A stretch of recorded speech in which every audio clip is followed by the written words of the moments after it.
Moral guidance, including discussions between friends on spiritual matters. The sages who offer moral guidance and criticism to their contemporaries in order to improve them sweeten the harsh judgments and cause peace to spread throughout the world. But when people's wickedness is so great that it spoils the very moral guidance and criticism themselves, the cause of peace is ruined and instability and strife become rampant throughout the world. It is impossible to accept moral rebuke and criticism from the sages without having faith. Faith is a pair of hands held out to receive moral guidance. When a person is lacking in faith, he can easily come to atheism and believe in false ideologies. Because of his attitude of scorn and derision, he will not listen to criticism from the true moralists at all. A person must guard his faith and see that it is not deficient in any way. Faith is the key to holiness. When people have faith, they accept true criticism. Then they can return to God and He will have mercy on them. One must accept the reproof of men of truth, even if their rebuke sometimes seems like abuse, for they bear great suffering because of us. When you act on reproof and improve yourself, you can come to perform acts of charity and kindness, and in this way, overcome the influence of false beliefs. Your holy intellect will be strengthened and you will be worthy of a new perception of God. You should always talk to your friends about spiritual matters. Each Jew has a good point unique to himself. When two friends have a discussion, each one can benefit from the good point of the other. Sometimes the good point of one of the friends is communicated to the other in a veiled form in a conversation that to outward appearances is about worldly matters. For at times, even an everyday conversation can give you ideas and inspire you spiritually. Indeed, sometimes a good point needs to be veiled, and the words of the conversation become a kind of cloning for it. The main thing is that you should discuss spiritual matters with your friends all the time. Then you will be able to gain from each one's good points. You will be able to break the foreskin of the heart, the lusts and desires that break a person's heart, and be filled with the holy desire for God. The effort a person makes to draw others closer to God, enhance his own understanding, and bring it to perfection. He can come to understand everything that it is a man's power to apprehend and reach the very limits of human understanding. He will be worthy of having children and cause the barren to give birth. Each Jew has a certain authority, a power to dominate and influence. There are some whose authority extends over their own household. Others have a wider influence, each according to his level. A person must always take care not to use his authority and influence for his own personal benefit, for the sake of God alone. He should use it to guide whoever comes under his influence to draw closer to God. For example, if his authority extends only as far as his own household, he must make sure that he guides all the members of his household along the path of serving God. If his influence spreads wider, that he is under an obligation to use it to draw all the people who fall into his province towards God. A person who is negligent about guiding those who are under his influence will be punished because of that, and his days will be shortened, God forbid. This is what our sages meant when they said authority buries those who possess it, but those who use their authority to admonish and caution those who are under their care about serving God properly will be blessed with long life and vitality. The only way to admonish and caution others properly is through devotion to Torah. This gives you the power to guide even those who are very far from you, even if you have no idea what they need. When a person devotes himself to Torah, even those who are distant from the Torah hear its voice carrying out, "How long, foolish ones, will you love folly?" The cry of the Torah will bring everyone to return to God. Someone who tries to draw others closer to God must be careful not to get caught up in the kilipot and the wickedness of the people he works with. The way to protect himself is with judgment, to see to it that he examines and judges himself concerning everything he does to see if it is right or not. He must admonish himself and feel contrition for anything he may have done that is not right. This self-examination will kindle a fire in his heart that will burn all of the klipot and pavement and prevent them from clinging to him. This will even be stripped from the people he is drawing closer to God. A person who works hard to draw people closer to God and make souls build a holy sanctuary, it may be that some of these souls will fall away from the holiness they attain. Nevertheless, if at least some of the people who were brought to the fear of heaven through his efforts remain devoted, the one that is left in Zion and the one that remains in Jerusalem will be called holy. God's glory is greatly exalted when those who are furthest away are brought closer to his service. The self-examination and self-judgment that a person engages in when he tries to bring people closer to God enable him to celebrate Shabbat. For the concept of Shabbat includes the destruction of evil and the klipot.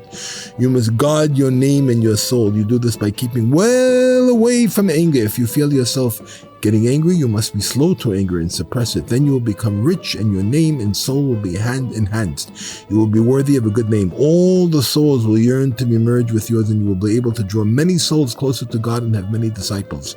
When a person draws many souls closer to God, it is better than having children.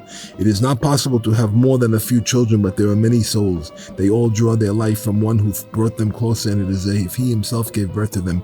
You should realize that there are certain people who are so wicked that it is not permitted to bring them under the wings of God's service. They can cause the person who brought them too close to fall from his level, and the self-examination and self-judgment mentioned earlier are powerless to nullify their evil. This can cause terrible damage. Anyone who tries to bring people closer to God may pray profusely for guidance to understand whom you should reject and whom you should draw close. It is good to discuss spiritual matters with your friends. Discussions like these create direct light and reflected light. Even if your friend gains nothing from the discussion, it can still be a great benefit to yourself. Sometimes, someone who tries to encourage your friend can actually be greatly inspired himself. Had he merely said to himself what he told his friend, it could be that the words would not have inspired him at all, but by virtue of saying them out loud to his friend, he himself can be inspired even if the words have little or no effect on his friend. We must judge everyone favorably. Even if someone appears to be totally wicked, we still have to search and find even a modicum of good by virtue of which he will no longer be wicked. By finding this modicum of good and judging him on the scale of merit, he really is elevated on the scale of merit, and it is possible to bring him to return to God through this. There is no greater mercy than the mercy one has for a Jew who sins, God forbid. Sin is the most terrible burden for a Jew. It is the worst scourge in the world. At its root, the holiness of the Jewish people is so exalted that they are completely detached from sin. The Jewish people have no connection whatsoever with sin. So great is the subtle spirituality of the inner essence. This is why sin is such a heavy burden. God forbid.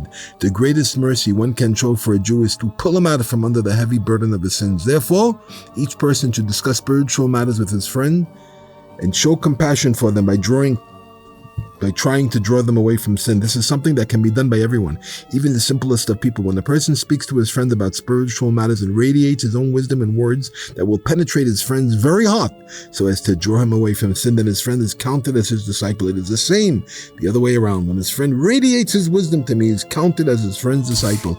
Even when the time comes for him to leave this world, he will still be clothed in these words and radiate in his friend. And it will be as if he himself is still alive in the world. The essence of the soul's perfection after its passing from this world depends on leaving behind the Son and a disciple in whom the holy wisdom they receive from their teacher still radiates. Everyone has a duty to draw other people closer to God.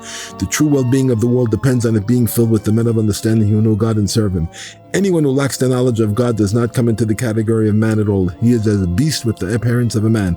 Every individual must be constantly aware himself and make known at all times to others that God rules over the earth and there is no other purpose in this world except to do His will.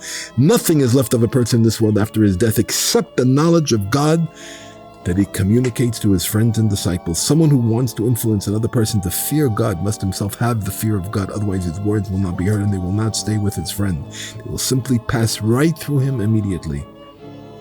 When a person tries to discuss spiritual matters with his friends, he can gain a perception of the encircling lights, which means that he can apprehend and understand what he was not able to previously. He will constantly rise to higher and higher perceptions until he reaches the perception of the most transcendental levels, which is the joy and delight of the world to come. It is true that giving moral rebuke is of the utmost importance, and every Jew has an obligation to admonish his fellow Jew if he sees him acting incorrectly, and that everyone is fit to offer such reproof. When moral rebuke is given by someone who is unfit to give it, not only does he fail in his purpose, worse still, he causes the fragrance of the souls that hear his rebuke to become putrid. The strength of those whose souls is weakened and blessing is withheld from all the worlds that are dependent on them. Only someone who can add to the fragrance of the souls he admonishes is fit to rebuke Israel for their sins. The voice that rebukes must be the voice that waters the Garden of Eden. It is there that all the fragrances grow and holy oil takes root. This is the voice of the song that is destined to be sung in the future. There is no contradiction between what was said earlier about the obligation that every Jew has to discuss spiritual matters with his friends and the statement here that not everyone is fit to give moral rebuke. If you examine the different passages carefully, you will see that the idea that is applicable to everyone is having discussions with friends about spiritual matters. What is the purpose of life? What will remain of us in the end? And so on. Even the simplest of people should discuss these things. The kind of moral criticism that is referred to in the last passage is a completely different matter. It means making explicit reference to another person's sins and saying to him, "Why did you do such and such?"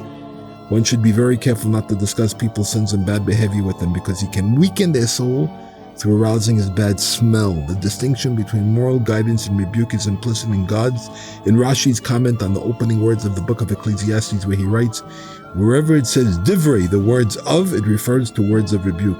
Rashi also writes in the Torah portion of Devarim that we can find many tzaddikim who did not rebuke others until immediately prior to their death, as Moses did. This comment seems surprising, because surely Moses had spoken to the Jewish people in a critical vein many times before and given them many warnings to observe the words of the Torah. However, the meaning of the term rebuke is that now he made a mention of their sins, that is written in the desert in the Arava, position to the sea.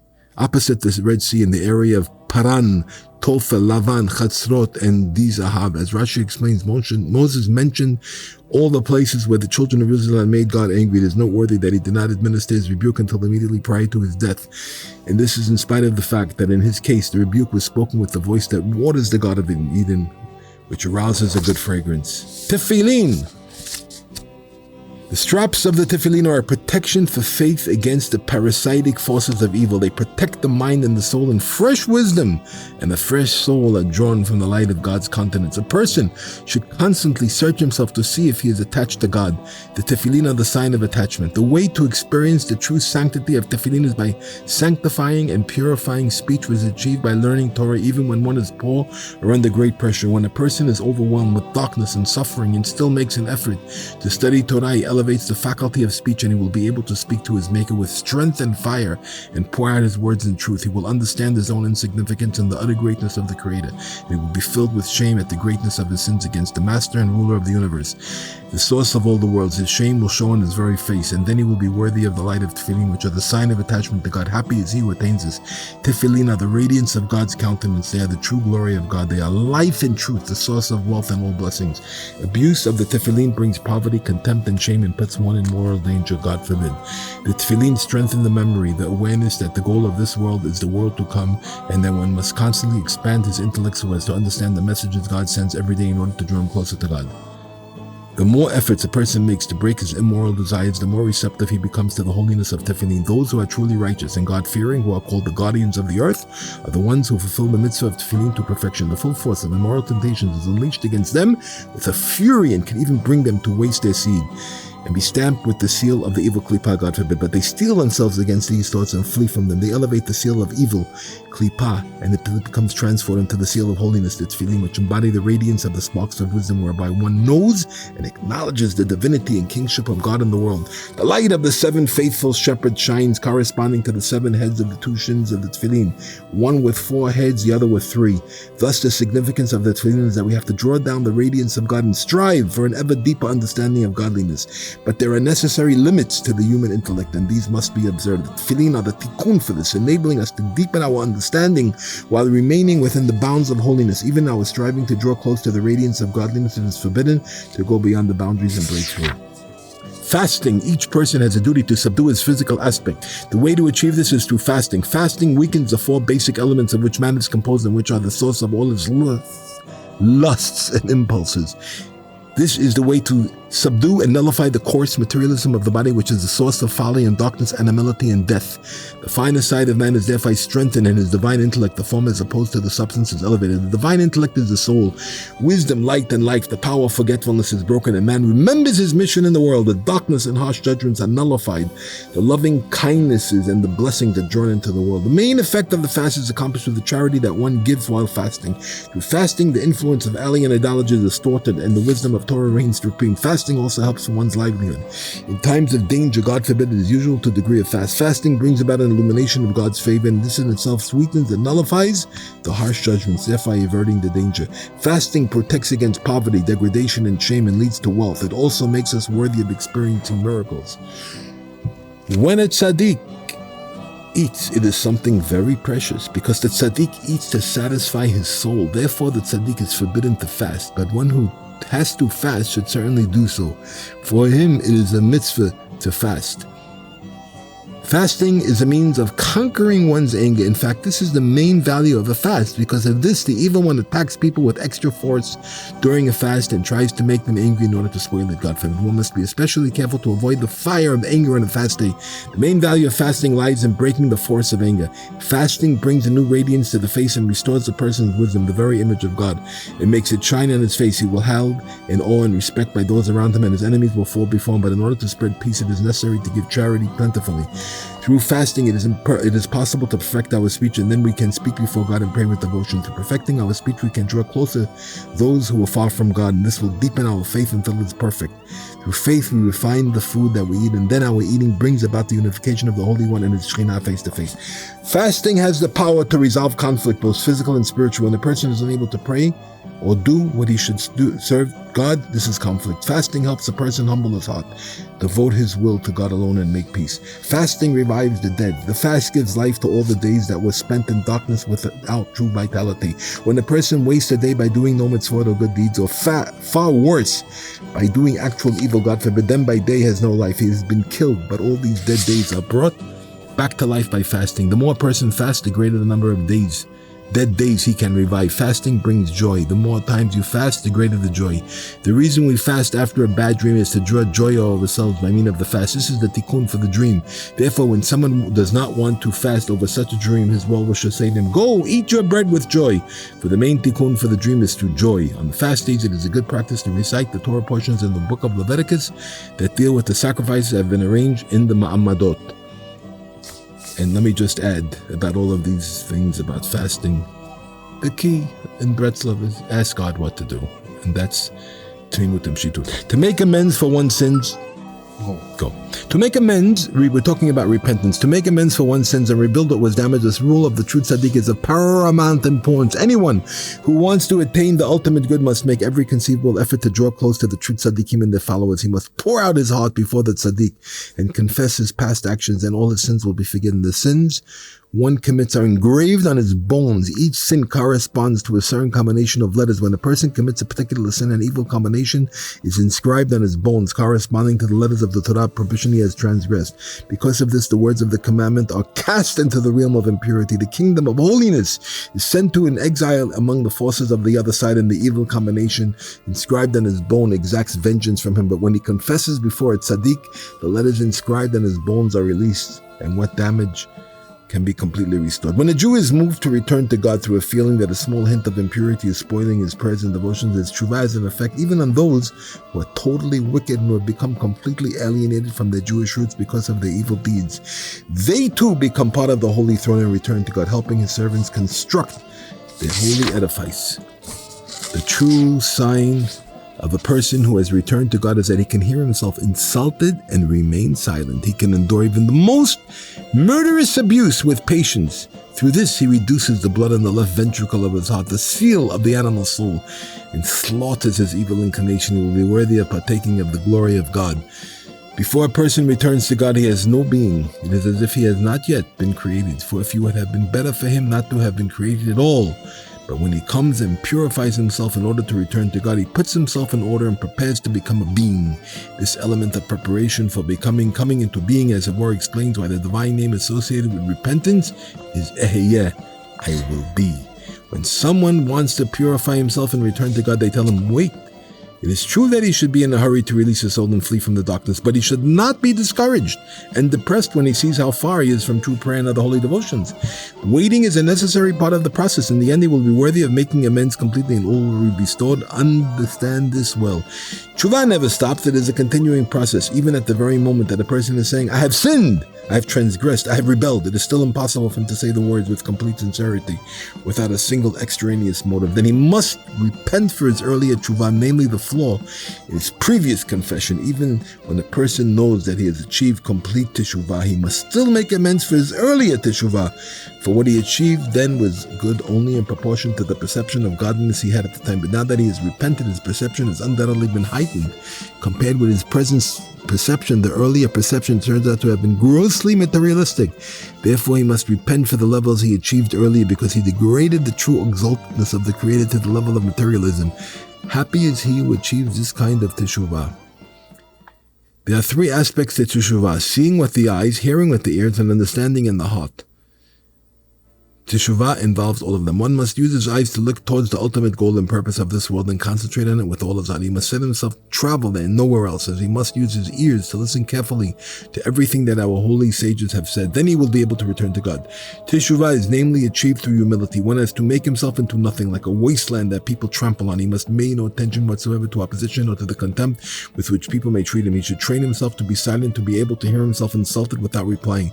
Someone like this is worthy of being called wise, and he will attain perfect teshuvah, the crown, which is the summit of the Sichot. This is the way of true and enduring glory, the glory of God. When a person wants to walk the pathways of repentance, he must be an expert in halakha. Two kinds of skill are needed. He must be an expert in running and an expert in returning. These two expressions correspond to the rising and falling that King David speaks of in the Psalms. If I ascend to heaven, you are there. And if I make my hell my bed, behold, there you are.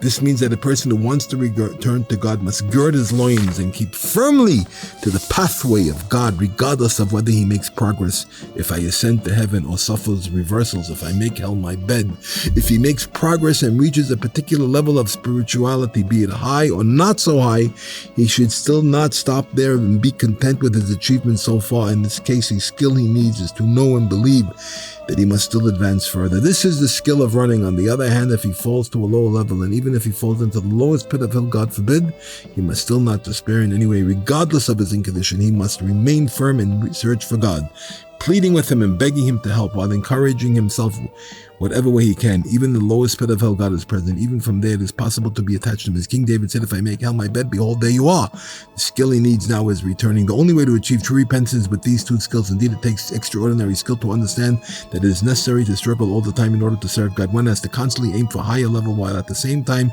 never allowing himself to fall in any way or becoming despondent and discouraged. Someone who acquires these skills will be able to walk the path of true repentance, and God's right hand will be open wide to receive his repentance. He will marry the glory of God, and man will be placed upon the throne. Happy is he. There are certain Torah scholars who are highly learned but have not yet begun to repent, and on the contrary, they resist the tzaddikim and take issue with them. The reason for this is that their motives for learning are not pure. Their motives for learning Torah are not pure. They want prestige and influence, and they feel too important, and they take issue with everything. Their learning simply develops their subtlety, making them more and more insidious. For the Torah has two aspects. The righteous walk in them, but sinners stumble in them. These scholars' expertise in the oral law merely opens their mouths to speak arrogantly and contemptuously against the tzaddik, but there exists certain great tzaddikim who understand the Torah concepts, which are the source of the ideas they are using against the tzaddikim. These great tzaddikim have the power to elevate these ideas and make out of them halachot, legal rulings. When those who are far from holiness draw closer, whether they are converts or Jews, returning to their roots, for they too are outside, God's glory is exalted through their drawing close, and his name is glorified in the upper and lower worlds. Glory is raised to its root, and through this peace spreads over the whole world. When a person is completely humble and lowly, he can reach such a level of attainment in Torah that his very learning can bring radiance to the roots of the souls of Israel, which are to be found in the Torah. He has the power to radiate even to those who are very distant, even to his sinners and those who are furthest removed from Torah. He can arouse them and encourage them to return to God. No matter how greatly a person may have sinned, as long as he is still called by the name of Israel, he is still a Jew in spite of his sins, and the radiance of the root of his soul can be transmitted to him, whatever he may be, by means of study of Torah. Then he will return to God. Even when those who were distant from holiness are aroused to return to the light of Torah, they are still very far away and they experience tremendous obstacles. It takes enormous effort for them to strip themselves of their soiled garments. These soiled garments are as difficult to bury as a river. It is impossible to cross. If you want to draw closer, do not be discouraged. If you find yourself confronted by all kinds of obstacles, this is inevitable because of these obstacles stem from the soiled garments, the sins of the past. It takes great effort to strip off these soiled garments and throw them aside. At times the experience is very bitter, but in the end all the obstacles and barriers that separate you from holiness will disappear. Speaking with a friend about moral guidance and spiritual matters and arousing him to teshuvah is a tikkun for a nocturnal emission. We have to make amends even for the sins we committed unwittingly. Through this we can attain perfection of the holy tongue, which is the restoration of the covenant. Teshuvah means returning a thing to the place from which it was taken, to restore it and return it to its root. Now wisdom is the root of everything. It is why you must guard your mind and your wisdom against alien ideologies and extraneous thoughts, not to speak of evil temptations. The reason for all the sins and transgressions that people commit and all their shortcomings, that their thoughts are impure. They are not careful to guard their thoughts, so that they do not overstep the bounds of holiness. When a person protects his thoughts and his wisdom, he can remedy everything and return to God. Tshuva depends on the heart. More specifically, the thoughts in the heart. You must be firm and avoid all evil thoughts. Think only good thoughts. Focus your heart on the purpose of life. Think up plans and strategies for coming closer to God. Then you will be worthy of attaining the hidden Torah of the Ancient One, the inner secrets of the Torah, which are the main delight of the world to come.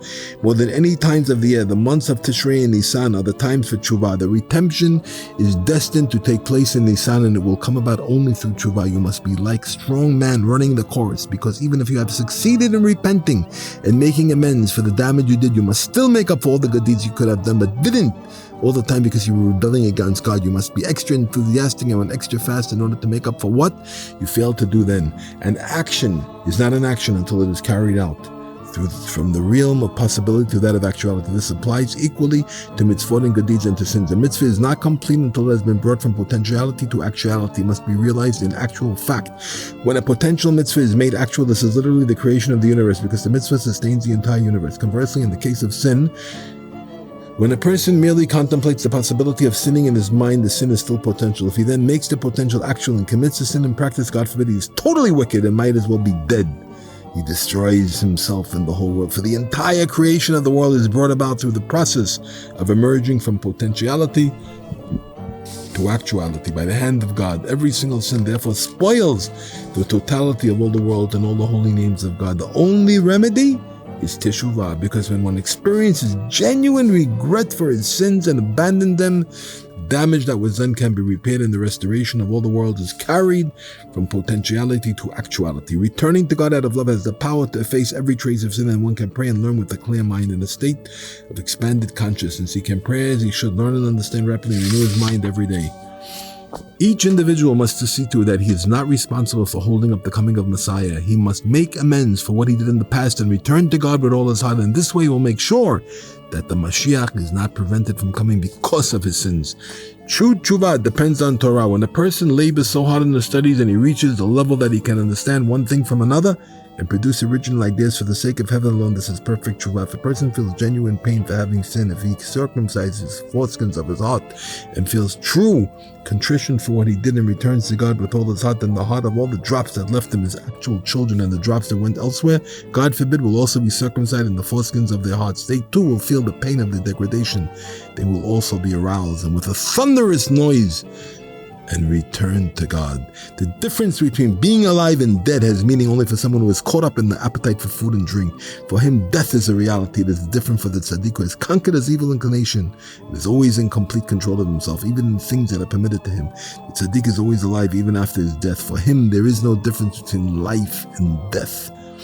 A person should take pity on his soul while he is young and hurry to return to God before he becomes old. In his youth, he still hears the voice of the Torah crying out every day and calling on men to return. The voice of the truth is all the thoughts of teshuvah that rise in the person's mind continually. But once he becomes old, it is harder for him to return. There is such a thing as words of tshuva, as it is written, "Take with your words and return to God." We must talk and talk and talk before God until we pour out our words like water and attain true repentance. The way to achieve this is with the 3 lines of truth: prayer, to pray truthfully and sincerely, true Torah, and true partnerships and marriage bonds. We can attain all this through praise and thanks to God and the study of Torah law, which are the essence of the light of the world to come. You must understand that the Jew is completely removed from sin. He has no connection with sin at all. So exalted is he, settled spirituality of his inner essence. That is why sin is such a heavy burden for the Jew. It is impossible to bear it even for a single day. It is worse than any other suffering in the world. The person must take pity on himself and try to repent for his sins and plead with God to help him find a truly compassionate leader who will enlighten him with wisdom and remove him from his sins. There is no greater mercy than this. The only way to attain complete tshuva is by passing through all the places one has been before he repented, and obviously that will vary for each individual depending on what he went through in the earlier part of his life. When he passes through them and encounters the very same temptations that he experienced before, he must turn his head aside and control his inclination without repeating what he did in the past. This is the essence of perfect teshuvah. There is no other way. An essential element in tshuva is shame. We must feel a deep sense of shame before God. We can achieve this by seeing ourselves with the true tzaddik. If you want to accomplish complete tshuva, you should make a habit of reciting the Psalms. They are a great help for returning to God. There are many obstacles to tshuva. Sometimes people feel no inclination to return to God at all. They're simply not interested. There are certain people for whom the gate of repentance is closed. There are others who simply do not know how to reach the gate that is right for them, the path they need in order to return to God. There are also other barriers that prevent people from accomplishing tshuva. One can waste away his whole life and die without tshuva, God forbid, but reciting the Psalms is of a great help. Even a person who feels no enthusiasm at all for teshuvah can experience an awakening if he recites the Psalms. No matter who you are, you can always find yourself in the Psalms you are reciting. This will arouse you and help you find the gate of repentance that is appropriate for your soul. You will be able to open the gate and attain perfect repentance, and then God will return to you and show you mercy. This is why during the month of Elul and the 10 days of repentance, all Jews recite the Psalms, but this is something one should do throughout the year in order to accomplish tshuva. Tshuva helps for every conceivable sin, even the most serious sin of all, the deliberate emission of seed in vain, or other forms of grave immorality. When the Zohar says that tshuva does not help in the case of a person who wastes his seed, the meaning is not what it appears on the surface. The truth is that our sages said nothing stands in the way of repentance, but perfect teshuvah can be attained only with the help of the true tzaddikim.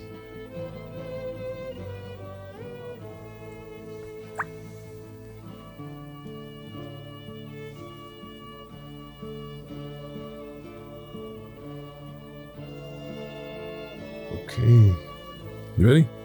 Simplicity.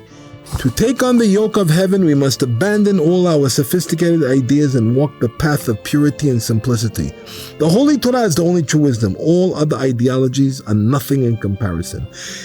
People should throw aside all their sophisticated ideas and serve God with purity and simplicity. Action is the main thing, not study, and you should see to it that your practical achievements are greater than your intellectual development.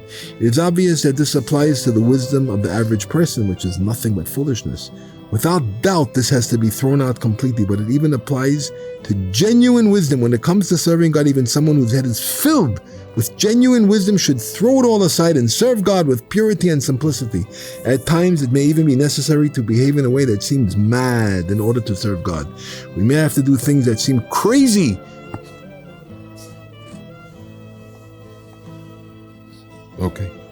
We may have to do things that seem crazy for the sake of carrying out His will. We may have to roll about in all kinds of mud and mire in order to serve God and fulfill His commandments. This does not apply only to things that are explicitly mitzvot. Anything that God desires to be done is called a mitzvah. It may be necessary to throw oneself into the mud and mire to carry out a certain action that will be pleasing to God. When one's love of God is strong enough, he becomes a precious and beloved son, and God will show him abundant love and compassion and permit him to investigate the hidden treasure houses of the king until he will learn the deepest secrets of all, why the righteous suffer and the wicked prosper. He will be worthy of the secrets of Torah, and he will be able to raise up judgment from the depths and restore it. Someone who follows his own ideas can easily fall into all kinds of traps and get into serious trouble, God forbid. Too many people have been led astray by their own cleverness. They themselves have sinned, and they have caused many others to sin as well because of their foolishness and wisdom. The essence of the Jewish religion is to follow the path of simplicity and straightforwardness without any cleverness at all. Simply make sure that God is present in everything you do. Have no thought at all of your own honor and glory. The only question is whether God's glory will be enhanced. If so, do it. If not, then don't. That way you will never stumble. The essence of your devotion shall be with simplicity and straightforwardness without any cleverness at all. There is no need to search for a specially strict practice to take upon yourself. To think that you should is an illusion. It is simply one of the devices of the evil one to deter you from serving God. Such practices are not part of serving God. As our sages said, the Torah was not given to the ministering angels. It was given to men of flesh and blood. These exaggerated practices can put you off completely. The greatest wisdom of all is not to be clever. It is simply to be pure and straightforward. Sophistication can be very harmful. Thinkers are easily trapped in their own cleverness. Keep well away from the ideas of those self-important people who believe they know great truths about serving God. Their wisdom is nothing but foolishness. All this sophistication is quite unnecessary in serving God. The main thing is to be simple and straightforward and to have complete faith in God and the tzaddikim. True, you have to be careful that you are being pure and simple as opposed to idiotic, but sophistication is entirely unnecessary. Purity, faith, and simplicity can bring you to great joy. The greatest cleverness is to work out how to avoid cleverness. You should be careful to follow the simple devotions and customs of Israel. Singing songs on Shabbat, and at the conclusion of Shabbat and similar practices, it is good to recite many prayers and supplications, such as those printed in the large prayer books. People think it is clever to ridicule these practices, but they are wrong. The essence of Judaism is simplicity and purity without any sophistication at all. Be strong, and may we be strengthened. Blessed is the one who gives strength to the weary and power to the courage. Finished and completed with praise of God, the creator of the world.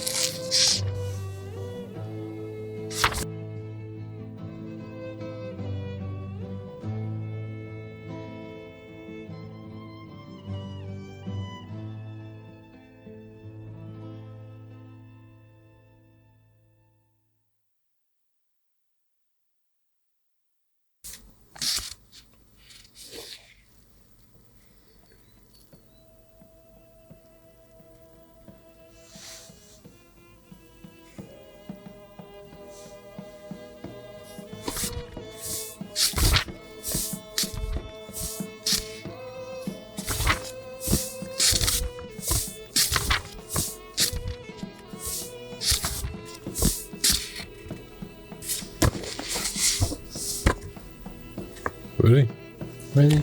Okay. As a small child, the Rebbe decided that he would detach himself completely from this world. He wanted to break the desire to eat.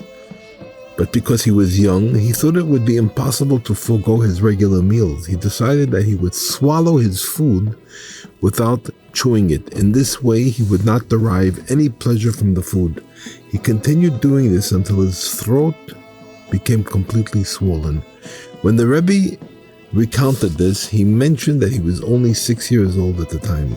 We once heard of a great tzaddik who swallowed his food without chewing it, and this was considered very unique. The Rebbe did this when he was just a child. As a young child, the Rebbe wanted to literally fulfill the verse, "I've set God before me constantly." He continually tried to depict God's ineffable name before his eyes, even while studying with his tutor. His thoughts were so occupied that he often did not know his lessons, making his teacher very angry. Despite this, the Rebbe acted like a normal child his age, playing, jumping, and taking walks. He behaved this way constantly. When he became bar mitzvah, his uncle Rabbi Ephraim of Sudlkov called him and pronounced over him the verse, "Today I have begotten you." This verse speaks of the day a person becomes bar mitzvah, as discussed in the holy literature. His uncle then spoke to him briefly regarding religious devotion, and these words were as clear to the Rebbe as if he had found a great treasure. The Rebbe was married soon after this. Immediately after the wedding, he burned with enthusiasm, deeply yearning to serve God. Day by day, he moved further and further along this path to devotion. While still a child, the Rebbe began to devote every possible moment to his sacred studies. He would pay his tutor 3 silver coins out of his own pocket for each page of Gemara taught. This was in addition to the regular tuition paid by his father. The Rebbe would add his own bonus for each page, so his tutor would exert himself to teach him many pages each day. The Rebbe's plan succeeded, and his tutor taught him a considerable amount every day, collecting his 3 extra coins for each page. This is the way the Rebbe served God. All his devotions were concealed to such an extent that not a single person knew about them. He kept everything well hidden, cloaked in great secrecy. At first, the Rebbe's way of serving God was one of extreme simplicity. He did not resort to any sophistication, but walked a very uncomplicated path. When the Rebbe was involved in his devotions, he did everything with great strength and effort. No form of devotion came easily, and the Rebbe literally had to lay down his life in many cases. Each thing required tremendous effort, and he had to work hard each time he wanted to do something to serve God. He had thousands upon thousands of ups and downs. The most difficult thing was to begin to serve God and accept the yoke of true devotion. Each time he would begin, he would find himself falling. He would then begin anew and stumble yet again. This occurred countless times over and over again. Finally, the Rebbe resolved to stand fast and maintain his foothold without paying attention to anything else in the world. From then on, his heart was firm in its devotion to God, but even so, he went up and down many times. By then, however, he was determined never to abandon his devotion. No matter how many times he fell, no matter what happened, he would remain devoted to God to the very best of his ability. The Rebbe became accustomed to constantly begin anew. Whenever he fell from his particular level, he did not give up. He would simply say, I will act as if I am just beginning to devote myself to God, and this is the very first time. This happened time and time again, and each time he would start all over again. He would often begin many times anew in a single day. For even in the course of a day, there were many times when he would fall away from his high level of devotion. But each time he would start again, no matter how many times it happened, even within a single day. The Rebbe devoted every available moment to his sacred studies. He spent much time studying the Talmud, the Shulchan Aruch, the Bible, the Ein Yaakov, and the mystical books of the Zohar, the Tikkunei Zohar, and the writings of the Holy Ari. He also delved into many other sacred works, especially those involving Musar. The Rebbe said that his father's library contained all the small Musa books, and then he went through every one. He also spent much time with the Reishis Chochmah, stating that he reread this remarkable work countless times. The Rebbe's unique expertise in all of the sacred literature was obvious. He was particularly unique in his knowledge of the Bible, the Ein Yaakov, the Ari's writings, and the Zohar and the Tikkunei Zohar, to a point that literally no one could be compared to him. He was fluent in the entire Torah. He could quote anything in the sacred literature as if the book were opened in front of him. It was like a table set before him, where he could see everything and choose what he desired. The entire scope of our sacred literature was like this, standing ready before his mind's eye to be used whenever he desired. This can be seen to some extent in the Rebbe's writings. The Rebbe told us that all his studies required great effort. When he began to learn Mishnah as a young child, he did not understand it. He wept and wept until he was able to understand the Mishnah. Later, when he studied more advanced works, he again found himself unable to comprehend them. Again, he cried bitterly until he was worthy of understanding. This was true even of such esoteric studies as the Zohar and the writings of the Ari, where understanding came only after long and bitter weeping. He said that when he began to study any work, he did not understand it. It was very difficult for him, and he could not grasp its straightforward meaning. This greatly distressed him. His studies required prodigious effort, but nevertheless, he studied a lot by constantly encouraging himself. He achieved it all through his prayer and weeping. The Rebbe engaged in many fasts. Even while he was in his teens, he fasted from Shabbat to Shabbat many times. There were occasions when he fasted from Shabbat to Shabbat twice in succession. Although the Rebbe was a child of delights, raised in comfort, he was very thin. Still, he would disregard himself completely, fasting and mortifying himself in every possible way. Once he fasted from Shabbat to Shabbat 18 times in a single year. The main way the Rebbe attained what he did was simply through prayer and supplication before God. He was very consistent in this. He would beg and plead in every way possible, asking that God have mercy and make him worthy of true devotion and closeness. What helped him most were his prayers and the language he usually spoke, which was Yiddish. He would find a secluded place and set it aside to express his thoughts to God. Speaking in his own language, he would beg and plead before God. He would make use of all sorts of arguments and logic, crying that it was fitting that God draw him close and help him in his devotion. He kept this up constantly, spending days and years engaged in such prayer. His father's house had a small garret that was partitioned off as a storehouse for hay and feed. Here he would hide himself, chanting the Psalms and screaming quietly, begging God to make him worthy of drawing himself close to him. Besides this, the Rebbe made use of every published prayer he could find. He went through all the books of prayers available, and there was not a prayer that he did not repeat countless times. He recited them all, the Psalms, the Sharei Tzion, and the prayers printed in the large Siddurim. He poured out his heart in every possible prayer and supplication, even those printed in Yiddish for women. Not a single one was omitted. The Rebbe also had the custom of reciting all the supplications following each day's Ma'amadot. He would say the prayers for all 7 days of the week at one time. He also had the practice of chanting only the verses in Psalms that speak of prayer and the cry to God. He would go through the entire book of Psalms in one stretch, saying only these verses and leaving out the rest. Beyond all this, the main thing was his own prayers, emanating from his heart in his own language. He would pray and argue before God, making up petitions and arguments as he went along. He would beg and plead that God make him worthy of true devotion. Prayers such as these helped the Rebbe achieve his greatness. We heard this explicitly from the Rebbe's own holy lips. When the Rebbe was speaking before God, petitions and supplications would pour forth from his heart, and he would often bring up some particularly good argument or composed and especially fitting and well-ordered prayer. He would take the prayers he particularly liked and preserve them in writing. These he would repeat many times. These conversations with God were the Rebbe's most common practice. All his prayers had a single focus, that he should be worthy of drawing himself close to God. He presented God with many powerful arguments about this. Still, it always seemed to the Rebbe that all his prayers were being disregarded. He was sure that he was not wanted at all and was being pushed further and further away from any true devotion, for he saw the days and years passing and still he felt far from God. After all these prayers, he felt that he had not been worthy of drawing close to God at all. It was as if his words were never heard and he had been totally ignored at this time. It seemed as though everything was being done to push him away from God. But the Rebbe's resolve remained firm and he did not abandon his ground. It was not easy, for there were many things to discourage him. He prayed and pleaded before God, begging to be worthy of true devotion. And still he saw no results. He felt as if he was being totally ignored. There were times when he became discouraged and let his conversations with God lapse for several days. But then he would remind himself that he should be ashamed of himself for criticizing God's ways. He said to himself, God is truly merciful and compassionate.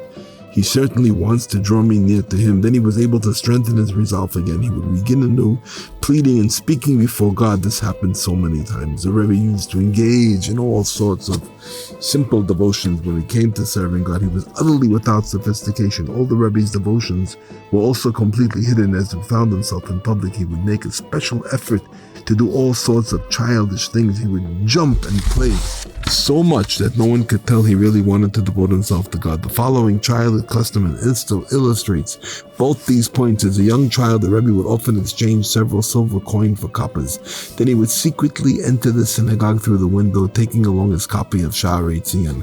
He would then joyfully recite the shvchey prayer, asking that the elements of God's name be unified through the good deed he was about to do. As soon as he finished the prayer, he would take one copper and place it in the charity box for anonymous donors.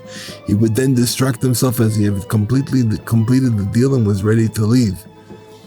Then suddenly he would begin again. He would say the shvchey the second time and deposit another copper in the charity box. He would distract himself again and repeat the process. The Rebbe would do this again and again until he had placed every single copper in the charity box, each time repeating his shvchey in this very simple and unsophisticated manner. He would perform not one but many mitzvot with a single silver coin.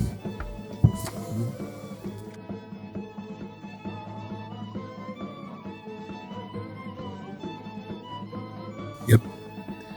This was the Rebbe's way. He would serve God with many such simple-minded devotions, divorcing himself from all sophistication. It was not that he was incapable of sophistication. Nothing could be further from the truth. He was an outstanding genius, capable of great depth even as a child. All who knew him could attest. Yet he made absolutely no use of his brilliance when it came to serving God. His devotion would be as simple as possible. He would study Torah, do good deeds, and pray and plead in seclusion, expressing his thoughts before God. He required nothing more complicated than this. This was the Rebbe's true genius. He immediately grasped this most basic principle, that sophistication is totally unnecessary when one is serving God. This is truly the greatest wisdom. The Rebbe spoke of this many times. One does not have to be a genius to serve God. Just be simple and sincere without any cleverness. No religious experience came easily for the Rebbe. Whenever he served God, he experienced every possible hardship. For example, he found it very difficult to sit alone in a special room for several hours, devoting himself to God. At first, this was next to impossible for him, but instead of giving up, he forced himself, overcoming his basic nature by spending many hours meditating in the special room. The same was true of his daily religious obligations. They burdened him like a heavy yoke, and he often felt that they would crush him. His difficulties were unimaginable, but the Rebbe discovered a way that enabled him to bear even the heavy yoke of his devotion. Each day would say to himself, I have only this one day. I will ignore tomorrow, and all future days I have only this one day alone. In the matter, the Rebbe was able to bear the yoke of his devotion for that day was only for one day. In just a single day, one can accept all sorts of burdens. Only when that day's devotions were finished would the Rebbe accept the next day's responsibilities. This was the Rebbe's way. He would consider only one day at a time. In this manner, he was able to bear an extremely heavy yoke of devotion, the burden he would not otherwise endure at all. For the Rebbe served God with all sorts of devotions, requiring great exertion and effort. His routine was so difficult that it would have been absolutely impossible had he not considered each day as the only day.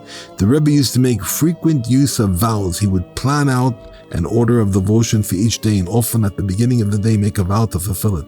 Then because of the vow, he would be obliged to complete his plan regardless of how difficult it was. This was a frequent practice. The Rebbe made use of all sorts of safeguards, keeping him from particular temptation or bad traits. Among his many devices was his use of vows. Often he would make an inviolable oath, holding a sacred object in his hand just to strengthen his resolve and keep him from something he wished to avoid. The Rebbe's holy qualities were very apparent in his conquest of the universal desire, namely that of sex. He told us that he had countless temptations till he insisted that sex was not really all that much to be desired and certainly not a difficult test to withstand. The Rebbe said any person, Jew or non-Jew alike, will not even think of sex as something much to be desired if he is truly wise. If one knows anatomy and understands bodily functions, he should be absolutely repulsed by this desire. He spoke at length, but unfortunately, most of this discussion was forgotten. However, the general trend of the conversation was that the sexual act was ultimately repulsive. He emphasized this to such an extent that once he flatly stated, "A man, even with the smallest amount of true intelligence, will not find this a temptation at all." There was a time in the Rebbe's youth when he had not yet subjugated this desire. At that time, he still had so many fearful sexual temptations that it is impossible to describe them in detail. In his youth, when his blood was literally burning, he experienced countless trials. He had many opportunities and was in great danger time and again. But he was a stalwart warrior and overcame every evil desire. In this way, he surmounted his temptations many times. Despite this, the Rebbe did not seek to avoid temptation. He actually wanted to be tested, and he prayed to God to set temptations before him. This shows how self-confident he was, that he would not rebel against God. For he said, "How can one sin and disobey God unless he is literally insane?" But with just a little common sense, all temptations can be overcome. So firmly was the Rebbe's heart resolved towards God. Despite all this, the temptations were very real, and at the time, the Rebbe was in great peril. He would cry out to God again and again until he was able to surmount this evil. Difficult as his trials were, the Rebbe still did not attempt to avoid them. Countless times he battled with his passions until God helped him, and he was able to subject his impulse entirely. The Rebbe finally destroyed the fiery chamber of this universal desire completely. He then became very holy, totally separating himself from such pleasures. His separation was absolute, a great and awesome level of holiness. The Rebbe said, "The forces of evil will concede me everything if only I would go along with this. If I will concede to everything else, but this only one thing I will surmount completely." The evil one was willing to let the Rebbe overcome every single desire as long as the Rebbe conceded to one thing. In all probability, this refers to sex, the most universal temptation, for the main battle with the evil one is this battle. But the Rebbe said that he would do the opposite. He would ignore his other desires and not work to control them at all, but the sexual desire he would eradicate completely. This is actually how the Rebbe began. At first, he directed all his effort towards this one goal, to annihilate every vestige of sexual desire. He totally ignored such pleasures as eating, making no effort to subdue them. Indeed, he would eat very much, even more than most people. He said, "At that time I was drawing all my desires into my appetite for food. But later, even this appetite was subdued." Do not think that such self-control was a simple matter. In order to gain control over his sexual instincts, the Rebbe had to battle countless temptations. It required many days and years of praying and begging and pouring out his heart before God, pleading that he rescue him from this desire. The Rebbe continued along this path until he was able to withstand all temptation. He sanctified himself to such a degree that he had total separation from this desire. Cannot be imagined. In the end, he was worthy of subjugating it completely. He worked on himself until he actually found it difficult to understand how people could consider this desire difficult to control. For to him, it was no longer any temptation at all.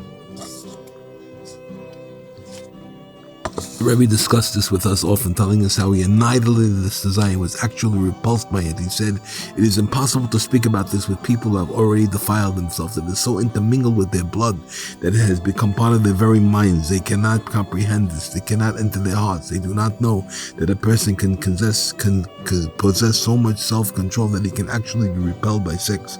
But enough said. One who has any true intelligence at all can easily condition himself to reject this desire completely."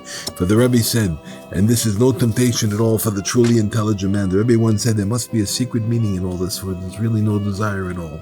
He took pride in overcoming this instinct entirely. When it came to this, he was a very holy and awesome individual. He said, "I do not have any feeling of desire at all. Men and women are all the same to me." When he spoke with a woman, he needed no struggle to prevent an untoward thought because it was all the same to him. The Rebbe said the true tzaddik has such a degree of self-control that even marital relations are difficult for him. He is so far removed from these instincts that they cause him as much suffering as circumcision causes a child. The tzaddik has even more anguish, for an infant does not realize what is happening. But the tzaddik has full realization and therefore suffers even greater pain.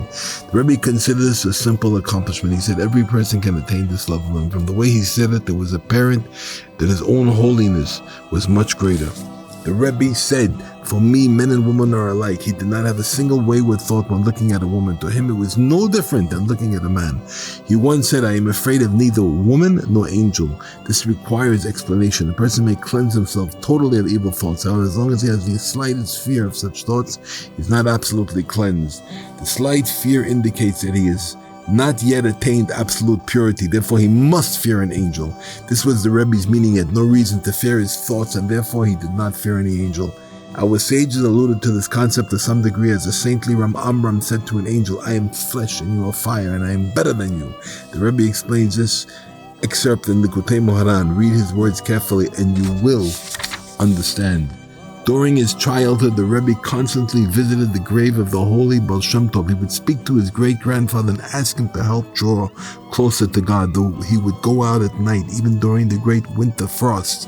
After leaving the gravesite, he would immerse in a mikveh. The town of Mezhevish, where he lived as a child, had two mikvehs. One was inside the bathhouse and the other was in the middle, outside courtyard. The Rebbe always chose to submerge in the outdoor mikveh, even during the great frost, which he was thoroughly chilled from his trip to the Baal Shem Tov's grave. It was a long walk from the Rebbe's house to the cemetery. Then the Rebbe could spend a long time at the grave. After this, he had another long walk to the mikveh. He would arrive there frozen, but would still use the outdoor mikveh. He forced himself to do this in order to attain total self-mastery. All this took place late at night when he would not be seen. I heard from another person who heard it from the Rebbe's own holy lips. This practice took place when the Rebbe was no more than 6 years old. The Rebbe concealed his devotions to such an extent that there were often numerous results. One icy morning, he went to the mikveh and returned to the synagogue with dripping wet payas. The people looked at him with surprise, wondering why his hair was wet. They never imagined that such a young child was immersing in the mikveh and thought that he had washed his hair. But washing one's hair early in the morning on such a frigid day seemed ludicrous, so they dismissed it as yet another one of his childish ways. No one ever imagined the truth so completely that he concealed his devotions. The same was true of his many great fasts. Not a single person knew about them, not even his parents and relatives. Only his wife knew that he was not taking his meals, and he made it swear not to reveal it. The Rebbe used every device possible to conceal his fast so that no one knew about them at all. When the Rebbe left Mezhevish and went to live with his father-in-law, there were still many occasions when he wanted to speak to the Baal Shem Tov, since he could not actually visit his grave. He would go to the grave of the mentioned Rabbi Yeshaya of Yanov in the city of Smila. He would ask the famed tzaddik to transmit his message to the Baal Shem Tov, telling him what he needed. The Rebbe fought another great battle to subdue his enjoyment for food. At first, he made no effort at all to control his appetite. When he began to work on it, he found the task most difficult. The subjugation of his sense of taste appeared to be so formidable that it seemed he could overcome every desire but this.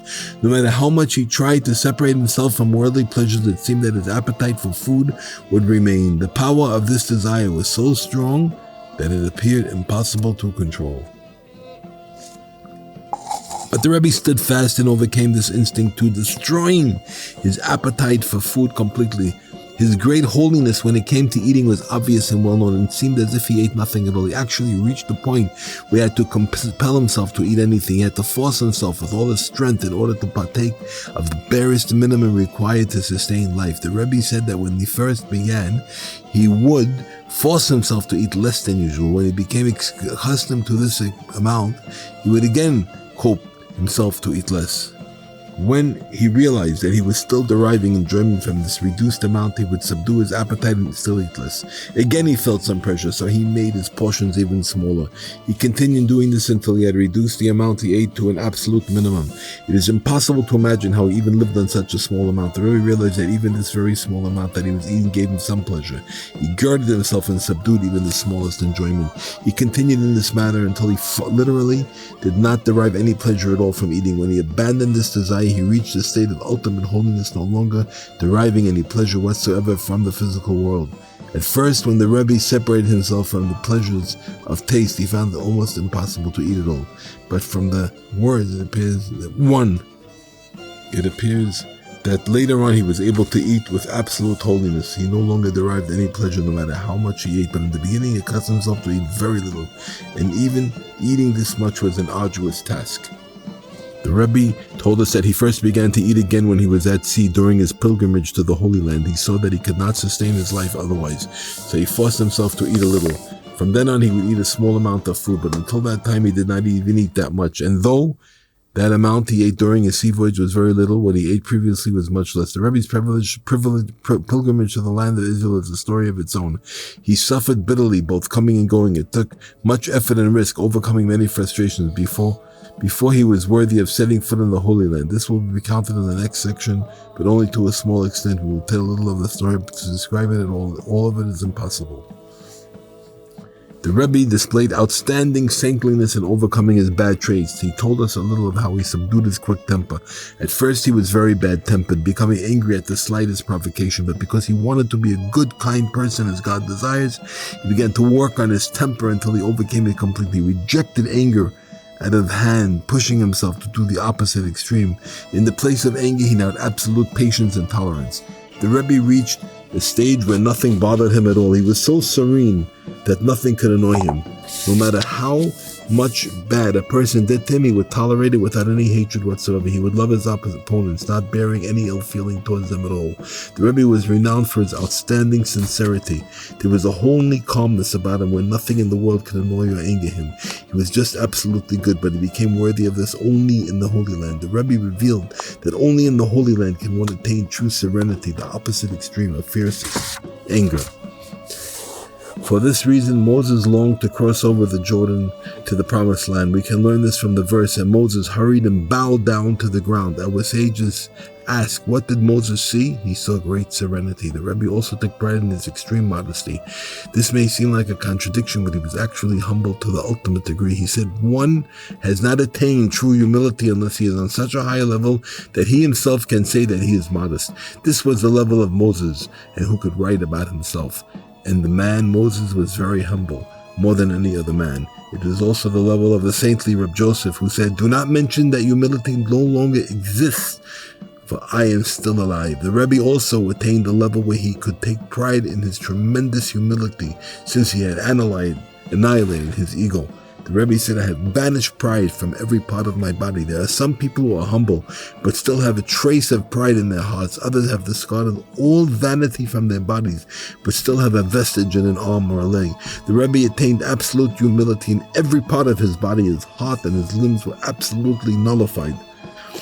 From what the Rebbe told us, we understood that in his effort to achieve total mastery in his youth, he would often force himself to do things that caused him great pain. He would force himself every kind of self-mortification, including such practices as rolling naked in the snow. All this was to achieve complete self-control in order that he could serve God more perfectly. The Rebbe said that the greatest exercise of all in self-control was to refrain from scratching oneself. No matter how badly something itched, he would accept it with absolute serenity. As compelling as the sensation might be. He constrained himself completely and did not move a muscle to relieve it. He said that to allow an itching sensation to continue to increase and not as much as move was the greatest possible form of self-control.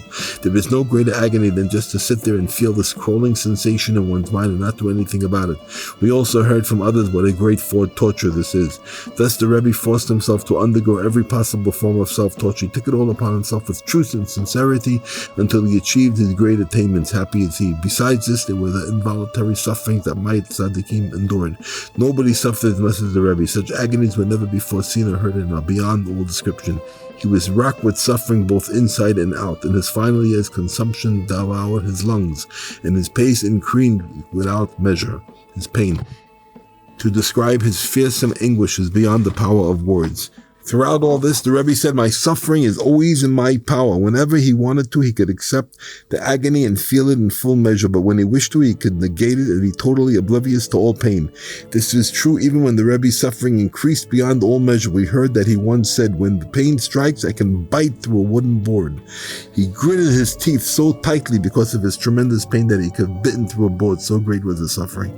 During the last 3 years of his life, the Rebbe's torment grew even worse than this. They multiplied again and again until they were absolutely beyond description.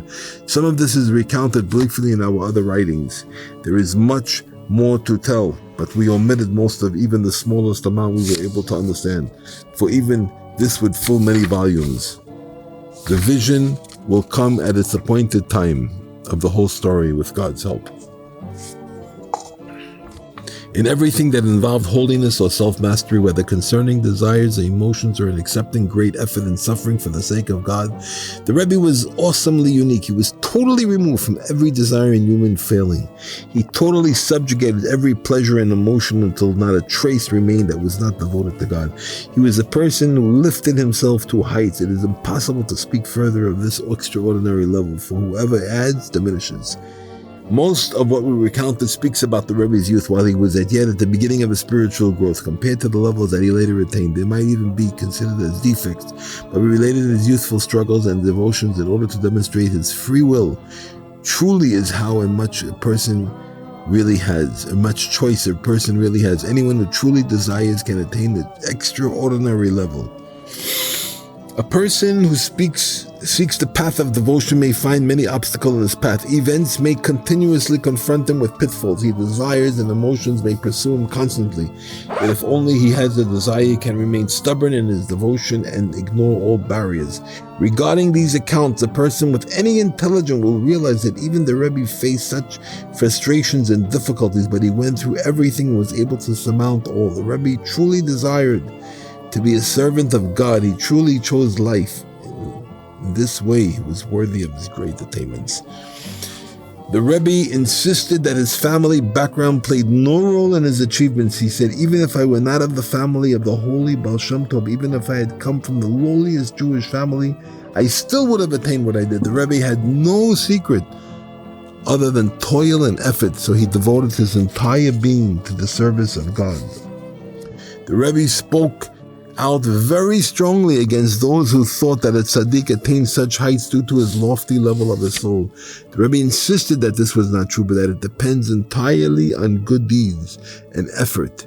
He was very specific when he emphasized this. He said, every person can attain the highest level. It depends on nothing except your own free choice. You must truly care about yourself and carefully decide what is truly good for you, for everything depends on one's deeds. Therefore, even the fearsome wonders that we saw by the Rebbe have no concern to us here, according to his high level, but were not remarkable at all. We only seek to relate levels of devotion in order that an intelligent reader seeking the truth should be able to derive some inspiration. There are no excuses.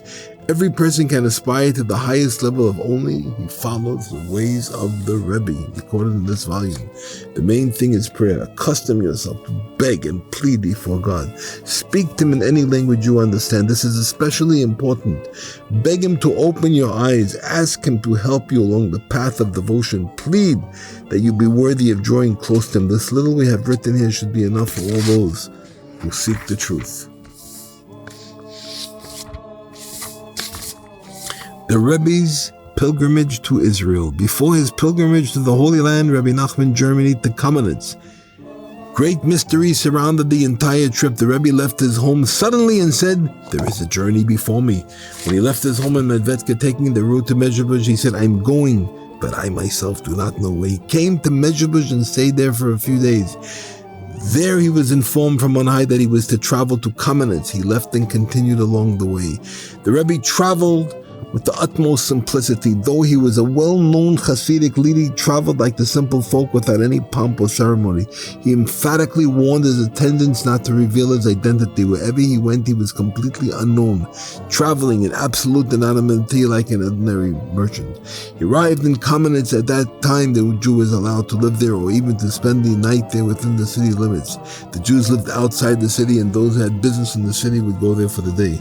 They were allowed to remain there all day, but at night every Jew had to leave. It was a well-known fact that there was no Jew was permitted to spend the night within the city limits. The Rebbe entered the city with his attendant, and they remained together until nightfall. As night was approaching, the Rebbe told his attendant to leave the city. He said, "I will remain in the city alone tonight. Come back tomorrow morning and meet me here." He spent the night alone in Kamenetz. No one in the world knows what he did that night. The next morning, his attendant returned to the city and found the Rebbe as had been told. The Rebbe went with him into many houses, finding some excuse to enter each one. He used such trick as asking for a drink of whiskey and the like. He entered many homes in this manner, but again, no one knows his intention.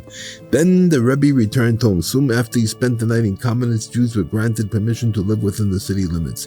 The Rebbe said, "Whoever knows why the land of Israel was first in the hands of the Canaanites, only later settled by the Jews, knows why I journeyed to Kamenetz before traveling to the Holy Land." The journey to Kamenetz was a great mystery.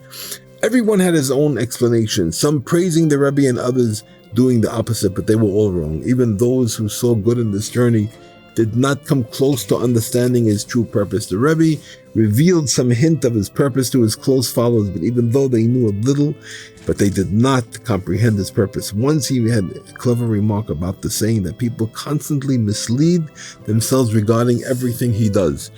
There were some who said that the Rebbe went to Kamenetz to find some hidden writings of the Baal Shem Tov. It was said that the Baal Shem Tov had enclosed some of his writings in a stone, and there was a rumor that it was hidden in Kamenetz. Some said that this was the purpose of the Rebbe's journey. The Rebbe ridiculed this, saying, "I did not go for that reason. If I need those writings, they would bring them to my house, but I have no need for them at all." Wait, I just need to get a little more water.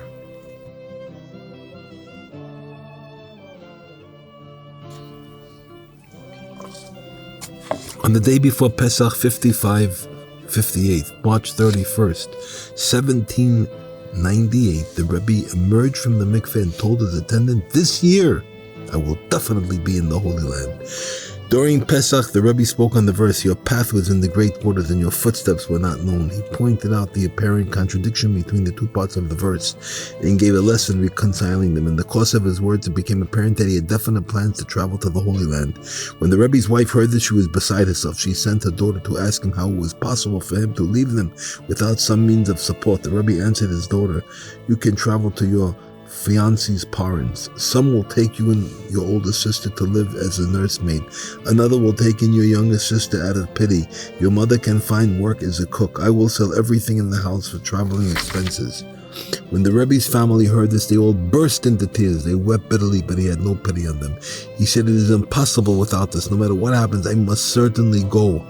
For most of me is already there, and the minority must follow the majority." The Rebbe said, "I have set my heart on this journey to the land of Israel. I know that I will find my way blocked with countless barriers, but as long as my soul is in me, I will do everything in my power to go. While there is a spark of life within me, I will continue and let God do what is good in his eyes." The Rebbe said, "Every step that I take to the Holy Land will be at the risk of my life. I want to leave right now, no matter how, even without a penny in my pocket. Those who take pity on me will give me something." Those closest to him immediately traveled to the nearby villages to gather a small sum, accumulating enough for him to leave. He made plans for the journey with the greatest urgency, not wanting to delay for any reason whatsoever.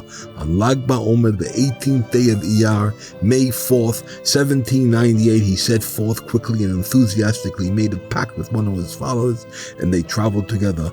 On Lag BaOmer, the Rebbe left his home in Medvedka Medvedka, heading towards Nikolaev. There he found a ship transporting grain and took it to as far as Odessa.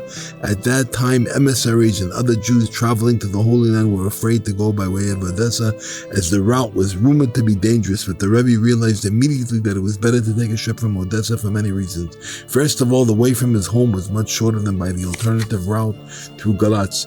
Also, this road avoided a more serious peril, for the route through Galatz involved great danger in sailing from the Danube River into the Black Sea. Therefore, the Rebbe ignored the rumors and departed from Nikolaev, taking the route through Odessa to Istanbul.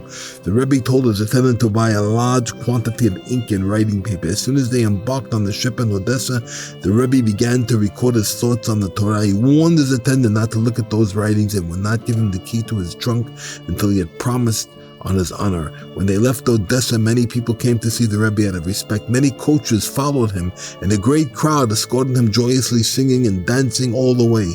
They boarded the ship and set off on the Black Sea. During their first day at sea, a great storm arose. The winds whipped up high waves that washed up over the ship's deck. The Rebbe and his attendant had to remain tightly closed up in their cabin so as not to get soaked by the spray. The thunder, lightning, and howling winds were beyond description. The two were so terrified by the noise of the rain and thunder and the roar of the waves, they found it impossible to sleep at night. After 4 days at sea, they arrived in Istanbul. Rebbe and his tent sat on the dock, not knowing where to go. They could not tell the Jews from the Turks, and having no knowledge of the language, had no way of asking. People saw them sitting on the dock and found a translator who could speak their language. This interpreter acted as their intermediary, immediately finding them lodgings in the Galata quarter. After an hour or two in Galata, the Rebbe said he did not want to remain there. The interpreter asked, "Do you want to go to the main part of Istanbul? The section contains the capital and the Sultan's residence. Only men are allowed in that quarter. It is completely off limits to women, and married couples cannot stay there." The Rebbe replied that he would prefer that. The interpreter then told them several emissaries from the Holy Land are staying there, among them 2 of your countrymen. These 2 were in Israel and are now returning to Europe. As soon as the Rebbe heard this, he agreed to meet them. He told his attendant, "I warn you, do not reveal my identity. If they ask about me, do not tell them who I am." They left Galata and went to the old city of Istanbul. They were introduced to their countrymen who were returning from the Holy Land. One of the pair immediately recognized the Rebbe's attendant. He asked him, "What are you doing here?" The attendant answered, "I'm traveling with this young man to the land of Israel." The other inquired, "But who is he?" The attendant replied, "He has a travel card from the Austrian Kaiser's government." He did not reveal the Rebbe's identity as he had been warned. They got the idea that the Rebbe was a government agent on his way to make trouble for the great leader of Avraham Kalinska. They imagined that he had been sent by a number of groups who were opposing Rabbi Abraham. They stubbornly clung to this mistaken idea, causing much conflict between themselves and the Rebbe. They began questioning the Rebbe's companion. "Is he carrying a letter?" The attendant replied that he was not. "Then why is he going to the land of Holy Land?" The attendant replied that he did not know. They decided not to rely on the attendant anymore, feeling that he was trying to mislead them. They told him, "Even though we know you to be an honorable man, we have great doubts that you have retained your integrity." Not really realizing that they were referring to the mysterious stranger, they asked the attendant, Have you asked your master, Rabbi Nachman of Medvedka, if you should travel with this man?" He answered that he had. But by this time, they no longer believed anything he said. They had already made up their minds that the Rebbe was a schemer going to cause trouble in the Holy Land. They went to the Rebbe himself, questioning him about his identity, his home, and his family, but the Rebbe stood firm and would not reveal a thing. They used every possible ruse, trying to discover some clue to his identity. He understood their game and answered their question in such a way that they could determine absolutely nothing. He bewildered them completely, twisting and confusing their questions until the only conclusion was that they knew absolutely nothing at all. He constantly played a different role. For example, one day they asked him if he was a Kohen. He answered that he was. The next day they suddenly asked him if he was a Israelite. He answered again yes. They asked him, "Yesterday you said you were a Kohen. How can you now tell us that you are a Israel?" He answered, "Kohen is the attribute of mercy. Israel is another attribute. Thank God I have both attributes." They stormed at him. "It is obvious that you are one of the oppressors. You are using tricks trying to hide it." They began to hate him bitterly, hurling every impossible insult at him. For many days, they cursed him in every way imaginable. One of the pair was especially ugly in his words toward the Rebbe, but the Rebbe began to reach out to them. He told them, I cannot tell you the reason for my journey, for my heart has not even revealed it to my mouth. Yet how good and pleasant it is when brothers live together in unity, even if they do not know one another's true intention. They replied, if you tell us your reasons, you will certainly receive good. The Rebbe answered, I do not need any good from you, and no matter what happens, I will not tell you my reasons. But if you wish, you can attain much good from me. They said to him, the way you speak, one would think that you were a famous tzaddik, such as Rabbi Baruch, or Rabbi Shalom, or Rabbi Nachman. They spoke in these mysterious ways, but we are pretty sure that you are not one of them. We know what your business is. You are going to cause trouble for the great tzaddik, Rabbi Avraham Kaliska. They warned the Rebbe that a letter would precede him to the Holy Land, warning the community that he was a troublemaker and a spy, so he could not mislead them.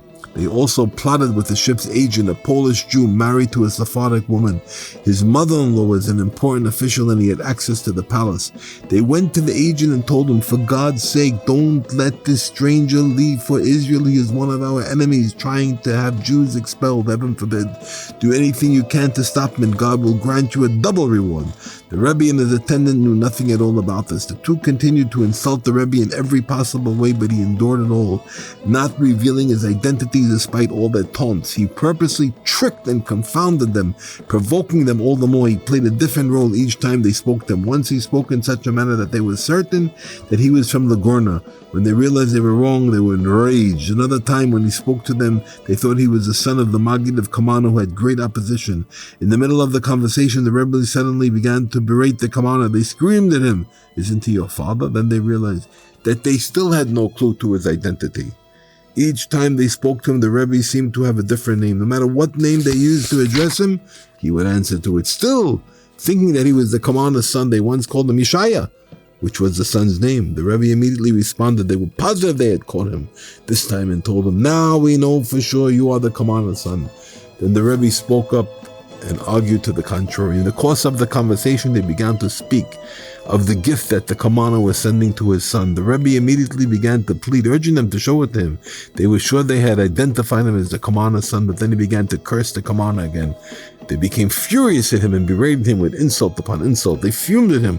Why do you constantly change your name? One day you have one name and the next day another. The name of your city seems to change just as often. The Rebbe replied, every name is connected or given to a different Sphera. Thank God I include them all. The entire story would consume many volumes. The Rebbe often woke them from their sleep and began to converse with them. They became furious, cursing him violently. One Friday afternoon, they returned from the mikveh. The Rebbe was lying on the couch barefoot, without his belt or hat. He asked them, why does my body feel light or weak? I never feel any fatigue, but now I feel so weary that I can hardly stand. They replied, every Friday afternoon, the Shabbat approaches, the soul goes up on high and the additional Shabbat soul descends. In your case, your weekday soul has left, but you are not worthy of the Shabbat soul. Therefore, your body is like a stone. The Rebbe mocked them. Woe is to you. You cannot even answer a simple question. The Rebbe asked if he could spend Shabbat with them. They refused, inviting only his attendant. The Rebbe was not eating meat there and was forced to eat dairy foods for Shabbat. They, however, had a shochet who provided them with meat. That Friday night, they had a bitter dispute with the Rebbe, almost throwing him out of the house. Although he had not been invited to eat with them, he stopped in for a visit, but they began to quarrel with him, causing a great commotion and trying to throw him out of the house. This happened again during the day. All this was actually done intentionally. The Rabbi allowed himself to be insulted in every possible manner. He told his attendant, these insults are very beneficial to me, clearing the way both going and coming back. Before I reach my goal, I must overcome great barriers beyond measure, was the inscription. Without this degradation, it would be utterly impossible for me to set foot in the Holy Land. Later, the Rebbe said explicitly, if not for these insults, it would have been impossible for me to reach my destination. Another time he said, I saw that I would have to die in Istanbul, but the humiliation and insult saved me. To approach the Holy Land, one must overcome many barriers. The Rebbe told his attendant to give his detractors some of the food and preserves they were carrying. He said to give them a little of everything. The two men who had been so insulting to the Rebbe then set out for home. The Rebbe asked them to take along a letter to his family, but they refused. They did, however, take along a letter from his attendant. As soon as they left, they wanted to open the letter to see if they could find any clues to the Rebbe's identity, but when they looked for the letter, they could not find it amongst their belongings. Try as they might, they could still not remember where they had put it. The letter did not appear until they arrived at the port of Wallachia. When they opened the letter, they discovered the Rebbe's true identity. As they saw, so they wondered, and they were very frightened. The man who insulted the Rebbe the most soon died after returning home. Soon after these two left Istanbul, the agent to whom they had spoken came to the Rebbe and his attendant. He showed them letters from all the Jewish leaders asking him to help people traveling through Istanbul. He did this to emphasize the importance in the government. He told the Rebbe, if you tell me about yourself and your family, good. If not, the power is in my hands to do you evil, and you will not be able to undo it. Not only will you not be permitted to continue the journey, but you will be imprisoned. Even a fortune and bribes will not help you get through. When the Rebbe heard this, he immediately told the truth. He said that he was a great-grandson of the Baal Shem Tov and a grandson of Rabbi Nachman Horidenka. The agent's attitude changed immediately, and he left in a completely different mood. When he returned the next day, he was very submissive to the Rebbe. He spoke with great friendliness. Rebbe, may God be with you. I will do everything I can now that you have told me the truth. Had you not disclosed your identity, I would have imprisoned you, and I would have been punished in this world and the next. But now, please let me help you. If you need a ship or anything else, I am ready to serve you in any way possible. The next day, the agent came and told him that a ship carrying some Jews had arrived from Europe. Among the group was an expert shvchey who prepared them with proper kosher meat. The ship had also brought the renowned Rabbi Zev Wolf of Charny, Austria, and other Jewish leaders. The Rebbe's attendant was introduced to Reb Zev and told him the truth. Reb Zev immediately sent for the Rebbe, inviting him to stay with him. They urged the Rebbe in the friendliest way imaginable, but the Rebbe would not go. He said, it is good for me where I am. One reason the Rebbe avoided Reb Zev was because he was doing all sorts of childish things in Istanbul. He went through the streets barefoot and hatless, wearing only his yarmulke and coat lining. Running in the streets like a young boy, the Rebbe played childish war games. He would name one child France, another something else, and engage in mock warfare using real battle strategy. This is one of the many childish things he did in Istanbul. There's an epidemic broke out on the street, forcing him to flee. Then had to move in with Reb Zev. Reb Zev celebrated the event with a great feast in the Rebbe's honor, showing him immeasurable respect. The Rebbe did many things that may have annoyed Reb Zev, but as the verse goes, love breaks down all barriers. Reb Zev was so fond of the Rebbe that he ignored everything, even though he found some of his antics quite shocking. The first Shabbat that the Rebbe stayed with him, Reb Zev led the Friday evening prayers, as was the custom with many great tzaddikim. The Rebbe had prayed early and was already eating the holy Shabbos evening meal when Rabbi Zev began his worship. This happened again during the morning prayers and again at the late afternoon Shalosh Sudas. As soon as Reb Zev sat down to Seudah Shlishi, the Rebbe began to recite the grace after meals. He asked his attendant to tell him as soon as the stars became visible, and then prayed the evening service. He recited the Havdalah ceremony, ending the Shabbat, lit his pipe, and entered Reb Zev's house. Reb Zev was just beginning Seudah Shlishi in the way of the renowned masters. In walked the Rebbe with his coat wide open, wearing only his yarmulke and smoking his pipe. Reb Zev still greeted him with great respect. He immediately said the grace after meals, prayed the evening service, and recited Havdalah. Then he sat up all night, speaking with the Rebbe with the utmost affection. All this happened in Istanbul, both spiritually and materially, would consume many volumes there. The stories of all the Rebbe's childish pranks, as well as the account of his visit to the grave of Naphtali. It is apparent from the Rebbe's word that he was in tremendous danger in Istanbul. He was certain that he would remain there until he died, but God miraculously intervened and he was saved. The main thing that helped was childishness and degradation. When the Rebbe returned from Reb Naphtali's grave, he suddenly fainted and lay still for several hours. They placed him in a bed where he lay all night until the noon. The next day he was on the verge of death until God helped him restore his health. This was just one of the great dangers and countless barriers that he encountered every day in Istanbul. The Rebbe said that the insults and childishness sustained him. The Rebbe said at the time I became so involved in childishness that I became totally accustomed to acting that way.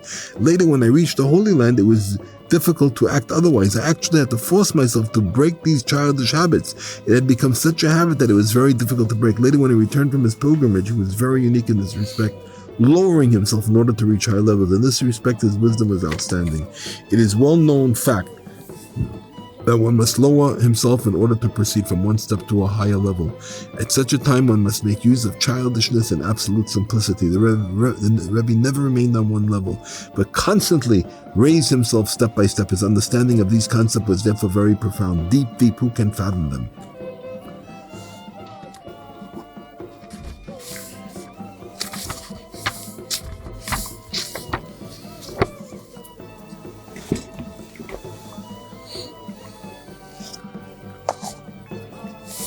At that time, France was at war, having invaded the Sultan's territory in Egypt and Palestine. When the news reached Istanbul, the war had broken out and the French were patrolling the Mediterranean. The Jewish community immediately forbade any Jew to leave the city and travel by sea. The Rebbe ignored all this and was willing to risk everything. He told his attendant, "I'm willing to expose myself to any danger, no matter how great, but I am not willing to risk your life. Take money for expenses and return home in peace if you wish. I will travel alone, hidden and concealed from the people of Istanbul, for I am renouncing myself to whatever may happen." His attendant refused to leave, saying, "Where you go, whether to life or to death, there your servant will be. Wherever you go, there will I also go." In his great mercy, God reversed things through his guidance. So happened that a great sage from Jerusalem lived in Istanbul. He had been collecting charity for the poor of Jerusalem and intended to remain in Istanbul for at least another year.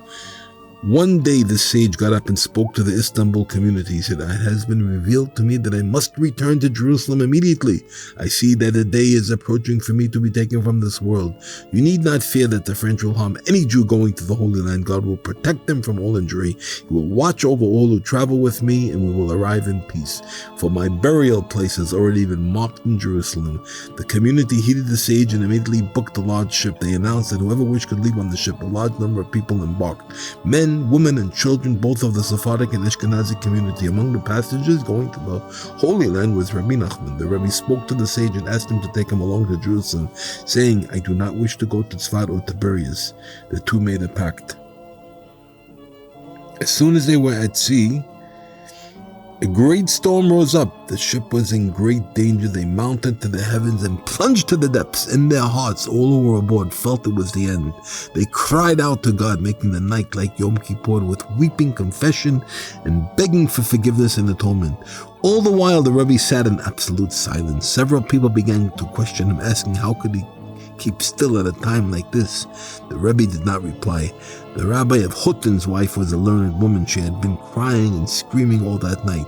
She berated the Rebbe for remaining silent. It seems that the Rebbe cursed her. The Rebbe said to her, "If you will only keep still, things will go well. This shall be your test. Remain still and you will see. The sea shall be calm for you." They took the Rebbe's advice and everyone on board kept quiet. It was near daybreak and immediately God turned the storm into calm and the waves were still and they rejoiced. After a day or two, the ship found itself without drinking water. All the water had been used up, except for one barrel of putrid, bad-smelling water that was crawling with worms. The water was carefully rationed to the passengers, one measure to each person. The danger of thirst grew more serious than all previous perils. All the passengers, men, women, and children, began to pray from the depths of their hearts. Suddenly, a great wind began to blow, sweeping the ship along. Within 2 days, they sighted land. They had arrived in Jaffa, the port of entry to Jerusalem. The Rebbe wanted to leave the ship immediately and accompany the sage to Jerusalem, but God willed otherwise, and the Turks would not let him into the country. They saw his strange clothing and long peyot. This, together with his inability to speak their language, convinced them that he was a French spy. Neither persuasion nor pleading availed, and the Rebbe was constrained to remain on ship. It was 2 days before Rosh Hashanah, and the captain intended to remain in Jaffa for at least several more days. Soon a heavy surf arose, rocking the ship so much that it almost capsized. The captain was helpless and soon realized he could not remain. He was very surprised at this and inquired. The old Sephardic sages told him they had a tradition from father to son, that this was the place where Jonah had been cast into the sea. They were forced to lift anchor and the ship could not remain there for the night. They left Jaffa, arrived in Haifa on the eve of Zachor Brit, the day before Rosh Hashanah. The ship rested at the foot of Mount Carmel near the cave of Elijah. In the morning, all the people of the ship said Sichot with great joy. They then prayed the morning service. After their prayers, everyone disembarked in Haifa. It was then that the Rebbe set foot on the Holy Land. He had come to the place for which he had yearned. He had thirsted for this moment with the greatest longing. For this he had risked his life thousands of times, literally casting his soul aside. He set foot on the Holy Land. He was actually standing there. The tremendous joy that he experienced at the instant is beyond all imagination. If all the seas were ink, it would not describe it in the least. In that instant, the Rebbe attained everything. He later said, "The moment I walked 4 steps in the Holy Land, I achieved my goal." That afternoon, the Rebbe went to the mikveh. Then he went to the synagogue and remained there until the evening prayers. When he returned to his lodgings, the Rebbe was overflowing with joy. Every minute he looked at his attendant and exclaimed, "You are so fortunate that you were worthy to be here with me." And the Rebbe told his attendant to read all the missives that they had brought along. All the Rebbe's followers had given slips containing their names so that they would pray for them in the Holy Land. The entire household shared the Rebbe's joy. Throughout the Rosh Hashanah meal, the joyous mood continued until they finally went to bed. On the morning of Rosh Hashanah, they went to the synagogue again. When they returned to the lodgings, the Rebbe's mood changed to one of immeasurable concern and broken-heartedness. He would not speak to a soul for the rest of the holiday. As soon as Rosh Hashanah was over, the Rebbe was ready to return home. He wanted to leave at once, and not wanting to visit anywhere, even the holy cities of Sichot and Tiberias.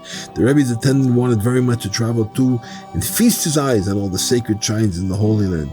He told the Rebbe that there was a caravan leaving shortly and they could join it to Tiberias. The Rebbe replied, "You want Tiberias? Then go hire donkeys." His attendant hurried to the stables and put down a deposit. The moment he returned from the stable, the Rebbe asked him if he had secured donkeys, and he answered in the affirmative. Then the Rebbe said, "Go this minute. Get the deposit back. If they won't return it, forget about it. But I will not leave now." 2 or 3 hours later, the Rebbe's attendant became extremely ill, and then he thanked God that he had not traveled with the caravan. Okay.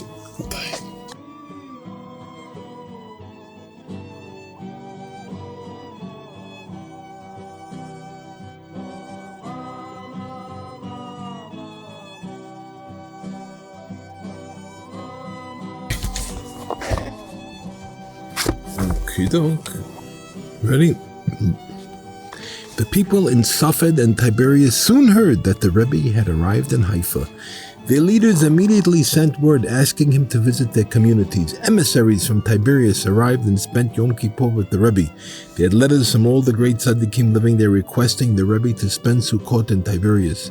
The Rebbe, however, ignored the request completely. He told his attendant to buy him etrogim for the Sukkot festival. The attendant went to the Chacham of Haifa and gave him 20 paras for etrogim. The Chacham went to an Arab field and brought him 3 beautiful, choice etrogim. While the Rebbe was in Haifa, a mysterious event took place. A young Turk came to his lodgings and sat there speaking to the Rebbe at length. Since he spoke in Turkish, the Rebbe could not understand the word he was saying. The Arab was there for each meal, day and night. From his actions, it seemed that he was very fond of the Rebbe. One day, the Turk came to the Rebbe fully armed and in a state of rage. He began to scream at the Rebbe in Turkish. The Rebbe sat there dumbfounded, not understanding a word he was saying, but a woman from Wallachia was in his house and she understood Turkish. As soon as the Turk left, she told the Rebbe, "For God's sake, flee from this house.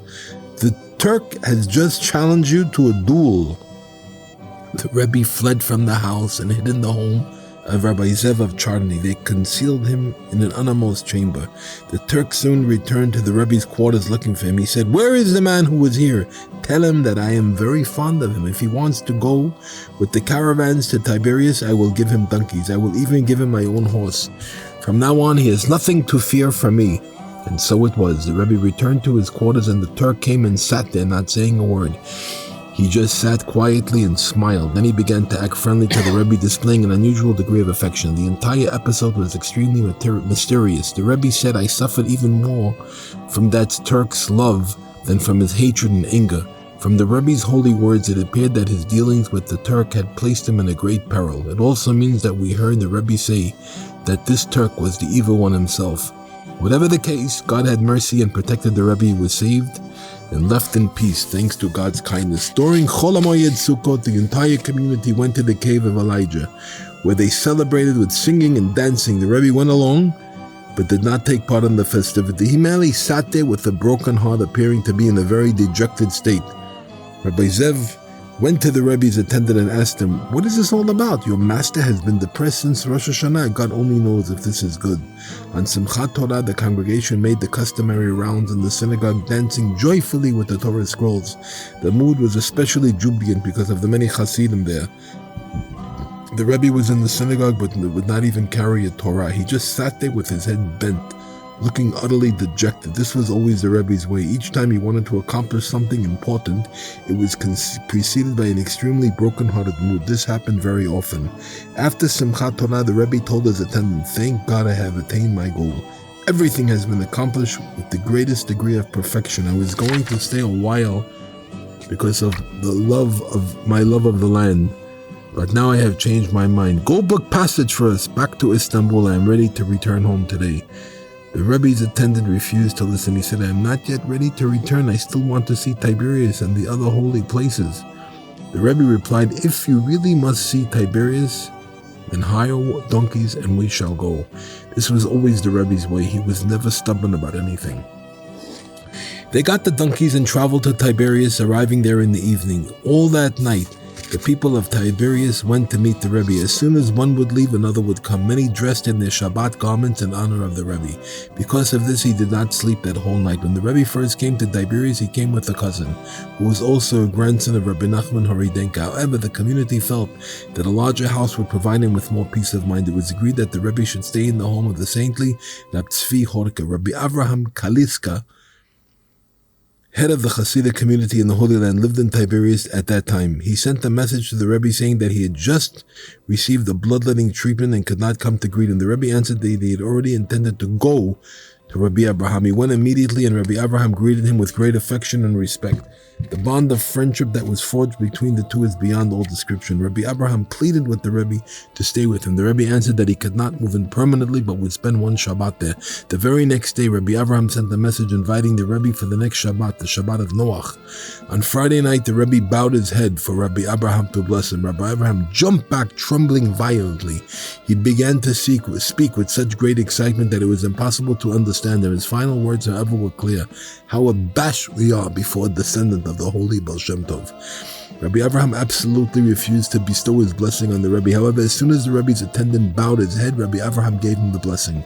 The meal was a scene of great rejoicing. Rabbi Avraham asked the Rebbe to deliver the Torah lesson, but he absolutely refused. Rabbi Avraham then said the lesson himself. The same thing took place at the Shabbat morning meal and again at Seudah Shteshit. Rabbi Avraham delivered the lesson with fiery enthusiasm, shouting so loudly that it was impossible to understand his words. Again, only his last words could be heard. This is the root of devotion to God. The Rebbe praised the lesson beyond all measure, saying that it was second to none. We also heard this from the Rebbe's holy lips. He said, perfect sincerity only exists in the tzaddik Rabbi Avraham. Another time he said, I have seen many tzaddikim, but I have seen perfection only in this holy man. That Sunday, Rabbi Avraham went to visit the Rebbe. The two conversed for a long time. After a day or two, the Rebbe became extremely ill. He sent a pigeon to Rabbi Avraham, asking that he pray for him. As long as the Rebbe was sick, Rabbi Avraham visited him daily. The Rebbe's illness caused him to be directly involved in an episode with an informer. The individual had recently arrived in the Holy Land and had become an informer from the Pasha, causing much hardship for the Tiberias community. He had the community leaders arrested and held in prison for 9 weeks. Some Sephardic Jews went to the Pasha and paid a large ransom to free these prisoners. They captured the informer and attempted to strangle him. He was able to escape only by feigning death. He complained to the Pasha and was appointed as overseer of the city to do as he pleased. Accompanied by a regiment of Turkish troops, he returned to Tiberias with great fanfare. When the Jewish community saw the troops, they fled the city. They were so terrorized that they did not even wait for the women and children, leaving them crying bitterly in the city. Every house was filled with great weeping. The Rebbe wanted to flee with them, but was prevented by his infirmity. He made an attempt to leave the city, but had to return. This was all God's doing, for it resulted in the entire community being able to return. It turned out the Rebbe was able to control the informer completely. When the informer went to the Rebbe, he literally humbled himself before the Rebbe's feet. The entire story would consume many volumes. In short, the Rebbe made use of his great intelligence, totally subjugating the informer. By the time he was finished with him, he was able to tell his attendant to announce that all who had fled could return. In this way, the Rebbe's illness resulted in everyone returning to the city. The people later found out what had happened. The informer was a complete hypocrite, acting as if he were most pious. As soon as he met the Rebbe, he began to speak about religious matters. The Rebbe pretended that he knew no better, so that it was actually he who tricked the informer. The informer was greatly impressed with the Rebbe's wisdom. The Rebbe then told him, a good overseer should pray to God, asking him to help his Jewish brethren. He should be a pious, humble person. The Rebbe continued to impress the informer with his wisdom and cleverness. He began to speak about prayer, convincing the informer that he should make a habit of chanting the Psalms with great humility. The informer assured the Rebbe that he would heed his advice, but the Rebbe acted very skeptical. Finally, he said, if you want to convince me that you are truly a humble and pious man, this is what you must do. Gather the young boys in my house, and in their presence chant the psalms with great weeping. This was soon accomplished, and the informer began to chant the psalms with tears, literally rolling down his cheeks. Suddenly he fell faint, and he became extremely ill. Now this informer had told the Pasha that the Jews were bringing a large sum of money from Europe. The Turks had posted special watchmen at all city gates waiting for these emissaries. It was only with God's help that they were prevented from learning the details of the transaction. The Rebbe's attendant was later sent to Haifa, where he collected the funds from the emissaries and brought the money to Tiberias. The money was then delivered to the Rebbe, who gave it to the community leaders for distribution. When the informer later recovered, he boasted that he would cause the community even more evil than before. He suddenly fell ill again, but this time he did not recover. He died soon after. When the people returned to Tiberias, they all came to the Rebbe and made a great celebration. The community was safe again, and the Rebbe was very happy that he had the merit to bring this about. The Rebbe then visited the grave of his grandfather, Rabbi Nachman, who was buried in Tiberias. He obtained donkeys and visited the other holy tombs there. He traveled to Miron and visited the cave where Reb Shimon Bar Yochai, author of the Zohar, is buried. The Rebbe told all the young men accompanying him to engage in prayer and study of the Zohar, which they did with great enthusiasm. But the Rebbe himself appeared to be doing nothing, just standing in the cave glowing with joy. Every few minutes he went over to his attendant and said, "Fortunate are you." That night they went from room to room in the cave. Again the Rebbe cautioned those who were with them to recite passages from the Zohar. However, the Rebbe himself did not say a thing. He merely walked around very happily, humming to himself until daybreak. Putting on his talit and tefillin, he then stood up and prayed for several hours. From there, they all went to the cave where Hillel is buried. The Rebbe displayed great joy, chanting Psalms 33 and 34 along with the others. Then they went to the grave of Shammai, where the Rebbe began to act very depressed. At first he was very surprised at his mood, but later said that he understood its reason. The reason, however, was never revealed. They also traveled to the other tombs, approaching a very high mountain. They were informed that this was a cave near its peak, where the Tanai Rab Kruspadai is buried. They attempted to climb, but it was too steep for the donkey. The Rebbe jumped down from his animal and practically climbed on his hands and knees to the top. His attendant followed closely behind, and the two finally reached the cave. After staying there for a while, they went down the mountain. Then the group went to another cave where a holy child was buried. The cave of the Holy Child was like a deep pit in the ground. There was a rumor that a snake lived in the cave, and people were afraid to enter it. A large tree grew next to the mouth of the cave, and the Rebbe climbed down by one of its roots, ignoring all warnings. He was the first one ever to enter the cave and didn't find any snake at all inside. From that time on, people were no longer afraid to go in the cave, and it was visited by all.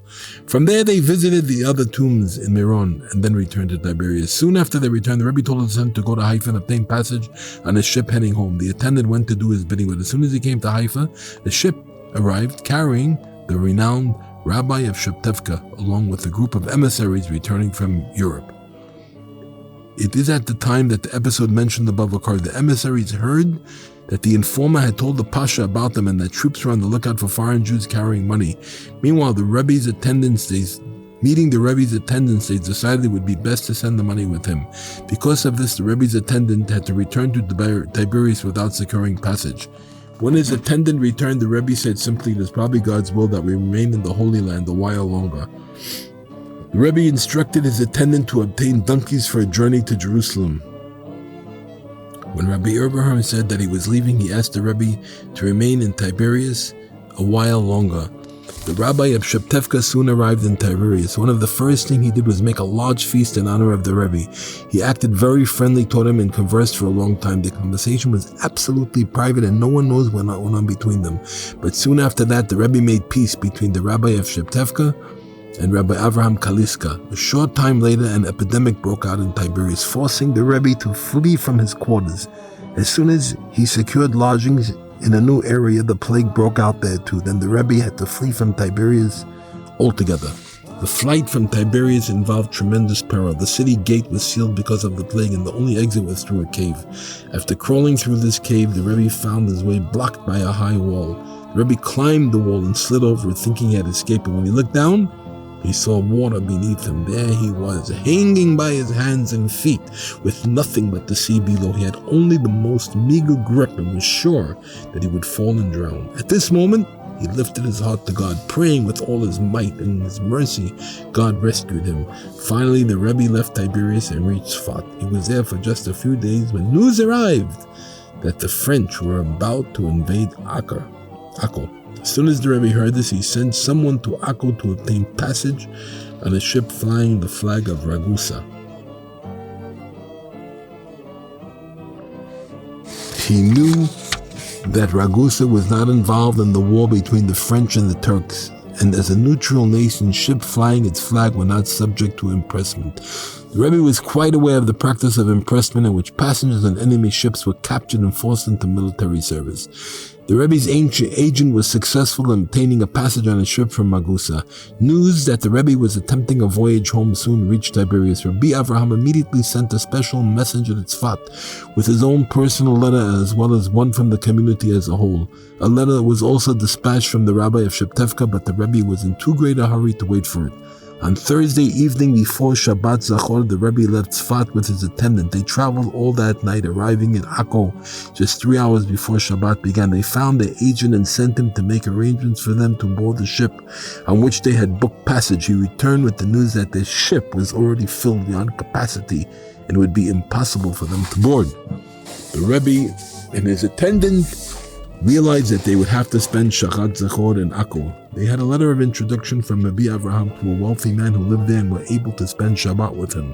When they heard news that over 15,000 Turkish troops were stationed in Akko, they became quite alarmed. Later they learned that the gates of the city had been sealed, which filled them with great apprehension. In the middle of the Shabbos morning prayer, the agent burst into the synagogue, and the news that it was impossible to find another Ragusan ship, only Turkish merchant ships carrying cargo to Istanbul. War would break out in another 2 or 3 days. Remaining in the city involved great peril, for many people were sure to be killed in the battle. The agent said to the Rebbe, "It is better to risk danger at sea than to remain here. Why risk your life? Permit me to obtain passage on a ship for you right now. Where life is in danger, Shabbat may be ignored." The Rebbe agreed, and the agent paid a gold dinar as deposit for the passage on a Turkish trading vessel. Meanwhile, many British troop ships arrived in Akko. The city became crowded with troops, and the terror of the civilians knew no bounds. That Shabbat was one of fear and apprehension. The entire household spent the day praying, pouring out their hearts to God. The Rebbe and his attendant felt some degree of security because they had obtained passage to leave the city, but they were also distressed since events had proceeded so rapidly that they had not time to secure food and provisions for their voyage. They spoke about their previous journey when they had everything they needed on the ship. At that time, they had carried the customary provisions, enough for 4 or 5 months at sea. How different it would be now when they would have to set forth without a crumb. On Sunday morning, the Rebbe sent his attendant to the agent, asking that he attempt to secure the customary provisions for the voyage. The agent and the attendant went to the market, but not a thing was to be bought. The attendant returned to the Rebbe and found him wearing his talit and tefillin, totally engrossed in prayer. The attendant was so upset and frightened that he collapsed and fell unconscious. The Rebbe did not even know that he had returned. Meanwhile, a great cry arose in the city. An order had come from the Pasha giving all civilians a 2-hour limit time to leave the city. The city gates would remain closed. All civilians were to attempt to leave by sea. Anyone found in the city after the 2-hour limit would be killed. The Rebbe soon learned the reason for this. The city was very overcrowded and the Turkish troops needed room to maneuver. In order to make room, they were prepared to slaughter everyone in the city. The city became a seething mass of terror. Screams and wails filled the street. In the midst of all the commotion, the Rebbe made his way to the sea. He was not even aware of his attendant, who was still lying unconscious. When the attendant regained consciousness, he realized that the Rebbe was no longer in the house. He waited as long as he could and then went out to the courtyard. He saw men, women, and children in the street screaming, weeping, and wailing with great bitterness. The cry of the city seemed to rise to the very heavens. Their host's wife saw him and ran over to him, screaming, "Woe, pity on your youth, you will be killed here. At least we had some good here, now we must accept the bad with the good, but all the more pity on you, you have had nothing here, and now you will be lost to your family." As she continued to wail in this manner, the attendant became more and more terrified. He was numb with fear and could not move a finger. Finally, he summoned enough presence of mind to ask her about the Rebbe. She replied, "I imagine he has fled to the sea." As soon as he heard this, the attendant realized the rabbi must have fled empty-handed since their chest was still in the house. The chest contained all their money and possessions, and they could not leave without it. He tried to lift it, but it was obvious he could not carry it himself. Suddenly a Jew appeared and offered to carry the chest. Together they fled toward the sea, but as soon as they found it impossible to move through the city because of the great confusion, troops were surging through the city, ready to stab anyone who got in their way. But here again, God had mercy and arranged things for the best. Suddenly, the Turks standing on top of the wall announced that they had a good report. The people pressed around the wall to listen, and a lane opened to get through the city to the sea. When the attendant arrived at the docks, he saw a confusion of ships and could not find the Rebbe. He looked up and down, searching one place after another. Finally, he came to a small sailboat filled with Turks. When he looked more closely, he saw that there, sitting in their midst, was the Rebbe. The Rebbe and his attendant were overjoyed to be together again. They had both experienced considerable anguish, each not knowing where to find the other. The small boat eventually left the port and brought them to a large cruiser anchored in the harbor near Haifa. At first, they were very surprised to see their ship bristling with cannon. They discussed this and came to the conclusion that because of the war, even the merchant ships were carrying weapons. There had been so much confusion when the Rebbe was fleeing that he did not have time to get further information from the agent. He had no idea where the ship was and somehow was led to believe that this small boat would bring him to it. Little did he know that he was being brought to a Turkish warship. Even as they boarded, they had no idea of their great peril. They were actually walking onto a warship loaded with troops and weapons. The Turkish troops were unpredictable enough on land. To travel with them by sea and to take one's lives in one's hands. The Turks helped them on board and gave them a private room. Not knowing the language, they had no way of communicating with the Turks, but they soon realized that something was wrong. When the Rebbe's attendant was handed a loaded gun, they sat in their room without a thing to eat or drink. After 2 or 3 hours, they closed their door and tried to get some sleep. Another hour or two passed when suddenly their door was opened and a voice said to them in Russian, "What are you doing here? Didn't you realize this is a warship and you can get killed here? Didn't you see the loaded cannon all around?" They were thoroughly aroused from their sleep and grabbed the stranger by his sleeve. They could not see his face in the dark, but felt his jacket was made of linen. While they had slept, a battle had begun. They came out of their room and saw cannonballs flying towards the ship. They realized that they were in mortal danger and decided it would be better to return to the Holy Land to die than to be killed at sea. They begged the stranger to help them get off the ship and return to shore. He replied that he would need a considerable amount of money to try to bribe the captain. The Rebbe's attendant went to their chest to get the money. He waited a while, thinking that the stranger would speak to the captain in the meantime. After a short time had passed, the attendant went to the captain, holding out his hand with the money. The captain began to scream at him in Turkish, but the attendant could not understand the word. They had no other choice but to find the stranger who had spoken to them in Russian. They searched the ship over and over, but all they found were Turks and Arabs. There was not a single person who spoke Russian. Having lost their only means of communication, their apprehension grew by the minute. They literally began to tremble with fear. They tried to get some rest during the night, but could not even lie on their cots, so great was their trembling. More and more, they began to understand the great danger they were in. Their only chance lay with the stranger who had spoken to them during the night, but they had no idea who he was. The only thing they knew about him was that he spoke Russian. The next morning, the harbor control boarded the ship. The Rebbe and his attendant searched for the captain, ready to fall before his feet if necessary, and beg for permission to return with the patrol. But before they could find him, the ship lifted anchor and the wind carried them out of the harbor. The sounds of battle were coming closer and the sailors were very frightened, wanting to leave as quickly as possible. From where the Rebbe and his attendant stood on the ship, they could hear the sound of the bombs and cannon, even though they were already very far away. They were thought of their great peril drained them of all their strength, and they both fell into their cots thoroughly exhausted. Even as they lay there, they became aware of a new crisis. They had not brought on any supplies and now found themselves without even water to drink. But here again, God was with them. The ship's cook learned of their plight and had pity on them. Every morning and evening he would sneak a cup of black coffee to each of them. They sustained them, but their strength was rapidly draining away.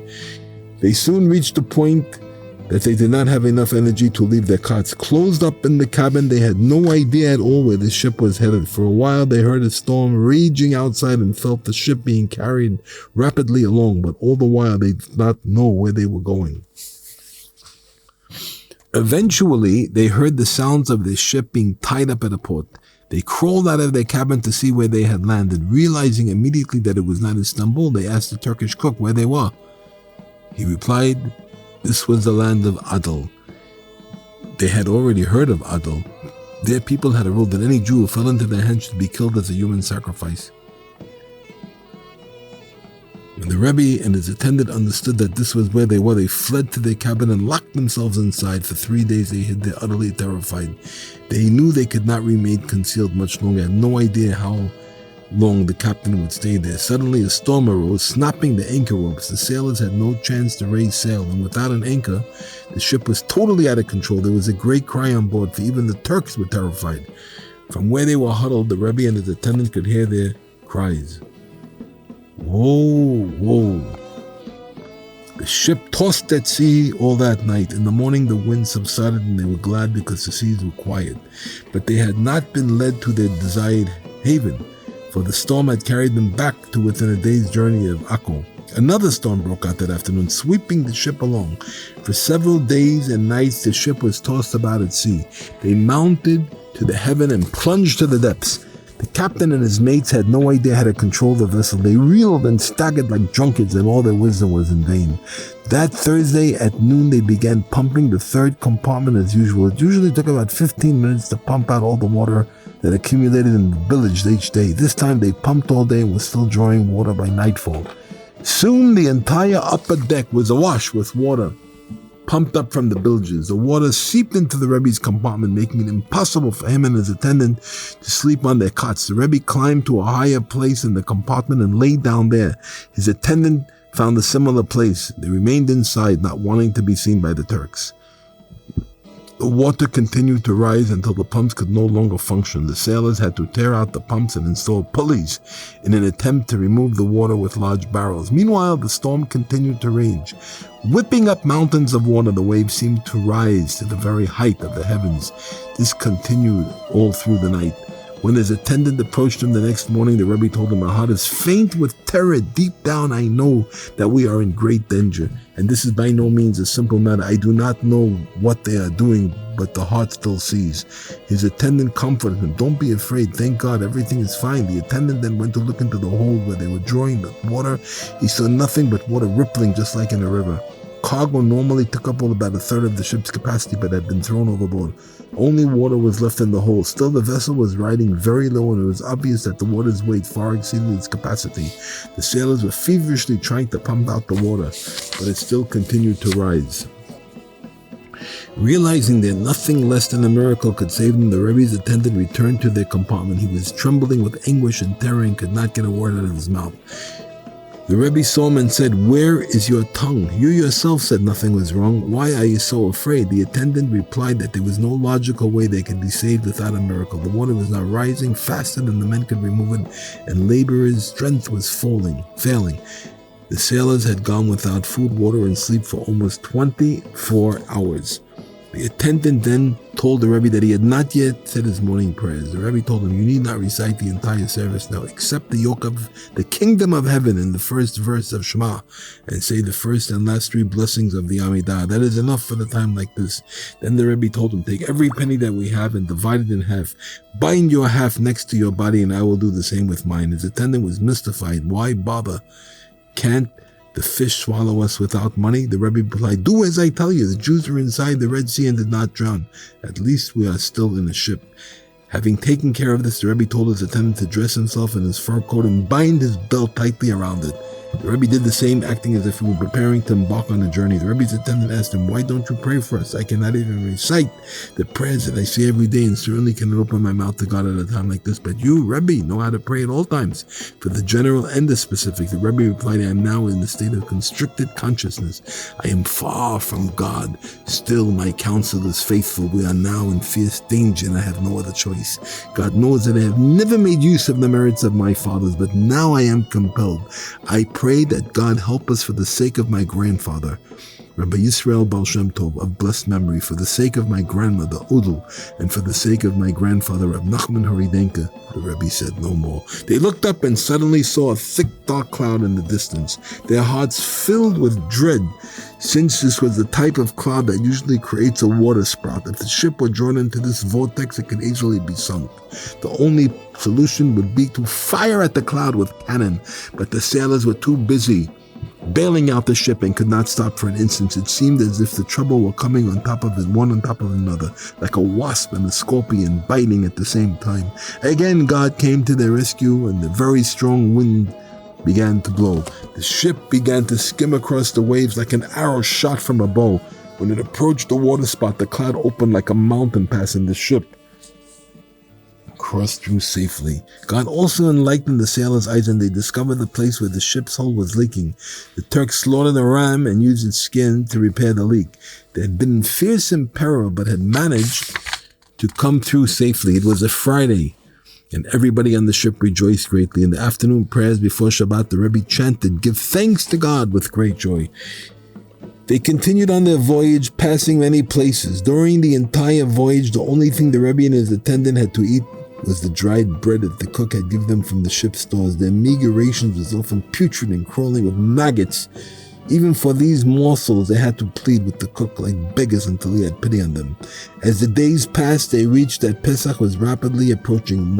One day, they discussed this and very concerned, the shoot from the ship's stores could not be eaten during the festival and would be impossible to fast for the entire week. After an hour or two, they came to a large city perched on a rocky mountain in the middle of the sea. The Turks bought a considerable amount of fruit there. For a thaler, the Rebbe and his attendant were able to buy a bushel of carobs, what we call baksa. The Rebbe said, "This is also very good right now. If necessary, we can sip on these carobs alone during the 8 days of Pesach. Now, if God helps us, we'll also have matzah and the 4 cups of wine for the Seder."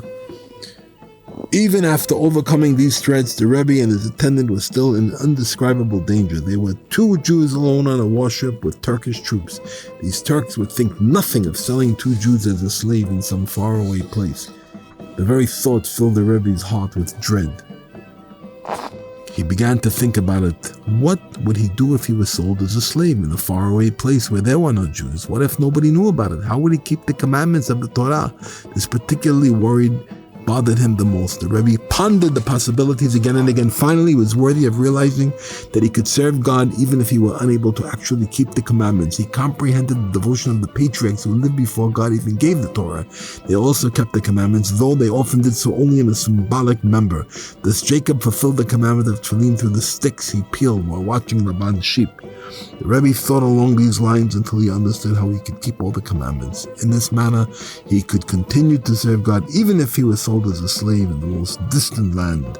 No sooner had the Rebbe arrived at this conclusion than they sighted land. It was the night before Passover when they arrived at the island city of Rhodes, a great city unto God.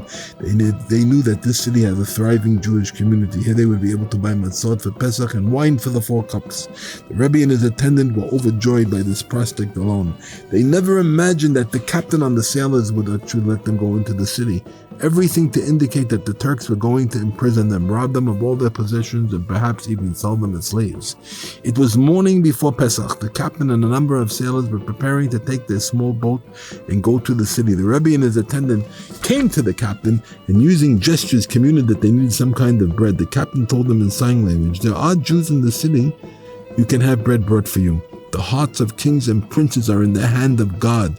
In his mercy, he turned the captain's heart and confounded his thoughts. Without thinking, the captain blurted out that he would take one of them along to buy their bread. The Rebbe's attendant went with the crew. He was allowed to go to the city alone with just 1 sailor following him to make sure he didn't escape. But even the way to the city involved great peril. It was a time of war, and it was obvious that he was from a distant land. He could easily have been imprisoned as a spy, with nobody to defend him. Again, God protected him, and he passed through all the gates without being stopped. He finally came to the chief rabbi and told him the whole story. They were captives aboard a warship, and they themselves did not know what the captain intended to do with them. He could not supply the details, but this he knew: they were prisoners and in great danger. It took only a few minutes to tell the story, but it seemed like hours. The rabbi wanted to hear more and more about their adventures. It was obvious that the attendant was suffering greatly, but the rabbi kept telling him not to worry. The attendant felt pressed because he wanted to buy matzot and wine and return to the ship before sundown. Suddenly, God sent him another thought. While in Tiberias, he had heard Rabbi Tzvi Horka mention that his wife comes from a renowned Sephardic family. She had a brother in Rhodes who was a great sage and tzaddik. He could not remember the brother's name, but he did recall the name of Rabbi Tzvi's wife. He asked the rabbi if he knew a sage who had a sister in Tiberias, and the rabbi said that he did. He notified this sage and told the attendant to hurry to his house. By the time the attendant arrived, the sage had already been apprised of everything, and the attendant had told the chief rabbi. As soon as the attendant walked in, the sage told him, "There is nothing to be afraid of. You will tell me the whole story at the Seder." The attendant could hardly believe his ears. He trusted in God, but never imagined that salvation would come so quickly. Never in his wildest dreams did he imagine that he would spend the Pesach Seder in the Jewish home. The sage said, "We have already placed a warrant of seizure on the captain and the ship, and we will allow you to leave the ship.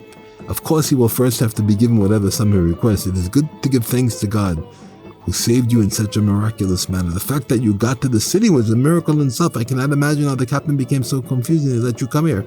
He is a known thief, and his wickedness has roots going back countless generations. He is a descendant of the 5 lords of the Philistines, which how he signs his name. But now there is no time to listen to stories. Let us go to the barber and get you a haircut for the festival." Immediately they went to the barber, and the attendant had his hair cut. After he had bathed, they conversed over a cup of coffee. In the course of the conversation, the sage said, "We heard that you were traveling with another man. Who is he? Have you ever heard of the Baal Shem Tov?" The attendant asked. "Of course," the sage replied. "We are quite familiar with the works of the renowned Chassid of Polonai." The attendant then told him, "The man traveling with me is a great-grandson of the Baal Shem Tov. He's also a grandson of Rabbi Nachman Haridenka, and as soon as you will see, he is a sage in his own right." The sage was overjoyed. To rescue even a simple person is a very great mitzvah. But now God has given me this opportunity to redeem a man who descends from such holy roots. The sage hurried with a small group of men to fetch the Rebbe. Meanwhile, 2 groups of Turks clashed with each other, resulting in a fight in which several people were killed in the main thoroughfare. When they saw what was happening, the sage and his companions took the Rebbe's attendant and fled to the sage's courtyard. They locked themselves in and were afraid to leave for several hours. By the time it was safe to leave, the sun was beginning to set, and it was too close to the festival to go and get the Rebbe. The sage then spoke up and said to the attendant, "From the time I was a child, I have devoted my life to Torah, prayer, and good deeds. I am sure that God will reward me for this, but this I also have a portion in the world to come, along with every other Jew. I am putting all this up as security. Heaven forbid I do not exert myself to do everything in my power to free you and let me lose it all. My intention is not to boast, but to assure you that I am not abandoning you. Heaven forbid, this is simply no time to complete the task today. Now hurry. Take all the matzah you need for the Seder. I have matzah shmor as well as regular matzah if you want it. Take some of my best wine and greens and everything else you will need tonight. Take whatever you need." The attendant returned to his ship, which was moored far from the city. As soon as he boarded the ship, he called out. When the Rebbe heard his voice, he was overjoyed and ran to greet him. The Rebbe had spent all that day waiting with yearning eyes for a sign of his companion. As long as the other was gone, he stood there, his eyes growing weary. The Rebbe said, "Thank God you're still alive. I'm sure that they had drowned you and would soon do the same to me, but now, thank God. Who gives strength to the weary? You have no idea how much I suffered while you were gone. I no longer had the strength to bear it and was sure that I would die." They prayed and then were able to have a proper Seder. It was a most happy meal, and they ate. The attendant told the Rebbe everything that had happened. On the first day of Pesach, the order came to bring the ship to the city and tie it up to the dock. The Rebbe and his attendant remained in the ship for the second night of Pesach. The next day, the Rebbe's attendant went into the city to pray in the synagogue. After the service, he was invited to the sage's house for the festive meal. During the meal, the sage delivered an original Torah lesson. Then he repeated some thoughts from contemporary tzaddikim, including those of Europe. He invited his guests to discuss on the Torah, and the attendant repeated some of the Rebbe's lessons. The sage enjoyed them immensely, saying, "Such words make me deep and happy inside." After the meal, the attendant returned to the ship, followed by the attendant of the sage, carrying choice food for the Rebbe. But the Rebbe saw that the attendant's face looked utterly depressed. The Rebbe said, "Sure, things had taken for worse for you. Who knows what happened that day?" He was so distressed that he could not eat. What the Rebbe did not know was that the sage had pressed his attendant to drink so much wine that he had become drunk. This is why he looked so depressed. The Rebbe tried to question him, but he was too much of a stupid to respond. The Rebbe's attendant went to sleep for a few hours. Only when he woke up that he realized what had happened. He laughed and told the Rebbe, "Didn't you know when I was drunk?" The sage was so happy that he kept asking me to drink. Before I knew it, I had taken too much wine.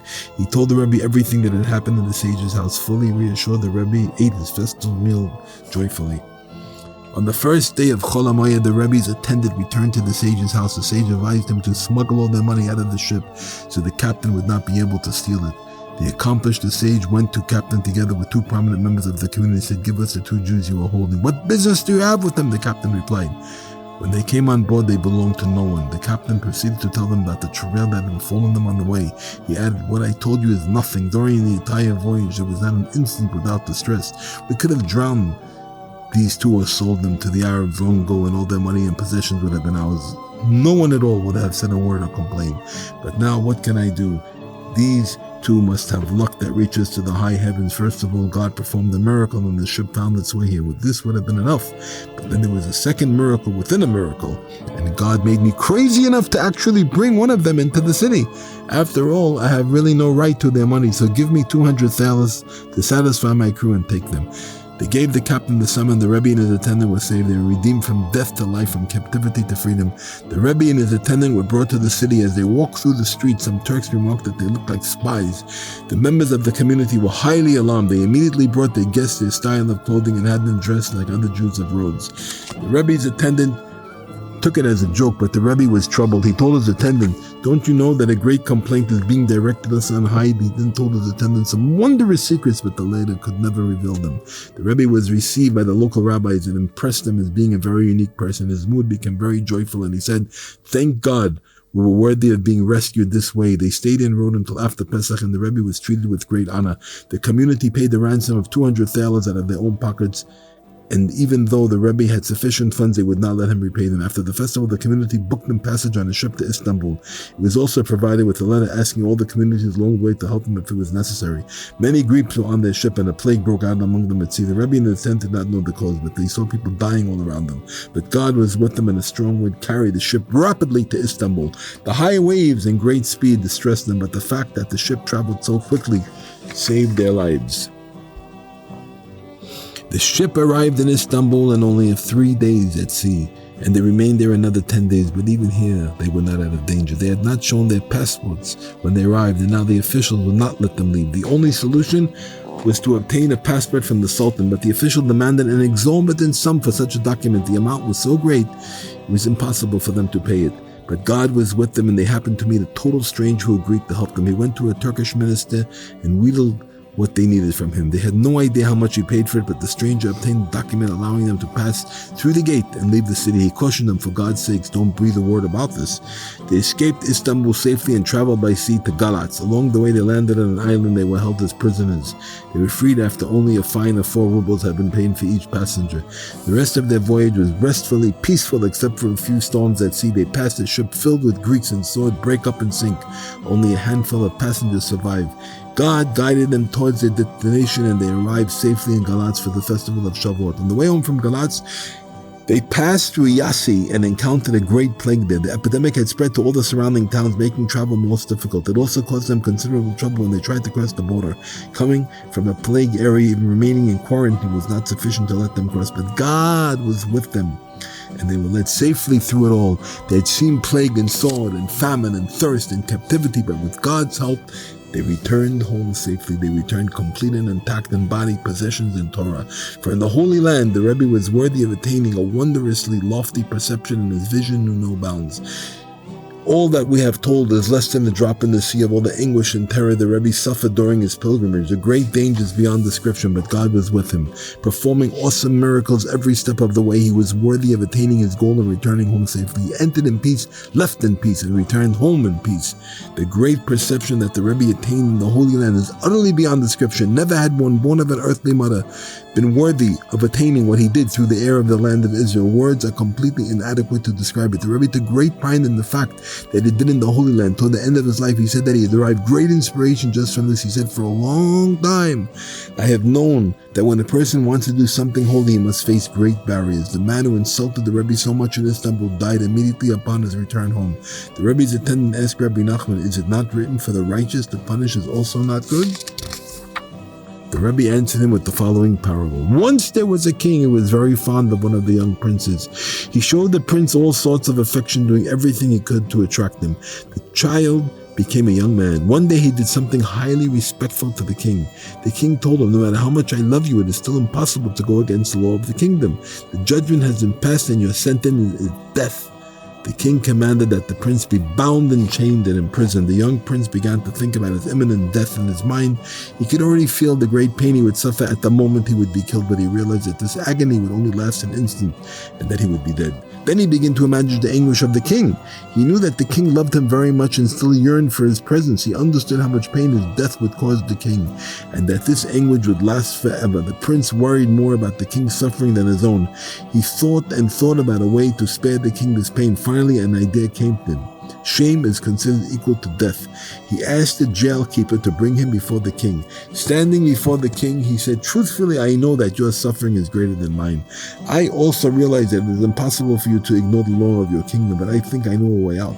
If you can arrange for someone to publicly shame me, the sentence will be fulfilled, for shame is equal to death. Bring me a prisoner who has already been condemned to death. I will provoke him until he becomes angry and publicly insults and beats me. I will be bitterly humiliated, and this will be the same as death. Then take this condemned criminal and execute him according to his sentence. The people will think he was killed because he insulted one of the king's favorite servants. In this way, neither the honor of the king nor of his servants will be impinged. The same is true in this case," the Rebbe explained. "The man might insult a tzaddik and without realizing it been doing him a great service. The tzaddik may have been condemned to death for some misdeed. The shame he experiences might then take the place of his death sentence. Still, the tzaddik is a beloved servant of the king, and it is not fitting that the insult go unpunished. But to punish the man just for insulting the tzaddik is also not desirable. For the righteous to punish is also not good. Therefore, God brings it about that the man who insults the tzaddik should be one who has already been condemned to death. This may happen to be in the same inn, and this individual insults the tzaddik. The shame saves the tzaddik from a more permanent judgment in order to protect the tzaddik's honor. The other is then punished. The name of heaven is thus sanctified. But actually, it was a dead man who was killed, for he was previously condemned. Thus we see that God's ways are straight, and there is no unrighteousness in him. While in the Holy Land, the Rebbe was constantly involved with Torah and prayer. Every day he would write down what he perceived in the Torah. When the Rebbe spoke about this, he said the difference between the understanding of the Torah in the Holy Land and elsewhere is like the difference between East and West. Every day people came to him, great and small alike, to serve him and thereby hear his awesome holy words of Torah. The Rebbe was once visited by one of the renowned leaders of the Holy Land. This leader was universally respected and was reputed to know the entire Talmud by heart. He was also a master of Kabbalah. When he visited the Rebbe, he asked all those present to leave. They were left alone except for the Rebbe's attendant. The leader pressed the Rebbe, saying, "I know that your excellency did not come to the Holy Land like most people. Others arrive with constricted consciousness merely to walk 4 steps in the Holy Land and thus be worthy of the world to come, or for similar small-minded reasons. But your excellency certainly arrived here in a state of expanded consciousness to accomplish great acts of devotion. There are many points of devotion in the Holy Land, and we all know which of these points your excellency has entered. If you reveal the godly things you wish to do here, I am prepared to serve you with body and soul." The Rebbe replied, "My dear friend, please do not pay me with this. To reveal my lessons and devotions here is by no means a simple matter. It is possible that I am already bound by an oath in this area."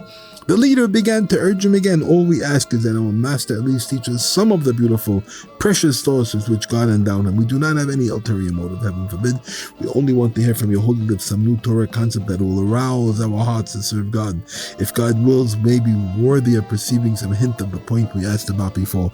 Immediately the Rebbe began to light up. Flashing fire, the flame of God, his face began to glow, literally burning like fire. He was in such an immense state that his hair stood on end, casting his hat to the floor.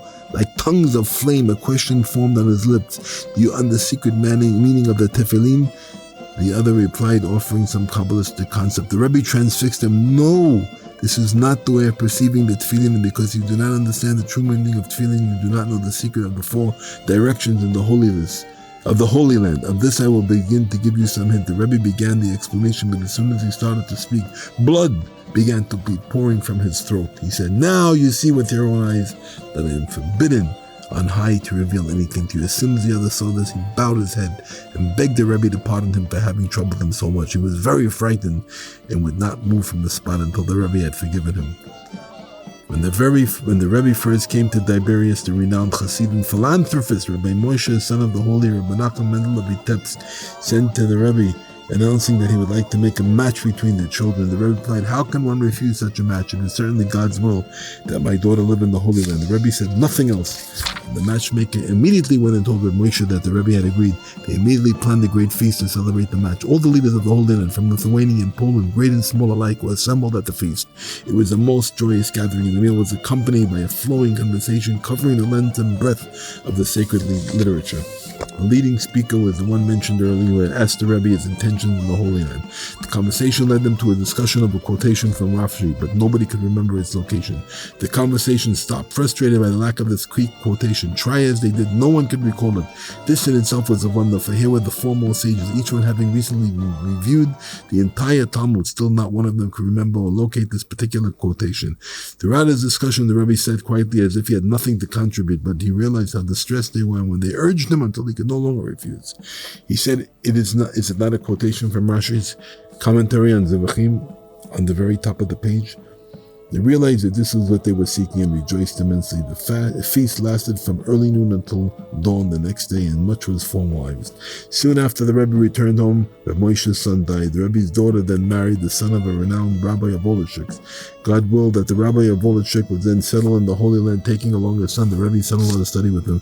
Not too long after that, the Rebbe's daughter also settled there. Thus the Rebbe's words were fulfilled, for he had said it was God's will, and that his daughter settled in the Holy Land, for not one word that he spoke returned in vain.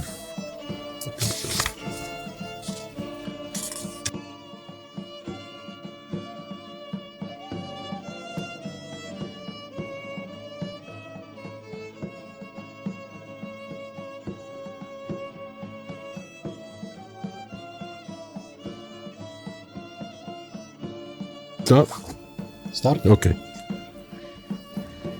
No matter how high he stood, the Rebbe was never satisfied with his accomplishments. He had practiced honesty and earnestly every type of devotion mentioned above, fasting and praying and forcing himself to do things to overcome his desires and emotions. He had already withstood countless temptations and spent days and years secluding himself with God to express his thoughts in his own words. Constantly striving in this matter, he merited to an extremely high and lofty level of the most sanctity and the utmost selflessness, with a degree of closeness to God on the level of the greatest denizens on high. The Rebbe attained all this while he was literally in his childhood. He neither rested by day nor slept, or was silent by night. Never keeping still, he toiled and labored day in and day out until literally in his youth he achieved lofty, awesome sanctity and profound perception on the level of the greatest denizens on high. But even after achieving all this, the Rebbe was not satisfied and did not allow himself to stagnate.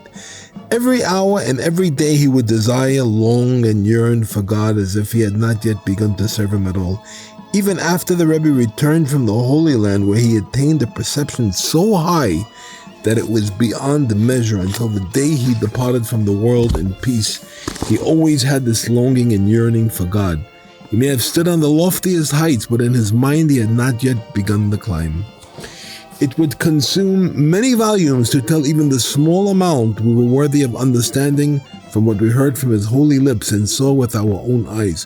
For this was the Rebbe's way. He would constantly thirst for God, genuinely humbling and pitying himself as if he had not inhaled the perfume of true devotion and had not yet achieved even the level of a beginner. To understand this, you must imagine a person who had committed every possible sin, time and time again. Imagine now that such a person was aroused to true repentance. Try to depict the way he would look at himself. He would certainly have great humility and self-pity, and he would be bitter and broken-hearted because of his past deeds. All his self-pity and broken-heartedness would not come to 1,000th or even 1,000,000th of the great humility, self-pity, and broken-heartedness that the Rebbe experienced each time before he attained a new degree of perception. The Rebbe was a man who never rested or stood still. Even as an adult, when he had already attained an awesome perception of the godly, he was not satisfied and continued to aspire for more. He accepted upon himself unparalleled suffering and abounded with prayers and petitions, urging God to help him. He continued with a powerful, intense yearning until he would finally attain an even higher level of perception. When he achieved a new level, he would be happy for a brief time. Occasionally, we were worthy of hearing new insights from his mouth, and he would experience some joy, but then he would immediately begin anew. All his previous efforts would be forgotten as if he had not yet even taken the first step. He would begin afresh, like one taking his first steps into the realm of holiness. Often we heard the Rebbe say with longing and yearning, "How is one worthy of being a Jew?" He would mean these words sincerely, for he truly felt that he had not yet really taken the first step. This occurred numerous times. Although he reached awesomely high levels, he would constantly seek a higher level, soaring ever higher. Still, he was never satisfied with himself. As soon as he reached a new level, he would again begin anew with a broken heart and deep humility until he was able to attain a still higher step. This was always the Rebbe's way, even at the end. Many times the Rebbe would say, "Now I know nothing. Nothing at all." There are times when he would swear, "In truth, I know absolutely nothing at all." He would even say this shortly after he had revealed words of enduring truth.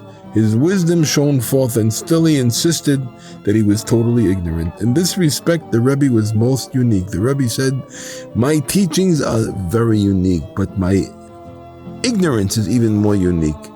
That is, he was unique in realizing his ultimate ignorance before God. We heard from the Rebbe's own holy lips that some tzaddikim toil with devotion in order to reach a given plateau.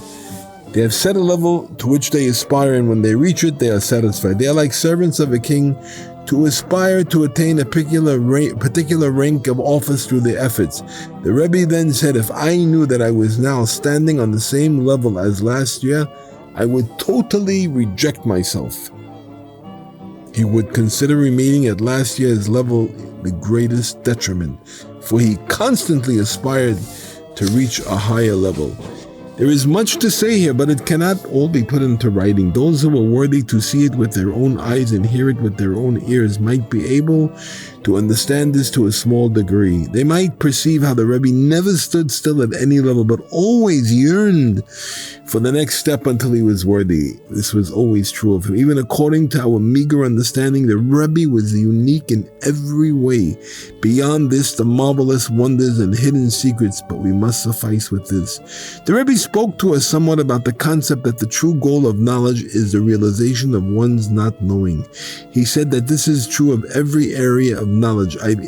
Even though a person may attain the goal of realizing his ignorance, it may be in only one area of knowledge. He must then begin to work on a higher plane, aspiring to realize his not knowing at this higher level, and no matter how high one reaches, there is still the next step. Therefore, we never know anything and still do not attain the true goal.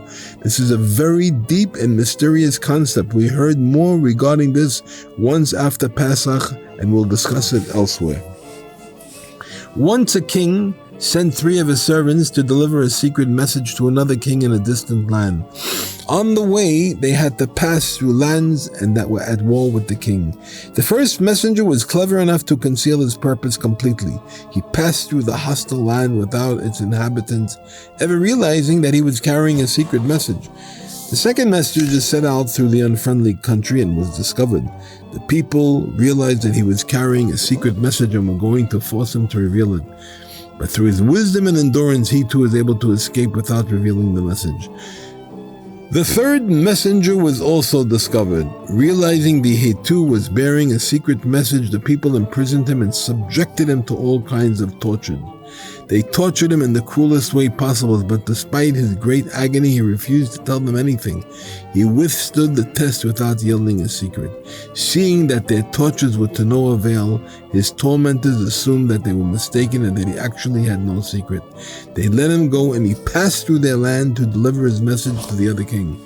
When the 3 messengers returned, everyone had an opinion as to which of them deserved the greatest reward. Some said that the first messenger was most deserving, for he had acted cleverly enough to hide his secret completely. Others gave the most credit to the second messenger, for though he was discovered, he was smart enough to escape. But the king said that the third messenger deserved the greatest reward of all.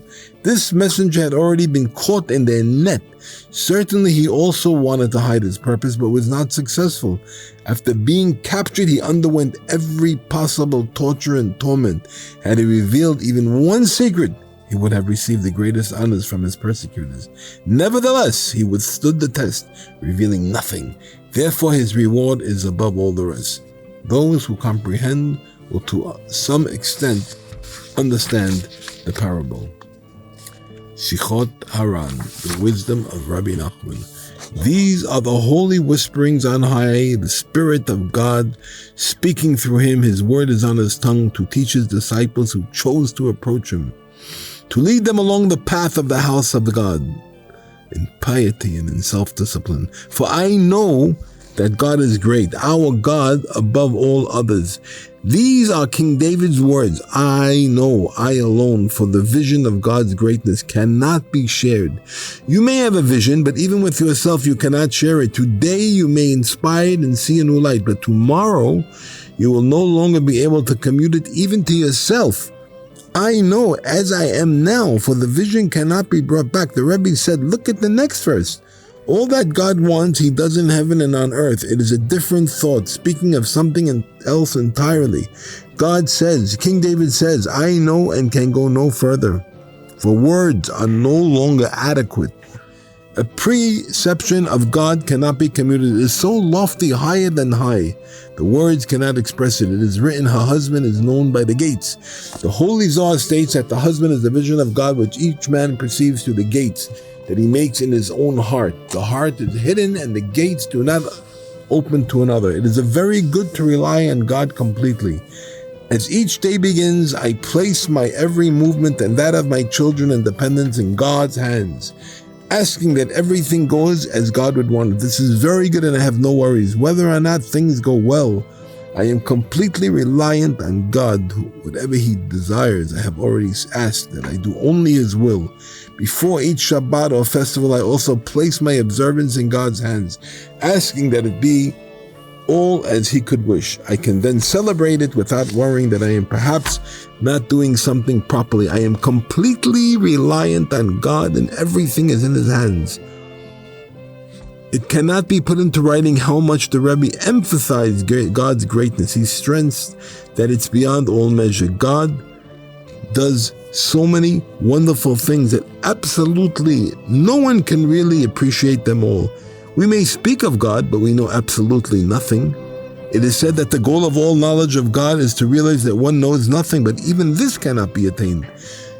The goal pertains to every level of insight. One may reach the level of realizing he knows nothing, but only in a particular area and on a given level. There is still the next level, and this has not even been touched. He does not know enough about the next level to even realize his ignorance, and no matter how high he goes, there is still a higher step. Therefore, a person knows nothing and still cannot perceive his ignorance, for there is always a degree of not knowing, on a level that lies beyond his perception. The Rebbe also emphasized a high level of repentance. You may fall to the lowest depths, heaven forbid, but no matter how far you have fallen, it is still forbidden to give up hope. Repentance is even higher than the Torah. Therefore, there is absolutely no place for despair. If you are worthy, even your worst sins can be turned into something good. We are taught that sin can be transformed into merit. The idea contains deep mysteries, but the main lesson is that even from one's fallings and declines, one can easily return to God. Nothing is beyond his power. The most important thing is never to give up, but to continue to cry and pray to God.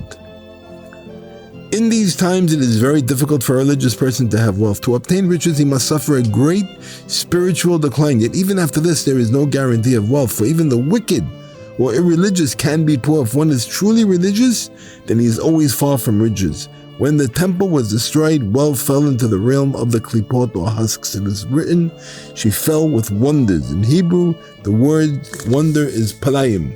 Transpose the words and you have the word alafim, the thousands of wealth. The verse then reads, the thousands fell. The thousands of wealth have fallen astonishingly. They have fallen so deeply. It is a wonder. If a person covets these thousands, he too must fall with them, but even then he is not assured of riches. Therefore, it is very difficult for a truly religious person to become wealthy. There are some rich tzaddikim and religious people, but their wealth is burdensome and harms their devotions. And though they seem wealthy, they still do not have the easily millions of the irreligious. For true wealth and godliness are now unlikely to be found together. My grandfather, Rabbi Nachman Haridenka of blessed memory, once spoke on the verse, "Long life is in her right hand, and in her left, wealth and honor." The Talmud asks if this means that the right hand of Torah can provide only long life, but not wealth and honor. It answers that since it can provide long life, then certainly it can provide wealth and honor. My grandfather explained that by logic and inference from the verse, those who have long life should also have wealth and honor. It is fitting that the righteous should have wealth, but in actuality they do not have it. The Rebbe emphatically denounced all books dealing with philosophy. He said such works contain absolutely no wisdom compared to such sacred works as the Maharashah and the Maharamshif, which are penetrating and profound. All that philosophy can do is build propositions based on logical arguments in a vain attempt to arrive at some conclusion, but wisdom such as that of the Torah is not found there at all. The Rebbe said that one who knows nothing of such books, but walks a simple path and fears God's punishments is fortunate. The only way to serve God is through the fear of retribution. Without that, it is impossible to take the first step. Even the righteous must have such fear, since very few can devote themselves to God merely because they love Him so deeply. The main thing is fear of punishment. One can also serve God out of a sense of awe, because He is so great and powerful. This is a higher level of fear, but it is also very difficult to attain. For most people, the path to devotion is founded on the simple fear of punishment. When a person becomes involved in philosophy, his mind becomes filled with doubts and questions.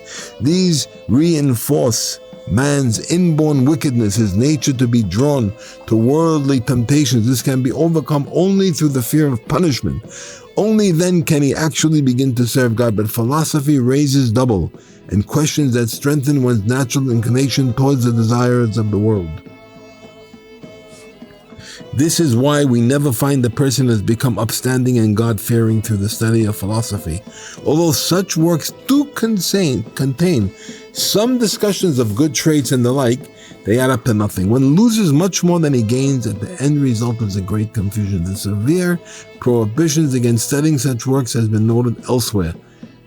The Rebbe often told us how fortunate we were that Moses, our teacher, showed us the right way. Moses began the Torah without any philosophical proof, with the simple words, "In the beginning, God created heaven and earth." He directed us to believe in God through faith alone and not to enter into speculation. Although the Zohar belittles the mere fear of punishment, our moral classics write that this is still the main gateway to true devotion. The Rebbe said that all scientific discoveries and inventions such as powerful weapons, machines, and tools of various kinds come from on high. Without such inspiration, they could never have been discovered. When the time comes for an idea or invention to be revealed to the world, the necessary inspiration is granted to a researcher from on high. A thought enters his mind and is thus revealed. Earlier scholars may have thought the idea previously, but it eluded them.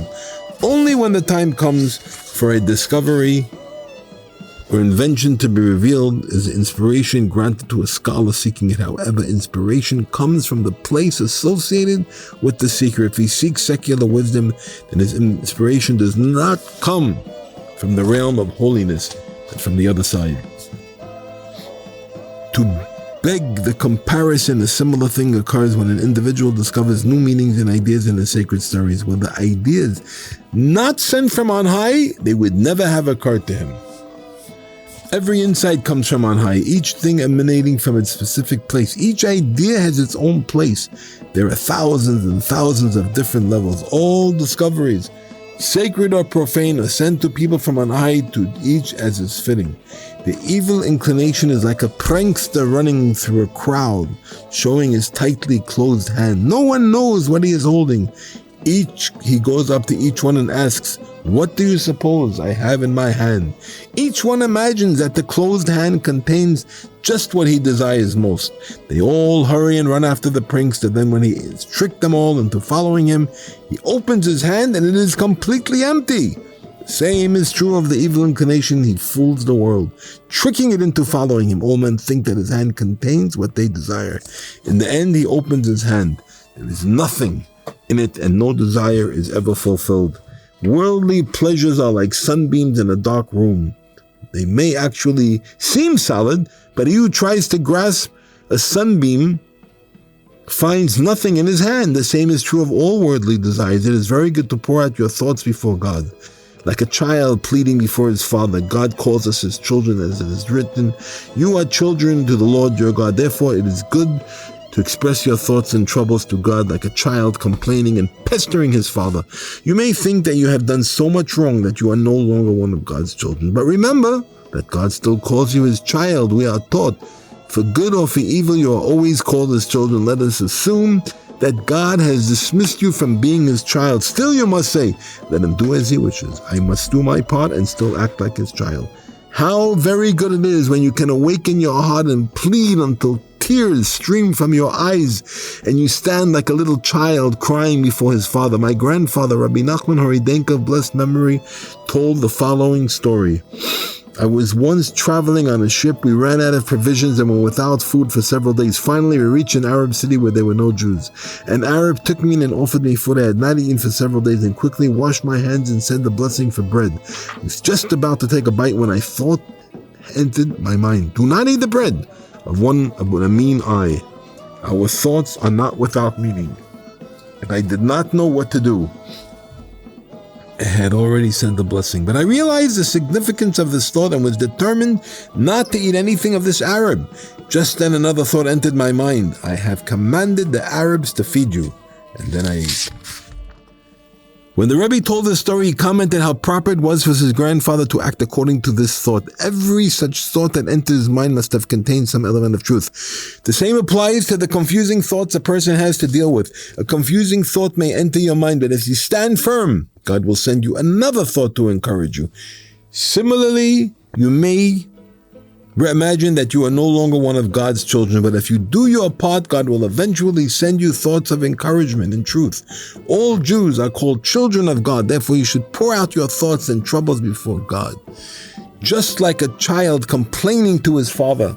When studying subjects dealing with tragedy, such as the laws of mourning, do not delve too deeply. One should not probe too deeply into these matters, for thoughts have great power. Therefore, this subject should be covered as rapidly as possible. In the name of the Baal Shem Tov, a knife should not be given as a gift. The wicked are filled with regrets, but they never really know what regret is. Any sorrow they may feel results only in their strengthening their wickedness. As soon as a thought of remorse enters their mind, they fight it by making themselves more determined in their effort and their evil.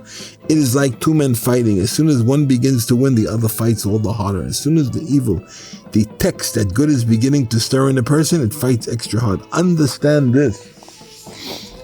This is an important principle in serving God. The more you want to serve God, the more the evil inclination strives against you. If you realize this, you can fight with strategy and continually defeat it. With God's help, you will be worthy of emerging victorious.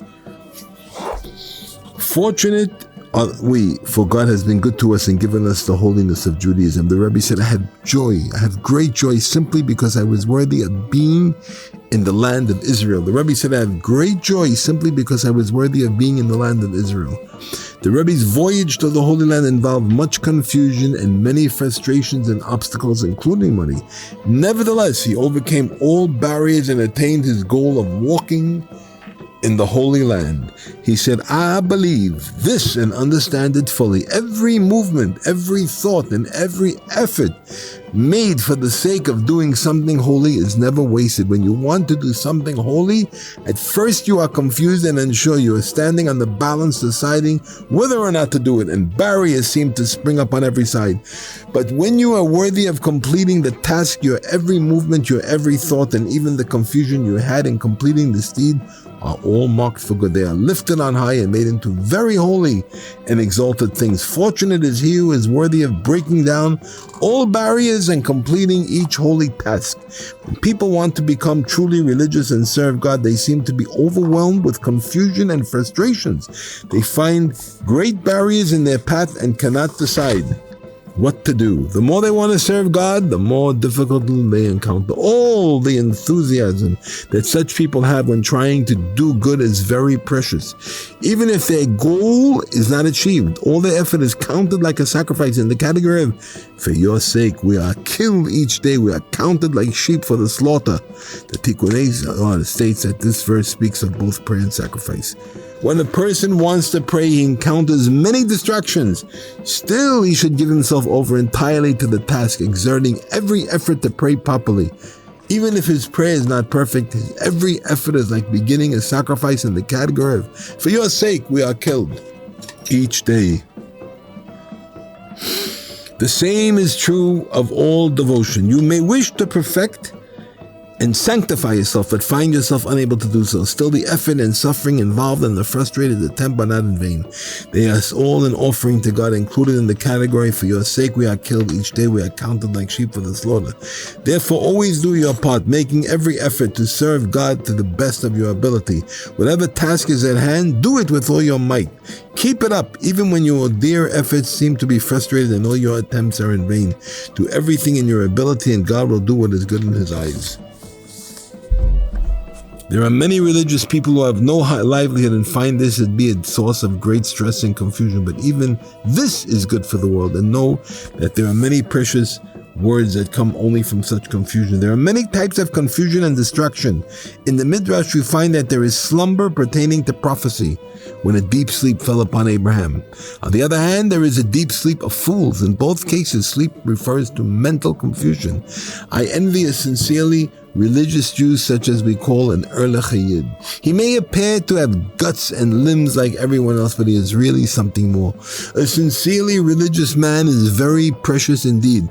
The main thing is desire and longing. Of course, this alone is not enough, for it should be realized in action. We are taught that one who is under duress is exempted by God, but this is true only when one actually desires not to be exempted. You may be under duress, but you should not be satisfied with the fact that you are exempt. You must continuously long to bring this good desire to fruition. When you are not willing to be satisfied with the fact that you may be exempt, the desire to complete the task is in itself very beneficial. Then, even if you find the task impossible, you have a worthy accomplishment in this desire alone. The Rebbe said that it takes both wisdom and great effort to be like an animal. The wisdom one needs to be like a beast is alluded to in the verse. Every wise-hearted man whom God bestowed wisdom is a beast. It is also written, God saves man and beast. Our sages say this refers to people who are wise and clever and conduct themselves humbly like an animal. This is also the meaning of Asaf's words, I was a fool, I did not know. I was like an animal before you. You can shout loudly in a small, still voice. You can scream without anyone hearing you shouting with this soundless, small, still voice. Anyone can do this. Just imagine the sound of such a scream in your mind. Depict the shout in your imagination exactly as it would sound. Keep this up until you are literally screaming with the soundless, small, still voice.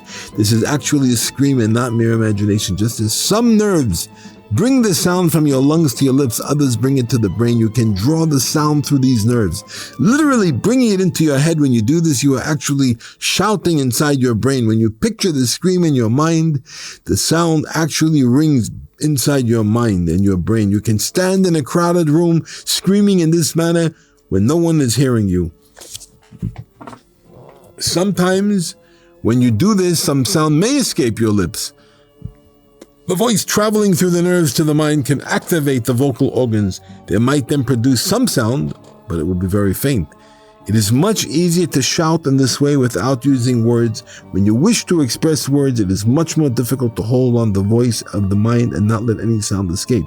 But without words, it is much easier. The Rebbe once lectured someone to spend more time in his sacred studies. He said, "Why don't you study? What can you lose? Don't you realize that it will earn you an eternal reward? Certainly when the Torah reveals its love to a person, it no longer thinks about its future reward, only desiring the Torah itself. Even God studies the Torah, for we are taught that God's day includes 3 hours of such study.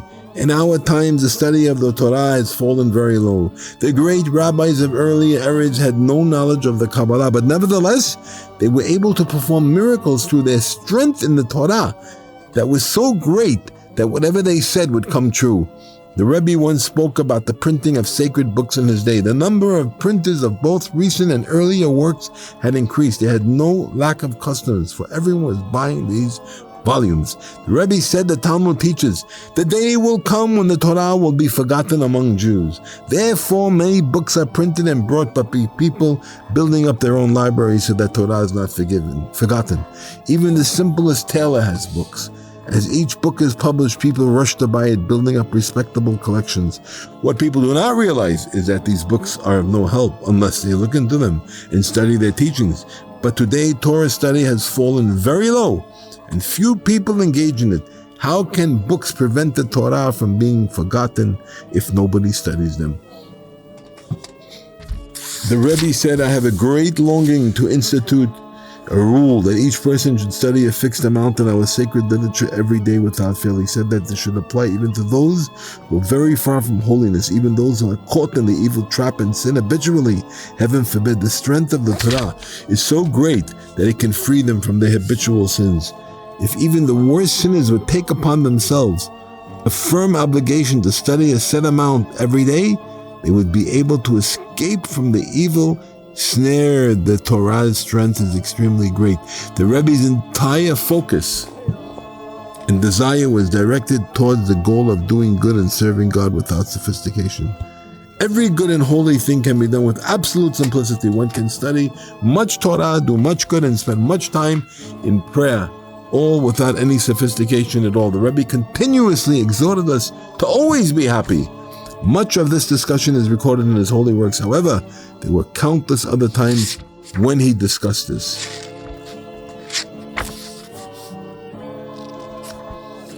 When you are always happy, it is easy to set aside some time each day to express your thoughts before God with a broken heart. But when you are depressed, it is very difficult to seclude yourself and speak to God. You must force yourself to always be happy, especially during prayer. You must force yourself to be joyous. The Rebbe said that true happiness is one of the most difficult things to attain in serving God. Another time he said that it seems impossible to achieve happiness without some measure of foolishness. One must resort to all sorts of joking and foolish things if this is the only way to attain happiness. When a person attains true joy, then God himself watches him and protects him from sexual defilement.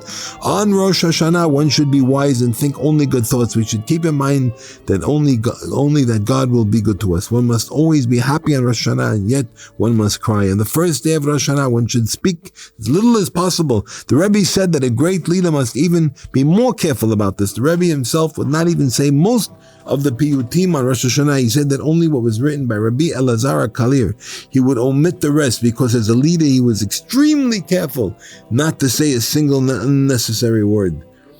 It is very good to be worthy of being close to a true tzaddik. Regarding the messianic age, it is written, the ends of the earth will be grasped and the wicked shall be shaken from it. However, one who is attracted to a tzaddik, a true tzaddik, can hold on to him and not be cast off. Holding on to the tzaddik, he can remain firm. The Rebbe once said that everyone can see pity in the world. People who do not want to be the objects of such pity and therefore pursue worldly things. People see the pity others have for those who are hungry, thirsty, or in serious trouble. They know how others react to a person who doesn't have clothing or shoes. Therefore, they do not want to find themselves in such a predicament. But one who sees clearly can also perceive the great pity we must have on souls in the world to come. In the future life, there are souls that are literally naked. Still, it is impossible to show them any pity. If a person lacks clothing in this world, others can take up a collection and buy it for him. But such pity is impossible in the world to come. The clothes one needs in that place are Torah and good deeds, and these cannot be given as charity. But a person who is close to a true tzaddik can run to him and receive from him some article of spiritual clothing to put on. The Rebbe discussed this another time and said that in the world to come, many people will be left outside. They will cry a bitter voice, "Give us something to eat." People will come to them and say, "Here is food and water. Eat and drink." But those outside will answer, No, we cannot use such food. What we need is the food of Torah and devotion." Other people will be left outside naked. They too will cry, "Give us something to cover ourselves with." Again, people will come to them and say, "Here is some clothing." But they will also reply, "No, such clothing is absolutely useless to us. We need mitzvot and good deeds to cover ourselves with." The Rebbe then said, "Fortunate is he who is worthy of eating many chapters of Mishnah, drinking a number of Psalms, and clothing himself with some good deeds." So tired today.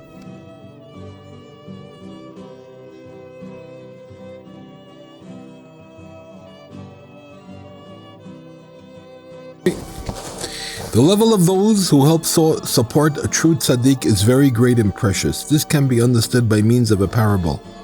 Once there was a son who became separated from his father. The son greatly yearns for his father and the father for his son. Eventually, the father decides to visit his son. At the same time, the son makes up his mind to visit his father. They begin to travel towards each other, and as they come closer, their yearning grows all the more. They continue to travel towards each other until they are separated by just a few short miles. The father begins to feel such great longing for his son that he realizes he will not be able to endure it for the last few miles. The son also realizes that he can no longer hold back his emotions. If he continues for the last few miles, he will be so overcome by his longing that he will literally die. They both decide to cast aside their yearning and put it out of mind. Just at that moment, a coach comes along and swiftly brings the son to his father.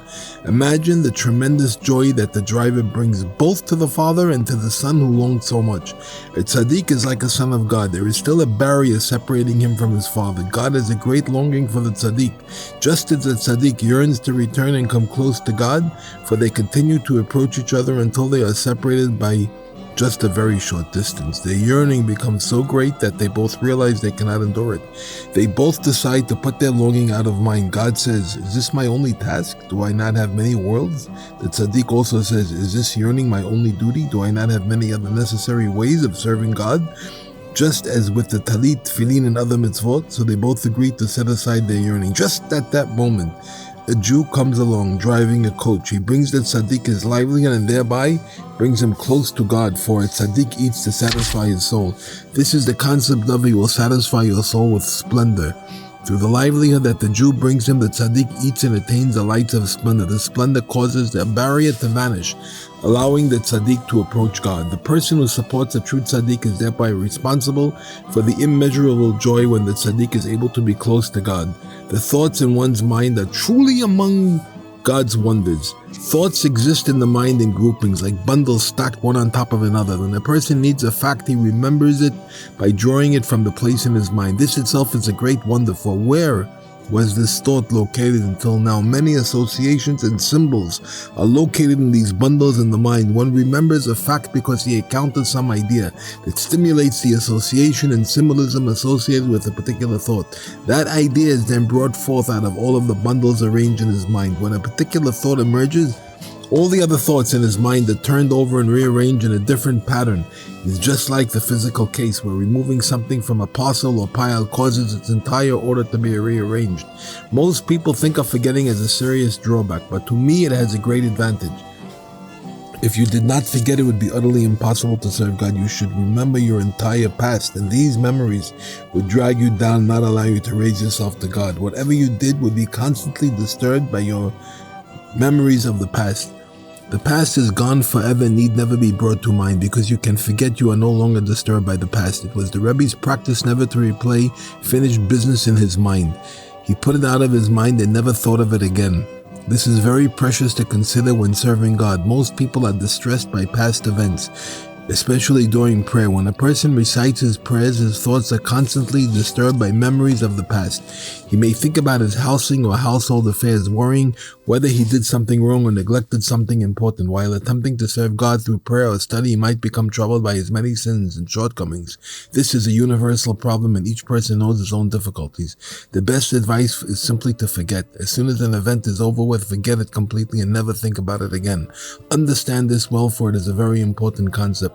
In our sacred literature, we find that God gave us the power to forget so we can appreciate the Torah just as we did the first time we learned it. Because you forget, you can relearn or review a lesson, and it's like learning it anew. Therefore, you appreciate it as much as the first time. A good illustration is provided by men hired to fill leaky barrels. The more they pour into the barrels, the more leaks out. The fool complains, "Why are we working in vain? What good is it to fill the barrels if it all leaks out?" But the wise one replies, "What difference does it make? Don't we get paid every day for our work? If the barrels leak, our wages are not reduced." The same is true of your sacred studies. You might forget them, but your reward is not reduced. In the future, God will make everyone remember everything he ever learned, and even if it was forgotten during his lifetime. This is also true of lessons heard from the lips of a true tzaddik and not understood in the world to come. They will understand.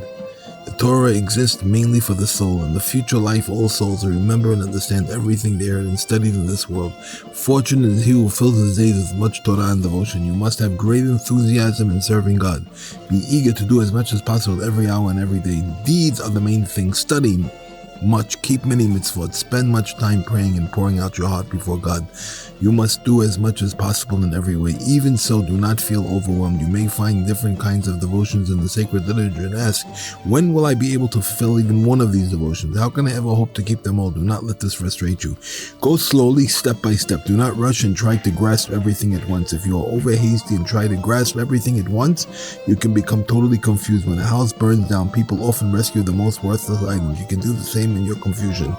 Proceed one step at a time. If it happens that one cannot do anything, what can he do? A person who is under duress is exempted by God.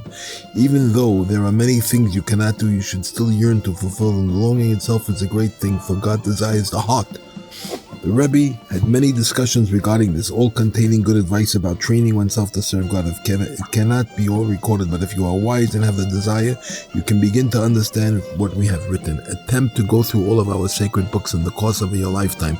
You will have then visited every place in the Torah. The very rich travel constantly from land to land. They spend huge amounts just so they will be able to boast that they have been to some faraway place. They consider the sign of high status if, for example, they can boast that they have been to Warsaw. Likewise, while still in this world, you should travel to every location in the Torah. In the future life, you will be able to boast that you have visited every place in our sacred literature. At that time, you will also remember everything you have learned. The Rebbe constantly stressed for the importance of studying the codes of religious law. He emphasized it more than any other study. It is best to study all 4 sections of the Shulchan Aruch in order from beginning to end. If you can also study its major commentaries, all the better. If not, you should at least cover the codes with shorter commentaries. The study is of great spiritual remedy. Through sin, good and evil become mixed up. A legal opinion provides for a clear separation between the valid and invalid, the permitted and the forbidden, the pure and the impure. When you study religious law, good is purified and one is again separated from evil. The Rebbe said that everyone must study the codes each day without fail. If you are under duress and have no time, you may study the law in Shulchan Aruch, any law. Even if it does not follow your regular course of study, you should go through at least one law every day of your life. Under normal circumstances, you should have a practice of studying the Shulchan Aruch in order, a given amount each day. Continue all 4 sections are completed and then start again at the beginning. Continue this way all the days of your life. There are many who would spend much time in the lavatory attempting to cleanse out their bodies before praying in the morning. The Rebbe spoke out strongly and ridiculed this practice. He said that the main thing is to remember that the Torah was not given to ministering angels. It is not necessary to go beyond the requirement of the law. Under the code state only that it is forbidden to pray when one actually feels the need to relieve himself. One who finds it necessary to move his bowels should not pray. Still, many laws are brought in the Shulchan Aruch, especially dealing with emergencies or when one has no other choice. The Mugan of Raham follows the opinion of the Rif that one may pray even if he feels the need, as long as he can contain himself long enough to walk a league, approximately 72 minutes. From all this, we see that there is no need to be overly strict in this respect. One should not keep himself from prayer and study just for the sake of a mere qualm, which in itself is unnecessary strictness and foolishness. The best thing is to pray as soon as you wake up in the morning. If you can easily attend to your needs, then do so, but if not, pray immediately. Even if you have a slight feeling in your bowels, it can be ignored. You should also not spend too much time in the lavatory in general, for this can cause all sorts of ailments and severely damage your health. This is especially true in lavatories where one must squat, since remaining in such a position too long can result in a serious cause of hemorrhoids. Therefore, you should avoid spending too much time there. In general, you should not seek in these matters unnecessary harsh disciplines which can lead to serious depression. What might have been written earlier was not said for our generation. The Rebbe himself had made this error in his youth, doing many unusual things to achieve bodily purity. He went so far that he endangered his health and even his life, but finally he realized it was foolishness and a waste of precious time. It is actually impossible to ever purify the body completely of all waste matter. Even a person who fasts from Sabbath to Sabbath must still move his bowels, even at the end of the week. He may have gone several days without food, but something still remains in the body. The Rebbe said that it was very important for him to speak out about this, stressing that people not waste time in such foolishness. Even if one must spend time in the laboratory, it is better to leave and return rather than to remain for a long time at once. It is better to pray as early as possible each morning. Prayer is so lofty and precious, and there is no guarantee that one will merit to pray later. Therefore, strive to pray as early as you possibly can. Strengthen yourself in faith, completely avoiding all speculation. Do not look into philosophy, but believe in God with simple faith. It may seem that the average person is very far from philosophical involvement, but many do indeed embrace it. Everybody philosophizes. Even young children often have confusing theories. You must take care to remove all speculation from your heart. Cast it away and do not think about it at all. All you need is a pure faith in God and in the true tzaddikim. We have received the Torah through Moses, our teacher, and it has been transmitted to us by the great, awesome tzaddikim of each generation. This can be relied on without question. All one must do is follow in their footsteps, believing in God with innocent simplicity and keeping his Torah commandments as taught by our holy ancestors. When a person goes with simple faith and without speculation, they can be worthy. God will help him reach the level of desire, which is even higher than wisdom. While the attribute of wisdom is actually higher than faith, we must avoid the wisdom of speculation and rely on faith alone, because faith has great power. When one follows its path, he can achieve desire, a level even higher than wisdom. When one is worthy of desire, he feels a great longing and yearning for God. This feeling becomes so intense that he does not know what to do, and he cries out. But there is a philosopher in every man's heart, the evil inclination which raises questions in the heart. What we must humble it and reject it, strengthening ourselves in faith and enjoying and emptying the heart of all questions. There are sins that infuse a person with skepticism. A person might also succumb to skepticism because he was not conceived in holiness, or because he is guilty of sinning in this regard. Such blemishes are detrimental to one's faith. Therefore, a person should be greatly ashamed of the fact that he has doubts regarding belief. Such questions are not a sign of intelligence, but an indication that he was conceived in an unholy state, or that he himself is guilty of such sins.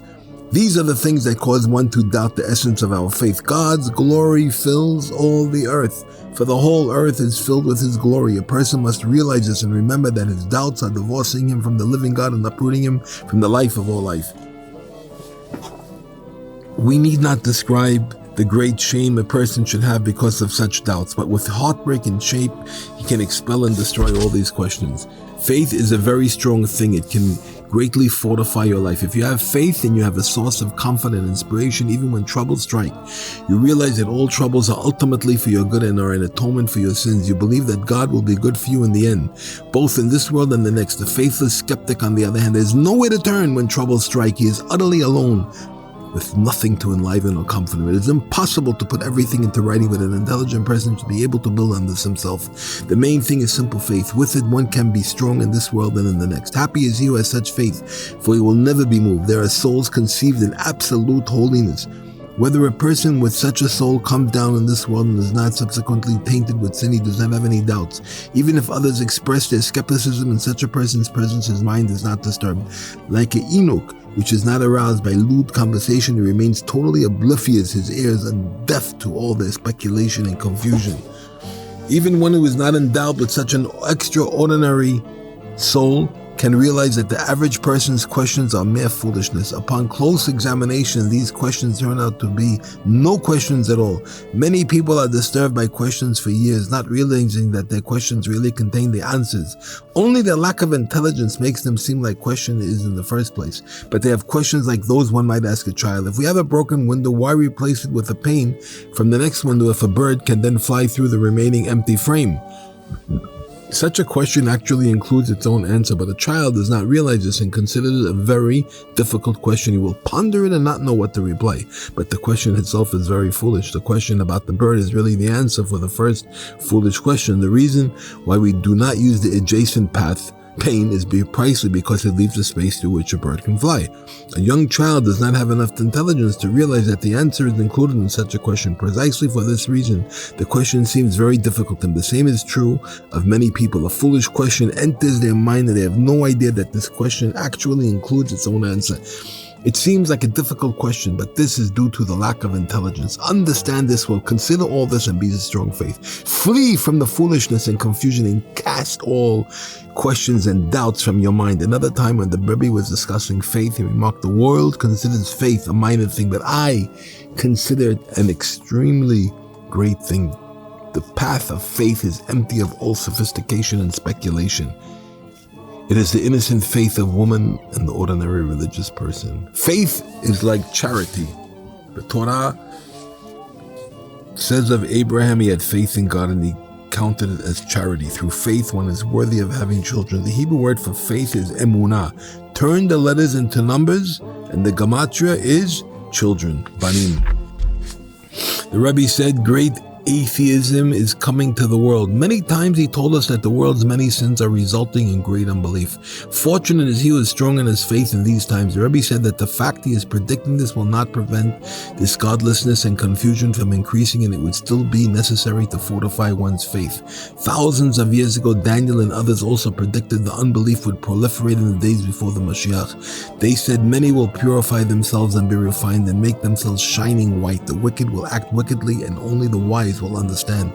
It has already been predicted there will be great temptations before the Mashiach's coming, and many will purify themselves and be refined and make themselves shining white in faith. Fortunate indeed is the person who resists these temptations and remains firm in his belief. It will be worthy of all the good God promised us and the prophets and sages of old. Knowing full well that this has already been predicted, it would seem ridiculous for a person to succumb to any temptation to abandon his belief. It would seem obvious that every Jew would have enough intelligence to remain firm, but still it is a great trial. Many will fall away, and for this reason it is written that the wicked will act wickedly. The Rebbe said, still I am revealing this for the sake of the faithful few who will remain strong in their belief. They will certainly have great conflicts with him, but when they see that this has already been predicted, it will give them additional strength and encouragement. The Rebbe also said there will come a time when a simple religious person will be as rare and unique as the Baal Shem Tov. Atheism is called the burden. On the verse, how can I alone bear your encumbrance and your burden? Rashi explains that burden refers to the fact that there were non-believers amongst the Jews in the desert. When a person travels to a tzaddik, he casts aside his heavy burden because traveling to a tzaddik is an act of faith. The opposite of unbelief. It is written, they have set their mouth against heaven and their tongue walks about the earth. Now that atheism has spread, the cord is untied for the people to speak against every tzaddik and God-fearing person. Those who do this unleash their tongue against the world as if they think nothing of it at all. Actually, the unbelief is directed against God himself, but they are ashamed to speak out against God, so they turn their unbelief against people. This is the meaning of the verse. They have set their mouth against heaven, for they are actually speaking against God, but they act as if their tongue walks about the earth. Since they are ashamed to speak out against God himself, their tongue walks about the earth. They unleash their tongue against God's followers in the world, but the truth is, they have set their mouth against heaven. You should be able to feel another's troubles in your own heart. This is especially true when many are suffering. It is possible to recognize another's anguish clearly and still not feel it in your heart. When an entire community is in distress, you should surely feel its agony in your heart. If you do not feel it, you should strike your head against the wall. Meaning you should strike your head against the walls of your heart. This is the meaning of the verse. You should know that this day and take it to your heart. You must bring the realization from your mind to your heart. understand this well. We later heard that the Rebbe once said in the meaning of the verse, Chizkiyahu turned his face to the wall. The face that he turned was his mind, bringing it inside the walls of his heart. One's true faith is his mind, and the mind illuminates the face within. We have often discussed the prohibition against having anything at all to do with philosophical works. This even includes philosophical works of the great rabbis. Even these are not permitted, as discussed in many places in our sacred literature. Such things are not the portion of Jacob, and we have nothing at all to do with it. We believe that God created and sustains the world and will restore it in the future. For this, we do not need philosophy. Most books on religious philosophy ask questions that appear very difficult while providing very weak answers. If one probes deeper, he can refute the answer and render it completely useless. Therefore, we may not study these works at all. In truth, that their questions themselves are nothing. They are mere vanity and striving after wind. It appears that many people are drawn to philosophy and have no interest in such fascinating Kabbalistic works as the Zohar and the writings of the Ari. People seek wisdom yet ignore these sacred works, filled with ideas that are sweeter than honey and enlighten the eyes. The truth is that these people cannot endure such holy things because of their inherently base nature. While they have free choice to overcome this nature, the fact that it is inborn makes it bitterly difficult. Fortunate is the person born in holiness. A favorite subject of the philosophers is the order of creation. They may ask why a star is worthy of being a star, a constellation, while other things are consigned to a lower realm. Or they may ask why animals are not given man's faculties. Why not the other way around? Or they may ask why their head is what it is and not a foot. Questions like these are discussed at length in such books, but it is all vanity and striving after wind, for God is just and righteous, and one cannot question his reasons. No, the world is a rotating wheel. It is like a dreidel where everything goes in cycles. Man becomes angel and angel becomes man. Head becomes foot and foot becomes head. Everything goes in cycles, revolving the alternative. The alternating, all things interchange, one from another and one to another, elevating the low and lowering the high. This is because all things have one root.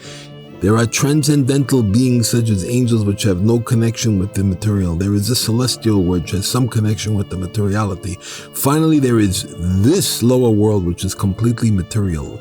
All three come from different realms, but all have the same root. All creation is like a rotating wheel, revolving and oscillating. At one time, something can be atop, a head, with another on the bottom, a foot. Then the situation is reversed. Head becomes foot and foot becomes head. A man changes to an angel a man.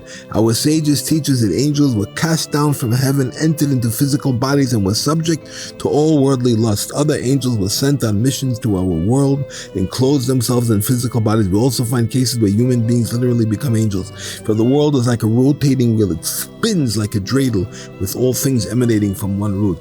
We find the foot of one is also higher than the head of another. In the spiritual world, the lower level of an upper world is higher than the highest level of a lower one. Still, everything revolves in cycles. This is why we play with the dreidel on Hanukkah. Hanukkah is an aspect of the holy temple. The primary concept of the temple is the revolving wheel. The temple represented the superior below and the inferior above.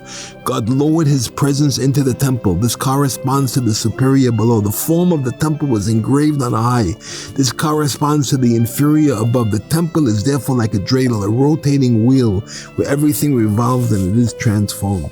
The temple refutes philosophical logic. It is beyond all logic that God, who is above and beyond spirituality, should constrict his presence into the vessels of the temple. Behold, the heaven and the heaven of heaven cannot contain you, how much less the temple. But God brought his presence into the temple, defying philosophical logic. Philosophy cannot explain how a mortal man can have any influence on high. It cannot explain how a mere animal can be sacrificed and rise as a sweet savor, giving pleasure to God, because he spoke and his lip was done, and his will was done. They say that this pleasure is the fulfillment of his will. But how can we even apply the concept of will to God?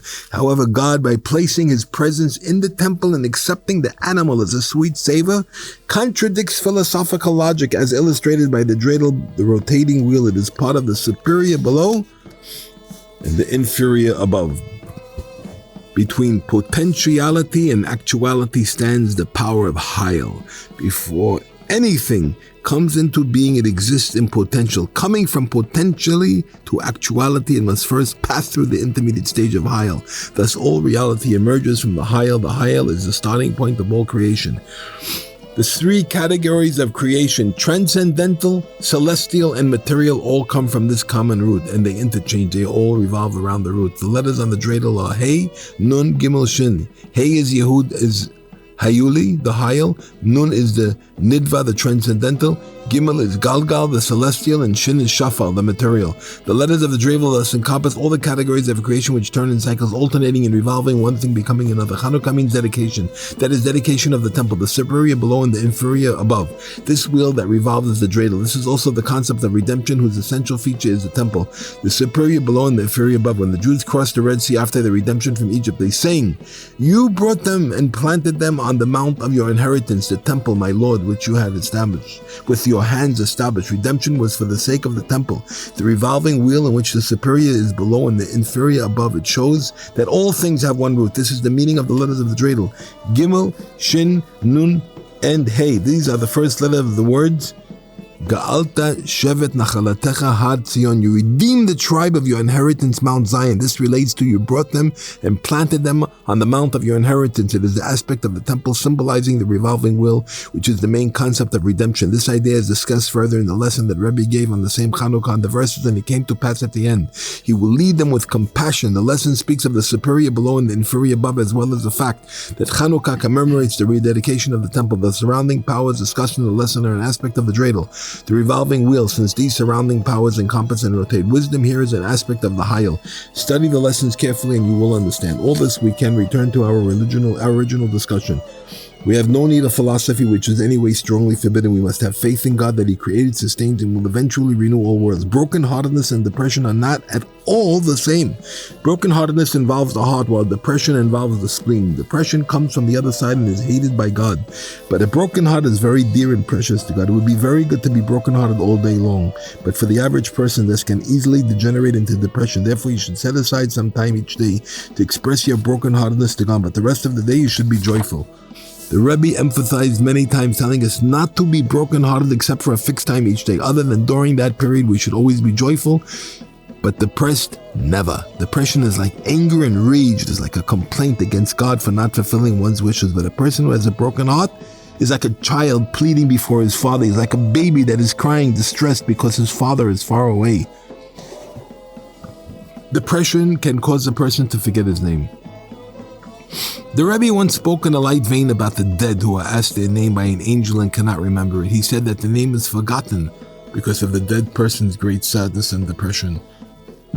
Always be joyful no matter where you are. Even if you are far from God, be happy and praise Him for not making me a heathen. For deeds done against God's will set a time every day to isolate yourself with a broken heart before God. Be brokenhearted but not depressed during this hour. The rest of the day should then be spent in happiness. With happiness, you can give a person life. A person might endure terrible suffering and not be able to express within his heart. There is no one whom he can unburden his heart, so he remains deeply pained and worried. If you come to such a person with a happy face, you can literally give him life. This is a great thing and by no means an empty gesture. The Talmud teaches that two merrymakers were worthy of unusual merit because they made others happy. The Rebbe often spoke about the importance of names. He also discussed the biblical verses beginning and ending with the same letter as one's name, which are customary said before the line Yehiyu L'Ratzon at the end of the Amidah. He once said that he could explain the mystical meaning of the names of all those standing around him, and he spoke most about them Shimon. He said, take the letters Shin, Mem, Ayin, Vav, Nun, Shimon, and rearrange them, and you have the word Avon Mash, away with sin. The Rebbe would not discuss this further. Reb Shimon was his favorite disciples, and the Rebbe said that this rearrangement literally described his essence. He also said, do not be led astray by questions of how a name can contain the secret of a person's existence. When so many people share the same name, do not refer to such things. The Rebbe said, we understood that every aspect of a person's essence is defined by some combination of the letters of his name. We were also able to realize the Rebbe himself had complete knowledge of this. The Rebbe said, the permutation of letters can teach us a great lessons. My teachings are very great, but where they involve these letter permutations, they are even greater. After brokenheartedness comes joy. This latter joy is a true sign of a broken heart. Guard your thoughts carefully, for thought can literally create a holy thing. The higher a faculty, the further it can reach. You can kick a ball with your foot, but throw it higher with your hand. You can reach still further with your voice, calling to a person very far away. Hearing reaches yet further, for you can hear sounds like gunfire from a great distance. Your sight reaches even further, seeing things in the sky. The higher the faculty, the further it can reach. Highest of all is the mind, which can penetrate the loftiest heights. Therefore, you must safeguard your mind very well. You must be very worthy to be able to meditate for a given time each day and regret what must. Not everyone merits such mental tranquility each day. The day may pass and go without time to reflect. The person's whole life may pass without him even having one really time to think. Therefore, you must make sure to set aside a specific time each day to calmly review your life, consider what you are doing, and ponder whether it is worthy that you devote your days to it. One who does not meditate in this way cannot have understanding.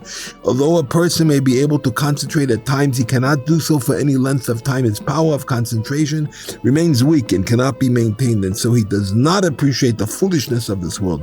But one who has a relaxed and penetrating mind can see all as vanity.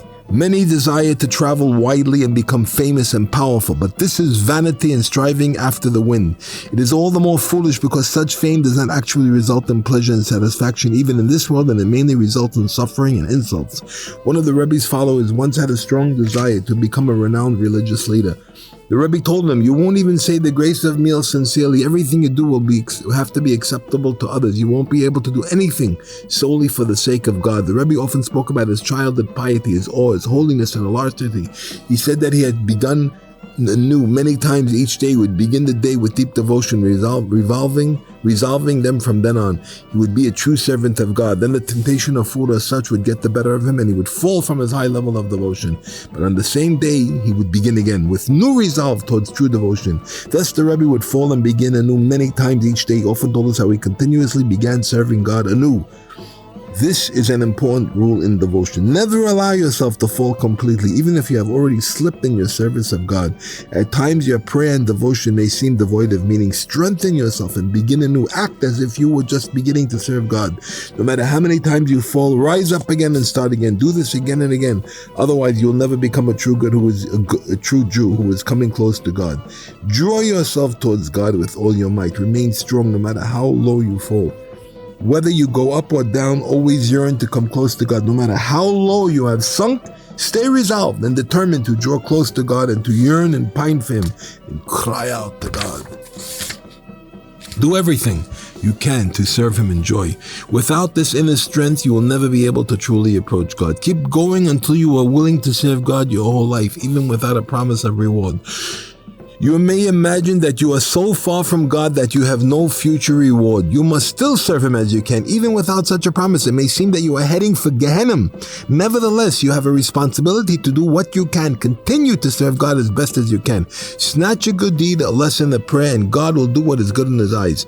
It is told that the holy Baal Shem Tov once became very dejected. He could find no inspiration and was sure that he no longer merited the world to come. He had absolutely nothing with which to revive himself, but then he said, "I love God, even without the reward of the world to come." The strength of resolution is the only path to God, and no matter who you are, you can still follow it. Begin again, begin anew many times each day. As time passes, you will then find yourself taking the road leading to God. Amen. The Talmud states if Hananiah, Mishael, and Azariah would have been tortured, they would have bowed to the idol. The Rebbe spoke about this and said that the Talmud does not mean that they would have certainly given in. People have been beaten and tortured in every way possible without abandoning God. Many tales are told about martyrs in recent times who underwent untold agony to sanctify God's name. Happy are they. The Rebbe often spoke to us about physicians and medicine, denouncing them in the strongest terms. He advised us to avoid them if we had pity on our lives and the lives of our families. Even in the case of serious illness, we should cast our burden upon God and rely on Him alone.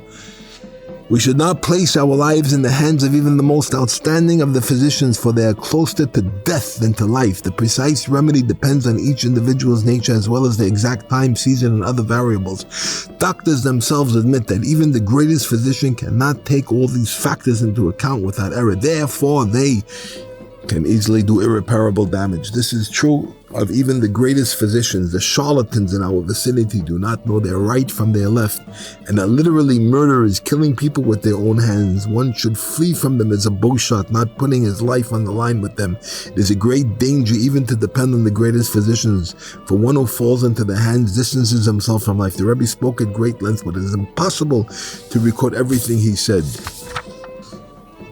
regarding this. He told us that while he was in Lemberg, Lvov, home to many great physicians, one of the physicians then told him to keep as far as possible from medicines and people in his profession. This physician said that the research into medicine had shown that it's impossible to fully understand the complexity of the human body and its cures. There are many disputes in the medical field. In Lemberg, there were two groups disputing the treatment of a serious disease. One group recommended a bland diet, saying that anything spicy was highly dangerous. The other group had the exact opposite opinion. It said that only spicy food should be eaten because sweet and bland foods were detrimental. Each group cited cases, claiming the other's treatment was a death sentence. These were among the world's greatest experts, and even they could not determine the truth. Experimental evidence is useless, for sometimes it supports one opinion and sometimes the other. Since even physicians are not sure of the truth, they are not at all dependable. When a person's life is hanging by a hair's breadth, how can he place it in their hands? The slightest mistake can destroy one's life, as we've seen in many cases. The art of healing has many fine points, and these are concealed from the physician. Like the nature of the fetus in the pregnant stomach, the body has many intricacies and details that the physician cannot perceive. One who is ill or one who is caring for someone who is ill, God forbid, shouldn't say, "Whom should I rely?" Certainly I have to do something. I can't just abandon the patient and try not to save him. There is a foolish conclusion, since a doctor is far from life and closer to its opposite. In the end, one must still rely on God. So why not do so from the beginning? Why place the patient in the hands of the doctor, most of whom are the messengers of the angel of death? A person should imagine that he is in the forest, in a wilderness. He would have no other choice but depend on God. He should do the same when doctors are available. Physicians use many hazardous treatments and still be totally ignorant of their effect. It is not surprising that they often do more damage than good. Why depend on a worldly cure when it is most likely to cause harm? The Rebbe often spoke with many great authorities and understood the art of healing very well. Still, he warned us to keep away from doctors. He once told us of a king who killed all the physicians in his kingdom merely because of the great damage they caused. The Rebbe once said in jest that the angel of death oversees the entire world and therefore cannot do all the killing himself. Because he needs help, he appoints agents in each locality. These agents are physicians. Doctors are agents of death and do little more. Fortunate is the man who depends on God alone. Some of what the Rebbe said is alluded to in his published works, but beyond this, the Rebbe often told us to avoid doctors. He said that no matter what happens, we should lift our eyes to heaven and depend on God alone. The Rebbe himself traveled to Lemberg and accepted medical treatment, but this involved deep mysteries. It was not for remedies that he made this trip, but for mystical reasons known only to him. His intentions were as hidden and mysterious as they were in his journeys to Kamenetz, Novorich, and Sharagod. All the Rebbe's travels involved awesome mysteries hidden from all human eyes. Upon returning from one's journey, he told the wondrous story as included in Sichot. He said that it explained the reason for his trip, but the main of the story itself is very cryptic. Who can fathom the depth of his tales and unravel the mystery of his travels? Everything the Rebbe did involved impalpable secrets. This was said of Rav Levi Yitzhak ben Dazal that he said, "I cannot tell anyone not to take medicine because I took medicine." So the best advice, especially in our times, is to pray and ask God to guide us what to do. The same is true of his journeys to Lemberg. Once he was here, he was compelled from on high to accept medicines for reasons known only to him. But the Rebbe returned from Lemberg, he spoke all the more strongly against medical practice. He strongly cautioned us to avoid doctors, devoting many lessons to this. He may have spoken about this earlier, but after Lemberg, he stressed it all the more. The world has no purpose except as a place in which one can draw himself towards the eternal goal. Do not be concerned with wealth. With or without it, your life can be in vain. The world deceives us completely. It makes us think that we are constantly gaining, but in the end we have nothing. People spend years earning money but are left with empty hands. Even a person who attains wealth is taken away from it. Man and wealth cannot endure together. Either wealth is taken from the man or the man is taken from his wealth. The two do not remain together. Where all the riches accumulated since the beginning of time, people have amassed wealth since the beginning. Where is it all? It is absolutely nothing. In serving God, I don't know of anyone who can claim that he serves God according to his greatness. If you have some conception of God's greatness, I do not understand how you can easily claim to serve him. The highest angel cannot say that he truly serves God. The main thing is desire. Always yearn to approach God. Many want to serve God, but not all have the same desire. There are many levels of desire even in one person. At any given moment, his desire changes. The main thing is to desire, long, and yearn for God. Through this you can pray and study and keep his commandments, but according to God's greatness, all service is nothing. It is not really true service at all, but it is like a performance in relation to the greatness of God. Sophistication is nothing. Only simplicity and genuineness have value. It is forbidden to be foolish even in your simplicity, but sophistication is totally unnecessary. It is not good to be old, whether an old chassid or an old tzaddik. You must remain young, renewing yourself each day and making a fresh start. Only one thing improves with age. The Talmud teaches that a pig becomes stronger as it grows older.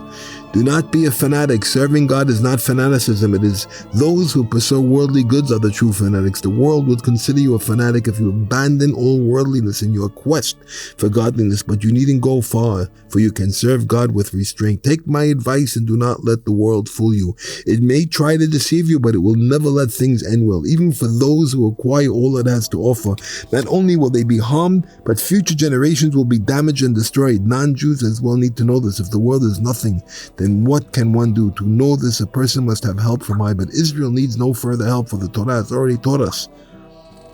The world says that you need not seek greatness, but I say that you should only seek greatness. Seek out the greatest possible tzaddik. Choose only the greatest tzaddik and guide. Wait 1 second.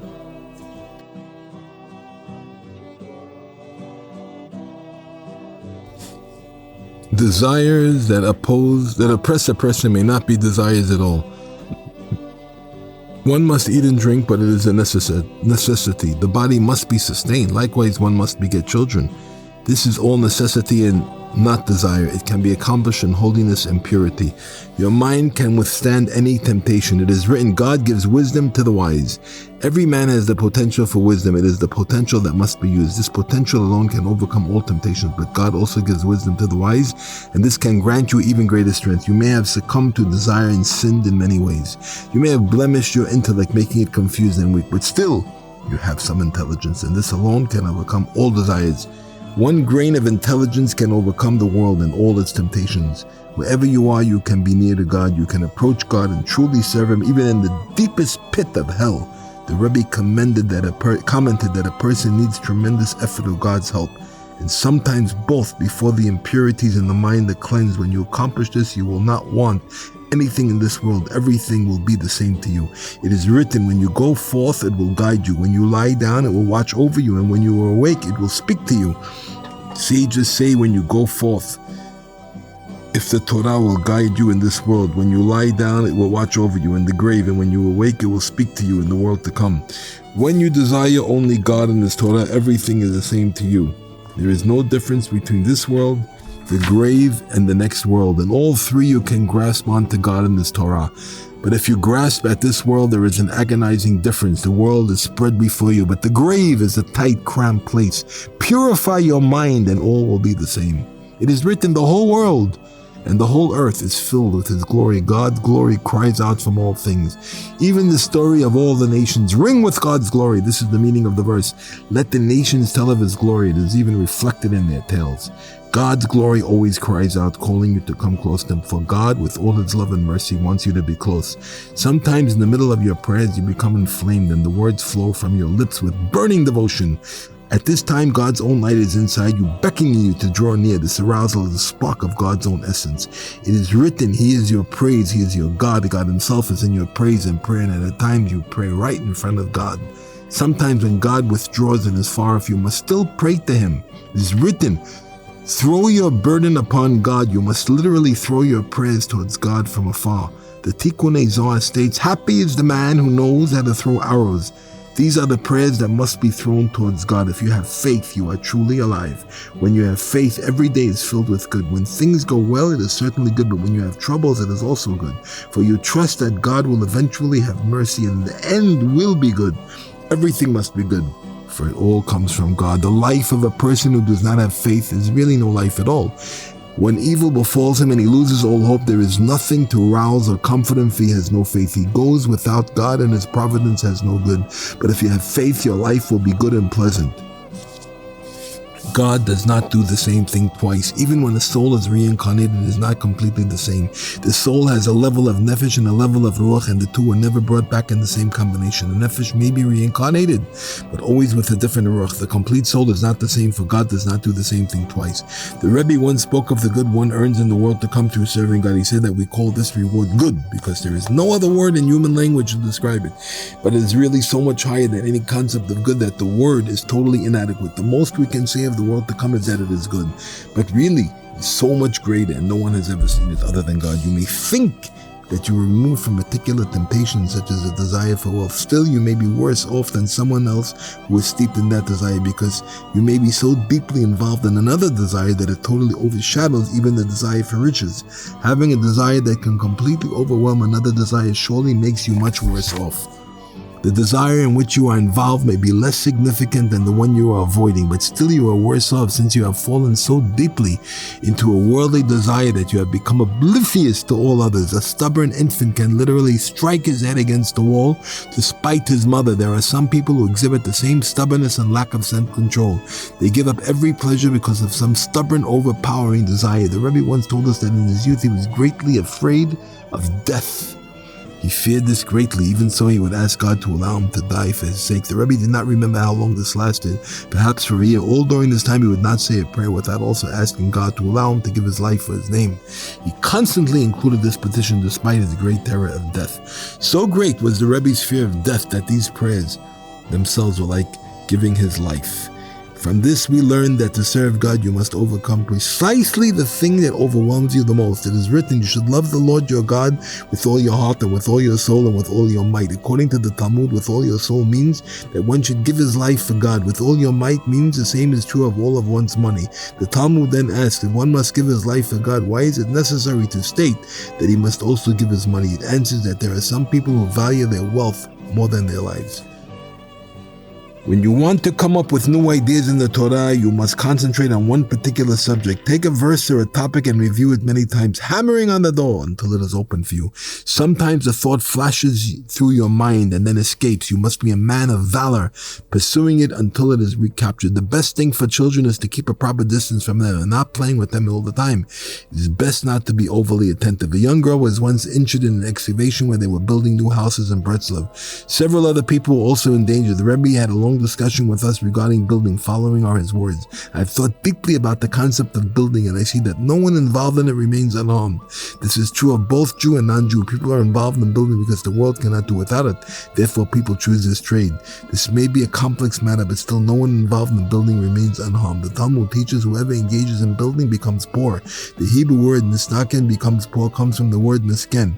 It also shares the same root as sakana. A person involved in building is subject to both poverty and danger. It is written they built storage cities, and for Pharaoh, Mishkenot has the same root. The Midrash says that according to one opinion, these storage cities impoverished the Jewish people. According to another opinion, the cities endangered their owners. Building can result in both poverty and danger. The most important thing is laying the foundation. It must be at the correct time and place and make of the correct type of wood. Not all woods can provide a true foundation, but it is not impossible to know all this. For the same reason that people do not know about such things, many types of fruit do not grow in our lands. The world has a foundation stone. Channels emanate from the stone, reaching every land. The Midrash says that the wise King Solomon knew the details of these channels and was therefore able to plant all types of trees. If a person knew the exact location of these subterranean channels, they would be able to grow on our lands many fruit trees that never grew here before. Each channel has the power to stimulate a particular species. Even if a particular channel does not pass through our land, all the channels are intertwined and flow into each other. If one knew the exact place, he could plant any type of tree. If a person knew the location of the channels, he could dig as well in the proper place, and if knew where to plant trees, he could then make any type of tree grow. The foundation stone of the world constantly rises and descends. If one knows its position, he knows what to plant at a particular time. All these things are concealed from the world. for some things may not be revealed. People say that the world is gaining knowledge, but earlier generations made the primary discoveries, and this took the greatest wisdom. Later generations make discoveries only because early ones prepared the way. One generation makes the basic discoveries, and later generations apply them, but the latter contributions is really the smaller. The Talmud states if you would not have removed the piece of clay, you would have not found the jewel under it. Earlier generations may not have found the jewel, but they did remove the piece of clay. They uncovered the basic principles, allowing others to apply them with little ingenuity. These are the things that may not be revealed, for if we were revealed, later generations would make them objects of worship. If this original knowledge were to be revealed, later generations would use it and add to it, making grave mistakes. They could then develop concepts leading to heretical conclusions. If some things were revealed, each succeeding generation would add on to them and lead astray. This would eventually lead to great destructiveness, promoting heresy. Therefore, the world is not permitted to know about these things at all. It is written, when you enter your land and plant any tree, 3 years shall its fruit be forbidden to you. The Zohar teaches that the evil forces of the Klippah dwell in the trees during those first 3 years. Earlier generations misunderstood this and thought that they were obliged to worship a tree during the 3 years that it was under the influence of the Klippah. According to the error, it was a logical necessity to make a tree an object of worship. For this reason, many such things may not be revealed. We frequently find the expression, I reversed myself in the Talmud, when the sage reverses his opinion. However, this implies that he reversed himself rather than his opinion. When the Talmud says Hadri bi, it is speaking of repentance. The sage had interpreted the Torah incorrectly and was now repenting for it. As soon as he was questioned about it, he became aware of its error. He knew that it caused a blemish in the Torah for which he must repent. Sometimes a person may have the potential for repentance, but is not brought out into actuality. He may then try to perceive something above his level, and this will lead him to make his repentance actual. The Talmud says, Hadri bi, literally, I reversed in me, for the repentance was in him, but only potentially. Only now can it be expressed. He reached above his ability, thus causing him to make this mistake. When his companion made him aware of his error, he immediately repented. In this manner, his potential for repentance was actual. Okay.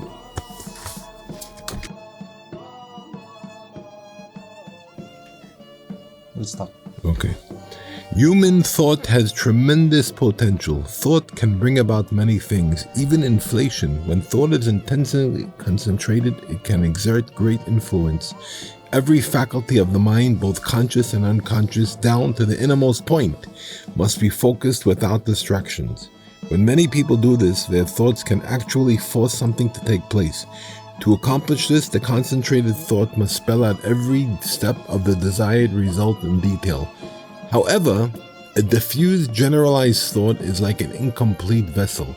Such an incomplete mental vessel can lead one to error. This is what happened to Nabat, who saw fire emerging from his member and thought that he would be king. You can also make use of this in your studies. You can focus on something so strongly that it comes true. For example, you can concentrate on completing the 4 sections of the Shulchan Aruch. You can calculate that if you study 5 pages each day, you will finish all 4 sections in a single year. Picture in your mind exactly how you will go about this course of study. Concentrate so strongly that you are completely focused on this thought. If your desire is strong and your concentration intense enough, you will succeed. The same strategy can also be applied to other studies such as the Bible, the Talmud with its major commentaries, the Rif, the Rosh, as well as the Arba Turim. The Rebbe said that the Talmud alludes to this concept when it states that thought helps even for the study of Torah. Rashi might interpret this Talmudic passage differently, but the Rebbe's explanation is also certainly true. The Rebbe did not elaborate further, but both are the living words of God. Different things are respected in different lands. When something new emerges, it does so with both good and evil. The good might be minimal, but the bad appears to be good, and so that it is impossible to determine whether it is good or bad. Thus, it may continue to be esteemed. In our lands, for example, miracle workers enjoy high status. Many such miracle workers were, in fact, true tzaddikim, but now there are also many frauds. When something is respected, even a fraudster can be successful at it. He can be totally incompetent as long as he had the desire and ambition.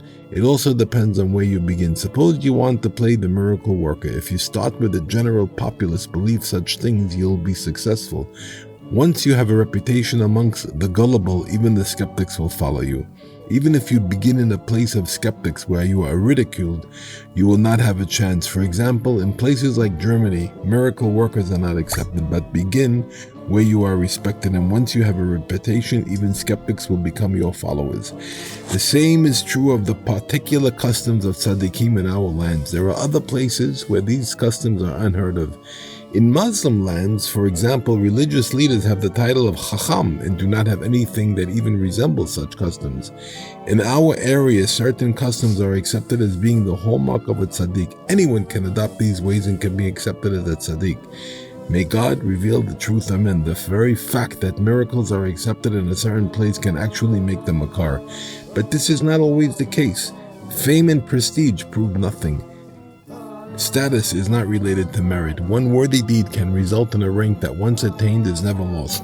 The kings of Israel exemplify this teaching because of one meritorious act. They were worthy of maintaining the royal line for 4 generations. As a reward for destroying the idols, God told Yehu, "Your sons of the 4th generation will sit on the throne of Israel." This is difficult to understand. After the 4th generation, their greatness must come to an end no matter what they do. They can do exactly the same thing that merited this royalty in the first place, and it will be of no avail. The decree is sealed, and they must forfeit the throne after the 4th generation. The decree against their fathers determines their fate. Although their ancestor earned the throne because of a certain deed, the inheritors cannot use similar merit to retain it. They may do the exact same deeds as their ancestor, but they are no longer of any avail. No matter what they do, it has already been decreed, and their generations will lose the throne. This is a great wonder, and understand it well. This teaches us that God's ways cannot be understood. It may be decreed that one person will not achieve distinction no matter what merit he has, yet another person may earn 4 generations of fame for a single worthy deed. Understand this. Joy can protect your children from death. The evil force that destroys children is called Lilith. Joy is an antithesis of Lilith. The Rebbe constantly spoke to us about praying with devotion, telling us to put all our energy into the words of our prayers. Many times he told us to force ourselves to pray. There are some who say that prayer must come of itself without being strained. The Rebbe said they are wrong, and one must do everything in his power to force himself. When a person prays with concentration, binding thought to words, bending his ear to hear what he says, and his strength automatically enters his words. All your energy anticipates the time when it will be drawn into words of holiness. When you focus your mind on the prayers, the strength rushes to enter the words. By concentrating on the words, the strength will enter your prayers without your forcing it. Ignoring the words of the wise can cause insanity. The insanity only comes about because one ignores the advice of the wise. If he would take rational advice, he would be normal. His mental state might indicate to him the need to do such thing as tearing his clothes and rolling in the muck. But a wiser man than he tells him not to do these things. If he would only subjugate his will to the wise, his insanity would disappear. Therefore, insanity results only from ignoring the wise. Understand this well. The Rebbe often spoke to us about conversing with God, speaking to God so as to focus on your purpose in life. Have pity on yourself and beg God to help you find Him. Use whatever language you speak best and argue with God, petitioning Him in every way. All these thoughts are brought in the Rebbe's published works, but beyond this, he would frequently discuss this most important concept. If you set aside time each day, at least an hour, to converse with God, you will surely be worthy of drawing close to Him. You may do this for days and years, apparently without effect, but in the end, it will help you reach your goal. The Rebbe said this is how King David conceived the book of Psalms. He also said that the main time King David secluded himself with God was at night.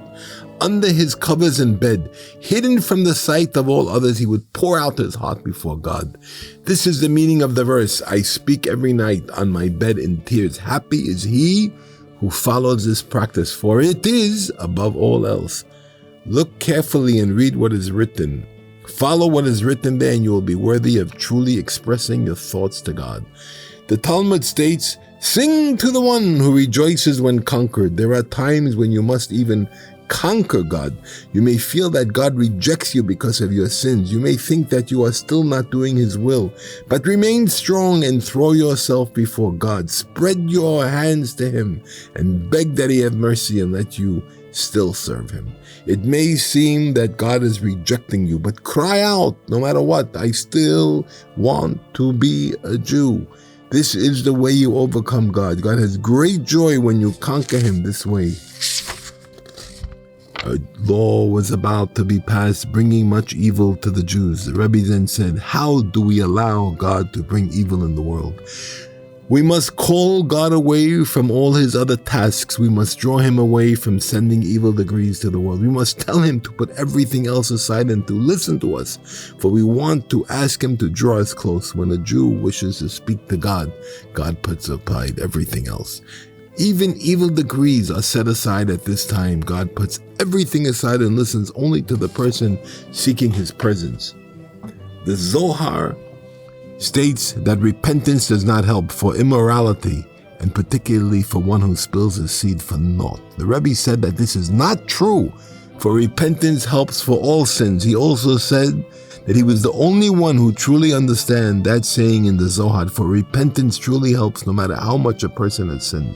True repentance involves never repeating the sin as discussed in the Rebbe's works. You must go through the same situation in which you sinned, but now have pity on yourself and not repeat the sin. Then you will have broken the evil inclination and have repented. You may be influenced by false motives and distracted by many outside thoughts when you pray. Ignore them completely. Do your part and say all the prayers in order, ignoring all disturbing thoughts. Do what you must and disregard these thoughts completely. The Rebbe also said that these disturbing thoughts actually benefit our prayers. Without distracting thoughts, prayer would be impossible. Tremendous powers are always at work, attempting to denounce proper prayers, but distracting thoughts serve to disguise our prayers so that they are ignored by the outside forces. Then these forces do not denounce the prayers and they are allowed to enter on high. God knows the real truth. We may have improper motives or be distracted, but in the very depths of our heart, our sole intent is to God. God knows this. When we pray, our innermost thoughts are always directed towards God. God sees the innermost desire. He sees through the outer thoughts and accepts the prayer in love. It is written, "Many thoughts are in the man's heart, but God's counsel is what stands." Many thoughts are in a man's heart. When he prays, he is distracted by many outside thoughts. But God's counsel is what stands. There is an innermost point in your heart. Have your thoughts are directed to God alone. This innermost point is called God's counsel. Within this point, your intent is to God alone. God's counsel is what stands. So disregard all distractions and recite your prayers in their order. There are tzaddikim who reveal what they see immediately. These tzaddikim are in the category of Menatzpach.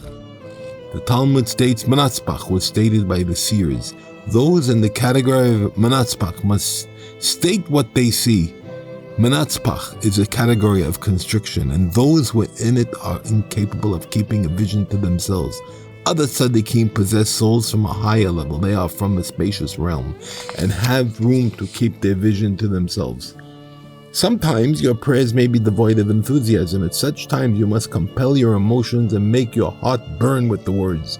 Sometimes a person rouses himself and actually makes himself angry. As people say, he creates his own anger. You must do the same during prayer. Be like the man who makes himself angry. Work yourself up and bring heat and a flaming heart into your prayers. The enthusiasm may be forced at first, but eventually it will become real. Your heart will burst aflame with God's praise and you will be worthy of praying with passion. You can make yourself happy in the same way, particularly during your prayers. Pray with great joy even if happiness is forced. Happiness is always a virtue, but it is especially so during prayer. If you are disturbed and unhappy, you can at least put on a happy front. Deep down, you may be depressed, but if you act happy, you will eventually be worthy of true joy. This is true of every holy thing. If you have no enthusiasm, put on a front. Act enthusiastic and the feeling will eventually become genuine. Understand this well. The Rebbe often spoke with us about prayer. He constantly told us to force ourselves to pray with devotion, strongly binding our thoughts to each word and listening very carefully to the words we are saying. The Rebbe had told many of his disciples to study the Kabbalistic writings of the Ari, but even these disciples were not advised to follow the Kabbalistic devotions during prayer found in these works. He said that perfect prayer is the plain meaning of such words as Baruch Atah Hashem, blessed are you God. Devotion and concentrating on the meaning of the words and listening to them carefully. The Rebbe would ridicule those who said that a person should not force himself to pray. He advised us very strongly to pray with all our might, putting all our strength into each letter of the service. He also instructed us to ignore all disturbing thoughts during prayer. His advice is that we merely pray correctly, disregarding all distractions. He said we should turn our minds away from all such thoughts completely.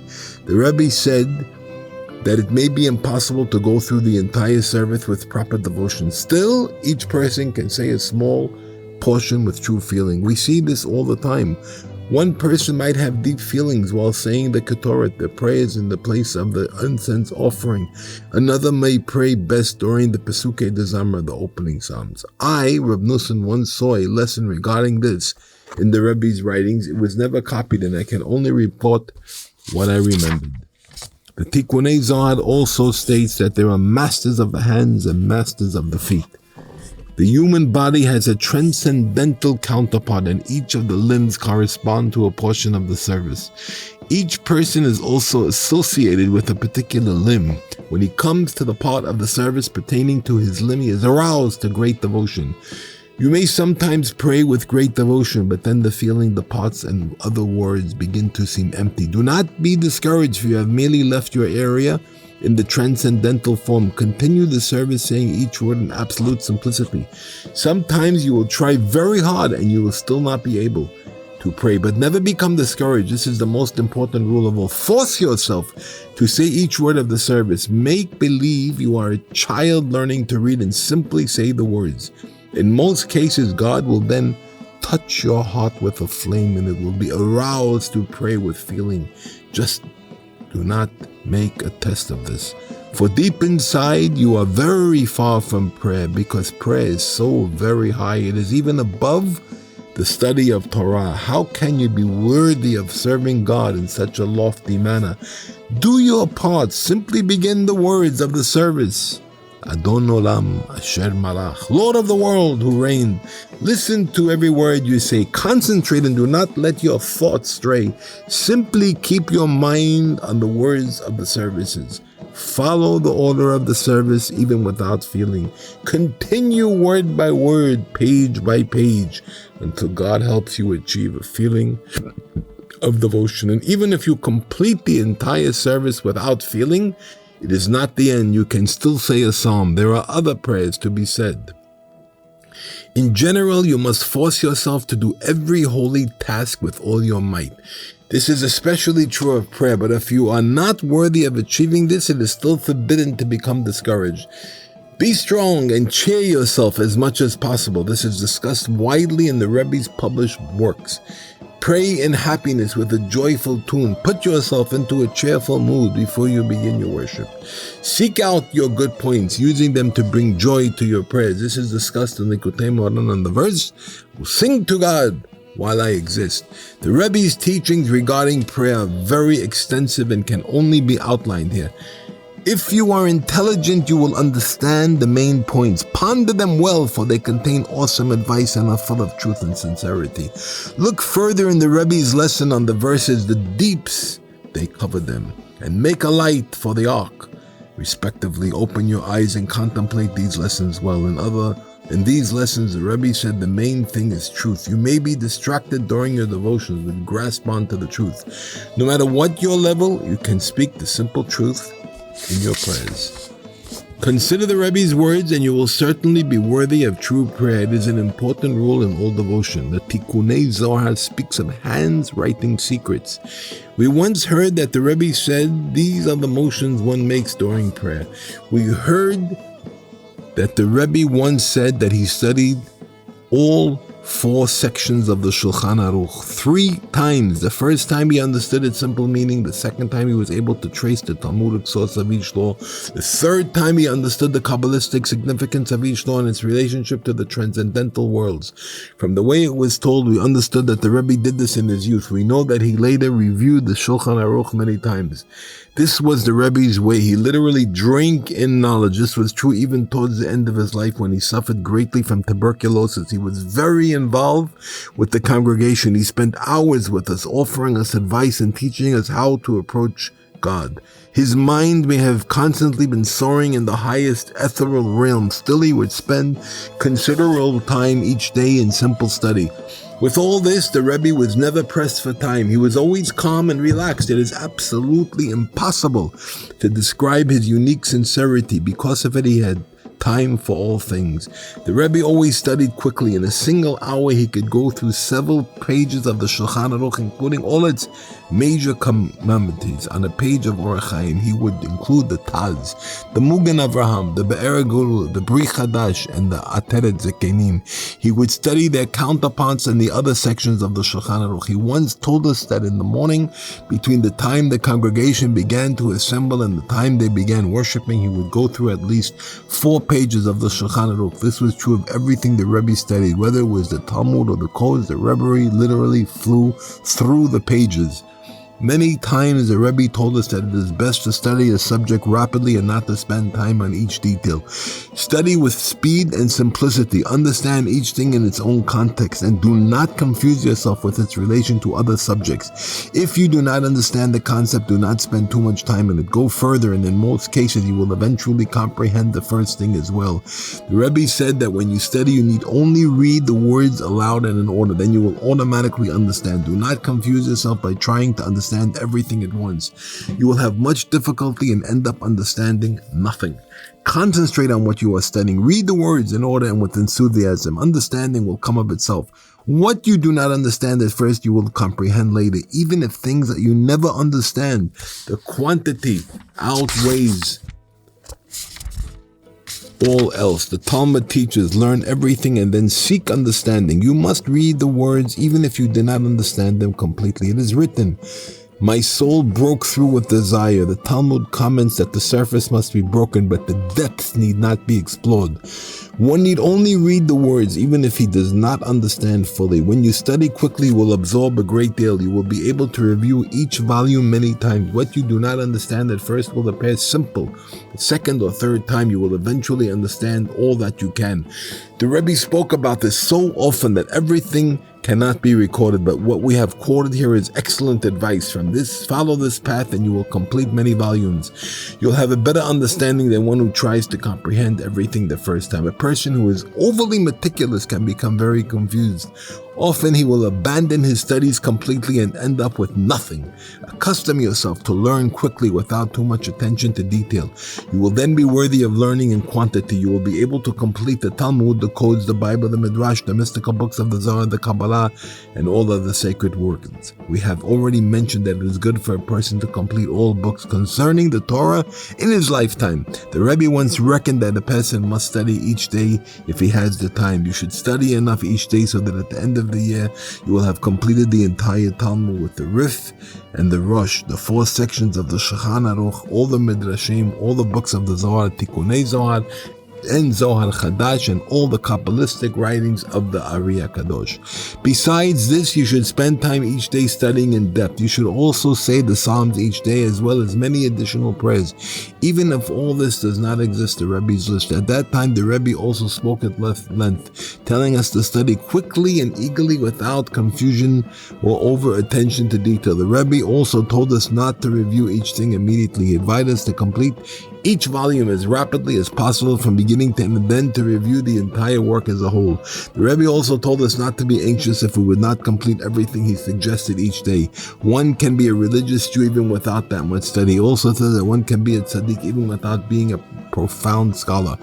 Deep perception can be attained only with Talmudic scholarship, but even the simplest Jew can be righteous. It is not incumbent upon you to complete the work, but neither are you free to desist from it. The world is full of strife. There are wars between the great world powers. There are conflicts within different localities. There are feuds among families. There is discord between nakeds. There is friction within a household between man and wife, between parents and children. Life is short. People die every day. The day has passed and will never return. And death comes closer every day. But people still fight and never once remember their golden life. All strife is identical. The friction within a family is a counterpart of the wars between nations. Each person in a household is the counterpart of a world power, and their quarrels are the wars between those powers. The traits of each nation are also reflected in these individuals. Some nations are known for anger, others for bloodthirstiness. Each one has its particular trait.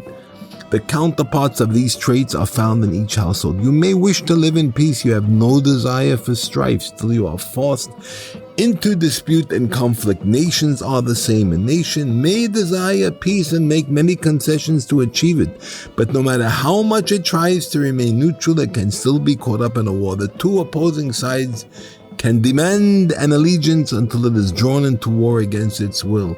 The same is true in a household. Man is a miniature world. His essence contains the world and everything in it. A man and his family contain the nations of the world, including all their battles. A man living in isolation can become insane.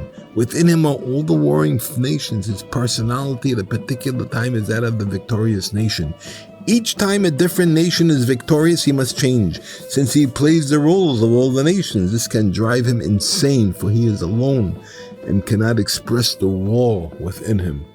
But when one lives with others, these battles are expressed through their families and friends. There may be strife in the household of a tzaddik. This too is a war between nations. It is also the war between the 12 tribes, such as between Ephraim and Yehuda. When the Mashiach comes, all wars will be abolished.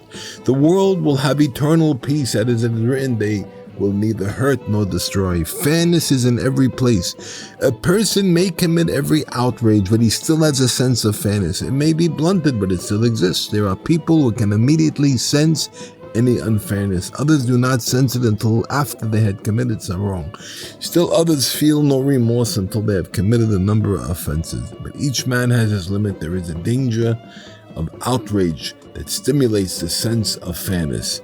I, Rabbi Nachman, was once in a small village. A military commander had come there demanding horses, saying they were needed to carry mail.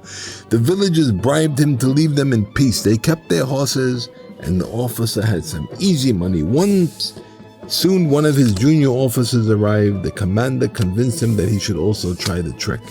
The second officer went to the villagers and also demanded horses for the mail. He was also bribed and walked away with a tidy sum. A third officer then passed through the town. He was really in charge of the mail and was short several animals. He actually needed the horses and would not be satisfied with a bribe.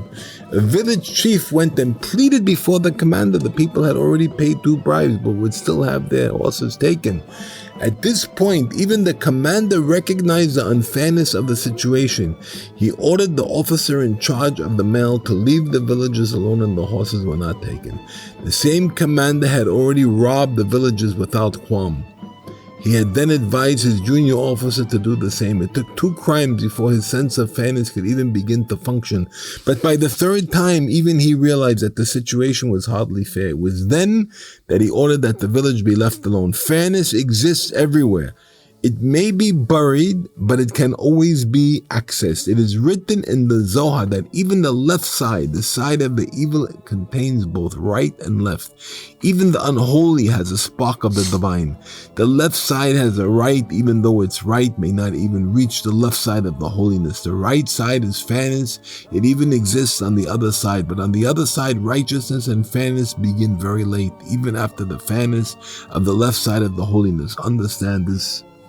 When one begins to truly serve God and attach himself to a great tzaddik, he is often filled with great confusion and evil thoughts. The evil was always there, but now it is surfacing. A pot of water may seem perfectly clear, but when it is placed on a fire and begins to boil, all its impurities are brought to the surface.